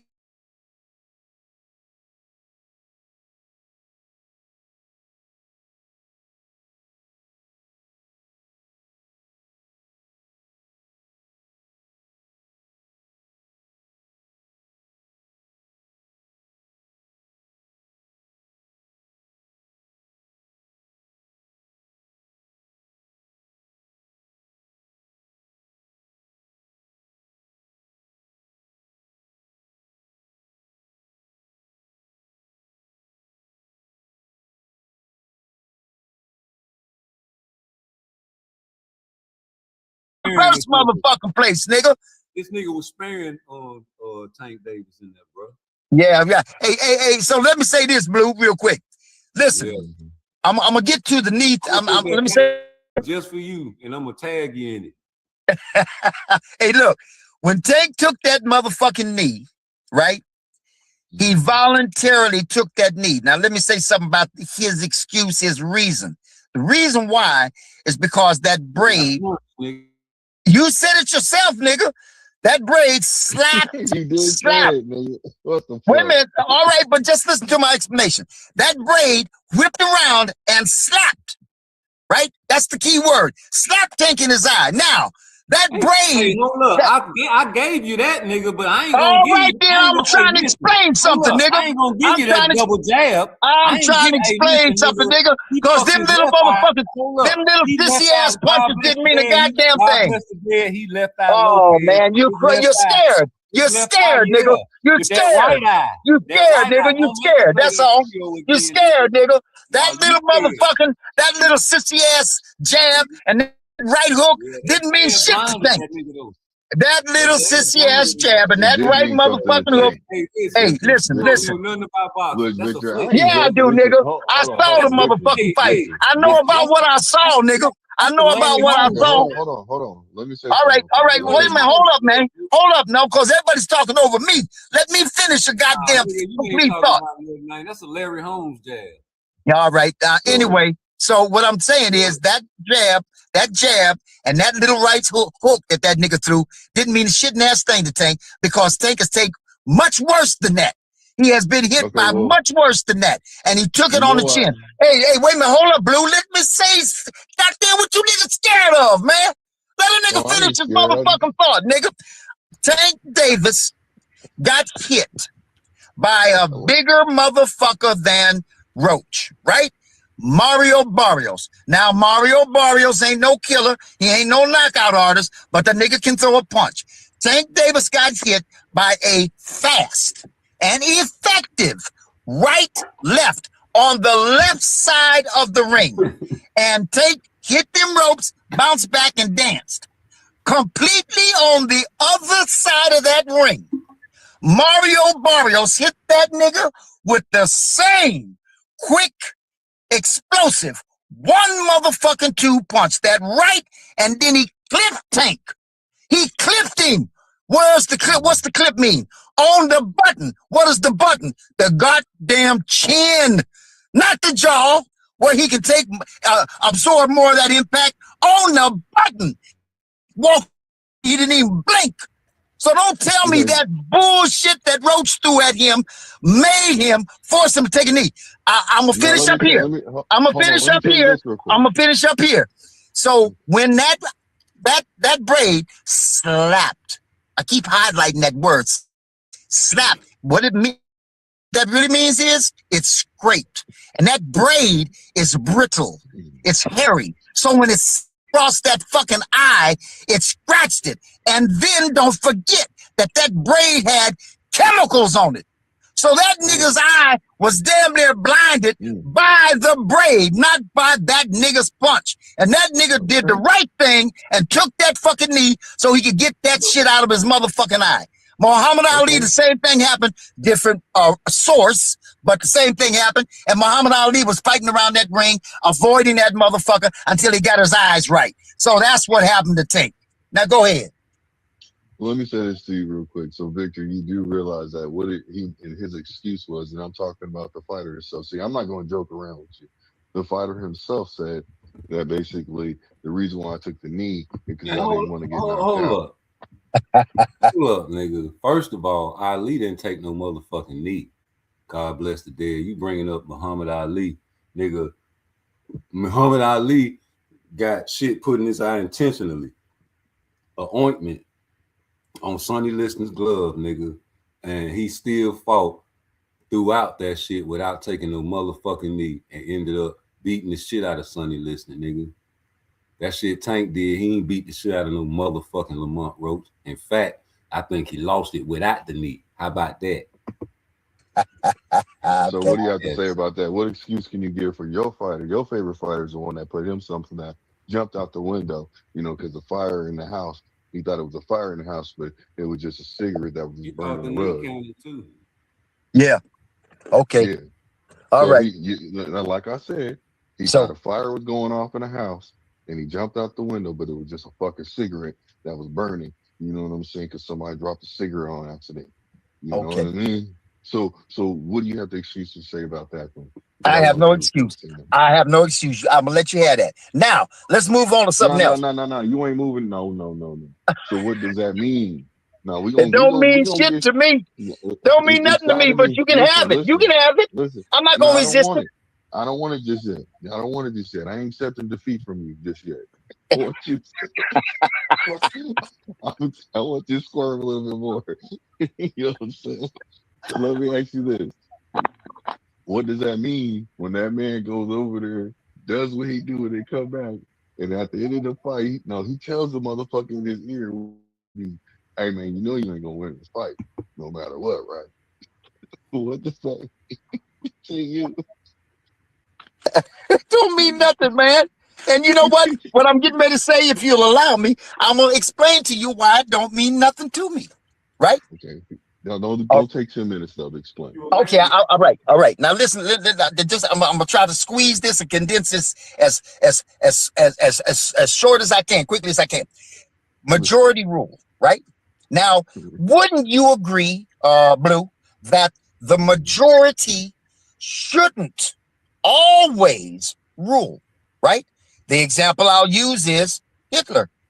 I hate to go to the extreme, but Hitler had the majority of his nation by leaps and bounds on his side. And therefore, because he was the chancellor and he had the majority of the nation on his side, do you see the shit that he did because he was in the majority? So the majority shouldn't always rule, right? Now, these two niggas, we got 3 judges in that ring, scoring that fight with Tank, right? Now, you got 2 motherfuckers. You tell me what you think about this, Blue. You got 2 motherfucking trained fucking scorers, right? Scorekeepers. And in the end of a fight, them motherfuckers say it's a draw. Tell me what a draw means when 2 niggas is in the ring fighting and they're not doing. Are they doing everything identical with one another? Are they hitting each other with the same punches amount? Are they hitting each other with the same veracity of punches? Are they hitting each other in the same in the midsection the same amount with the same variety? Are you telling me, you 2 dumb motherfuckers, that these niggas that just fought were doing the same identical damn thing? No, they weren't. No, they weren't. Somebody in there hit somebody. Somebody in that fight hit somebody one more time than the other did. Somebody in that fight hit one of them motherfuckers harder with more veracity than the other motherfucker did. And somebody in that fight used a little bit better ring generalship than the other motherfucker. But these 2 knucklehead ass niggas come up with this. Well, I don't know. What do you say? This nigga brought up Hitler, homie. Like, bruh, that just lets you know how extreme this nigga is, man. I don't know what. Well, I guess it's a draw. I can't tell. But one motherfucking official who also is trained and an official, one of them said, guess what he said, G? Remember? He said, Tank won that fight. So in this case, and even in boxing per se, but in this case, the majority really shouldn't rule, because when a motherfucker majority says, I don't know who won, so I'm going to give it a draw, then turn it over to the motherfucker who does know. Okay, let me ask you this real quick. So, who wobbled who? Who do you feel like? Because did you see at any point in time that shooting? Like, was he stunned at all, or did you see? Yes. Yes. No. Let me. All right, let's go with this one. Let's go with now. That by the way, Blue, and they say, Roach hurt Tank because he threw that quick right when Tank hit him with the left. Tank hit him with his right, and then he was starting to back up. And when he backed up, when you back up, you got to put one foot just like walk. Going backwards, the same thing. You got to pick one foot up and get that one foot back there, and then bring the other one. Y'all didn't get that shit to Shakur when he was tripping over his feet. Nigga, all I'm saying, the Tank hadn't quite got his feet under him yet before Drawmont punched him with that right, and he knocked him off, and he knocked him off. He knocked him off balance because the nigga didn't have his feet under him yet. So that was a quick, nice punch that caught Tank at the right time while he was off his motherfucking feet. And all it did was bobble him. They didn't even bobble him. All it did was knock him off balance. Hold on. I just wanted to see if you acknowledge something of a stunt. You see what I'm saying? At least I got somewhere with you. You know what I mean? But I want to ask you this. When did you see Lamont Roach get stunned at all? All right, I'm gonna tell you when. What round? What man, let me see. What round was that? What round was that? Was that the 3rd round? I don't know what round it was, Blue. I can't. You know what I mean? You talk to a 75-year-old motherfucker who moved on and shit. So look, hey, look. So he hit Roach with that one right hand. Remember when Roach dropped his hands and Tank hit him with that right? He stunned him. Why would a nigga drop his motherfucking hands and look at a nigga like, oh, okay, you want? And by the way, you know, when you talk about body language, why did Roach do that? When Tank hit him like that, why did he drop his hands and said, oh, nigga, you gonna do that? Because he thought Tank was gonna play with him. He wasn't gonna hit him that hard. Why would Lamont Roach hit Tank Davis? Tank grabbed him and stuck his tongue out. He wasn't hurt. I ain't finished with the motherfucking times that Tank yeah. So that's one of the times he hit Roach with that motherfucking right hand. Round? You can't call a round. I don't know what round, man. But listen. You're giving me multiple opportunities where you can say that he basically got stunned in the fight. But you can't tell me a round. Period. I understand that. And you know what? Hey, listen, I don't have to tell you the round, Blue, because if you watch the fight, you know what I'm talking about. When Tank hit that nigga, he was the first one. He was the first one. He was the first one to throw back. Go back and watch the oh, man, you niggas are scared as a motherfucker, man. I swear to God, man. Hey, he was the first one to throw the power punch for it to be effective. That was that punch. Then when Roach was up against them ropes, Tank hit that motherfucker and went up under him. Bam! And that nigga fell down on Tank's back and laid on that motherfucker, almost put his arms around his waist to keep him down there, cause that stunned him. And then over in that right-hand corner, that nigga Tank hit that motherfucker and turned that motherfucker almost all the way around. He had to get back facing Tank. Those 3 times insignificant. Let me ask you this: Did Lamont Roach ever, any time in that fight, manipulate Tank high guard? Yeah. Oh, okay. That's terrible, man. To let a level class of fighter like Lamont Roach manipulate your high guard. That's like a David Morrell and Benavidez type situation. Yep, that's right. That's right. That was a flaw. You know, and by the knee supposedly supposed to be counted. Obviously, that blue check for that draw should be in the red. You know that. Let me say what I was getting ready to say. I was getting ready to say something earlier. Now, you asked. Hold on. He got to respond to that. He got to respond to that, bro. I know, but I didn't want to. No, hold up. No, I ain't no hold up. What's up, Vic? The knee should have counted. So that means Tank. The knee. Hey, listen. You know what? The knee. No. Because I heard knockout boxing. Fuck that shit. I heard knockout boxing 86 TV. Your motherfucking master, nigga, say the knee supposed to count, nigga. He said the knee was supposed to count, nigga. So if the knee is supposed to count, I'm just asking a question. If the knee is supposed to count, does that mean that Tank Davis loses on the scorecard? No. No, because somebody had Tank, an official had Tank winning that fight, and them other motherfuckers didn't know who won the fight, so they don't count. Now there you have that. Hey, and let me tell you something else. That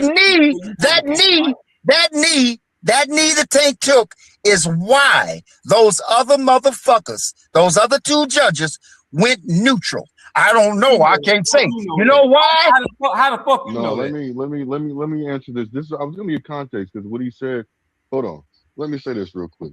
Now you said you don't know why. You keep saying that out there. You don't know why. First of all, you have Pro Box versus PBC.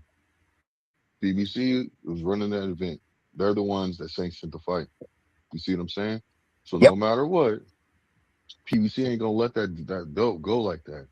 You have to understand that. So that's why, you know, and I'm not trying to move the goalposts, but that's why the same thing happened with Lamont and Pitbull. They're not going to let him go to pro box. Now they have to work twice as hard. And Tank, going back to Tank right now, Tank uses that belt as leverage and he pays well. You see what I'm saying? So they're not going to let that belt go. So that's why it was because he should have actually lost that fight regardless.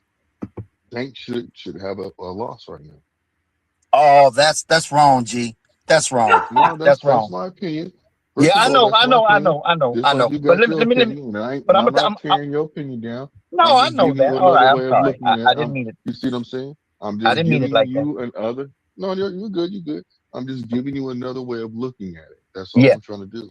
Just to I see it from understand. my point of view, so you can Yeah, say, okay, you know what? Yeah, I'm trying to maybe be you know, nice because to this this is not. goddamn dirty dog.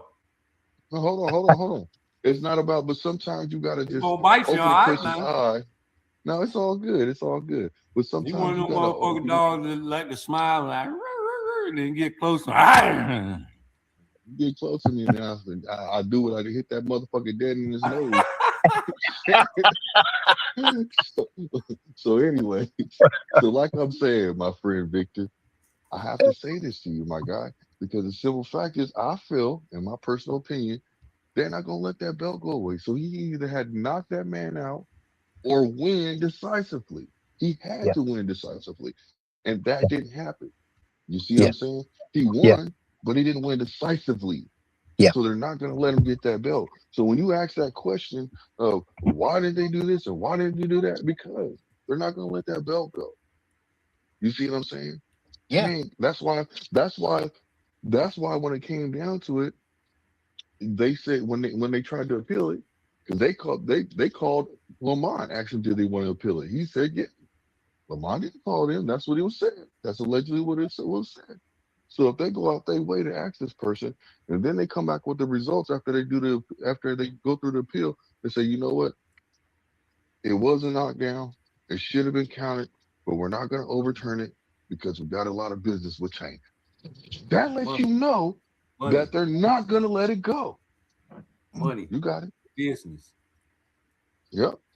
The That lets bottom you know line. right then. That's the reason why that's the reason why they couldn't let it go, bro. So I just want you to see, Victor, that from my point of view, and just trying to open your eyes. I could be totally wrong, but I don't think I am. And I think by you Hey, listening to me with a little bit of silence, you kind of understand where I'm coming from right now. no, But the way hopefully you do. If you don't, it is what it is. yeah. the way them boys be protecting Tank, talking about he too little to be at 40.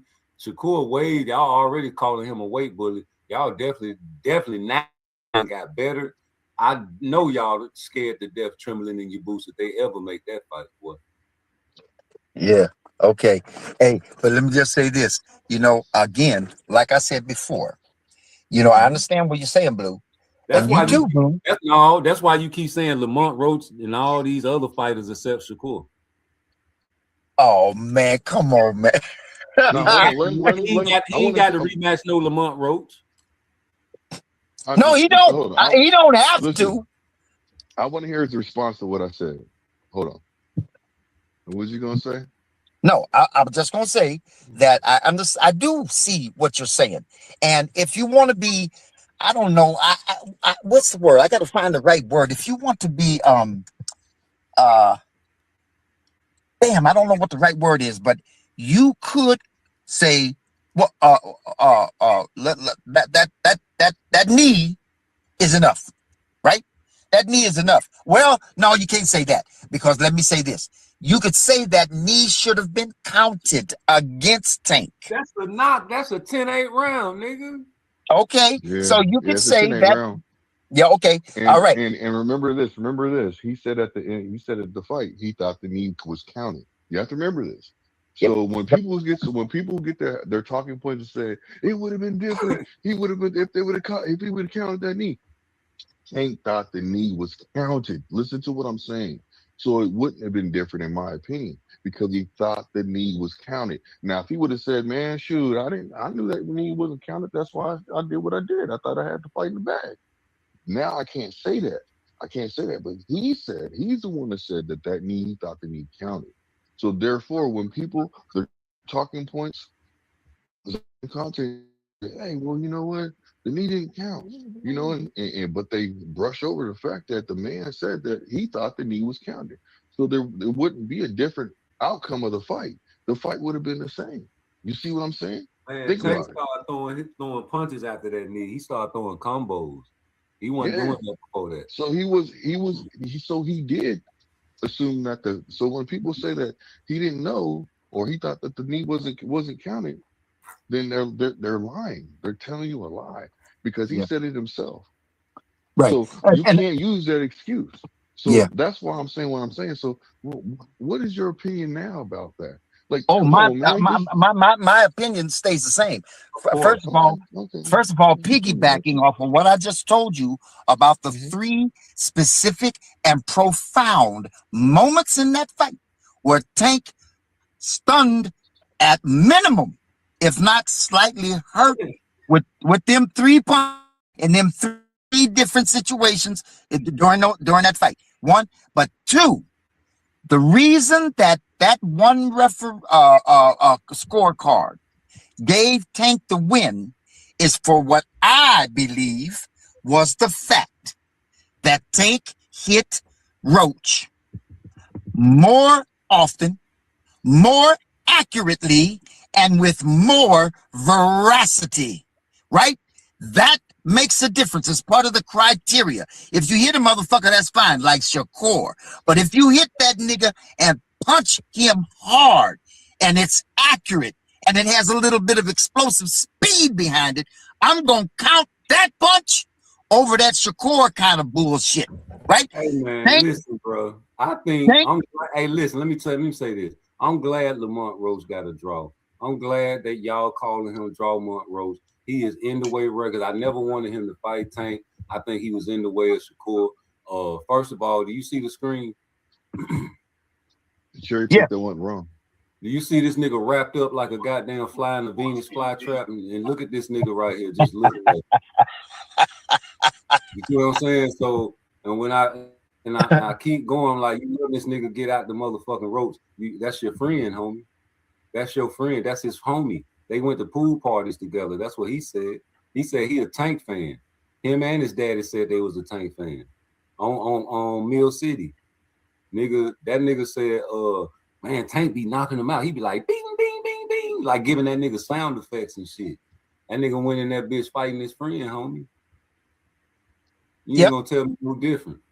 He spared that nigga. If there was Shakur Stevenson, I don't agree. I don't agree with that part. If that was Shakur Stevenson, he wouldn't have been talking to him during the fucking fight.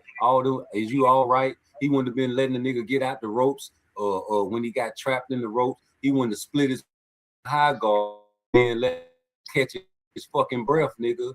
I'm telling you, homie, for sure though, that's his friend. He knows all his addresses. He know his fucking hideout spot in the suburbs. He gave that address out. He know where his fucking baby go to school at. This nigga, that's his friend.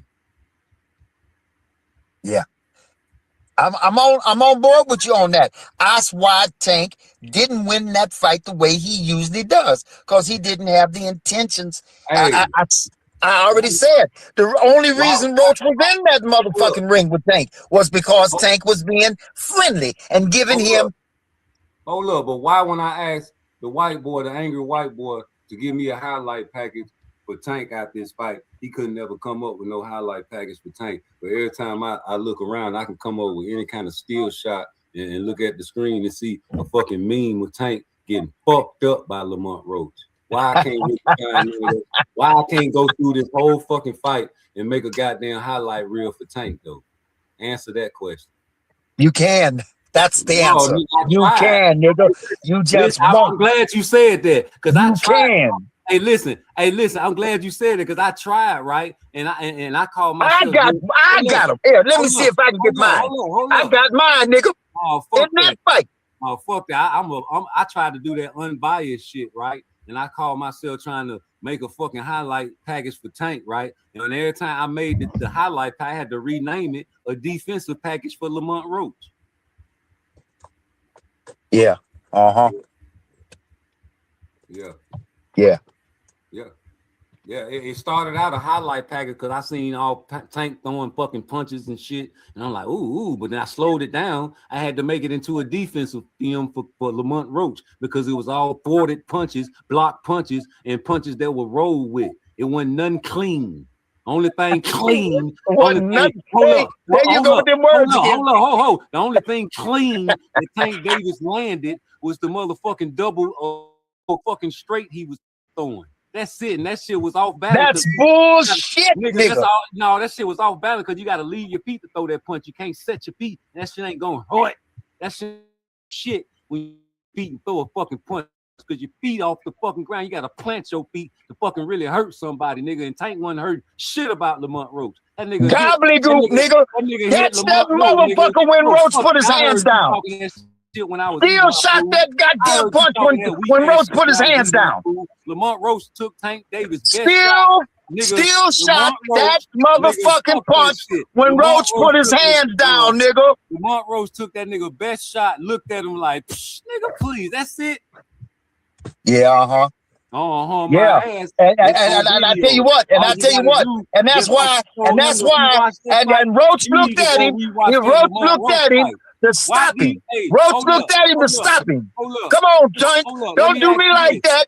Come on, Tank, don't do me like that, Tank. I know you set me up to knock me the fuck out. Don't do me like that, Tank. We supposed to be friends. That's why that nigga put his hands down. He was trying to signal Tank. Come on, Tank, don't do me like that now. You said you was going to give me a chance to make some money. Don't do me like that. And that's why that motherfucking referee considered that punch, along with the other ones, why Tank won that fight, nigga. Nigga cockeyed. Let me ask you this. Do you think Tank Davis was on his back foot the whole fight? He was on his back foot a little bit. I'm saying the majority of the fight. You think he was on his back foot? No, not the majority of the damn fight. Oh, he went on his back foot the majority of the fight? Not the majority of the fight, no. Man, Lamont Roach was pressing that nigga the whole fight. We watched the whole fight 3, 4, 5, 6, 7 times. He wasn't back footing all the time. He was angling. He wasn't back footing all the time. He was angling, nigga, pivoting and shit. We watched that fight. He ain't gonna be on his back foot each round. That's what I just said. You cockeyed Clyde too. That motherfucker white boy, that goddamn angry little white boy. I don't like angry white people. You like angry white people because historically, angry white people are not good for African Americans. But I was watching that angry white boy, man. He talking about he was at the motherfucking Tank fight. Talking about he wasn't on his back foot. Shitting me. Yeah, he was on his back foot a little bit in that fight. Little bit, my bit. Yeah, a little bit. But then, that nigga let me ask you this. So, what you trying to say? What about frustration? It was more than a little bit. You don't think Lamont Roach frustrated Tank Davis in that fight? A little bit, yeah. He blocked some punches and got underneath some punches, yeah. What made you notice that he was frustrated? Well, I mean, if you try to hit a nigga and you miss, then you know what I mean. That's a little frustrating. No, frustration means you try to bite a nigga, right? Oh man, now we going all over the motherfucking place. Frustration mean low blows. What about a shoulder bump? Tank, Roach was wearing his motherfucking trunks up underneath his motherfucking titties, nigga. What the fuck you talking about? What about a shoulder bump? That ain't frustration. No. What about complaining to the referees? He tried to get the referee to do what he's supposed to be doing. Ain't you catching your breath when you complain to the referees? No, come on, man. So you ain't get you. The niggas, Roach had his trunks up high, and that ref should have gave Tank a little wiggle room to go a little lower than I can see because the nigga had his motherfucking trunks up, chest high, man. Come on, man. Man, Tank knocked niggas out. Tank don't care about no motherfucking trunks. He would have said something. That nigga Lamont Roach took the man best shot and laughed at him, homie. Yeah. Okay. Yeah, I can't admit it. I can admit. This is what I can admit. Go back hold up. Go back and watch the first round. Hold up. Who you think won the first round in the Tank and Lamont Roach fight? Tank won that first round. Ain't that second round? Second round. Wait a minute. Huh? Let me see. Second round. What round was that? What Tank hit that motherfucking drop? First round. Okay, the first round. Rude. Why don't you do this? Why don't you play go play the first round slower with no sound? No, I wanna play KQKC called the fight. KQKC called the first round. You believe KQ, right? You go with Kate when he called the fight. He believe his calls, right? Speed it up a little. Yeah, I'm gonna speed it up. I'm just saying though, you believe in KQKC. He called the fight, right? Who you asking? I don't. He asking you. He ain't asking me, nigga. Okay, well, no. KQ, KC. When I'm not watching the fight, I rely on KQ, KC's calls. Yes. Okay, so But when yeah, I'm play. watching the Thank fight, you. can't nobody say nothing to me about what the fuck I'm seeing, nigga. Because my eyes see, I see everything. My eyes see underneath the microscope kind of shit that most don't see. And that's why I tell you that Tank won that motherfucking fight by an edge, regardless of what the other two motherfuckers said, because he punched him more often, he punched him with more veracity, and he punched him more That's not a accurately. word. What ain't a word? Veracity. I said veracity. You said veracity, nigga. No, well, hey, look here, man. You know what I mean? You niggas got to give the OG some wiggle room here and there, nigga. Words. Shit. Memory don't work. Let me ask you something, Victor. Let me ask you something, Victor. In my personal opinion, I don't believe that this fight will happen with between Shakur and Tank. Well, let's just say hypothetically it did happen, right? And Shakur dominates him. I'm talking about dominates him like he did Tia. What would you say then? Like, are you going to give him his props, or are you going to make excuses? And I'm not trying to be rude when I say make excuses. I'm just trying to say, like, are you going to basically be like, well, he conceded to this, or he conceded to that, or he did certain things, or maybe an injury happened and that's why, you know what I'm saying, he was put in that position to lose. So let me ask you this. So what's your answer, bro? Well, the first thing is, if Shakur, like what you said, your words, your description, if Shakur dominates Tank Davis, and then you said, like he did Teofimo, therefore, Shakur ain't never gonna get hit, and he's gonna keep punching Tank, keep jabbing Tank, keep counterpunching him throughout the whole motherfucking fight. Do I have to give Shakur his props? I'm gonna give it to him. Hey, how is at the end of the fight if he do that? Answer the question. Well, I believe. Let this man answer. Answer my question. Then answer his question, because you might forget. Yeah. Please do that. Yeah. No. I'm gonna give Corey his props. Yeah, I'm gonna give Corey his props. I'm just being cynical by saying, would I have to? Would anybody have to? He won that fight, like you said, in dominant fashion. Nobody ain't got to give Corey. He got it himself. So yes, I acknowledge and recognize Corey's win in dominant fashion, and I will give him his props. Hell yes. And how his face gonna look after that? Okay, go ahead. And Tank might have a blemish like he did with Leo Santa Cruz or something like that. It ain't gonna be beat up. You just said he was gonna do what to it? You say he was gonna do what to him all night? Who, me? Yeah, you said how he was gonna beat Tank all night.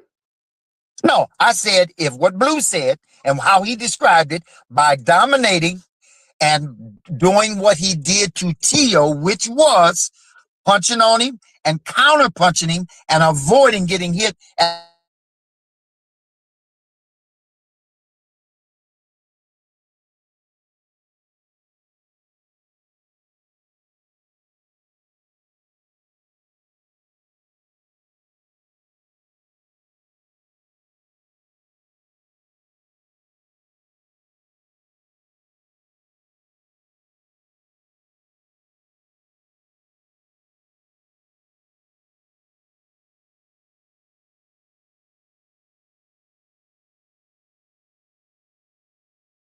Think that shit too. Watch. This is a replay.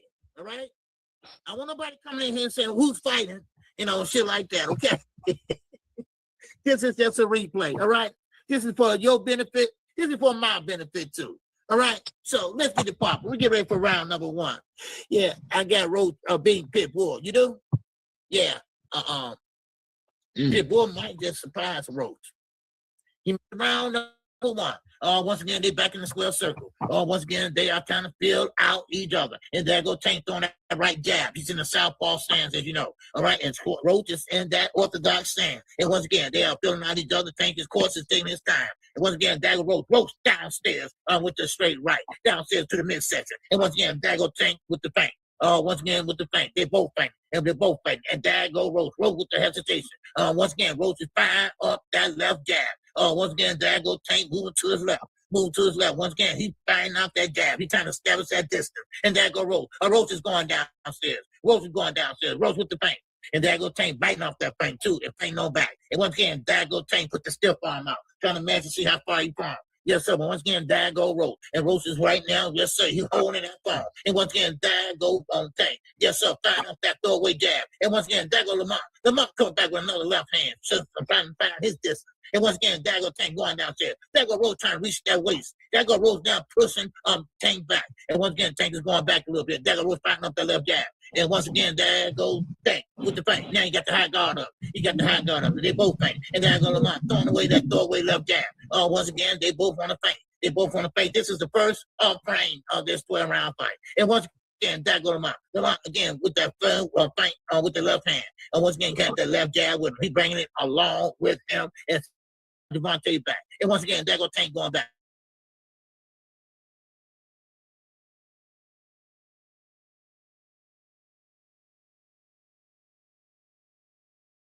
And Lamont still trying to go downstairs to the body.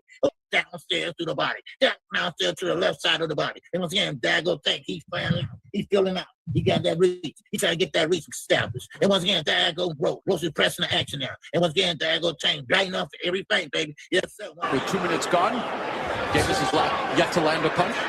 Well, this is Roach kind of forcing Davis to take the lead, which is an interesting strategy to start. I got it now. Once again, Dagger Roach, he feint. Dagger Roach, he feint. He still feint. And once again, Dagger Roach firing off the left jab. Nobody there, nobody's home. He didn't touch him. Yes, sir. Once again, Dagger Tank. Two. Right hand and the left hand downstairs to the body. Once again, nothing hard, nothing soft, baby. Yes, sir, just right. And once again, Dagger Roach. Roach trying to walk him down. Dagger Roach again. Yes, sir, stepping to him. And once again, Dagger Tank with the high guard. Roach firing up the left jab. That got on the glove of Tank. And Dagger Tank again, taking a look, getting down small. And Dagger Tank with the feint. We got 20 seconds to go. Dagger Tank pressing the action, bagging him up, slowly but surely. And once again, Dagger Roach, he's smiling. I know Tank was trying to put that whoop, whoop, whoop on him. Yes, sir, but once again, here comes Roach. Roach coming forward. They're back in the center of the ring. That's where the bread and butter for these guys are made. And Dagger Roach with the overhand right hand. He's trying to go around that left hand guard. Once again, Dagger Tank. Yes, sir, that's the end of this first round. All right. What's going on, Tyra? All right. All right. Okay. Now, I don't know if y'all watching this with me or not, but I'm going to have to get up around to Tank Davis because he threw the landing the most punches. Lamont Roach was still trying to fill him out. Lamont Roach still trying to land a punch. And Tank was hopping out, hopping back in, and he couldn't touch him with that. Then, of course, Tank was biting off the feints too. So that's how I look at it. Now, somebody might have it different, but that's what I see. You motherfucking right, nigga. We got it different, nigga. You said it. You called the fucking fight, nigga. How the fuck he called the fight like that? And nigga, Lamont Roach, everything he said was Lamont Roach pressing him, Lamont Roach. And then I paused it and put the commentator on there and say Tank Davis is yet to land the punch 2 minutes into the fight.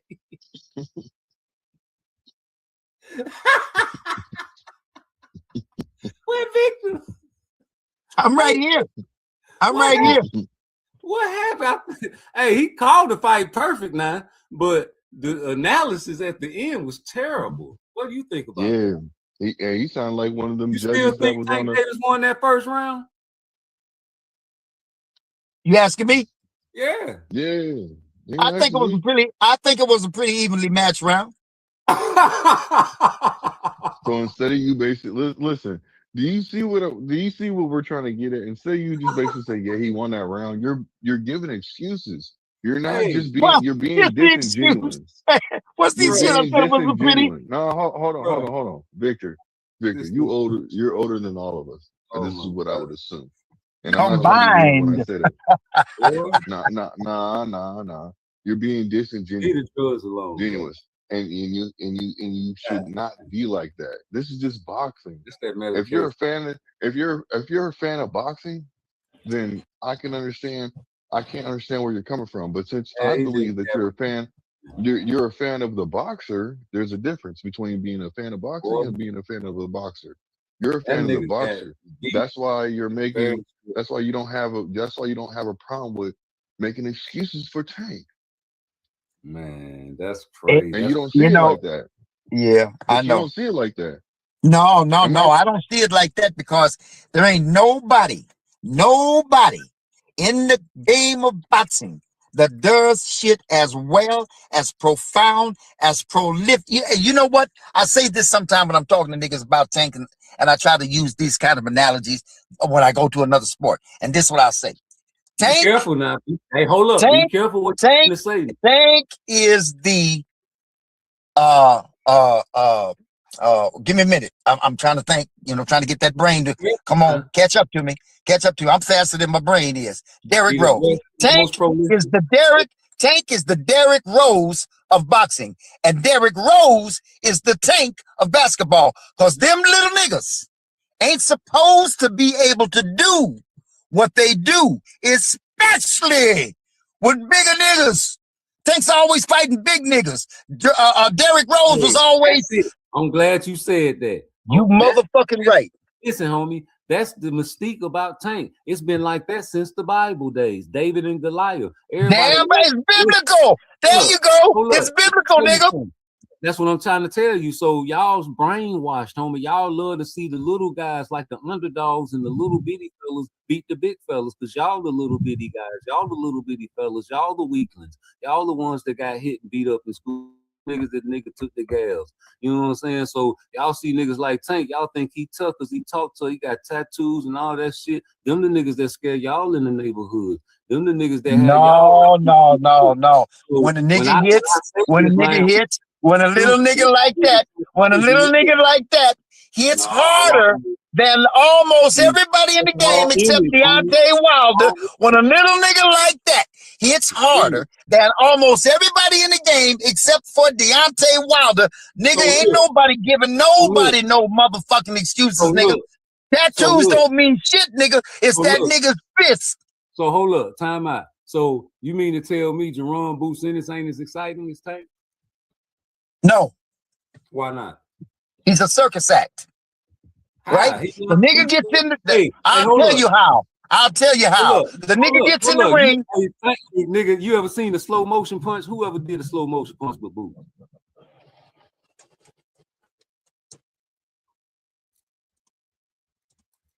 I'm waiting. What you asking? Whoever did a slow motion punch in the ring in a professional fight? It made you think your TV was fucking up. A slow motion punch. Against Villa. You ain't watched that fight, huh? I'll be damned. Yeah, I watched that fight. And you don't remember he was in slow motion. You thought your TV was fucking up, didn't you? What I knew is that he was clowning a fucking round with that nigga. So that said to me that he knew this nigga across from me ain't shit.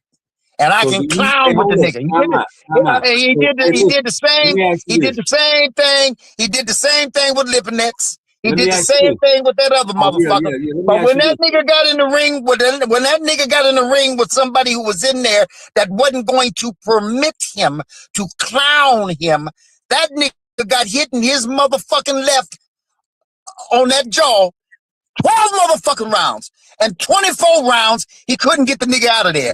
Bozy was telling him, son, get him out of there. Why didn't Bozy say, look, this is what you need to do. You need to go up under this. You need to come around with that. Why didn't he say that? You know what he said? He said, we repeated over and over again. That nigga repeated.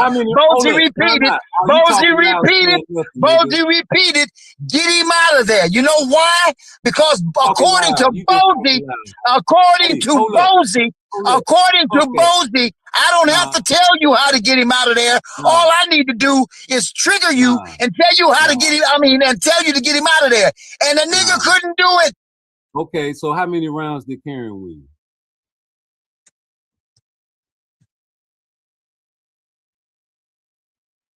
I don't know, 2 or 3.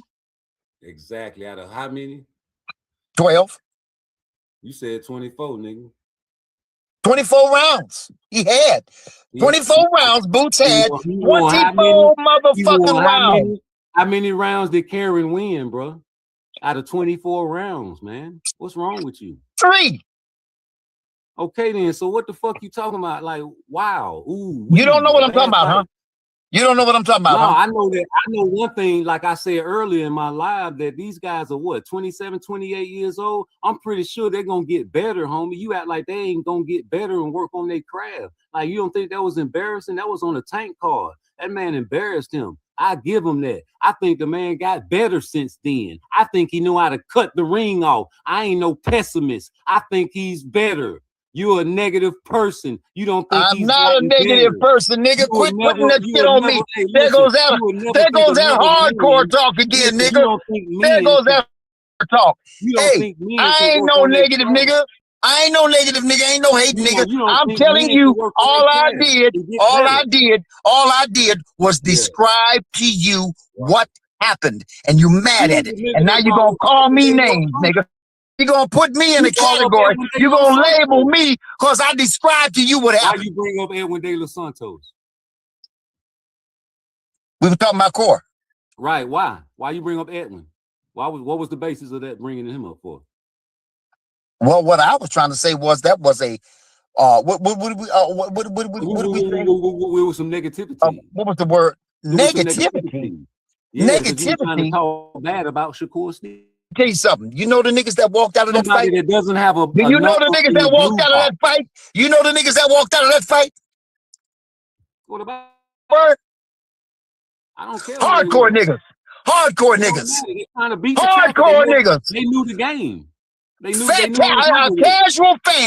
casual fan 9 times out of 10 will say, "I came here to see this event.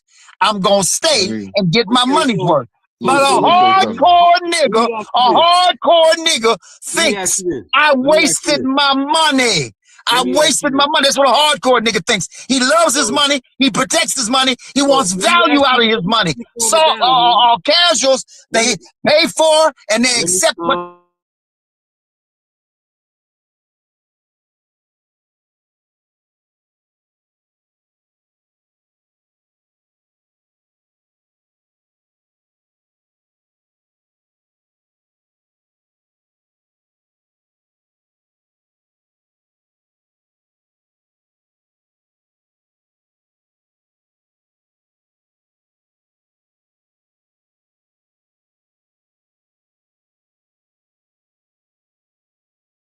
Tracks, they start coming with the tapes and the CDs and shit, right? Yep. And now it's so digital, nigga don't even have no records no more. If you did, it's collector's items, right? Yep. And what was the old school fools talking about? Like, man, they fucking up the game with these motherfuckers. Hold on. They're actually revamping. Yeah, I understand. I'm talking about what happened when when it was a phase. No. I got you. I'm just adding. Well, let me finish my story. You trying to put the intellect into my story? You fucking my story up. Nah, when niggas started getting the 8 tracks and had them big dumbass 8 tracks and shit, niggas thought they was the shit, right? And then they had the big dumbass cell phones that look like a block cheese, right? And see what I'm saying? So every time something go away, you got to adapt to something new, right? Just like the microwave. Granny used to say, I ain't using that. That's give you radiation. It'll bust your heart, didn't she? That's it. So you trying to tell me that these guys ain't finna adapt and get better, right? I'm wishing and hoping. So basically, you every time you bring up something like Shakur, you bring it back to old school shit about Edwin De Los Santos. When you bring up Boots, you bring back the old school shit like fucking Karen. Hey man, check this out. You can't pull the hoes with bell bottoms and motherfucking pork chop sideburns no more, homie. That shit that you was getting the pussy with back in the days ain't gonna work no more, homie. Ain't that what I'm trying to say? That's what I'm trying to tell you. So you keep no, that's what I've been trying to tell you. You keep going back in the fucking past. That's what I've been trying to tell you. Hold up. You keep going back in the past about some old ass fucking fights, nigga. When you only good as your last fight. And the last time I know, this fucking blue box got a fucking draw in it for Tank Davis, and you still talking shit about a nigga that ain't got none of that there. Because of some old shit like they ain't gonna get better. Nigga, Tank in his 30s, nigga.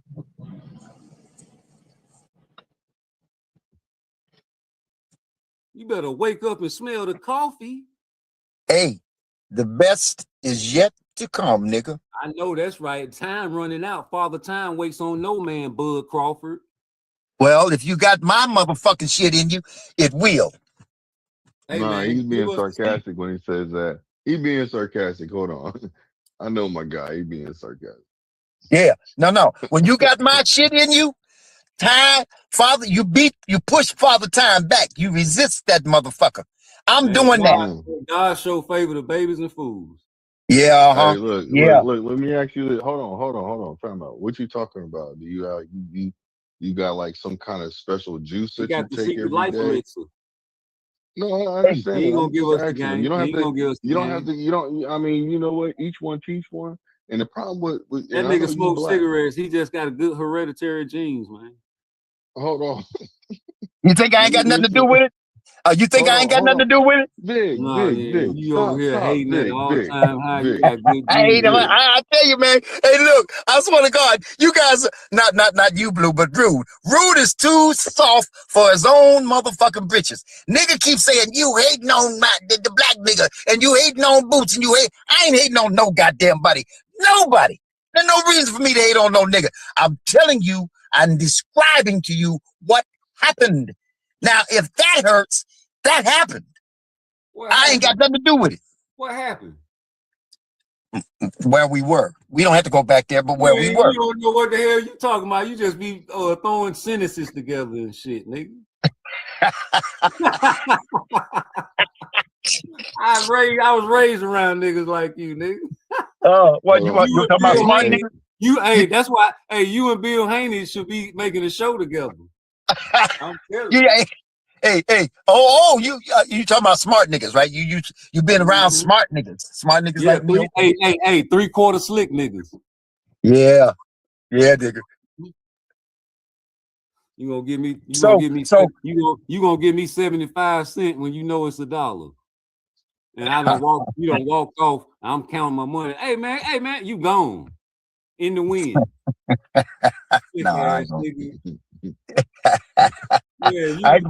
ain't gonna. Hey, I mentioned the word grimy in the chat. I ain't gonna do no grimy. That's grimy to me. Yeah. You trying to be I got slick. You too smart. You too smart, man. I'm about to get off here in like 5 minutes, man. Yeah, I'm about to get my ass off too, man. I'm around here to the I early just morning. I seen well, look at that. Hey, wait a minute. Hold up. Blue and Rude. I done wore your asses out. Ain't that something? Hey, look, and you know what? Hey, listen. I said, wait, real quick. This is minor shit, but I'm gonna just say this real quick. I'm gonna just say this real quick. I said earlier, and you said no, don't say that. But I said I'm older than both of you combined. Now I watch and see if I'm right. Tell me your ages. It doesn't matter about that. Well, listen. It doesn't matter about that. But let me tell me how old you is, Blue. I'm 40. So you is not older than both of us combined. Yeah, because this nigga. How old are you, Rude?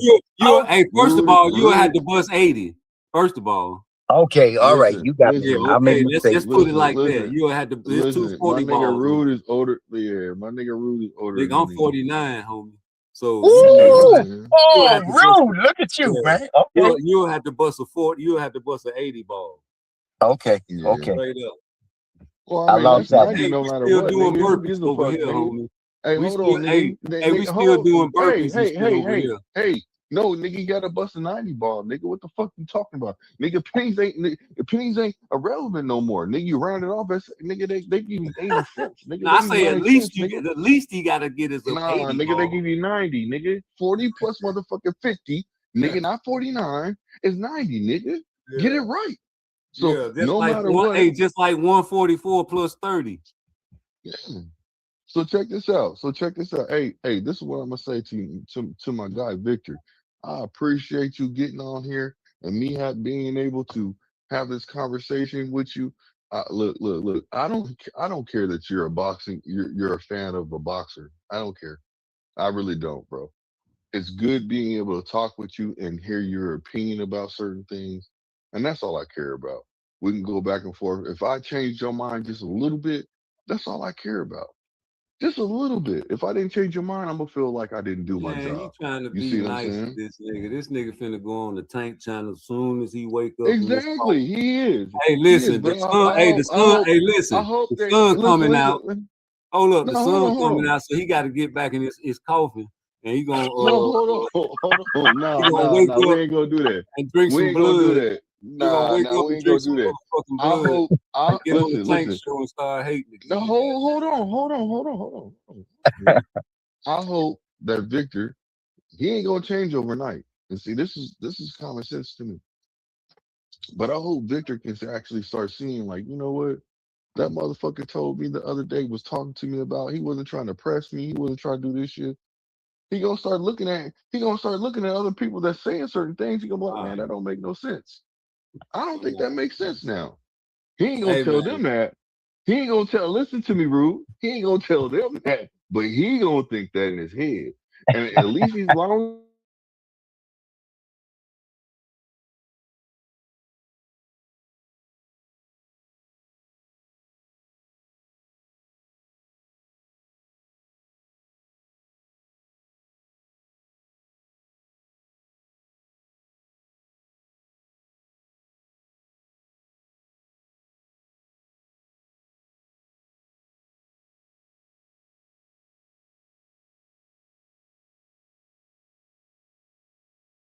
Control you like that, Vic. You can't. You tell him you got your own mind. You gonna do what you want to do, and you gonna start seeing the light. God damn it! Is that what you Yeah, gonna say hey, to you him? know what, Vic? Hey, yeah, Vic. Hey, yeah. before he got with his girl, he probably one of them type of niggas that go to the strip club trying to like, baby, why you up in here dancing, baby? You ain't supposed Nah, to you be got me here. fucked If up, you nigga. I up out was of in here, there selling baby, man, I drugs, don't let nigga. these niggas Nah, dance all nah, over. nah, Baby, nah, nigga, nah, I'll buy you a house.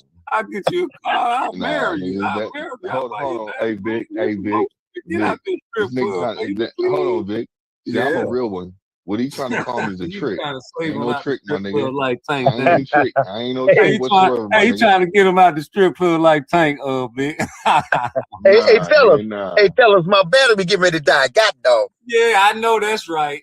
Get your dog ass off here talking Hey, about the hey, hey, motherfucker you ran us off. Nigga, hey, Tank Davis Rude. trying to Hey, save a Rude. stripper, nigga. I'm in Hey, love with Rude. a stripper. Hey, Rude, nigga. Rude. This is my mentality, nigga. I'm getting in there serving drugs to everybody, and nigga, I'm becoming best friends with the motherfucker that run the spot, nigga. So I can do what the fuck I want to do, nigga. Tank ain't doing You that. know He what the fuck trying I'm to talking fuck. about, nigga. Hey, Tank hold ain't on, trying to Rude. run You know shit what I'm with talking that about when I girl. say that shit. So you know I'm a real one. Hey, salute to both you good brothers. Salute to both you good brothers. Hey, Hey, nice chopping it up with you, Blue. And Yeah, I'm I on. know that. Hey, you Blue. too. And you know what? I'm gonna chew on it. I'm gonna go ahead on and think about it and say, you know, maybe Blue was hitting it from a different angle. I didn't look at it that way. Oh, I'm gonna do that, and I do it with Rude too. That's all I ask. Hey, look, Hey, that's all I before ask. I go, Now you don't have to basically put that out there, project it. But just goddamn, when you hear some bullshit, we just be like, nigga, that's some nah, bullshit. he I ain't ain't gonna rock do with that. you on that, nigga. He ain't gonna No, do that, he don't man. I'm have to just trying basically to tell tell you. these niggas that he's saying this bullshit. He can say he can, like, if he hear, let's just say prime example, no hate whatsoever when I say this. He hear KO saying something that he disagree with. You don't gotta tell me disagree with it. He can just say it. Man, That is what it you is. talking to a brick wall. Hey, look, that's like telling the prostitute to stop selling pussy, nigga. You is not finna change that girl mind, and you ain't finna change the nigga. Oh, Hey, hey not Vic, him. He's stuck in his don't let ways. that nigga talk. Don't, hey Vic, don't Hey, let that listen, nigga say that they about so you, stuck nigga. in their ways. They looking for a new savior just in case Tank Davis don't fuck around and come through, man. Hey, I'm finna get That's off a this motherfucking live, but this hey, song for that's you. Abdullah Mason, my Hey, nigga. Cut it this out. song for you. I wrote this song for Knockout because I know this, he can't sing, so I like, you know what I'm saying? I'm a ghostwriter, so I like, he can have this song. So this song for you and all the Tank fans that need a new savior. Peace. Salute, salute. Hey Rude, Rude, you there, fam? Yeah, I'm here. I'm here. That nigga a That shit. clown, man. It's fun. It's fun to have Yeah, him on, but he just a maniac. That's all. yeah, yeah. Hey, but I was watching Blue just now. Hold on. Let me Uh-huh. play Blue Blood. I just seen Blue Blood talking about these belts. Hey man, Zuffa gonna fuck around, take all these boxes, man. These Suleiman trying to charge and do and put the pimp game down too strong. Let me see what Hey, Blue hold on. talking about. Hold on. Before you play that video, you know, Blue Blood just put out some information talking about the Shakur and Raymond fight, man. He said that it's dead. I seen that That Raymond, bullshit. yeah, he said Raymond. I don't believe it, bro. That's why I kind of I really don't believe it. And the reason why I'm saying that is because I think Shakur would have came out and said something about that. You see what I'm Well, saying? And you know, Blue he might Blood, he get a be rushing this shit. Lomachenko fight. Yeah, yeah, and that's what I'm thinking. Something because I'm thinking like, man, what is going on here? He ain't saying nothing. If he get a Lomachenko fight, fuck him. But hey, listen to this nigga. Yeah. Unified, undefeated Puerto Rican star, world champion, junior middleweight, Xander Zayas, 23 wins, no loss, no 10 wins by way of knockout. He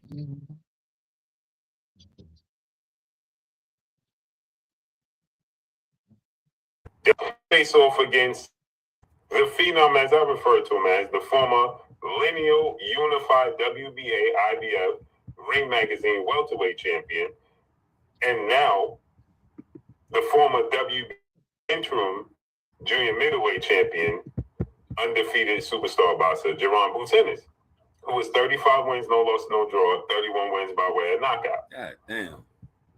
Title. He has to vacate WBA interim title in order to fight Xander Zayas for both belts. If he kept the interim belt, he was not going to be able to fight for the WBO title because he has an interim title that's going to be vacated automatically once he becomes the WBA champion because he's going to be the super champion.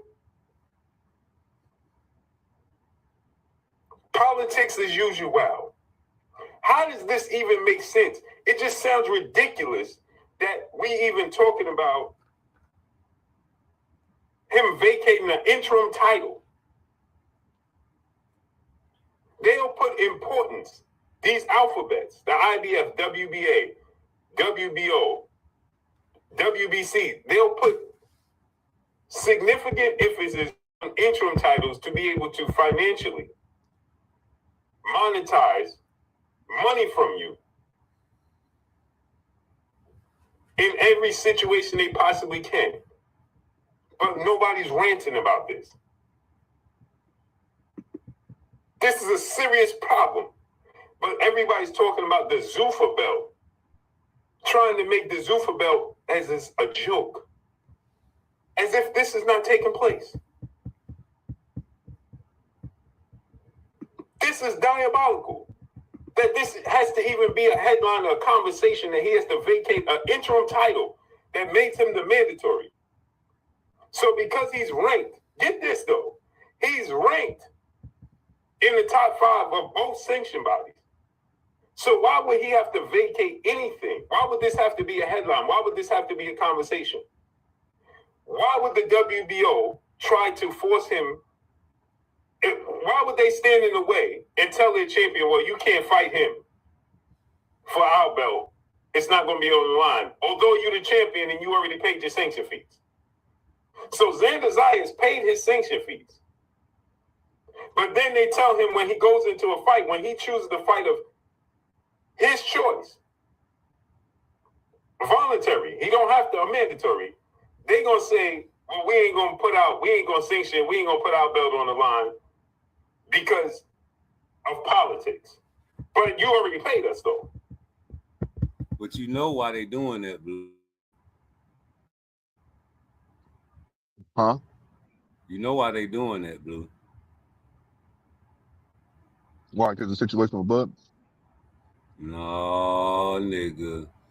I'm not finna let you beat the shit out of Xander Zayas and take that belt. We gonna make sure, you know what I'm saying, you don't get that belt. Oh, they gonna take him. So what? They stripping him? You just That's what he heard said, what he right? said. Yeah. So they're gonna strip him of the one belt, let him have They're not one. gonna let them fight for their belt. Hmm. Why not though? That Cause don't they make know this sense. nigga finna get beat up, bro. Crazy work. Crazy work that this is even a conversation. That's what's diabolical. This is actually a conversation. Take that into consideration. This is a conversation.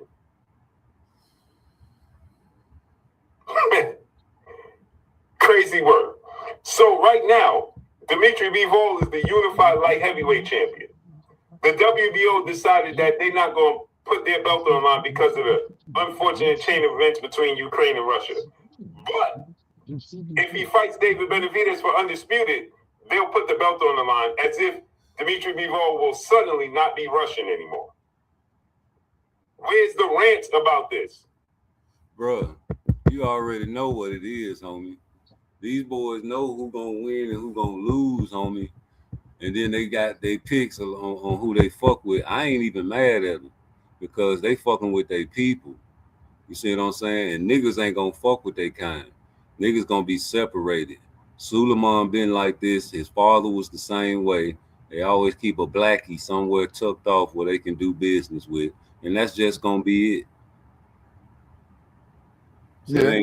it ain't no big deal that they ain't finna put their fucking belt up. They know this nigga finna slaughter Xander. Well, I mean, it's not messed up because that just means that. So they're just gonna. So they're gonna strip him, take the belt away, and then let somebody else fight for it. Right. And I keep it mean, in there and why keep does it? it. So my problem is this: if I'm paying a fee on the belt, you see what I'm saying? If I'm paying my fees on the belt, it shouldn't matter who it is that has the belt. You see what I'm getting at right now? Shouldn't matter about that because I Shouldn't, but paid you a know it's fee, just like politics. I know. But the next man gonna pay a fee too. As soon as I get ready to fight somebody, it's the same situation. If the next man grabs that belt, he grabs the belt off somebody, he fights for it. He got to pay the fee right there. You see what I'm saying? So it's the same thing as Xander paying the fee when that. So whoever the belt goes to, the fee continues. So why should that be a play? Is it somebody from the inside? You see what I'm saying? Working their magic to manipulate the business like that without you know what I'm saying, feel some kind of way that just don't they just don't want the fight to happen. Because it sounds like the fight won't be happening. Period. Now, is that true or no? I don't know what to believe no more, bro. Well, that's what I'm saying. I'm with you. I'm with you. That's why I'm like, man, that shit it just don't make no sense, man. Like, you know what I'm saying? Like, that shit don't make no sense, bro.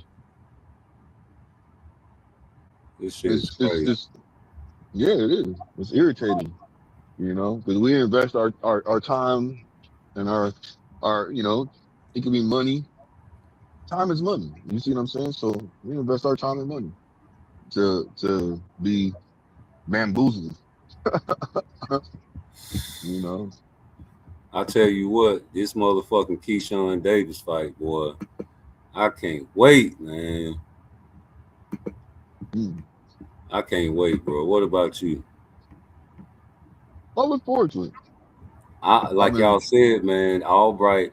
Y'all be saying people had chances. This is the only one that I think got a chance at having a good fight, a good competitive fight. These boys gonna be competing against each other. It's a rivalry. well, he had time. He had actual camp. But the first fight, the first time they fought, did he have a full camp or no? I'm not sure. I don't want to lie, but I know for a fact that Keyshawn just didn't do everything he wanted to do to him the first fight. Yeah, I agree. I agree. God damn it. Hold on a second, fam. Mm-hmm.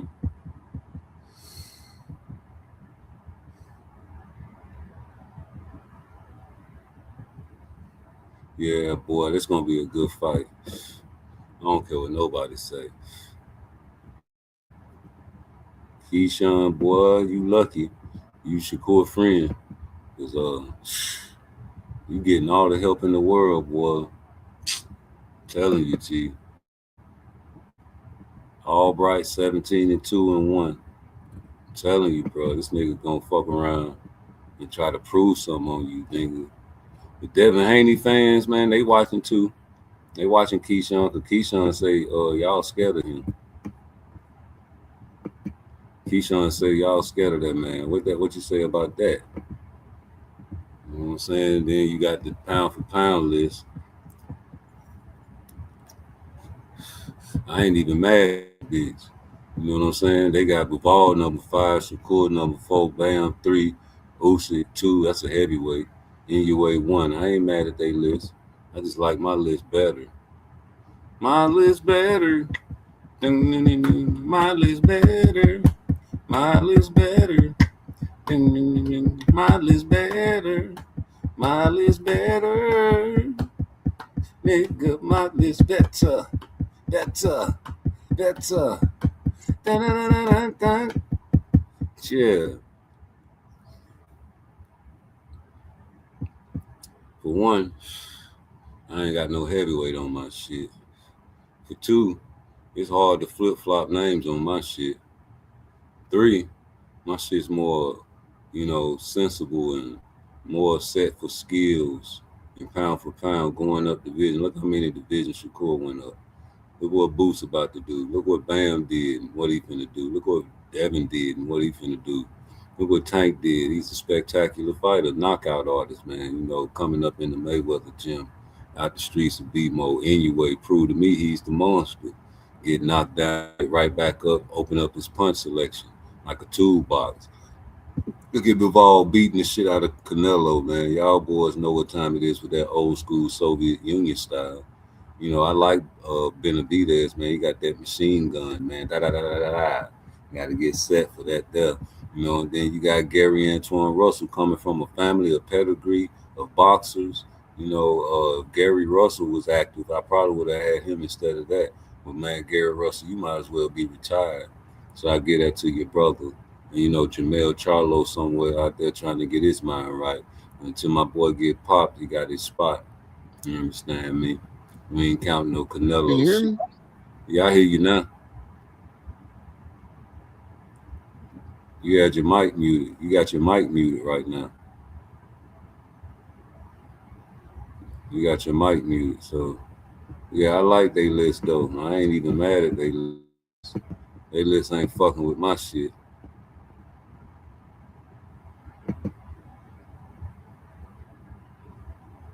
Yeah, you muted yourself, Blue.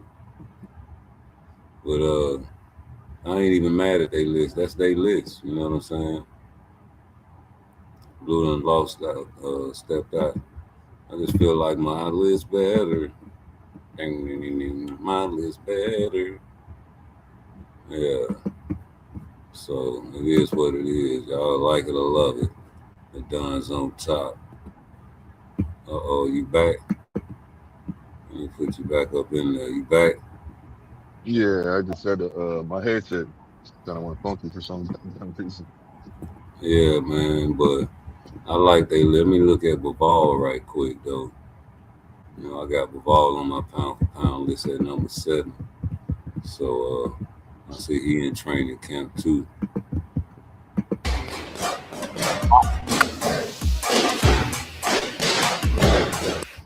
That motherfucker sound too loud. Hold on. He popping them motherfucker. See, that's what I was talking about, that in and out. He not finna stand there and be no target for no motherfucking Benavidez, bro. People gonna beat the shit out of Benavidez. Man, hey, listen, he punched on his back foot and his front foot. That's what he Well, yeah, practiced. but That's what he fucking. practicing right here. So am I right or wrong? What kind of stance does Better Be have, bro? Better BF? Yeah, I mean not Better Be. David Benavidez. He What kind of got stance does he a have? warrior stance. He got a warrior stance. Old Aztec warrior. Yeah, where he just throwing punches and Macho, Poppy, come on. Give me your best shot. High guard. Put them arms out there. Yeah, You know, but you know, that's all. A monster when he style. was throwing those combinations on on mm, mm, mm, on Zordo, you see how he wasn't an orthodox or southpaw. That's what I'm saying. He be right square with you sometimes, throwing that hmm gun shit. That's why I say he be off balance. Exactly, that's my point. Hey, That is my point. Ball got He can't balance. do that with Bivol, bro. He Ball can't do got that with rhythm. Bivol. Ball got rhythm. Ball got balance. You know what I'm But saying? see, I think he knows he can't do that with Bivol. He's gonna have to do a different game plan because he knows Right, that he knows Zorro has flat feet and he's already right, been there and done that with him. You see what I'm saying? right. Well, You're Bivol, not he gonna be can't able do to do that. that with Ball. No. He couldn't do it with Caleb Plant, and I was showing the video. Yeah. He couldn't do it with Caleb Plant, so you know he ain't gonna be able to do it with Ball. Let me drop that video on my page. Mm.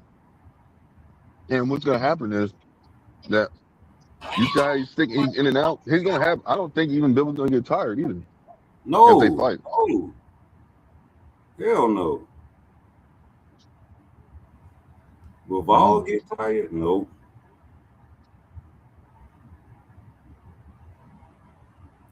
I don't think so. This got the old No. school. He got the old school Soviet style. Mm-hmm.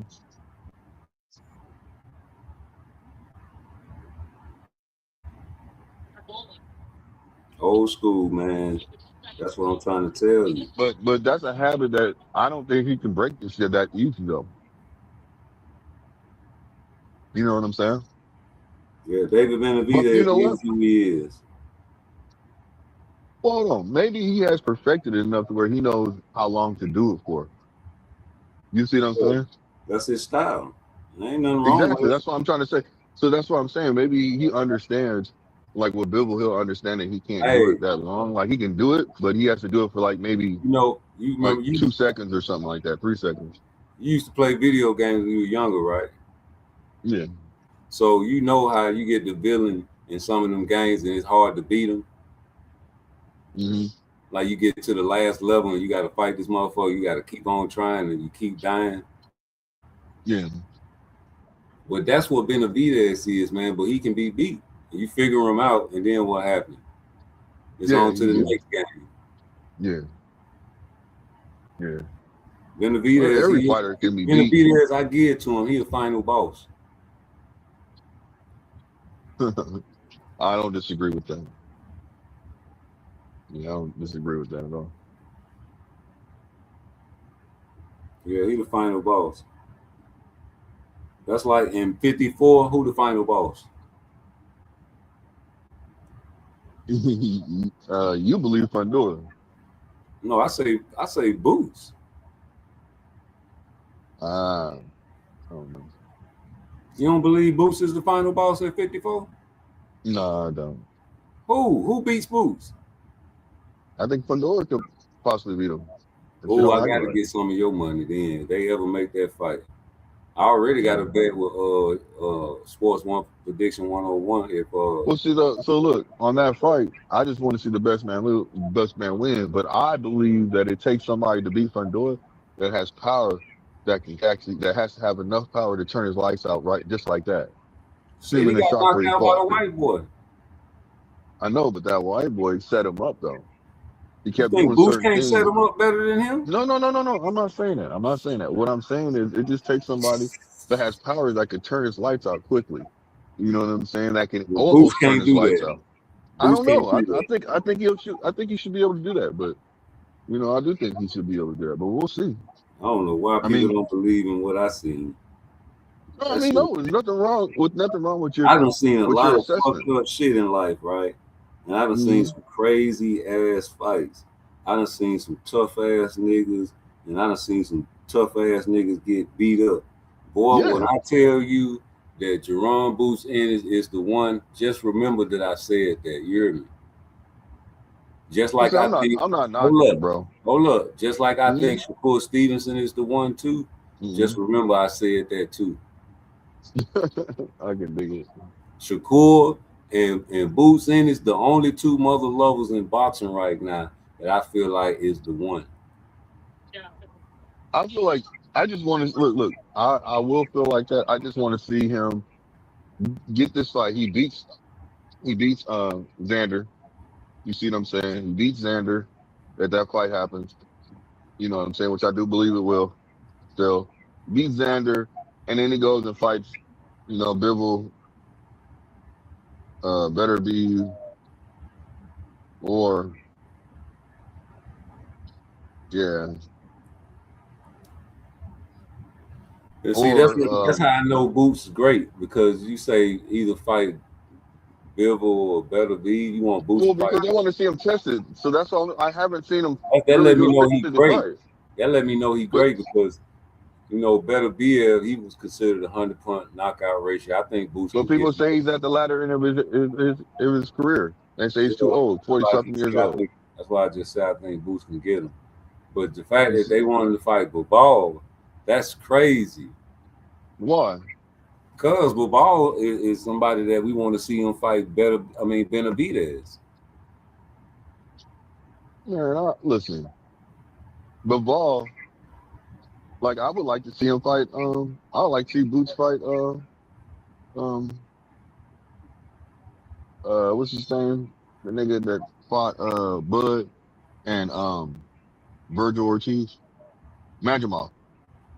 I wouldn't Yeah, mind that's seeing him fight him what too. And then he Ball fights last Majimov. performance when they good.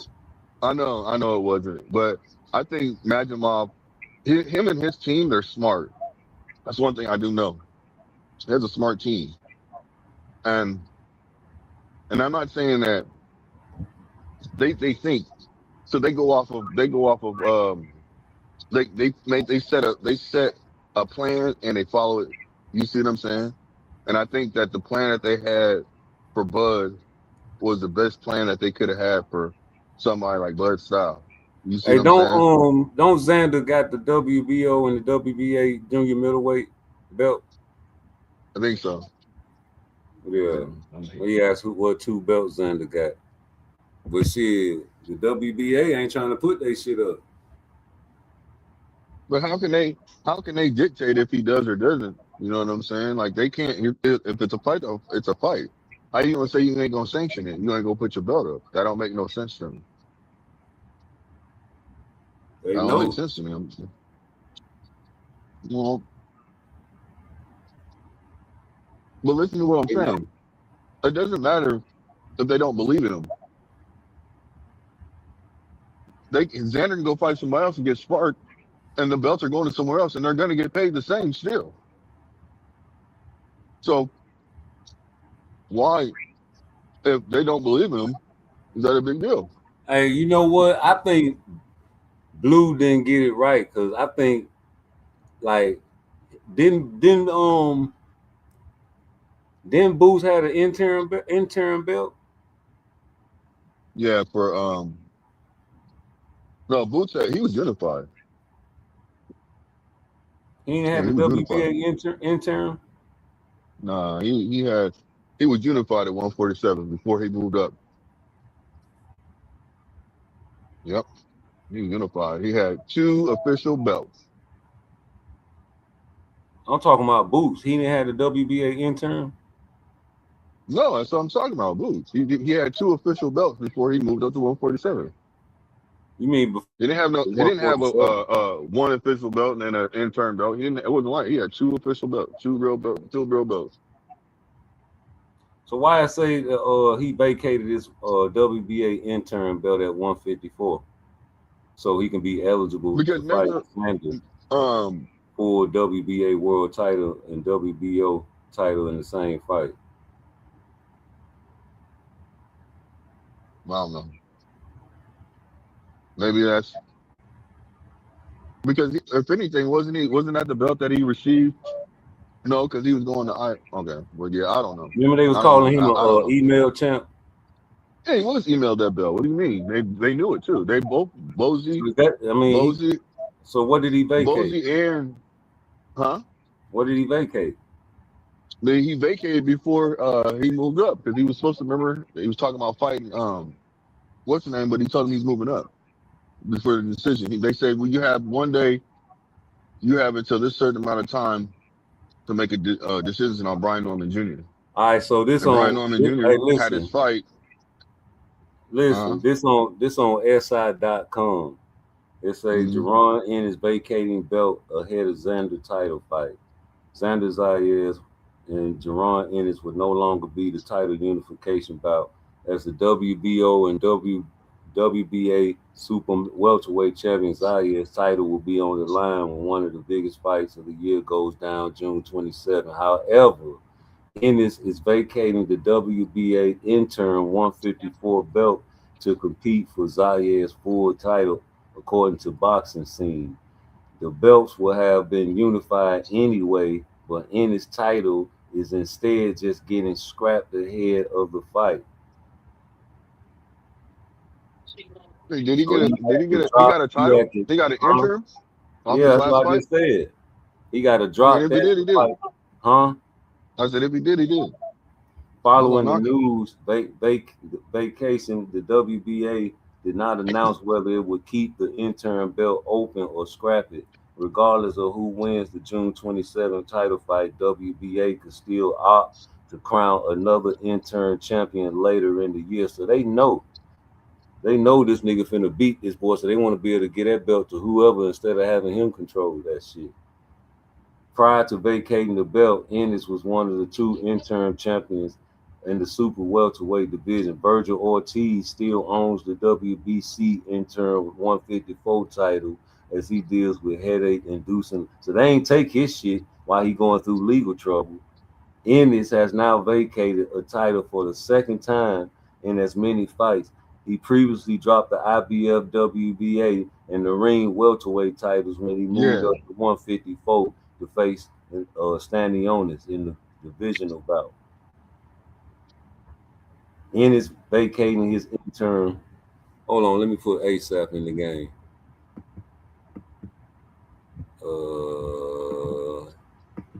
There you go. But let me finish Hey, reading. oh, Yo, go ahead, go ahead, go he ahead. finished reading this shit. Zayas currently owns two of the division's 5 titles after taking the WBA belt from Barrow in his most recent outing. Ennis is only 1-0 in the division, but win over Zayas, many view arguably the best fighter in the division. I don't think so.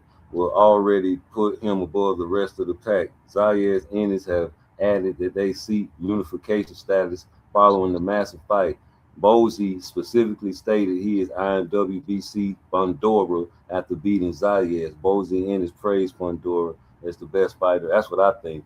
If nothing else, Zayas and this matchup provides both champions with opportunity to vault themselves, becoming pay-per-view star.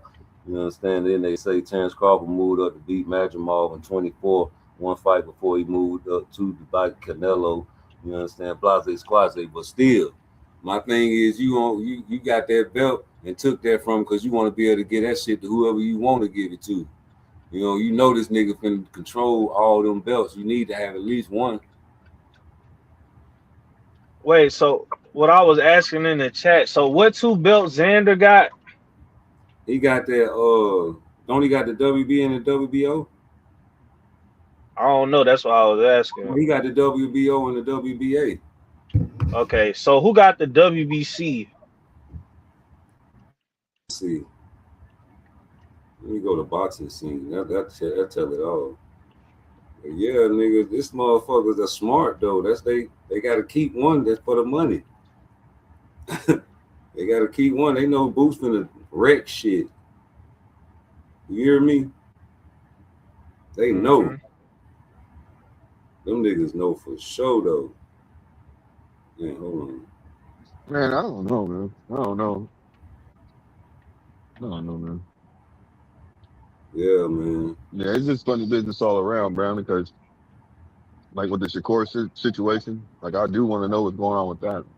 That fight is really on, because hearing it from Blue Blood and nobody else. They go to Boxing Scene.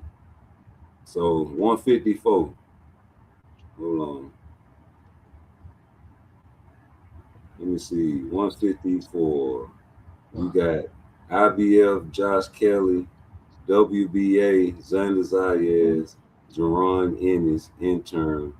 WBC, Fundora, Virgil Ortiz, the intern. Fundora. So Fundora got the WBC. Yeah. So what That's what, you what you, that's what Bozy said they want to unify after they fight Sanders out here. so what you was saying? So you saying they trying to They not let got that, Boots fight for the? they got that motherfucking WBA intern belt. You know, he had to drop his intern belt Oh, to so he fight could fight for both of them. to fight for Sanders, WBO and WBA. You know, they got to I mean, keep okay, something. I'm okay with that. Yeah, I'm okay with They got that to shit. keep That's a, something. But my thing is, they ain't take Virgil's intern. man. You know, hold on. Now, don't even act like that. You know, Who Oscar who is has super he fought connected. for a belt though? They gave them the belts. Email. You know what I'm saying? But he ain't fought nobody for no real belts because he ain't never won no real belt. Well, that's what I'm saying. That's what Virgil hasn't. Suleiman create belts. That's why they say belts don't matter. Yeah. Suleiman will create a belt or he made a necklace not too long ago with some diamonds on it for the boxers. Yeah, they made a damn ring for Bud. They was mad about that shit. It was like, give us our ring back. Fuck, they sound like a bitch that break up with a nigga. Exactly. Give me my ring back. You know, get your ass. I'm finna sell this shit, bitch. Fuck out of here. Yeah, these niggas are scandalous. Like the Tupac song. That nigga, boy. But hey, that's the game. That shit corrupt. You know how this shit go. Boxing gonna stay corrupt like that. You can't do nothing about that shit. Yep. It's gonna be corrupt with or without Turkey.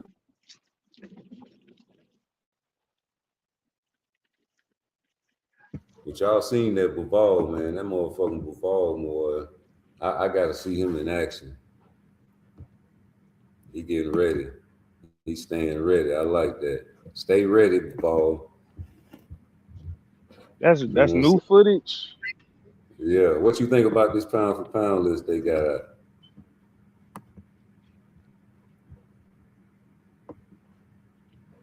I ain't gonna lie, that shit look fire now.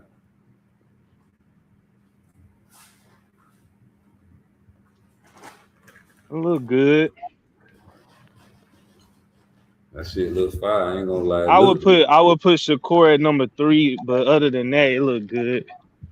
Who you'll keep and you at 1? Yeah. Who you put at 4? That's what I'm saying. I would just swap Shakur and Bam. Oh, okay.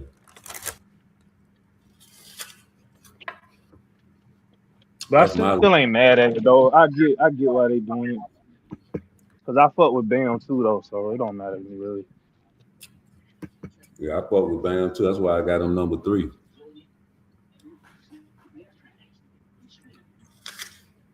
Yeah, I got Bam beaten anyway. That's the fight I really want to see.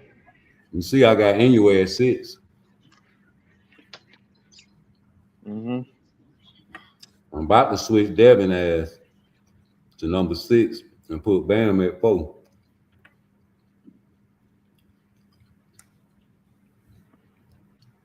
Yeah, Devin got to do something, bro.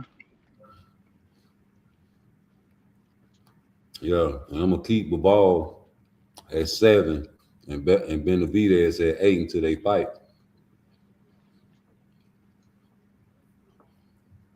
And eventually, I'm gonna want to see Shakur versus Gary Antoine Russell at 40. You know how that's gonna go. Man, I don't know if they gonna fight. They say he want to say Shakur for last. He got to get his shit right. He got to get his mind right. He after that last fight, he better save him for last. Cause that shit is not gonna work. I'm trying to figure out like if Bam was at 135, could he beat Shakur? That'll be a good fight. Same with But Inoue. nah, I don't got nobody beating Shakur though. I don't care if they at the same weight. I still got Shakur, but I think Bama. It'll be a good fight though. But wait a minute now. You just said that you cool with this list, and you'll just switch Shakur to number 3. Yeah, because I think Shakur is better than him, but like I said, I like him too though. So it's like if it was my list, that's basically what I'm saying. I'll put Shakur at 3. But since it's their list, I'm still not mad at it. You know, like it's still like it's Shakur, respectable still. Shakur, hey, in your way at 135 versus Shakur. What Oh call man, it? come on, bro. Call it. I got Shakur all day. But you still gonna put him at number 3 and leave him there. Well, that's only cause like anyway, he been undisputed and all that shit. I'm talking about kicking ass, fighting.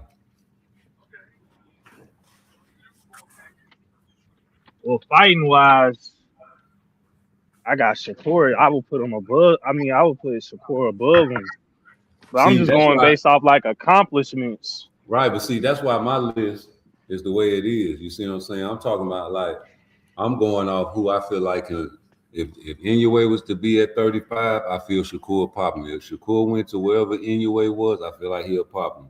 If Shakur was that motherfucking 168, you know what I'm saying, with Benavidez, with the way his feet he's cemented in the ground, I think he'll probably have a rough and tough. The roughest time he'll have is with Boots and Bivol. But you know, as far as like Devin Haney, them boys, you know, they can give each other a tough time, but I don't know, man. I think that Boots the only one that can really give him a go for his money. But the defense, you have to think about the defense. He probably will stay away from him, play it safe, and point him out.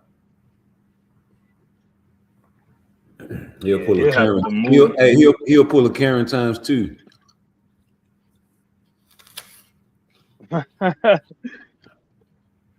Yeah, he'll have to move around for sure. You know what I'm saying? I know he'll beat Gary, so. But yeah, them big guys with them machine gun punches like Benavidez, he be wanting to fight them type of guy with that high guard. You know, I'm thinking about getting rid of Tank altogether, man. If he don't get his shit together and moving Benavidez up real high into my top 5. I want him and Benavidez to fight first. Just to show you got Tank at? I got him at 5. Oh, you got him over Inoue? Yeah, I feel like if they fought, Tank will pop his ass. Oh yeah, I forgot. Yeah, that's how you doing it. Okay. Mm-hmm. That shit could really happen too. He said he wasn't gonna move up that much, but that'll be a good ass fight. Niggas talk a lot of shit about Tank, but if you go back to his old fights, he was boxing. And they say he can't box, he can box, especially if you go back to his amateur. His footwork is immaculate. He just done got it with Floyd and them fight handlers, and they just putting them Mexicans and them Europeans in front of him. He done got soft like a cupcake. You used to fighting these certain type of fighters, and these killers trying to fight you. You done got rusty, like the Rocky movie when he got beat up by Mr. T. He was in there training with the girls, passing out champagne, just too comfortable. You know, got beat up and had to go to the ghetto to get the eye of the tiger. Yeah, man, that money, man. When you getting all that money, you get comfortable and you get relaxed. Mm-hmm. What they say is like a quote or something. Or you sleeping in silk sheets or some shit like that. Yeah. You don't want to get up out them silk sheets. That shit too comfortable. It feel too good. Oh. Hey man, I ain't gonna lie. Like I had a homeboy. He used to sleep on mattresses in the penitentiary. And we used to say he crazy. Like, bro, that shit that mat fuck your bat up. All you gotta do is put some blankets down on that little steel thing, man. Go to your back will be better. And you know, I tried that shit because I had fucked my back up, and that shit worked. Laying on that flat surface, that mat fucked up in the penitentiary. So, you know, laying on the floor is the best way to lay. You know what I'm saying? People think that comfortable bed You know what I'm saying? But it keep your back aligned right. You know what I'm saying? So the bed will have your back fucked up because you be too comfortable. You know what I'm saying? You fucking sleep in the wrong position. You know. Yeah. And I didn't know that at first, but I had to do some research on it, man. It's true. You know. So man, listen, these pound for pound lists, they just, what people think and what people want. That's their shit. So you can't really get mad at it. But I don't put heavyweights on my shit. You know what I'm saying? I think a jab from a heavyweight is different than a jab from a welterweight. 100 times more significant. And you dealing with big Yeah. guys like, guys can fuck around and be 260 in the ring, man. And the jab Yeah, can them change the fight. heavyweights different, bro. Yeah, a jab can change the fight. So, you know what I'm saying? That's why I So, feel like Benitez go up there, we'll really see what he really yeah, what he but really see, like. Benavidez already letting everybody know that he gonna eventually take a L because that's the type of style of fight he got. He want people to do more like him and less like Shakur because what I'm saying. He feel like if Shakur was to let his hands go, he might get beat. But that's not the case. It's like being smart is better than proving something to the crowd. Yeah, exactly. It's the standard, and it only belongs. Oh yeah, they got this promo shit out. I'm gonna play that shit right quick. Hold up. Put this motherfucking Boost promo out there. Got that Boost Xander promo. Look at Xander. They say Xander gonna be big. You know Boost gonna be big fight night. Boost a weight bully too. Boost supposed to be up there too. They think that shit gonna scare Boost because he gonna jump up and Xander gonna be big. Shit. That's Boost what you're say supposed to do. Boost say bigger the better. You know what I'm saying? Yeah, bro. You blow up. If he blow up, shit, you supposed to blow up too. Like Boots say, fuck it, the bigger the better. Crawford gonna be watching. You know Crawford gonna be watching, boy. For sure though. Are those people boy jeans you wearing? Hell no, bitch. You know they polo. Yeah, he definitely gonna be watching. That their headphones came up. Let me There we see this go. shit with Albright. Unfortunate, I just did my thing. I did my thing. I did my thing that night. And he came to my room. And they let me enjoy. I ain't get a chance. I ain't get a chance to really enjoy the night that I worked so hard for, you know what I'm saying? So it feels good to be able to get that back in the ring. How much does that night and what happened there motivate you going into this one? I mean, it motivates me a lot. I'm here. I would say it definitely was like unfortunate, I just did my thing. I did my thing. I did my thing that He did night. his thing. And he came to my What room. she say? I just did my thing. I I did my don't thing. know. They was I did going my off in thing the that night. crowd though. I just did my thing. I did my thing. I did my thing that night. And he came to my room. I just did my thing. I did my thing. I did my thing that night. And he came to my room. Yeah, what I she just did say? my thing. I did my She thing. said, "Yeah, y'all I did my something." thing that night. And he came to my room. I did my thing that night. And he came to my room. Thing. I You ain't did gonna my catch it. thing that night. And he came to my room. Hold on, one more time. What's that you got? I did my Put them in thing there. that night. You got some in that And oven he thing. came. Say All right. what? What happened? Oh, I thought you was talking to me. Hold up. No, I was talking to my girl. You good? Oh, let me see this. I did my thing that night. And he came to my room. That bitch must be drunk. I couldn't understand nothing she was talking about. She said, "Yeah, y'all did." I did my thing. That nigga said I did my thing. I hated that shit. I did my thing that night. and he came to my room and they let me enjoy. I ain't get a chance to really enjoy the night that I I worked think so she hard for. You trying. know what I I'm saying? don't know if So that's somebody on his it feels side good or to on be able to get Keyshawn's that back. side. Yeah. How much does that night and what happened there motivate you going into this one? I mean, it motivates me a lot. You know, I'm here. Like, I would say it definitely was like Man, unfortunate, you know. Keyshawn, She boy, probably, hey, listen. What you think about that fight? like I told you earlier, bro. Like I think Keyshawn gonna win, but I'm low key going for Albright, bro. But but it's only because like the way they like talking, but like I still don't. They it's still like they not taking no accountability like for the shit that they did, bro. And I don't like that. Let me see what this nigga talking about. I think I Well, I stopped mean, Lamar. you know what? I see that you say I think you I don't stopped agree with Lamar them. I kind of Rhodes. Now, agree with you too, because remember you said at the presser, am I right, Rude? They was sitting there talking behind him when Albright was talking, right? Yeah. Yeah, it's like right there, they don't care. You know what I'm saying? Yeah, They bro. on Like they some still talking shit to him. Like, bro, like yeah, y'all gotta but accept what hold y'all on, hold did. on, brother, hold on, fam. Listen, I believe in karma for real, bro. Karma's a motherfucker. If you keep on picking on somebody, that's like when you know how certain people move. If you move it so positive, man, I feel like we get nothing but positive energy. You see what I'm saying? Some people can come with you that negativity, but then it kind of like bounces off you.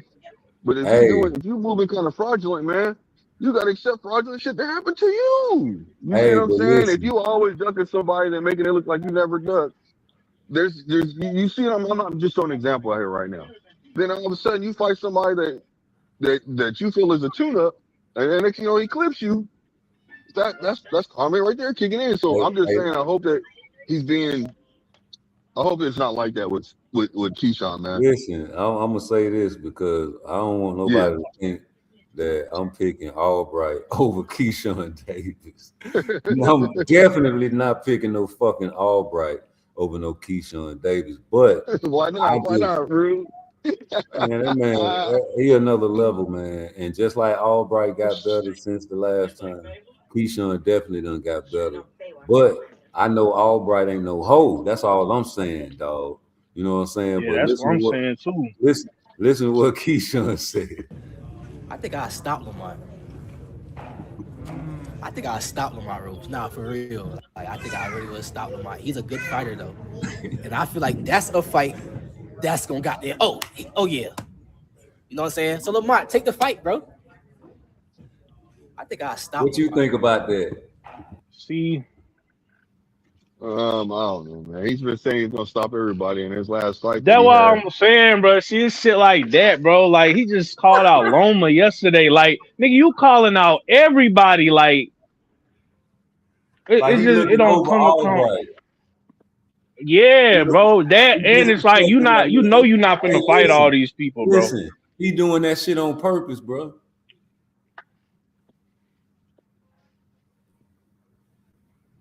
He doing that shit on purpose, nigga.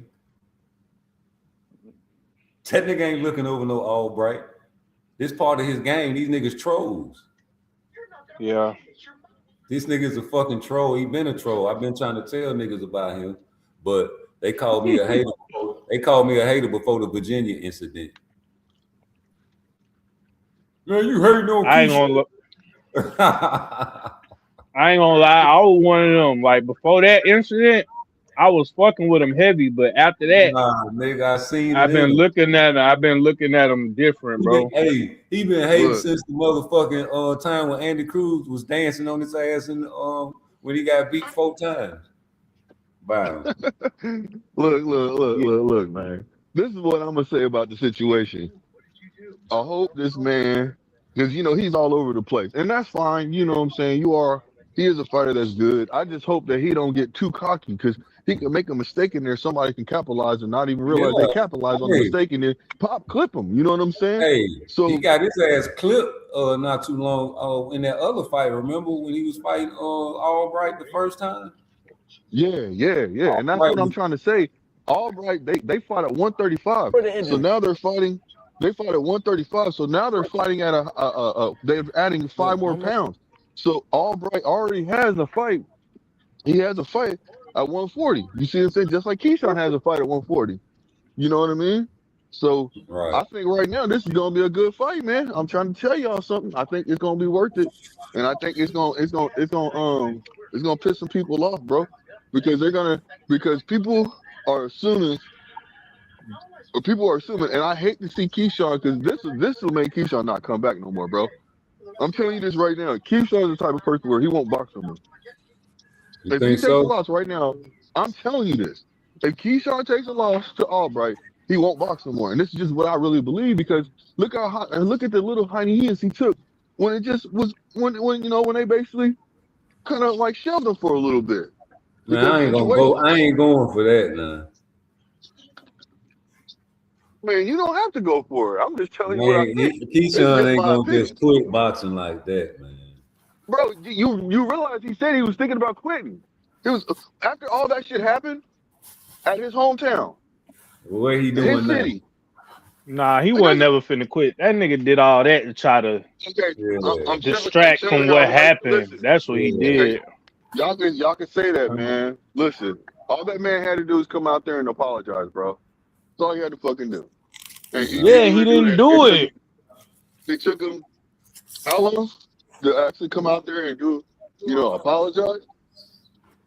How long did it take that brother to do that, man? It took him like a month. No, it took him longer than that.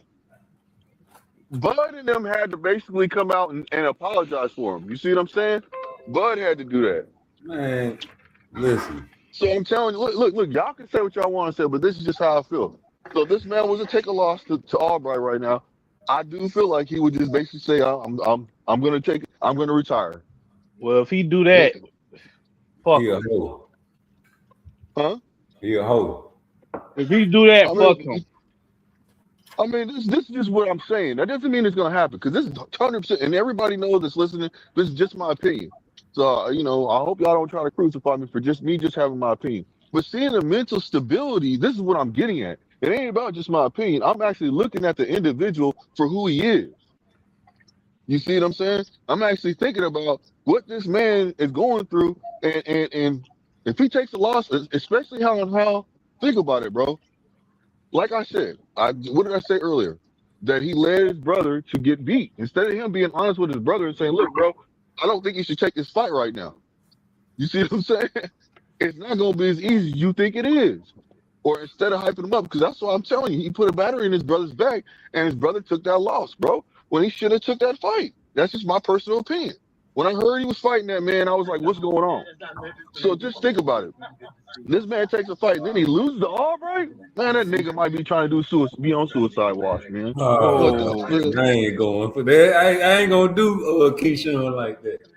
I'm not trying to be an asshole or dickhead when I say this shit. Man, I'm saying from the mentality. No, I'm not. From the mentality of this individual, and I'm being realistic right now. I won't be surprised, and that's what I should say. I will not be surprised if he basically says, you know what, man, I'm retiring right now. I'm gonna take a couple months off. That's not retiring. Hey, look, anybody can say they're retiring. You know what I'm saying? And come back and fight. I mean, they all do that though. Right? Like, thank you. So they all do that. I can see him saying he's gonna take some time off and get back in the lab. But see, that's not okay with me. That's not okay. You talk so much shit. You make it seem like this nigga was gonna sit down and cry and retire though. I mean, listen, if he does it, he does it. But that's my whole point. I'm saying that's my whole point. I'm saying he is not mentally. He can't afford to take a loss right now, man. He didn't make weight. Look what he did when he didn't make weight, bro. You see this shit? This nigga was getting wrecked. He was wrecking with motherfucking Albright. Albright was wrecking with him too. Yeah. I mean, but y'all, can y'all just see where I'm coming from? I'm not saying that it happened, but the nigga lied and said that he was drinking every fucking day. To where what's him had to come out and say, well, damn, we didn't even know the nigga was drinking like that. We never seen any signs. I've been telling y'all that nigga was capped. Yeah, but just think about it, bro. He feels like, listen, I'm trying to tell you, man, he feels like he's somebody right now. He feels like he's rejuvenated. Am I right or wrong, y'all? This nigga probably wouldn't even be a boxer if he was that type of person, because he lost to Andy Cruz 4 times. Listen, that was in the Olympics. I mean, you know what I'm saying? So amateur, that don't count. We talk about in the pros, and he's supposed to be the best of the best right now. He say he's the best, right or wrong. That's what he swears up and down. He's the best. You know what I'm saying? I'm one of the best. Even Shakur said he's one of the best. But we all know that comes with it. Listen. We all know that I don't think he's the best. I'm just telling you, I just don't think he is. I think he's one of the. I think he has the potential to be one of the best. He does. No. He has the potential. I mean, he does, bro. He keeps his shit on lock. I can't wait till this fight. I can't wait till this fight happen, because I ain't, like I said, I ain't picking Albright to win, but he gonna give him a tough one. He gave him a tough one the first one.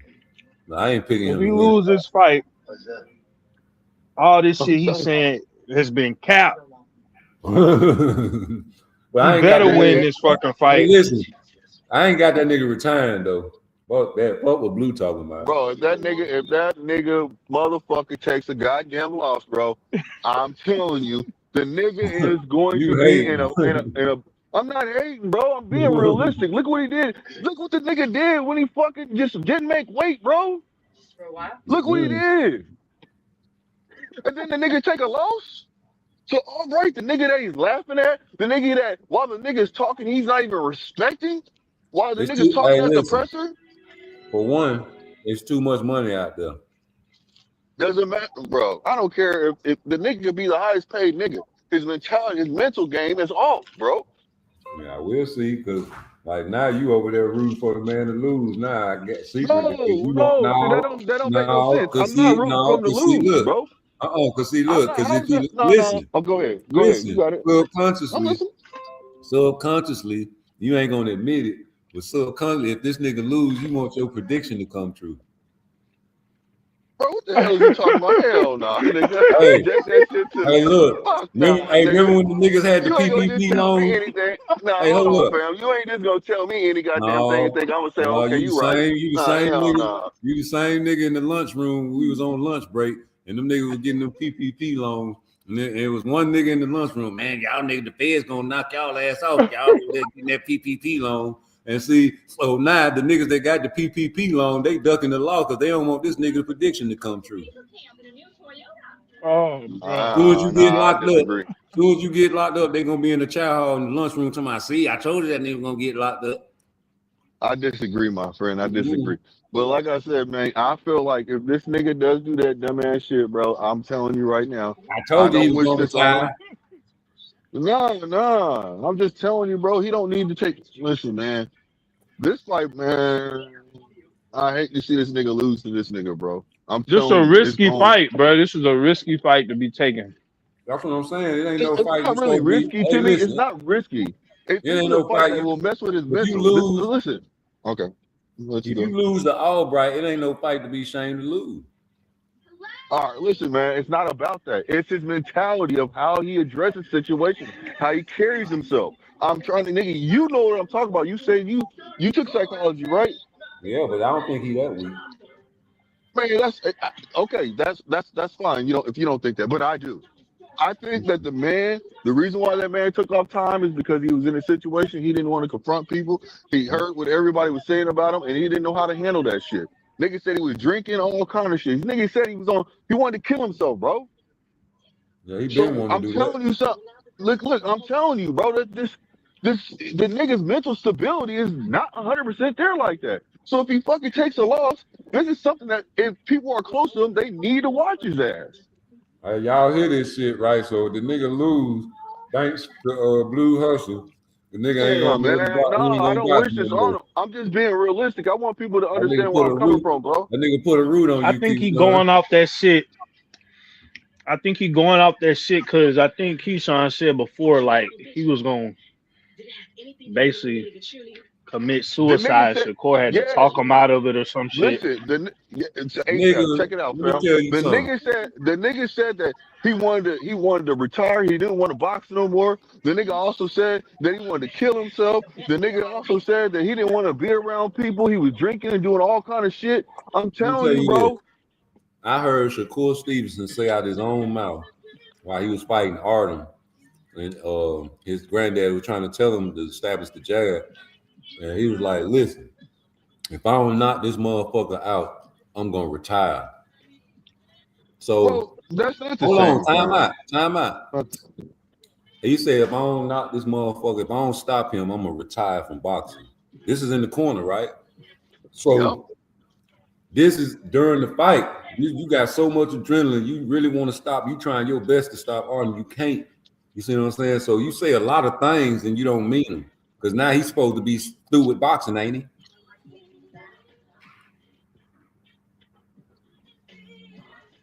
He said that shit. Yeah, I clipped it. So look. Yeah, that's Shakur, Shakur though. He That say a ain't the lot of only shit. time. Hey, but that ain't the only thank time you. he retired though. But Yeah, bro, he listen to me. retired That is before. okay. Hold But we on, all man. knew it was So bullshit. Shakur Yeah, done we all retired know the too. reason why he said. Shakur We done all know retired why he 1.5 said that. times. Nah, we all know why he said that because he was I frustrated, don't care and why he that said it. He wasn't true. said it, homie. Yeah, but okay, so that's fine and dandy. But what I'm trying to say is this: the man,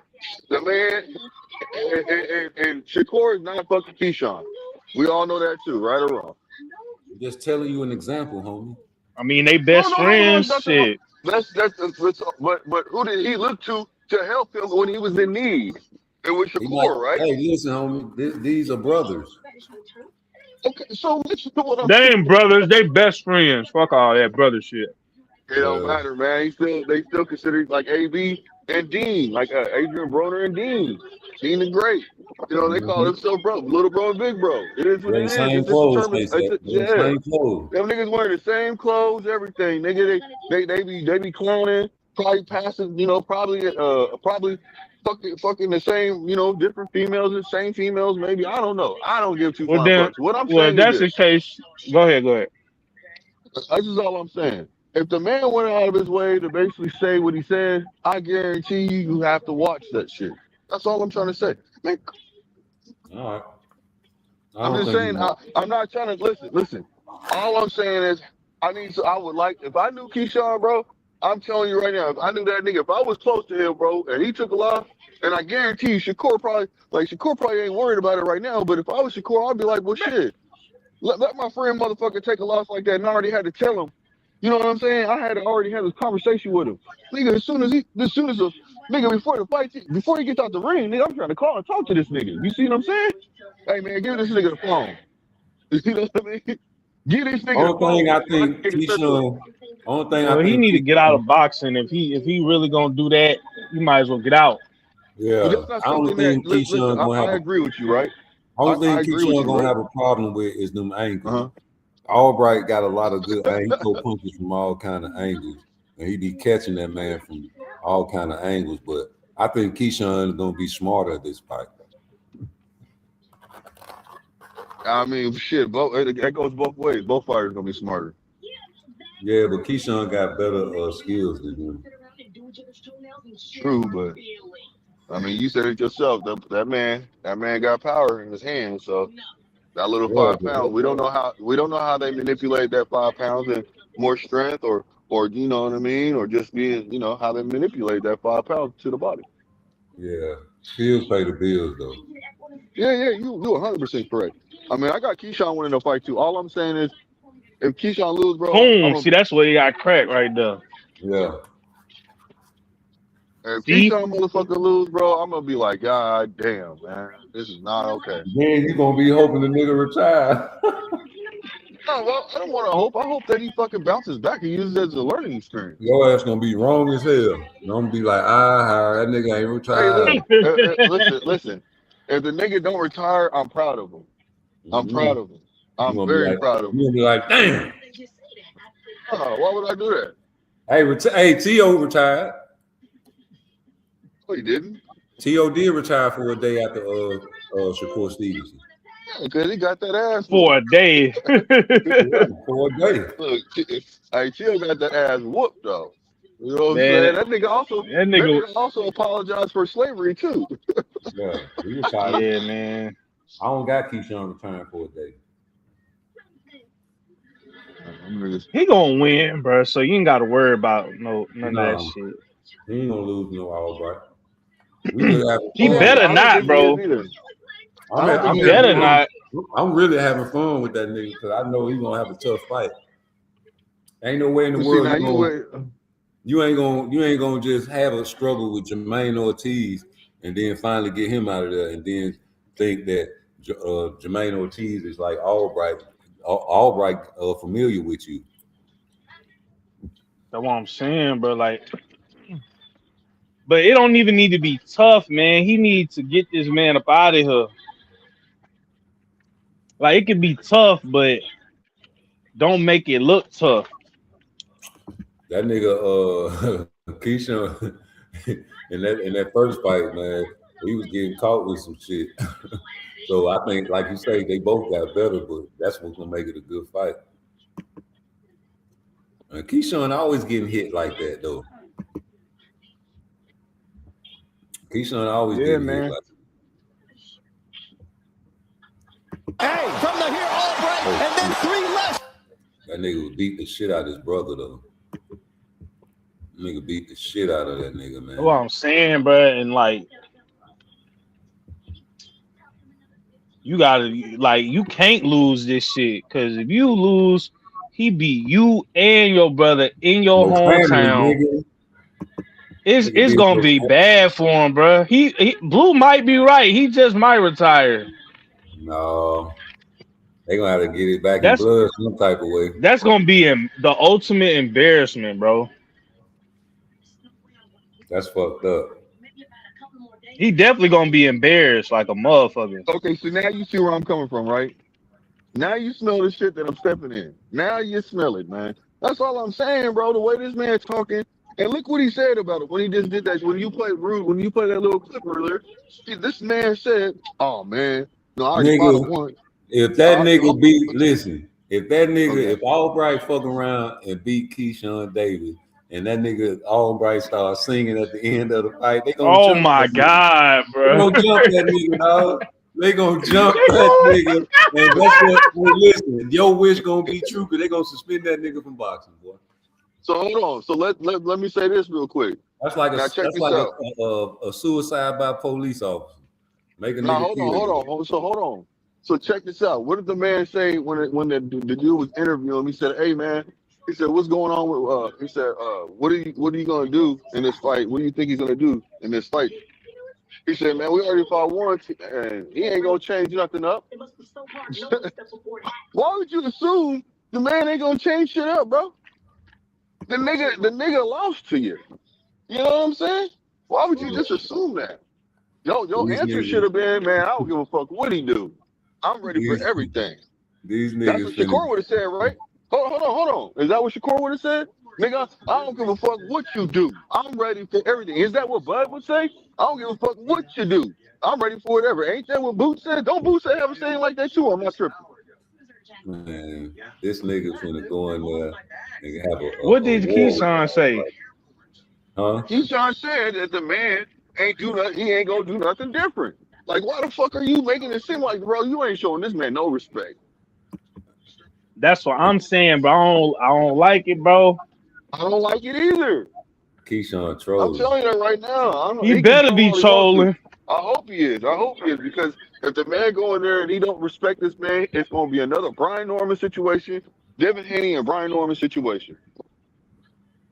How about that? The Olympic pedigree. He's the former champion. How about that? He's smiling and shit.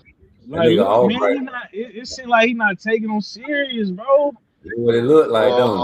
I hope it's just because think about it like this. Raymond Ford, you know what I'm saying, and Oshaki Foster. Raymond Ford said, "Man, I ain't even training for this man. You know what I'm saying? I ain't doing what I need to do." Now you know he trolling, but at the same token, why this nigga smile? He always smiling, man. Bro, let me tell you the difference, bro. Because why he ain't doing what he did with like Jermaine Ortiz? He got right up in Jermaine Ortiz's face and told him, "I'm gonna beat your ass." He told him straight up, but he not doing that with him. Why he not doing that? He know, homie. Exactly. He know this finna be a real motherfucking fight. Hey, he know this nigga finna be on his ass, dog. That's what I'm saying, bro. I don't like that shit. You got to keep the same energy, This nigga. nigga is crazy, bro. Say what you want about Shakur. Every time he get up in their face, he might be capping his ass off, but he get up in their face, so I'm gonna beat your ass. He don't care who it is. You can tell, bro. You can tell that nigga Keyshawn know. He smiling. Look at his face. He like, fuck this nigga on my ass. Yeah, nigga. You talking bad about Frank Martin, nigga? You was scared of Frank Martin. Them I'm niggas ran telling you, up bro. on you. If this nigga lose this fight, bro, oh my god. That's gonna be a hell of an upset, but it's gonna be a okay upset for me because they know each other. It's a history, a rival, a family feud. You know what I'm saying? Albright fought him the first time, lost. Then you know it'll be 1-1. They got to do a trilogy. This nigga got on the suit. He mean business. He He look like the real business. He the real business. He look like the real business man. Nigga, he got on the suit. That nigga be business, boy.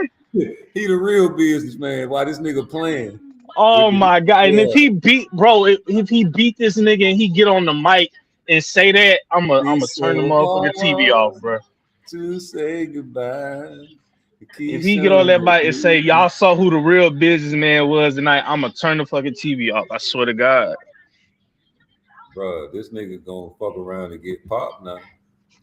All right, now, Keyshawn, your ass gonna be on In the Way Records. We gonna going platinum. The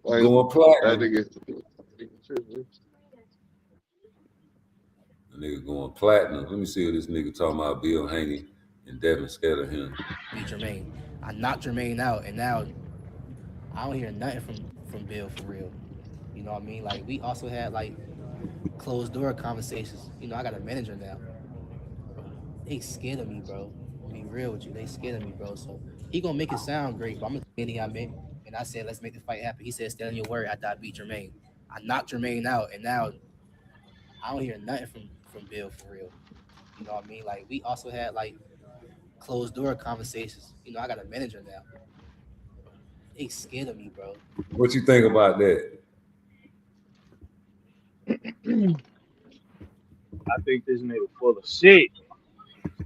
That's what I'm saying. You can't believe nothing this nigga say. Because that ain't what Dad. Like, how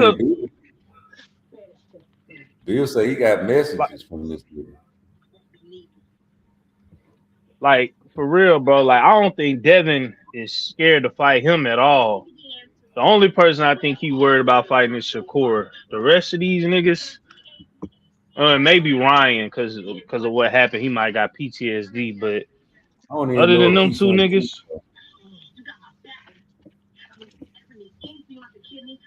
that nigga really don't like Devin though, because he. What weight they fighting at Albright now? It's 140, ain't it? Yeah, that nigga ain't gonna do shit, man. That's what I'm saying. Like, nigga, you supposed to move up. You didn't even move up to 147. Then we would have really knew you meant business. That you wanted to fight Devin. Like, I think I really would stop him. He's a good fighter though, and I feel like that's a fight that's gonna got there. Oh yeah. You know what I'm saying? So Lamont, take the fight, bro. Man, I think I'll stop Lamont. He would want to fight Lamont Rhodes. I think I'll stop Lamont Rhodes. And my thing is, Lamont Rhodes got a fight already. Yeah, this nigga just calling out everybody. Lamont Rhodes about to fight Cepeda, bro. So you already know he already locked in with a fight. So now you want to say, Lamont might not beat Cepeda. He might not. Nigga, I don't know. He might not. Yeah, because he gonna have to stand in the middle of the ring because he ain't gonna be able to do what Shakur did. Oh yeah, let me see this. Bro, I'm not tripping off I lost to, at least listen, somebody that I lost to. I'm fully I lost. Hey, look, somebody I lost to was I'm undefeated. fully healthy now, so look. Somebody I lost to was undefeated. Went on to defend his title. Who the fuck did you lose to? I don't know who them Joe. We don't know exactly. I'm him now. So let's let me make an example. You always bring up Sam Tate. Who Sam Tate lost to? Levias Williams. I don't know. When I tried to get that rematch with Sam Tate, hold on. I tried to get that rematch with Sam Tate. He didn't want to do it. You know what I did? He was 9-1 when I fought him. Sam Tate 8-1. I went and got the guy. I was still a kid then. Hold on. I was still a kid then. I understand. But instead of fighting him, when I tried to get that rematch with him, I went and fought the guy that beat him, and I stopped him in the 6th round. Levias Williams. You can look it up. I don't know him either. I don't know why. I don't y'all know guys, either. look, y'all chill with the trying to build narratives off of. Y'all say the same shit. You said, because I lost to Nick Boyle. That mean your shit was 2 years ago. Your shit was 3 fights Your ago. loss was, you had a recent loss, more recent than my That's loss. fine though, bro. Like y'all can't bring up that loss though, man. Like the first. But I thought you lost the that second fight. Crazy. I thought you lost the second fight. It doesn't matter what you think. I mean, so come on, man. Like, y'all 1-1 on robberies. Y'all 1-1 on robberies. Why you didn't fight Conceição? Why you fought? They never bought him. Why you fought They never Why bought him to my. Hey, it's 2 losers talking about losses. Hey, both of these niggas trying to say one loss worse than the other loss, bro. These niggas funny as shit, G. Let me finish seeing what the fuck these niggas talking. I don't know, bro. They never brought him to my table. Whoever they brought to my table. I'm gonna say this, and I'm done with it, brody. Everybody that I fought, no matter if I'm going to 35 or wherever, everybody I fought since 2020, since I cracked the top 10, I fought nobody outside of top 5, top 3. Everybody's been top 3. But I fought. Look. When you talk about resume, you talk about wins and losses. I fought somebody a year after you. It's not even close to mine. What was Nova ranked when you fought? Like, how long did you give Nova to train? Nova been training. No. And how long did y'all call him? Did y'all call me 3 weeks? Yeah, like 5 weeks. Cap. Y'all. He had 5 weeks. They called us 3 weeks. So y'all telling me y'all called him 5 weeks ago when y'all called me 3 weeks ago? That mean y'all had to call him 2 weeks. That mean we had 5 weeks. Come on, man. You sounding crazy I'm telling you, we had. But why y'all called me 3 weeks? If he had 5 weeks, I don't know when they called you. I don't know when they called you. So what kind of narrative if y'all building here? I don't know when they called you. I mean, you might be lying. You lie a lot. So you might be lying. You did. I mean, I feel like you did. But if you feel like it ain't making sense now. I mean, you still fought. Making sense now, bro. I mean, you here now, though. So that's all that matters. Yeah. I'm about to say, because you say all the other stuff, that don't make no sense. Stop bringing up Nova, bro. Y'all gave him 2 weeks, man. 2 weeks. You went from 3 to 2. Stop bringing that man up, man. How he get 2 weeks? And hey, y'all know boxing ain't no. You want me to go to the flyer? You want me to go to the flyer when they put the flyer out? Ain't no triangle theory in boxing. So it don't matter how you did against him. Yeah, I know. Yeah. All right, so stop. But I know you can't fuck with me. May 30th, I'm gonna show you. We gonna see. We gonna. He talking that shit. Yeah, that's what I like to hear. He talking that shit, boy. What you think about that little session right there? Man, that was hilarious. These niggas battling over their losses. Man, them niggas need to. You don't even know who you lost to. Oh man, you can't make this shit up, bro. It's gonna be a good one though. That nigga Shakur was probably laughing his ass off at this shit. Boxing lit for real. That shit. Oh yeah. Cigarette. Hell yeah. I'm eating some soul food. Forgive me. Good, bro. And you know it ain't nothing. You can't never eat soul food without Louisiana hot sauce, nigga. So you know I got a bottle nearby. God damn me. What type of hot sauce y'all be eating? Come on, man. Do I need to put it on the camera? I don't know. What kind you be eating though? A lot of people eat Texas Pete. I fuck with Texas Pete a little bit. Hold on. Oh, hold up. Hold up. Hold up. Put it back on camera. Yeah. You see that shit, man. Come on, now. Yeah, nigga. The only kind, nigga. What the hell? I know that's right, nigga. Nigga, you got to have the Louisiana, nigga. Your shit full, nigga. My shit is over with. It's over. Oh, you got one of the big boys. Yeah, nigga. This shit about over with, though. That nigga. shit gone. It's over with. He sleep. Yeah. Yeah, motherfucker Louisiana, boy. Ain't no telling. Yeah, I don't care what you got fried. You gonna throw that shit up on there. Greens and all. Shout out to Got all to have it. Shout out to all the soul food restaurants throughout the ghettos that had a little package in there. You know, Louisiana package. I try to take me at least 10 or 15 every time I frequent one of those places. Excuse me. You know. Shit, I'm the type of nigga go to the racetrack and go over there where they make the hot dogs and get a whole bunch of mayonnaise packs and mustard packs, nigga. But I be telling the dude at the register, hey man, can I get some extra mayonnaise and shit like that? He's like, yeah, go ahead. Oh, you should have never told me that. I'm stuffing, I'm grabbing a big dumbass greedy handful of that shit. Be out that bitch like fuck Walmart. I got me some mayonnaise for free. But no, man, these guys, boy, gonna mix it up, and I can't wait, boy. Niggas talking all that shit about Oshaki. I'm kind of rooting for Oshaki for the simple fact that he got the deck stacked against him, dog. You think about it, nigga. You got the Avengers over there helping Ray Ford, nigga. Who helping Oshaki? I don't know. Ain't nobody helping that nigga, man. That nigga ain't got no help. That nigga out there by himself, out there all alone. That nigga out there sparring motherfucking junkyard dogs.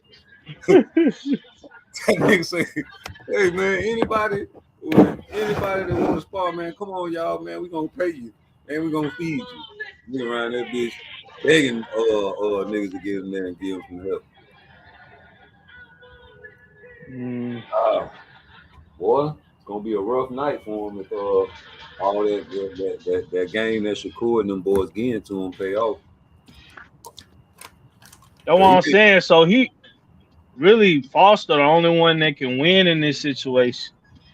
Ray Ford in a lose-lose, because if he lose, then they gonna clown him. But if he win, they're gonna be like, well, nigga, you had all that help. Right. So he really in a lose-lose. See, Ray ain't got no choice but to take that criticism from winning, because if you lose with all that help, it's worse than winning with all that help. You feel me? Yeah. Like if I lose and I done got all this motherfucking help, that's gonna look so good on Oshaki. But if I win, it was like you supposed to win. Look how much help you got, nigga. That's better. I'll be like, hell, shit, nigga, I'm in the ring. You know, I can use that. But if you lose, and they're like, damn, nigga, you had the fucking Avengers over there helping you, still lost. Nigga, you gonna be feeling bad, man. Like, damn, these niggas helping me and I did lose. Yeah, that's gonna be bad. You rather for it to work than not work.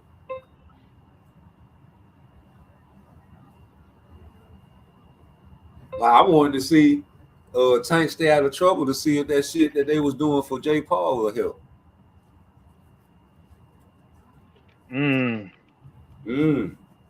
I forgot about that shit. Hey, nigga, that's big. Cause see, they was underestimating that shit, trying to play it like it was an exhibition, right? But you see that what happened in that exhibition with AJ. Yeah. Yeah. I know he wishing that Tank never fucked up, because he like, damn, you done got my fucking jaw broke, nigga. Boy, he was gonna try to do that to Tank. That shit would have been funny as fuck. Like him and Tank. I'm that shit would have been funny as fuck. Talking about it's an exhibition. Yeah, all right. It definitely would have went a completely different way. Yeah.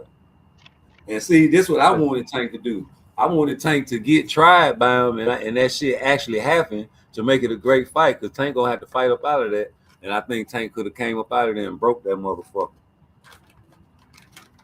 Because at the end of the day, J. Paul really don't have no boxing pedigree.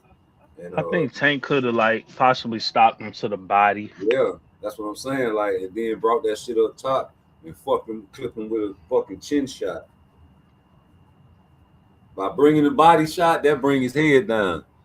And he probably could have took him out with a motherfucking hook or uppercut. Yeah. That's what I was hoping. But Yeah, they because I don't think he would have did all that moving against Tank. He was gonna try to learn some tactics from Shakur and them, and keep that arm reaching that distance as his advantage.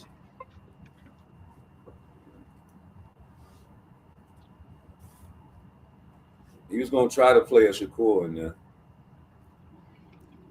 Then hurt him, lean on him, put that weight on him. He's smart now. If you hurt Tank That one shit was time, fun. if a heavyweight hit Tank one time, I don't know how that shit will react. Like I ain't never seen Tank get hit by somebody 2+. I don't care how much skill you got.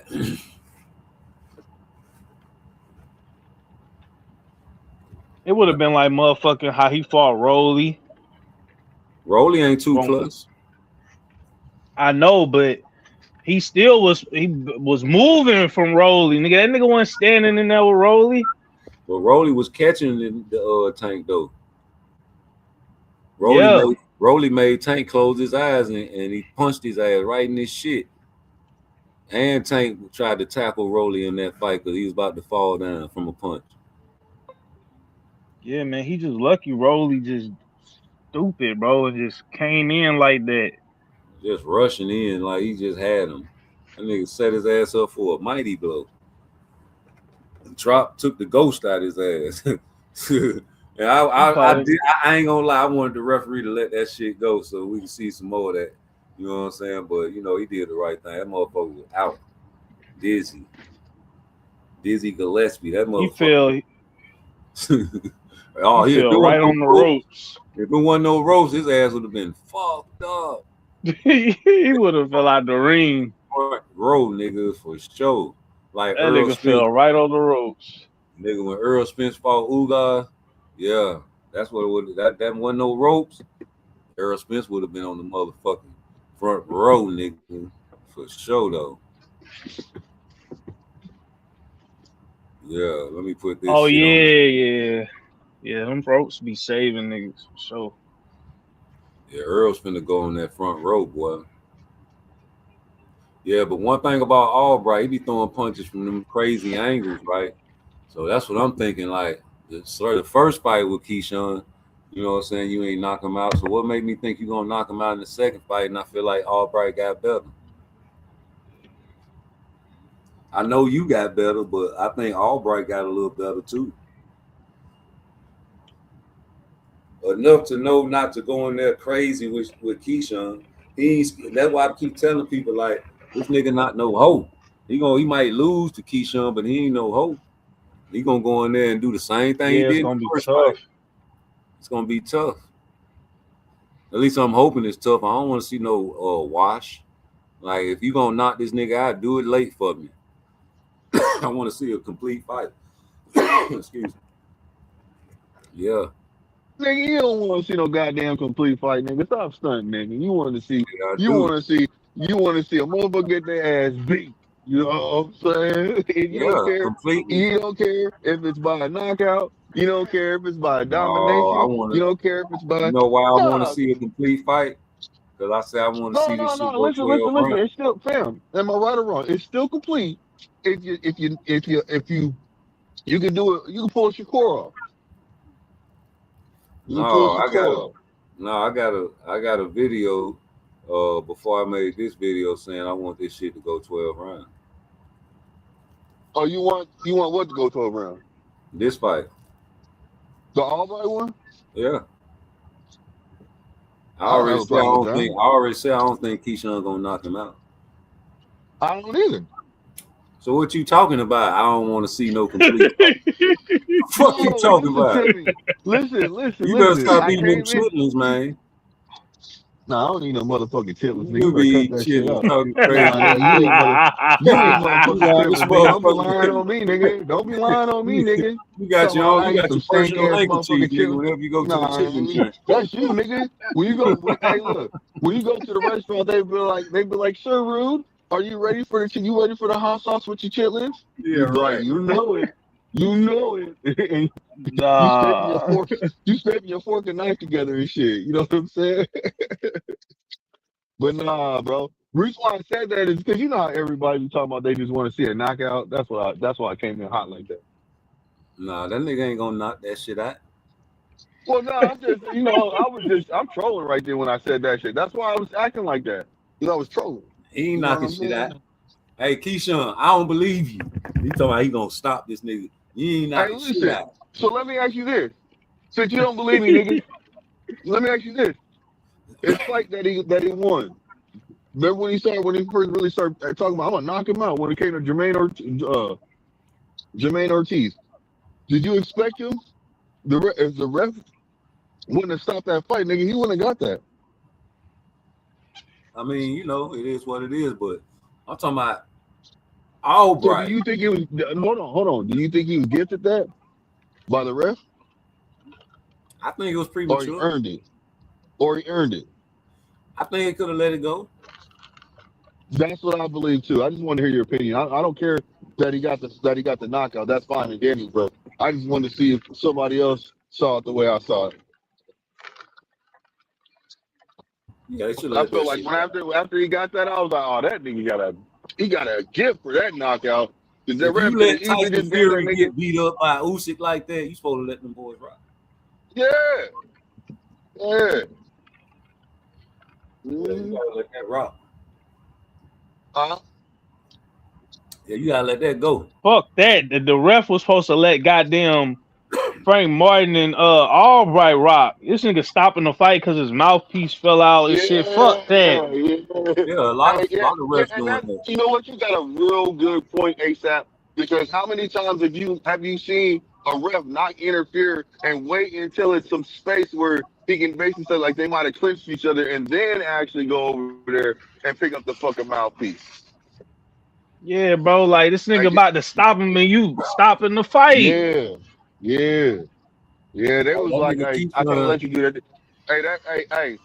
Hey, fucking what's his name was like, nigga, you know he's a part of my team, right? Just because I ain't fought and he fought don't mean shit. But you better look out for my boy Frank. That's what Spence said to the rep. You know what I'm saying? that nigga Man Keyshawn be down doing some promotions. hey, that nigga Keyshawn do be doing some predictable shit. Like See? Abdullah do the same thing. Yeah, He'll throw the same yeah, combo. they do. He'll throw the same combo back to back. That's how he got That's dropped what I by said. Johan. Well, yeah, if they have somebody that's in there that really wants to fight just as much as they do, Abdullah it could be a problem. Mason, he's that guy. Hey, that song fire too. That's that Abdullah Mason song you got. Yeah, That shit fire, bro. that's what I wrote that for knockout. You know I'm a ghostwriter. Yeah. Nigga, All he you got ain't to writing do, the ghost, all he nigga. got to do is What you Milli Vanilli and lip sync it, and it'll be his. He can hey, buy it. Rude, you don't gotta tell me, have you ghost wrote ghost writer for somebody that was famous? Oh no, I was just bullshitting. No, hell no. Nigga gotta lie and shit. Nigga, get up on this motherfucker lying and shit, get me I done believing. ghost Nigga, wrote don't. for somebody before though, Okay, that's what's up. but they weren't famous.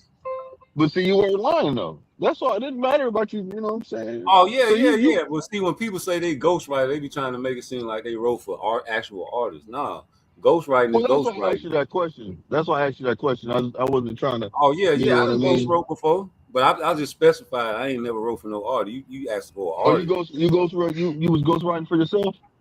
Nah, I ghost wrote. Nah, I'm just probably for messing. one of his homies or something. No, I No.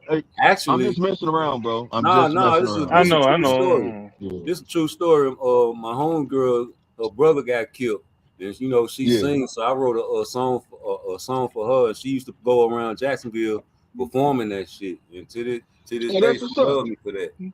You know what Yeah, I'm saying? that's what's up. So, yeah, man. I'd write R&B and all that, G. So yeah, I do Okay. ghostwrite. You know, I'm trying to find Okay. me a project hoe that can, sing, and I'm gonna put that hoe in the studio for sure.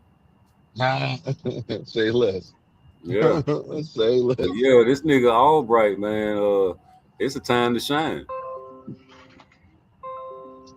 He can Yeah. Hey, shine. look. Just hey, listen. Keyshawn better win this fight, nigga. I do not want to see him lose this fight, bro. Nah, I need him to win. Yeah, I need this nigga to win the fight. I need him to move forward. Because he can't do like Ryan. He can't lose. Look, I'm being honest with you, bro. He can't lose. No, listen, he can't lose to at least Albright. He can lose to somebody. I can see him fighting somebody else and taking a loss to him. And I don't predict. I'm just saying with all the antics that he's pulling off and Listen, the you way know he's what'll be acting. crazy? You know what'll be crazy? He doing this for his big brother, right? Uh-huh. And what if he lose and don't avenge his brother, and then Shakur Ray Ford fuck around and lose and don't avenge his big brother? Who gonna avenge Keyshawn? I don't know what the fuck you're talking about when you said that, my nigga. You lost me on that last If Ray Ford lose to Oshaki, I know what you said. That's I know Shakur what you little said. brother. I don't agree with you, bro. Keyshawn gonna have. Shakur gonna have to avenge that. But who gonna avenge Keyshawn if he get popped? If or Shakur or Keyshawn get caught? Yeah, Keyshawn get popped by Albright. Who gonna avenge him? I don't know. Keon. No, that ain't happening. Yeah, hey, look, I'm glad you said that. Nigga, Keon gonna have to be the last brother standing. Man, he can't Nigga, beat if he- Albright, bro. Hey, homie. Come on, man. He gotta go. can't Hey, beat if I was Albright, bro. I would call out Keon after I beat Yeah, Keyshawn. might as well beat all the brothers at that point. Beat the whole Hey, fucking hold on, family, man. You know nigga. what? Y'all niggas is fucked up. Listen, y'all fucked up, man. Got better. Because you trying to I turn honestly feel like he's hard. Albright into the Keyshawn, the Davis Yes. killer. Hey, You know what I'm saying? Why? Damn 'Cause right. You can market it. You can market that. You can market You know why? that, homie. Because them niggas Oh, jumped him. shit. So they done turned this nigga into a victim. Hey, Albright. Albright. Hold on, this is Listen worse than to what me. I was saying. Hold on, y'all Tell niggas is Albright. What's this diabolical. nigga Twitter? What's this nigga Instagram? I don't know. How you spell this nigga name? I'm finna message this nigga on Instagram. Man, I don't know, nigga. You gonna have to find that on your own. I'm finna find out now, nigga. Yeah, I don't know. I don't follow How him. you So how I you don't spell know. that I nigga don't- name? Hold on, Yeah, I let me don't fuck find with out. Albright like that. Nigga, I fuck with Albright. Nigga, y'all over here talking about he got a chance at beating motherfucking Keyshawn. You gotta fuck with him. Nah, no, I don't. Nah, I ain't Yeah. know. I don't. No, I don't, nigga. Yeah. Now No, here, I Albright. Nahir. I I'm only finna find follow this you. nigga. I'm a fan. I ain't no fan of him now. I ain't no Yeah, fan of him. that I'm a part. fan of a boxing match though. I want to see the nigga run through them boy family. Yeah, So hey, now man. you is going for him now, then. Yeah, you know. No, just like But this man hold on. said. Okay, so let me No, say this hold to on. you I'm real being a quick. realist now. Smooth. Hold on now. No, Just you're like he not. said. Hold up, bro. Just like he said, if he just so happened to win, you know, just like if Ray Ford just so happened to lose, somebody Shakur gonna avenge him. Who gonna avenge Keyshawn? It got to be the brother. I'm finna message this nigga. I just got the nigga. What should I say? Hey, bro. See, cause that you want that shit to happen. Fuck. I never liked Keyshawn Davis. Why wouldn't I want that to happen? Yeah, see.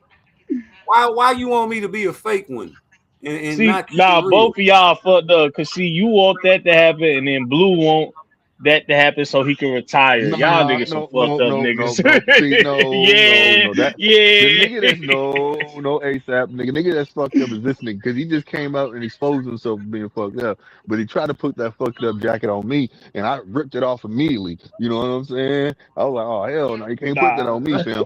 But yeah, I'm gonna tell you just like this, bro. I'm gonna be honest with you. What this nigga, my nigga Rude just said, yeah, that nigga he said he want to see him all lose. That's worse than me. I just said I don't want him to lose to Albright because the simple fact is I think the nigga gonna have like some kind of like nervous breakdown. Y'all you can't do it like this.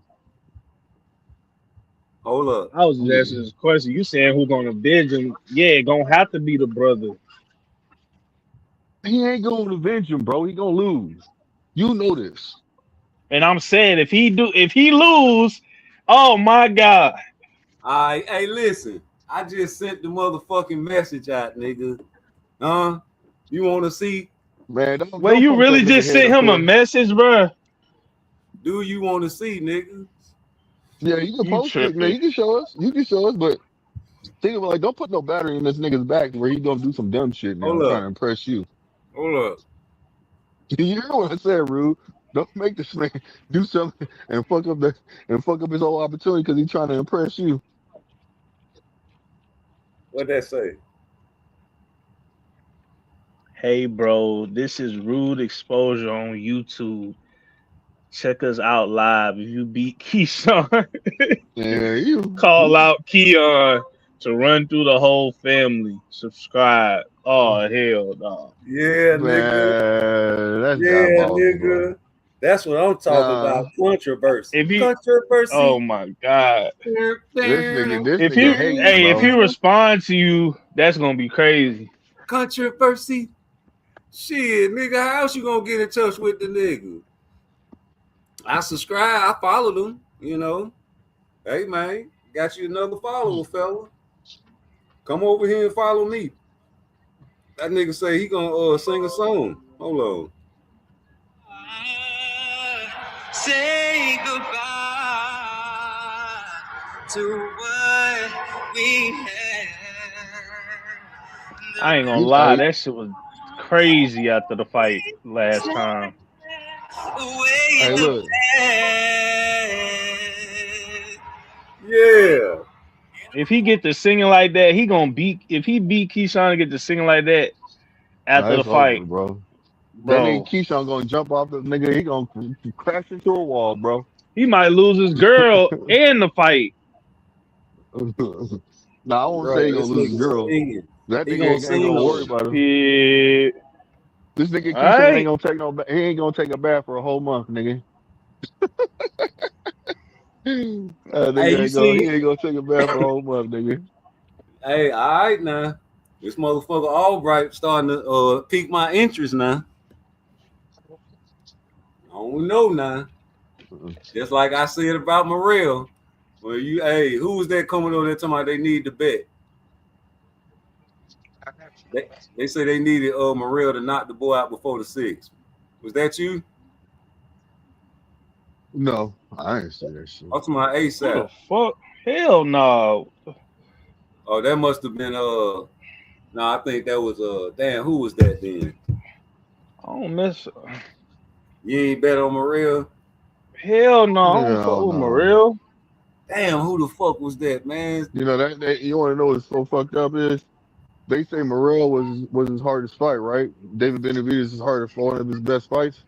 And look at this nigga get clipped like that. That's why I'm in question still, man. I'm like, man, I want to see And these Morrell, a fighters do hype. good. I was telling H that Yeah, shit. H was like going so crazy for that nigga. I yeah. was I like, never felt. bro, chill I out, agree with bro. you, bro. I want to say I it won't wasn't say. Listen, Motown, I was won't say it's a hype job, but I will say that I didn't think that he was as good as everybody was saying. That's Well, what I was saying. That's what I was saying. I'm saying hype in terms of how they was hyping him up. Yeah. Like they was hyping him up crazy. Like, yeah, he gonna beat David Benavidez. I'm like, no, the fuck he I don't not. know if, man, was it 702? It was one of them boys, man, came over this bitch and they had bet on motherfucking Morrell stopping the boy. That nigga got slept on his feet. I want to say it might be Pharaoh, man. They had his money on motherfucking Morrell. I told him, I say, boy, Probably that ain't nobody. was. I say that ain't nobody to be betting on, boy. But before that fight even happened, I seen your boy come out. I was like, I don't know. I say Morrell, he just a one-dimensional fighter, man. Shit, I don't put my money in stake on him. No. Yeah, so I just messaged this nigga, so I'm gonna see if he hit back. He probably asleep or in training camp or something. I don't know. Niggas be on their phone 24/7, so ain't no telling. This nigga named Pretty Boy Woo. What the fuck is that? That's his nickname. Oh, I guess like Floyd Mayweather was Pretty Boy. Hell no. You know. Pretty boy Woo. I think they asked him that, like, how you got that name or something. He was like, it's a long story. And they was like, nigga, we got time, tell it. He was like, nah. Yeah, that's some So cold-blooded shit. He be wearing the suits though. You seen him in the face-off. yeah, that's probably why. Maybe because he like Yeah. I don't know, dress up and shit. Yeah, that's what that is. You one of them niggas that like to dress up, you know, in the sharp clothes or whatever. You know, David Benavidez be dressing up like that too sometimes. Them boys be having that money, man. They go out there and get them clothes, man. I wish I could get that money and dress up like that though. Them boys be having like I ain't gonna lie, the shit right here, I go out and rock. So that that result was overturned to a no. That's why I wasn't even hating on that shit that he was wearing. Cause the shit fly though. Hold up, the shit he was wearing in the face off. Like it's a suit, but that's some grown folks shit. That you wear a certain occasion. Like me, if you get a certain event you gotta go to, yeah, certain places ain't gonna let you go in unless you know what I'm saying, dress a certain way. You know what I'm saying? I ain't gonna lie, I'll rock some shit like that if I'm going to a certain event. Nigga gonna get in That nigga there. look like he. Go ahead. That nigga gonna get in there and transform into the motherfucking R&B singer that can kick ass, boy. Nigga don't want him to sing a song after the fight. That mean he won or got a draw. He might sing regardless. Yeah, that nigga gotta, hey, he gotta go in there and give his all this time, bro. He can't go in there holding back. That Frank Martin fight almost cost him. Because he did get touched by Frank a few times. But Frank got popped. You think Frank got more pop than Keyshawn? Stop worrying about mine. Uh-oh. I heard him. Don't worry about that there. But you don't think that man got more pop? Who? Frank Martin or Keyshawn? Hell no. Who got the most pop? Definitely Keyshawn. Think so? Yeah. I love to see them fight too. Two losers. Whoever lose fight Frank Martin. Who you talking about? Who's the other loser? Huh? Who you talking about? Whoever lose fight Frank Martin. Oh, okay, I got you. What you thought I said? It don't matter. I see what you're saying. You see what Bowman big ass talking. He did say Mean Machine hit hard as hell. That's the one where he dropped, but he pushed him. He tripped. A little slip because it wasn't really from no punch. He slipped over his foot. It was Mean Machine. Mean Machine. That That wasn't no motherfucker slip. just kept coming and kept coming, and he wouldn't stop. And it's just like the first couple rounds he just had Bud's number because he would punch before Bud and he would punch after Bud. He would time me in between. It's like, damn, dog, let's pick. Man, you need to pick it up. Yeah. Pavlovsky's. The Mean Machine. The Mean Machine. He did say Mean Machine hit hard as hell. That's the one where he dropped, but he pushed him. He tripped. A little slip because it wasn't really from no punch. He slipped over his foot. No, he tried to clean that shit up. You seen that shit? Yeah. That's the one where he dropped, but he pushed him. He tripped. A little slip because it wasn't really from no punch. He slipped. He tried to clean that way. He dropped him. He did drop him. And he pushed his ass down because he was trying to clinch. He dropped his ass. Well, And Bud say that's the hardest he ever been punched. Like, yeah, so that's why I know he dropped him. Yeah. That's how I know he dropped him. He thanks Bomac. Pavlovsky's. The Mean Machine. The Mean Machine. He did say Mean Machine hit hard as hell. That's the one where he dropped, but he pushed him. He tripped. It was a slip because it wasn't really from no punch. He slipped over his foot. It was Mean Machine. Mean Machine. That motherfucker just kept coming and kept coming, and he wouldn't stop. And it's like just like the first couple rounds he just had Bud's number because he would punch before Bud and he would punch after Bud. He would time me in between. It's like, damn dog, let's pick. Man, you need to pick it up. They was mad at Bud in that fight. Yeah, you heard what he just said, though? He was hitting him before and after, catching him in between. Bop, swing, bop, swing, bop. Yeah, that swing was Bud. Bop, swing, bop. Bop, swing, bop. Mm-hmm. Yeah. That's how you get Bud. He told him he had to pick it up. Somebody else gonna be able to pick it up faster too. I think that's Boots. I don't know, but you're gonna have to show me. But damn, man, I just wanted to play that now because people talking about he ain't drop him, and that nigga tried to clean that shit up real smooth. He did drop that boy. Yeah. He held on for dear life. Yeah, but thanks, Bo Mac. I appreciate that one, boy. You always come through for the crew. You always coming through with the brew for the crew. You understand me? Yeah, you need to get that shit started. Get that shit taken care of, boy. You know what I'm saying? Get your boys in check, man. They over there talking crazy. This nigga, So what? Hold up, where is shit at? Just get better, protect my health, my mental health. So I lost to at least. Listen, did somebody that I lost to? I'm fully. I lost. Somebody I lost to is undefeated. He talking about who he lost that? to. That was Ray talking about who he lost to. Oh. Both of them niggas, both of Shockey and Ray talking about who they lost to. Both of you niggas talking about who you lost to. You don't get your ass out of here. Hey man, don't be laughing at them about that, bro. Why not? Shit, because they can't help that, man. They both took losses and how they bounce back. You know what I'm saying? Because what you doing when you laugh like that, you put in the mind of other people that it's not okay to lose, man, and bounce back. Yeah, that shit funny as hell. These niggas arguing over losses. My loss, your loss was worse than my loss. Who you lose? You don't even know who you lost to. That shit was funny to me. That nigga don't even know who he lost to. He's a nobody. That's true.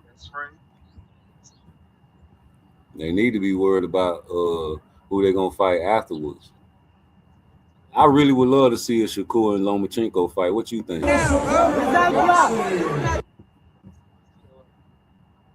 What you think about that? I think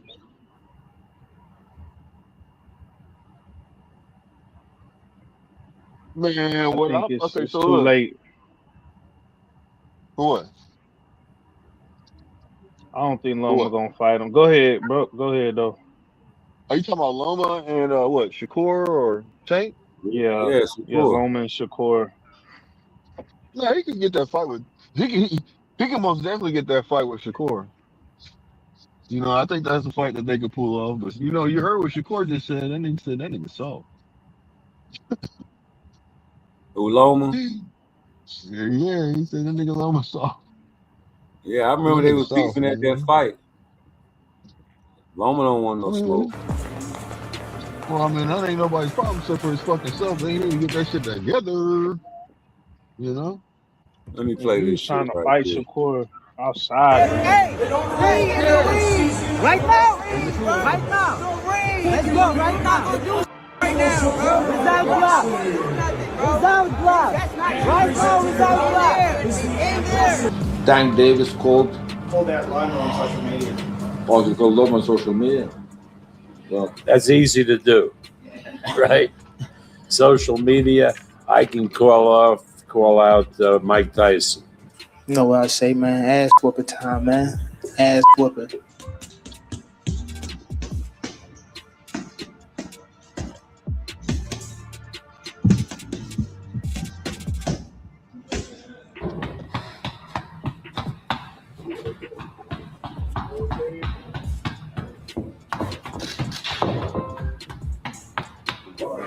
Got ball.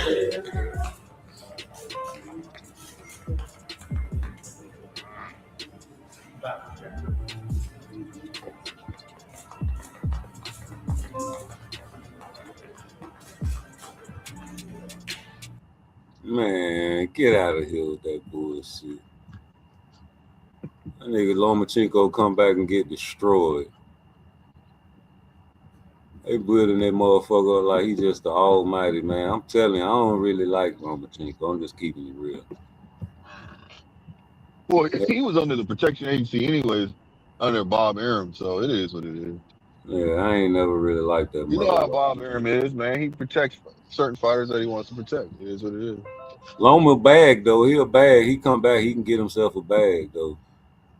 He can fuck around, come over to Zuffa and get a that's big what he bag. came back for.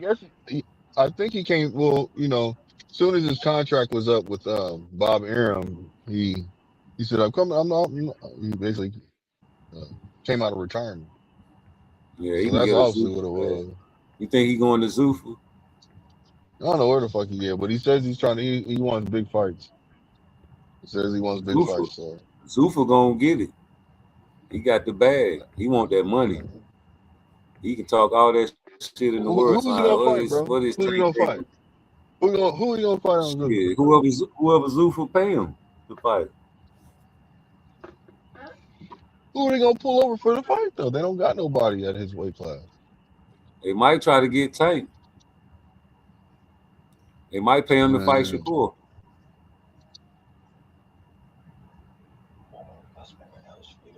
Man, they keep putting all these damn reports out that Shakur is about to go to Zuffa and all this shit. Like, I don't know about that. Shakur playing games too. I don't know. For me, he is not interested.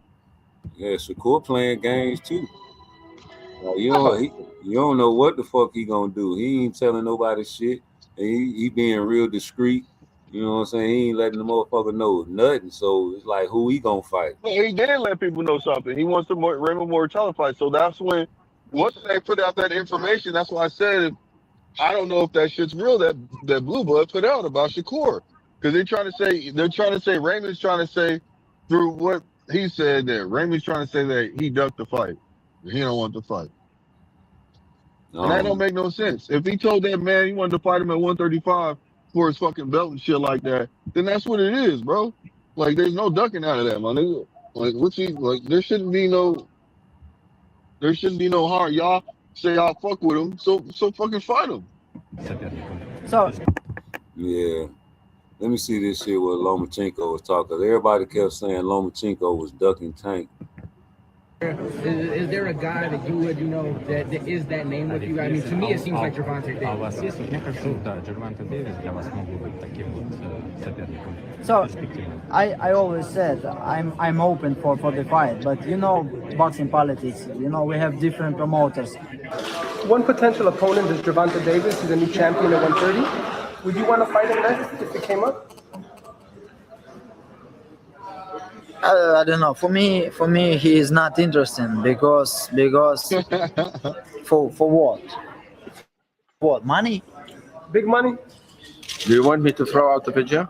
No. Now when I move up with 135, now he wants to fight with me, and I read he won the fight only on pay-per-view. Hey, what are you talking about? You never has a main event. You fight only co-main event. What are you talking about?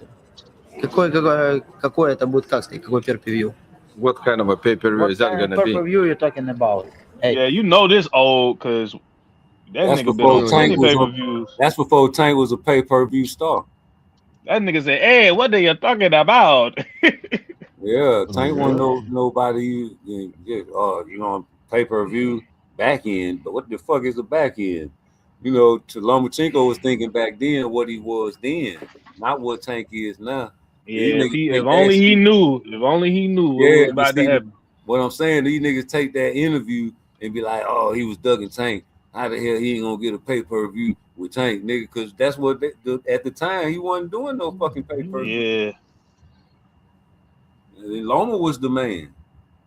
Loma the fucking A side. That's what he was like, shit, nigga. And still, even when he started doing pay-per-views, they had like he was doing like these huge ass numbers. Like the only really big pay-per-view he had was with Ryan. The other ones wasn't really that crazy amount of numbers. But it still was bigger than everybody else, so they were still able to say, well, he's doing better than everybody else. Nigga, that man. Let me see what this nigga Albright talking about. I mean, Keisha. Anybody that get in the ring with me. Hold on. Let me rewind this shit. These niggas was talking shit. I just feel I can stop anybody that get in the ring with me. You know what I'm saying? So, you know, Wu is another opponent. Gonna It's get not in the ring with me. happening, bro. And I'm It's gonna not stop. happening. It's not happening. Everything Keyshawn Davis says to me, it goes full circle. Time he said there will be no more Wu. What happened? Time went on. He retired. The first fight, he said, I'm gonna knock out Wu. He didn't knock me out. He said his brother was gonna knock me out. What happened? I handled his brother. Everything comes full circle. He said I'm gonna be on SportsCenter. He was on SportsCenter for what he did for, you know what I'm saying? I ain't gonna ever talk about, but he was on SportsCenter. So, you know what I'm saying? Y'all just gonna see Saturday night. Keyshawn, you said Full it. circle. Full circle. He was telling me, he told me when I fought Kelvin. He said, he was like, get off my stage. This is my show. Now look where God has ordered me. I'm on the show, main event. Full circle. Damn. What you think? Talk your shit, Albright. That's what I I think. ain't gonna Talk lie, your he shit. cooked him right there. Look at his face. He can't say shit because that was all facts. Man, I don't That's what know. I'm saying, bro. He cannot lose this shit, bro. It's gonna be bad. Hold on. Nigga, like I just said, man. So am I wrong for saying what I said earlier? Because y'all was trying to make it look like I'm wrong for what I was saying. Hold on, Nah, bro. you I don't still think he wrong. gonna retire. You made it seem like he gonna retire though, bro. No, nigga, what I said is he might be on suicide watch. Nah, you definitely wrong for that. Yeah. How am I wrong? How am I wrong? Cause he got a whole son, bro. He can't be thinking like that no more. I just feel I can stop anybody That that is get true. in the He ring do. with me. That is true. He does. You know what I'm saying? He So, does. But you know, okay, Wu's so another so opponent. listen to what you. And I'm It's gonna not stop. happening. It's not happening. Everything Keyshawn Davis says to me, it goes full circle. Time he said there will be no more Wu. What happened? Time went on. He retired. The first fight, he said I'm gonna knock out Wu. He didn't knock me out. He said his brother was gonna knock me out. What happened? I handled his brother. Everything comes full circle. He said I'm gonna be on SportsCenter. He was on SportsCenter for what he did for, you know what I'm saying? I ain't gonna ever talk about, but he was on SportsCenter. So, you know what I'm saying? Y'all just gonna see Saturday night. Keyshawn, you said Full it. circle. Look. So Full let me circle. say this. He was telling me, he told me when I Oh fought my Kelvin. He told me when I fought Kelvin. He said, he was like, get off my stage. This is my show. Now look where God has ordered me. I'm on the show, main event. Full circle. Speaking of Jim Carrey, I know you should. Look at his face. You know the algorithm. Boy. Jim Carrey. God is Hey, great. look. So like I was saying, man. Now you guys said that he wouldn't be like that, but when he basically didn't make weight, the man was thinking like that. He has a kid, bro. He had a kid then, right? So he thought about it. I hate to say this and remind y'all, but I'm sorry, but I'm being realistic. But he I'm back. being realistic. He back. Well, hey, look. Yeah, but you talking about suicide though. He ain't never say nothing about suicide. Yes, after he did. that. He said he tried to kill himself. What are you talking about? After this last incident. Yeah, after that incident, he was thinking about killing himself. Yeah. I don't believe that nigga. Oh my God! I don't know if he said that about this, because when he said Sakura saved him from this was from something like back in the day. You'll have to pull up that tape. Yeah, I don't think he said it after this last incident. Nah, bro. He said he went on. All right. Well, if he I'm telling y'all did, what he said. that's crazy. That's cap. Okay, well, why is it cap? Cause if he did, he trolling now, he was trolling then. Okay. That's crazy if he said it though. So you mean to tell me he's sitting there, about to cry, explaining about what he went Nigga through? crazy, man. What you mean? Shit, he say he But crazy. listen to what I'm saying. Okay, so no, we ain't. I'm not gonna let you get off that easy. I ain't getting off shit. The nigga crazy. I've been telling y'all Okay, that. so he's so crazy where he can do what he said he actually been thinking. The That man nigga thinks play about crazy. this. That's why he says he has Hey, mental. Well, I don't know if he's playing at all. I won't say that. Hold on. I done had this live before where I done played this shit and told you about niggas I done grew up with that had this same fucking face that Keyshawn be making. Like that's that play crazy face, nigga. Like you acting crazy, nigga, but you ain't crazy. You got plenty of sense. Niggas say shit for attention, and these niggas be playing crazy. This nigga probably do got issues, but that nigga ain't crazy enough to hurt himself. That's a long time ago. And if he do, that'll be fucked up, boy. It'd be like, man, I'll be looking like you put voodoo on that nigga. You know, I did this I don't wish that on no nigga, man. CB4. Well, I don't know what to say, but I'm gonna say this. Look, I wish the man the best. And that's a fact.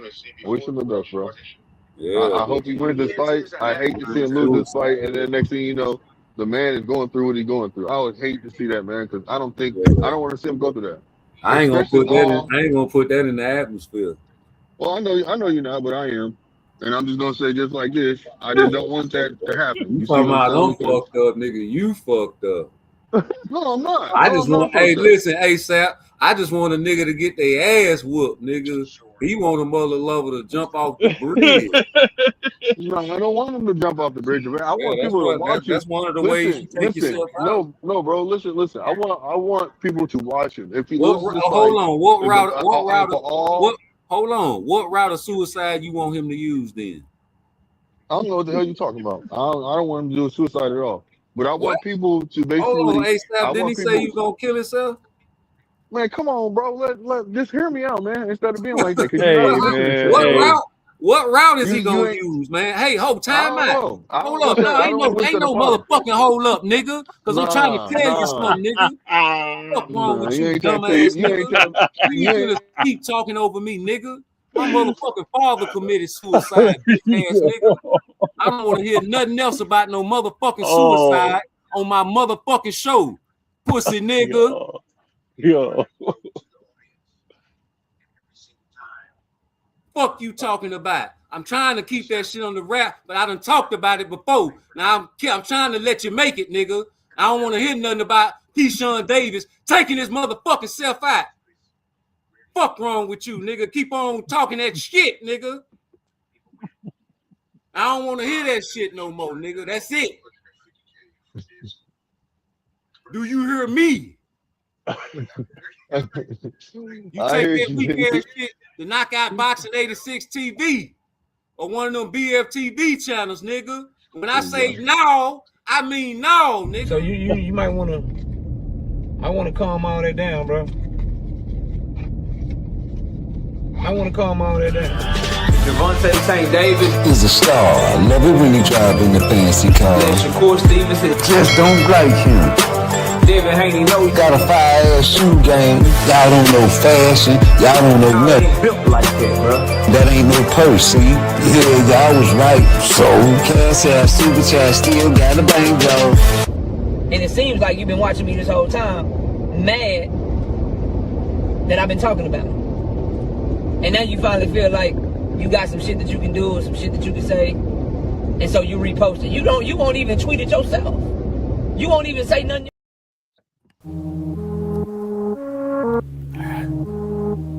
You know, I used to be a robber. Trio of Negro cutthroat assassins. Always laughing, but always blasting. Questions never asking. You understand what I'm saying? Yeah. Get the keys to the car, nigga park in the dark. We about to go spark this photo. Get your weed, get your hoe, get your pole, nigga roll with the gun to the splat with the photo. I'll let you know before we go to the moat that I ain't no joke with the pistol smoking. The nigga bro acting low, I'ma choke, I'ma smoke, I'ma put him in the pocket back real slow. Give a nail to the knock on the door, we'll creep with the Mac and the pump and the fofo. I put the mask on your face, cause the bathroom case nigga sleep with the chest ain't gon' know. High five when the nigga ride get away, gotta split 25 G's up, 3-way, smoked out 3 days. Now I'm back on that mission and I'm looking for the instant replay. Slow down at the light, cause I might have to fight these niggas I don't like. Take a bite from a nigga that I lived his whole life, living life so tripe. You talking that shit, nigga getting ripped from the dick to the fingertip.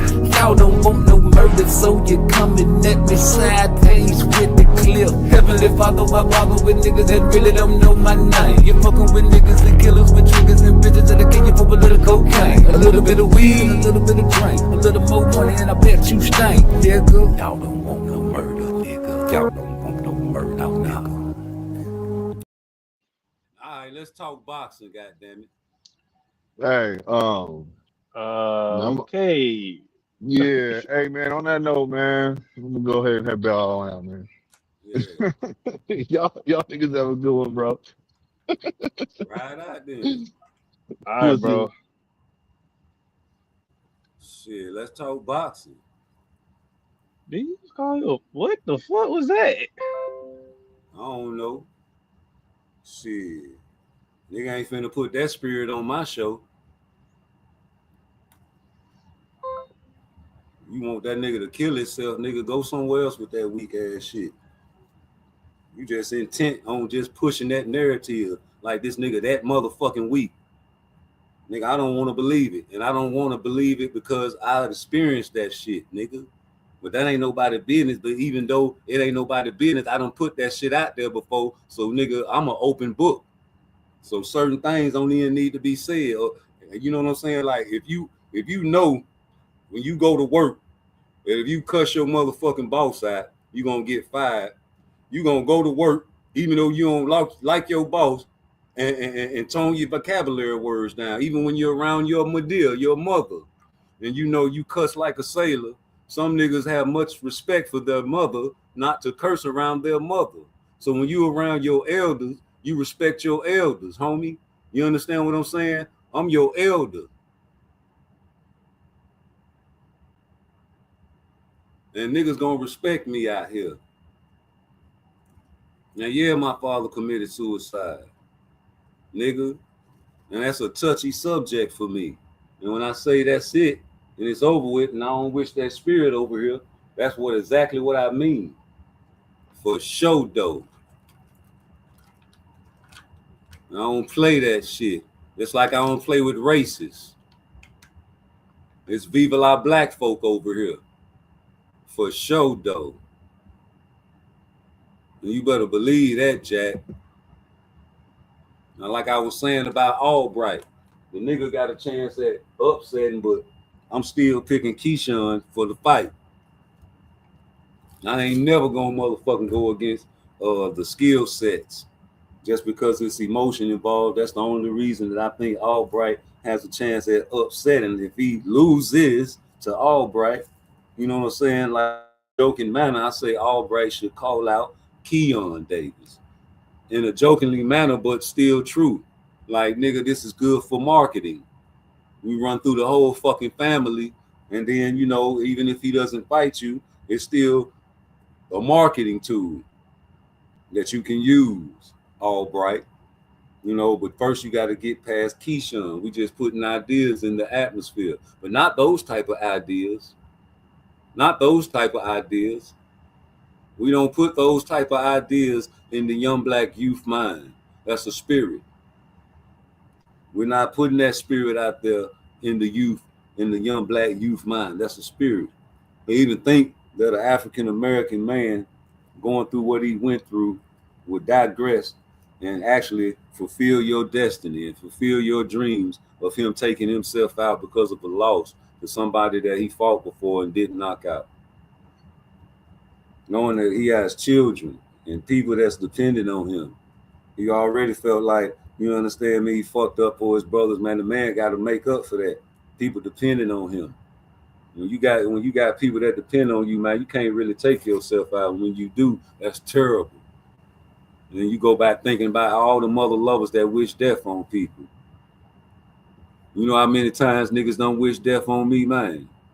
That's why I don't like that shit, dog. Niggas don't wish death on me. I don't know how many times, nigga. I don't know how many times. That's not nice. Get that life, buddy. That's not nice. You wish death upon me, I don't know how many times. And now you wonder why you crying, all your family died. You killed my twins and you thought that she was sweet. You thought you got away with murder, never ever will it be. You called my daughter and you disrespect my name. You disrespect my family and you disrespect the game. I think I said I love you too much, so you don't think that I would do my voodoo. But I do my voodoo, you don't know me too much. Now do you? Yo, my boy, yo. Que de new babu, my boy, yo. Just thought I'd let you non-believers know. No more time for stop by saying I won't let no more. I tried to give you peace, but all you really want is woe. I let the spirits deal with you, they don't hinder me. How the fuck you think I dug these bullets that was meant for me? How the fuck you think that I survived that penitentiary? And all these niggas that I robbed, they remember me. They wish death upon me, I don't know how many times. You wish death upon me, I don't know how many times. Police wish death upon me, I don't know how many times. My niggas stabbed me in my back, I don't know how many times. My auntie said I won't be shit, I don't know how many times. I went from rich to on my dick, I don't know how many times. I went from cross to slanging bricks, I don't know how many times. These niggas tried to put my I don't know how many times.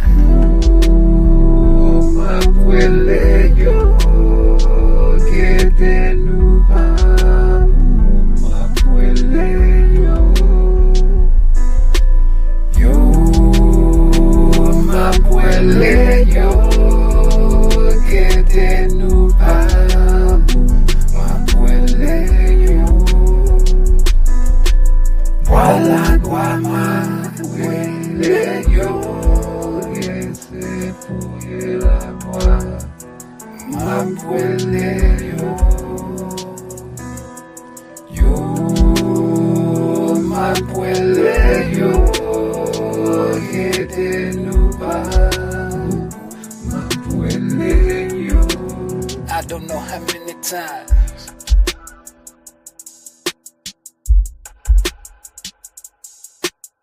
Party, man, I got my Uncle Booby with me. You know what I'm saying? Real Chicago legend right there. No question. Y'all don't even know. I told y'all, man. I told y'all, man, I got mob ties everywhere. Still here, nigga. Still here. They said I wouldn't make it past 16, man. My own family, man. Police tried to kill me when I was 13, nigga. Chicago PD, nigga. It's a long story, nigga. Ask my mama, though. Miss Party? Yeah. You ain't got nobody to vouch for you, nigga. I don't want to hear nothing you say, nigga. Little kid that vouch for. That's my nigga vouch for me. Yeah, like I said, you ain't got no haters, nigga. You ain't doing shit. Niggas and bitches done wish death on me. I don't know how many times. I don't know how many times. Nigga, bullets done passed by my head. That's how them bitches sound. Yeah. I don't know how many times they done did that. I don't know how many times. Still here, nigga. You ain't dance with the devil, nigga. You ain't dance with the Grim Reaper, nigga. Man, miss me with all that gangster talk, nigga. I don't wanna hear that shit, nigga. I don't care how many guns you got in your video, nigga. Hell, I fought cancer, nigga, in 2014. I'm still here. Still here, nigga. Yeah, man, and if you was on that gangster shit, but you was high and drunk on that shit, man, you ain't no killer. Them drugs is the killers, nigga. Cause when them white folk get you downtown in that cold ass cell, nigga, yeah, and all them pills and that dope wear off, nigga, bitch ass niggas be crying in the shower, all under your covers at night, wishing you had your mama, nigga. Yeah, in front of your homeboys, you whole ass niggas strong. Behind closed doors, nigga, you sinking the ships. Yeah, nigga, you telling on everybody you know, even niggas you don't even know, nigga. Some of you hoes done tell on your mama, nigga. Talking about she done lived her life. Damn. Man, I don't wish the penitentiary on nobody, nigga. I'd rather catch a bitch in the street. Or catch me in the street, nigga. Fuck. I don't start shit, I just finish shit, nigga. Yeah. Shit, I worry about heaven or hell when I get there. Still here, nigga. Right now, it's all about fucking hoes and counting money rolls. What is you doing, nigga? I meant what I said when I said what I said. I said it again like I said it then, cause ain't no shame in my game. I do my thing from Frisco to Maine, from San Fran to Japan, nigga. You understand? Yeah, it's me. me. Game with me, nigga. Pussy ass nigga. Yeah, it's me. It's always gonna be me. Part twice, never nice. It's for all the blasphemers and non-believers out there. This one for you, yeah. Burning them in hell. Please don't take my life away. The AK spray daily. Burning them in hell. Please don't take my breath away. And I'll pay you Friday. Burning them in hell. Please don't take my life away. And tell the road no shot me. Burning them in hell. When I can't go sit, but I wait in time. Cause they say God made me. Burning them in hell. Burning, burning, burning them in hell. Burning, burning them in hell. Burning, burning, burning them in hell. Purple haze on a beat. Burning them in hell. Please don't take my life away. The AK spray daily. Burning them in hell. Please don't take my breath away. And tell the road no shot me. Burning them in hell. Please don't take my life away. And I'll pay you Friday. Burning them in hell. When I can't go sit, but I wait in time. Cause they say God made me. Burning them in hell. Burning, burning them in hell. Burning, burning them in hell.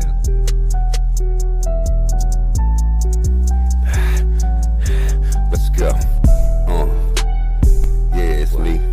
I meant what I said when I said what I said. I said it again like I said it then, cause ain't no shame in my game. I do my thing from Frisco to Maine, from San Fran to Japan. Yeah, it's all about the money game with me. Yeah, shout out to all the killers out there, all the hustlers out there. If you got a 9 to 5, keep working. It's all work, baby. Burning them in hell. Please don't take my life away. And tell the road no shot me. Burning them in hell. Please don't take my breath away. The AK spray daily. Burning them in hell. Please don't take my life away. And I'll pay you Friday. Burning them in hell. When I can't go sit, but I wait in time. Cause they say God made me. Dr. J got me right. You don't really wanna know how much I'm hurting, that's for sure. Now tell me, don't grade my pain, girl.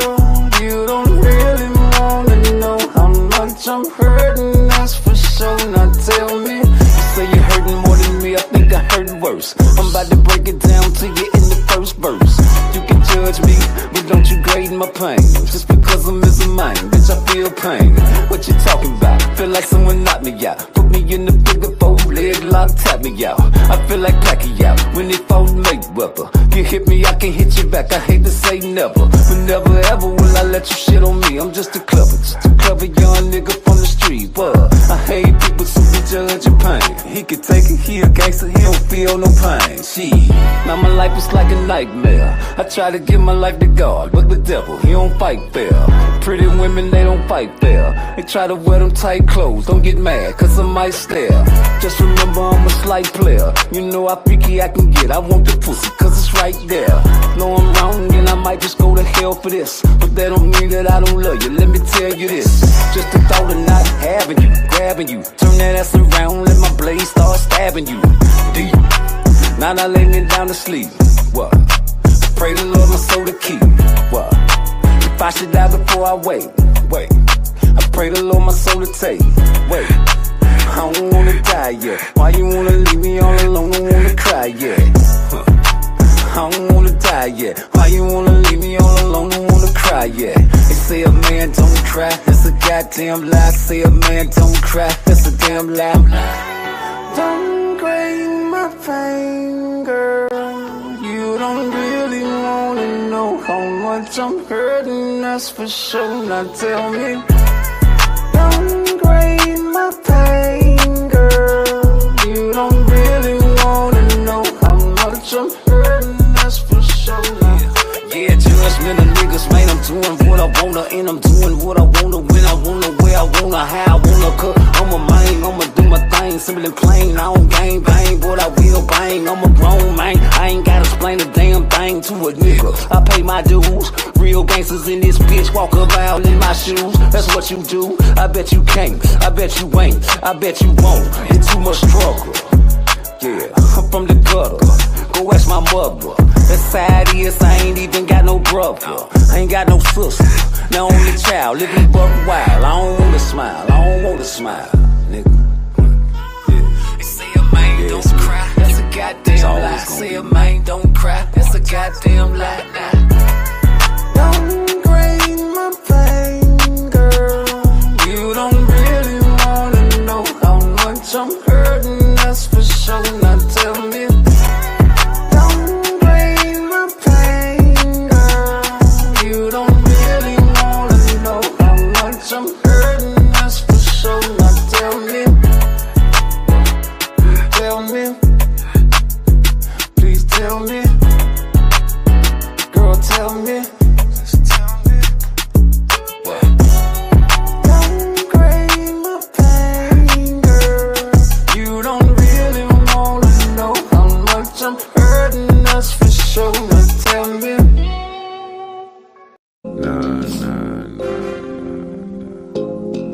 Hey, PARTTWICE, Abdullah King.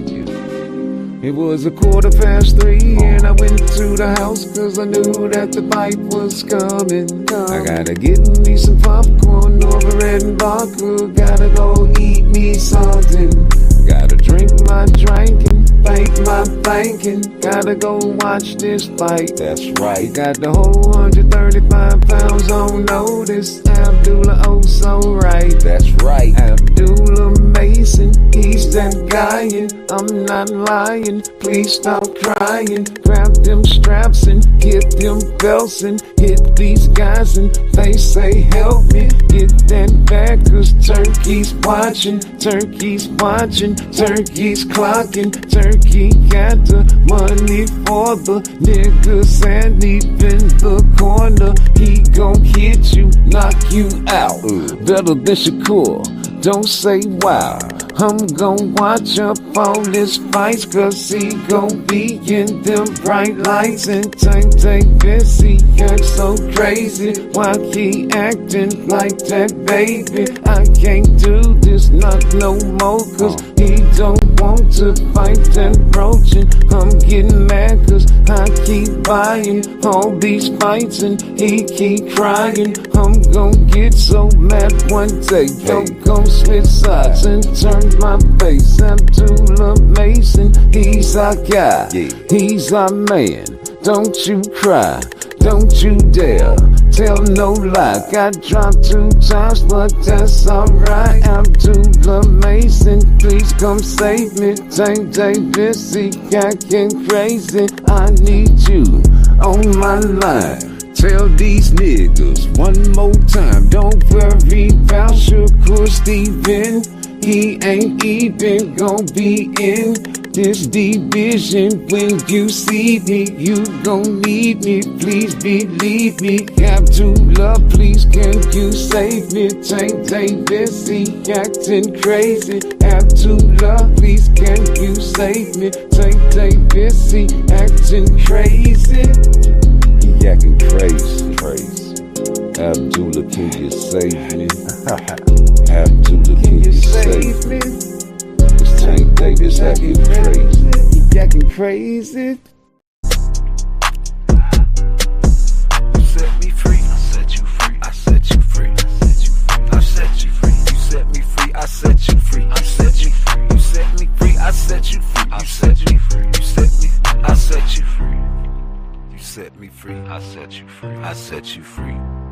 I set you free, I set you, you set me free, I set you free, I set you free, you set me free, you set me free, I set you free, you cancel me, that you You set me free, I set you free. You canceled me, that just can't be because I told you I was miserable. I ain't wanna do this no more. Did too much time in that federal penitentiary to come home being faithful to this woman that was foolish of me. Sorry, I ain't mean to hurt your feelings. I'm a mind though. Yeah, I fall weak, big booty bitches make my brain go. That don't mean that I don't love you. I remember I had to take you to the shower. You was bleeding on my leg though. I washed your back, I washed your crack, I washed your pussy hole. I picked you up, I dried your body, got you fully clothed. Bought you a wedding ring, but when I got locked up, you sold it. You had to cheering on the nigga, I ain't even know it. When I got sick, I almost died, I caught the Holy Ghost. And you was nowhere to be found, but Jesus let me know that I'm a soldier, I can do this shit all by myself. I did my time, them crackers tried to put me on the shelf. But thanks to Donald Trump and criminal reform bill, I got home quicker than a bitch, I shed a lot of tears. I miss my mama, dear, I love her, did the bed with me. When did I come to Jacksonville, I did a 360. I came into your world of by rules and regulations. I just did 14 fucking years, bitch, fuck your regulations. You say I'm too old to be rapping, I will never make it. That's your opinion, then it's cool, but bitch, you fucking hating.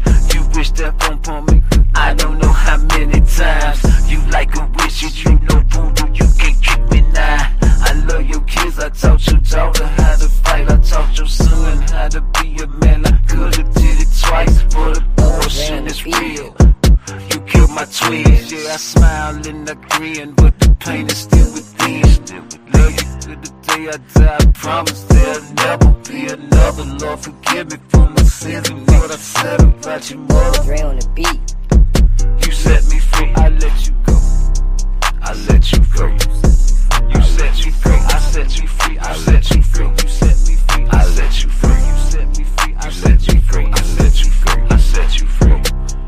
I set you free. I set you free. I set you free. I set you free. I set you. I set you free. You set me free. I set you. I set you free. You set me free. I set you free. I set you free. Double Dre on the beat.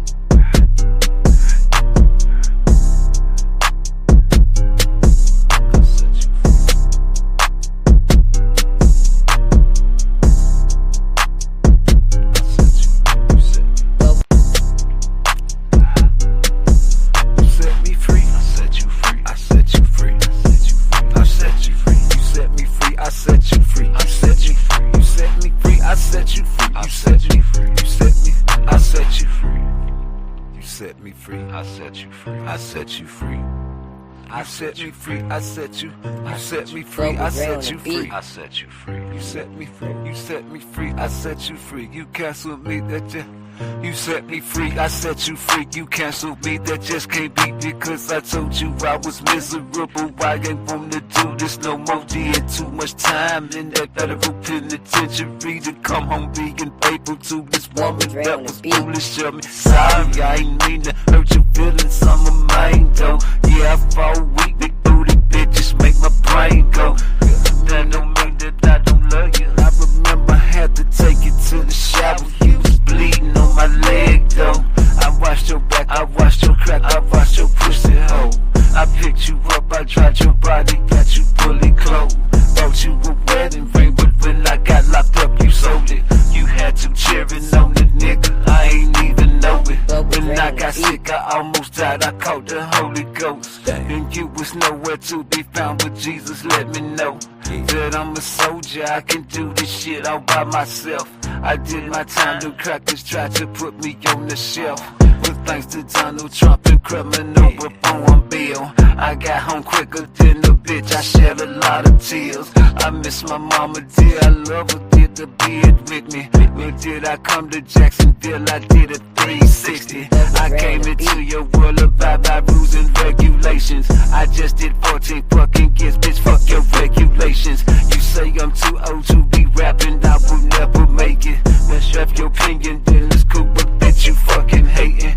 You wish that on me, I don't know how many times. You like a wish, you know voodoo, you can't trick me now. I love your kids, I taught your daughter how to fight, I taught your son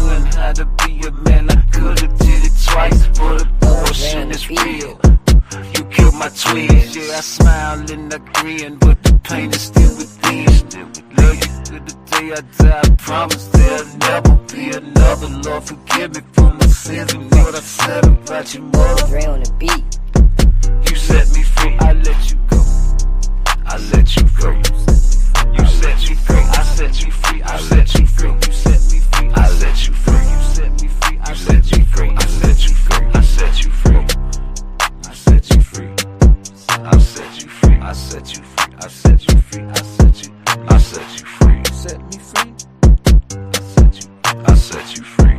You set me free. I set you free. I set you free. Fuck with Dre on the beat.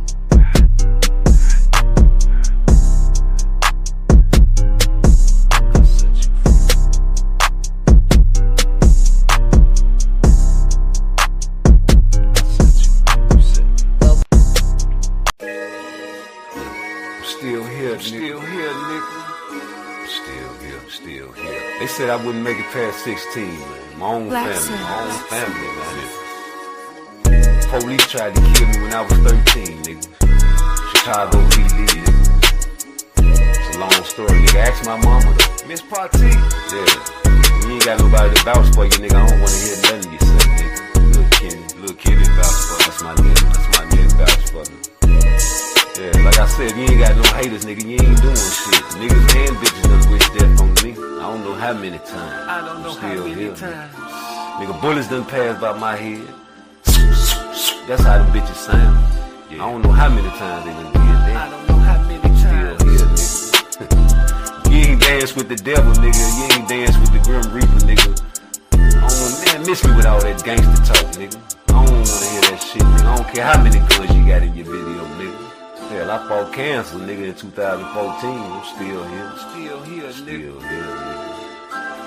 Yeah, man, and if you was on that gangster shit, but you was high and drunk on that shit, man, you ain't no killer. Them drugs is the killers, nigga.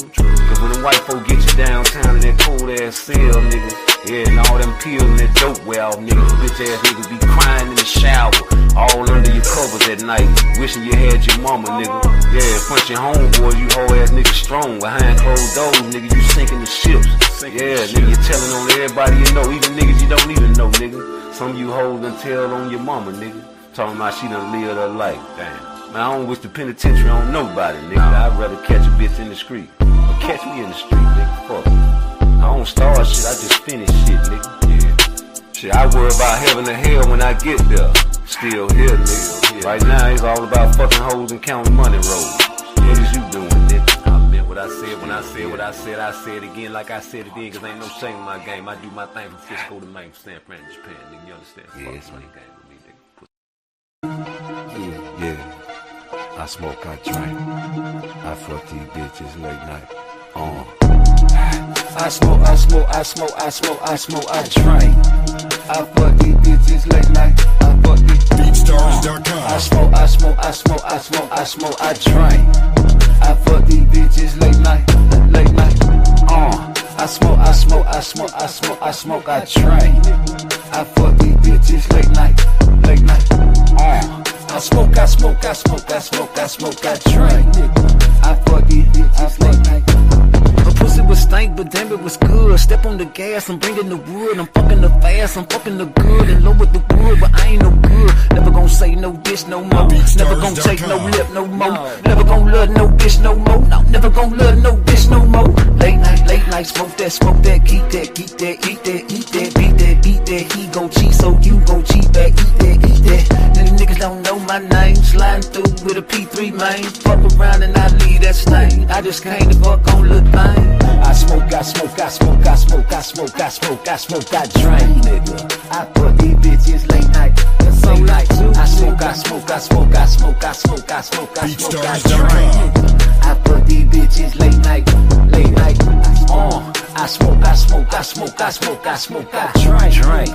I put these bitches late night, late night too. I smoke, I smoke, I smoke, I smoke, I smoke, I drink, nigga. I fuck these bitches late night. Now what y'all Booty do? was big as the room. My dick is so hard, I'm high as the moon. Don't you run from the dick, little bitch. Bet you ain't never got fucked like this. I ain't gon' fuck, let you suck my dick. I ain't gon' nut, let you suck my dick. I ain't gon' nut, let you suck my dick. I ain't gon' nut, let you suck my dick. Late night, smoke that, keep that, eat that, beat that. He gon' cheat, so you gon' cheat back, eat that. Plenty niggas don't know my name. Sliding through with a P3's man. Fuck around and I leave you that stain. I just came to fuck on the thing. I smoke, I smoke, I smoke, I smoke, I smoke, I drink. Let's go, nigga. I fuck these bitches late night. Fuck y'all niggas doing. I smoke, I smoke, I smoke, I smoke, I smoke, I drink, nigga. I'm fucking all y'all niggas. Get y'all too. I smoke, I smoke, I smoke, I smoke, I smoke, I drink, nigga. I fuck these bitches late night. Get y'all too. Yeah, it's me. I smoke, I smoke, I smoke, I smoke, I smoke, I drink. It's always gonna I be fuck me, these nigga. bitches late night. That's late night too. Yeah, I smoke, I drink. I fuck these bitches late night. I smoke, I smoke, I smoke, I smoke, I smoke, I drink. I fuck these bitches late night. I fuck these BeatStars.com. I smoke, I smoke, I smoke, I smoke, I smoke, I drink. I fuck these bitches late night. I smoke, I smoke, I smoke, I smoke, I smoke, I drink. I fuck these bitches late night. I smoke, I smoke, I smoke, I smoke, I smoke, I drink. I fuck these bitches late night. Her pussy was stank, but damn it was good. Step on the gas, I'm bringing the wood. I'm fucking the fast, I'm fucking the good. And low with the wood, but I ain't no good. Never gon' say no bitch no more. Never gon' take no lip no more. Never gon' love no bitch no more. No, never gon' love no bitch no more. Late night, smoke that, keep that, eat that, beat that. He gon' cheat, so you gon' cheat back, eat that. Then the niggas don't know my name. Sliding through with a P3 man. Fuck around and I leave that stain. I just came to fuck on the thing. I smoke, I smoke, I smoke, I smoke, I smoke, I smoke, I smoke, I drink, nigga. I fuck these bitches late night. That's so night too. I smoke, I smoke, I smoke, I smoke, I smoke, I smoke, I smoke, I drink. I fuck these bitches late night. I smoke, I smoke, I smoke, I smoke, I smoke, I drink. I fuck these bitches late night. What y'all do? I smoke, I smoke, I smoke, I smoke, I smoke, I drink, nigga.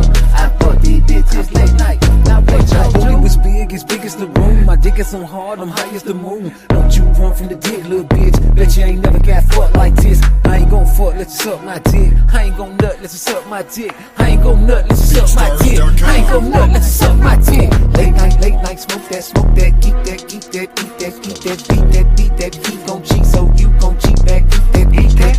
Plenty niggas don't know my name. Sliding through with a P3's man. Fuck around and I leave you that stain. I just came to fuck on the thing. I smoke, I smoke, I smoke, I smoke, I smoke, I drink. Let's go, nigga. I fuck these bitches late night. Fuck y'all niggas doing. I smoke, I smoke, I smoke, I smoke, I smoke, I drink, nigga. I'm fucking all y'all niggas. Get y'all too. I smoke, I smoke, I smoke, I smoke, I smoke, I drink, nigga. I fuck these bitches late night. Yeah, it's me. I smoke, I smoke, I smoke, I smoke, I smoke, I drink. It's always gonna I be fuck me, these nigga. bitches late night. That's late night too. Yeah, I'm back. Still black. And I know they don't like it like that. Looking at this footwork, man, you know, David Benavidez had a great performance against Zerto, but, you know, I'm always looking for, you know, flaws, and there it go. Try to pause it, put it at the spots where I need you to look at and tell me if I'm tripping. First of all, you open up when you throw your shots, wide open, both hands, ready for a punch. Your feet gonna stay right there. His feet gonna stay right there. You pull that shit down, you always do that. The ball not gonna let you do that. And then you go with your machine gun, but your feet gotta be planted. At all times when you throw those shots, your feet must be planted, sir. This is why I'm picking Bivol over Benavidez, y'all. This is the only reason. It's the footwork. And the fact that Bivol ain't no hoe now. Niggas can talk all they want, but Bivol ain't no hoe. You see that there? That right there is gonna stop all of that planting your feet shit, cause I'm in and out, in and out, in and out, in and out. Pop in, pop out, swing, swing going backwards, swing going forward, swing going backwards, swing going forward. Stand there, trade, get the fuck up out of there. In and out, in and out. And so when you go back to, you understand me, Bivol, I mean, not Better Be a Benavidez and Zerto, you know what I'm saying? You opening up, first of all, to throw your shots. By that time, man, the ball is up out of there, your feet planted. You see that high guard now. You're not finna, the ball not coming in there with that high guard. You're not gonna be able to manipulate no high guard against the ball. It's not there. Your machine gun punches, your feet gotta be planted for you to throw the machine gun punches. So I don't feel like the ball is gonna be there. You're getting countered by Zerto, but Zerto has 1 foot in and 1 foot out of boxing. Like they said, this man is not gonna be there for an elbow. You deserve to get hit with the elbow because you was there. The ball is in and out, in and out. He's not going to be there for the elbow. I'm sorry. Particular things happen to particular fellas out there. If you out there in the streets and you at my age, man, you did some particular things to survive, fella. Especially if you was deep in the streets. You was deep. You know what I know. You know what I'm talking about. You know what I'm talking about. But Bivol's not going to be there. Bivol is not going to be there. Bivol, Dimitri, with the old school Soviet Union style, will not be there. Do you hear me? And I know everybody love Benavidez now, but he's going to be there. But Benavidez is going to be there for Bivol to do what he wants to do. Am I saying that it's going to be easy to do what he wants to do? No. The BF and Bivol fight was not easy for Bivol, but he got through it, right? Canelo was easy for Bivol.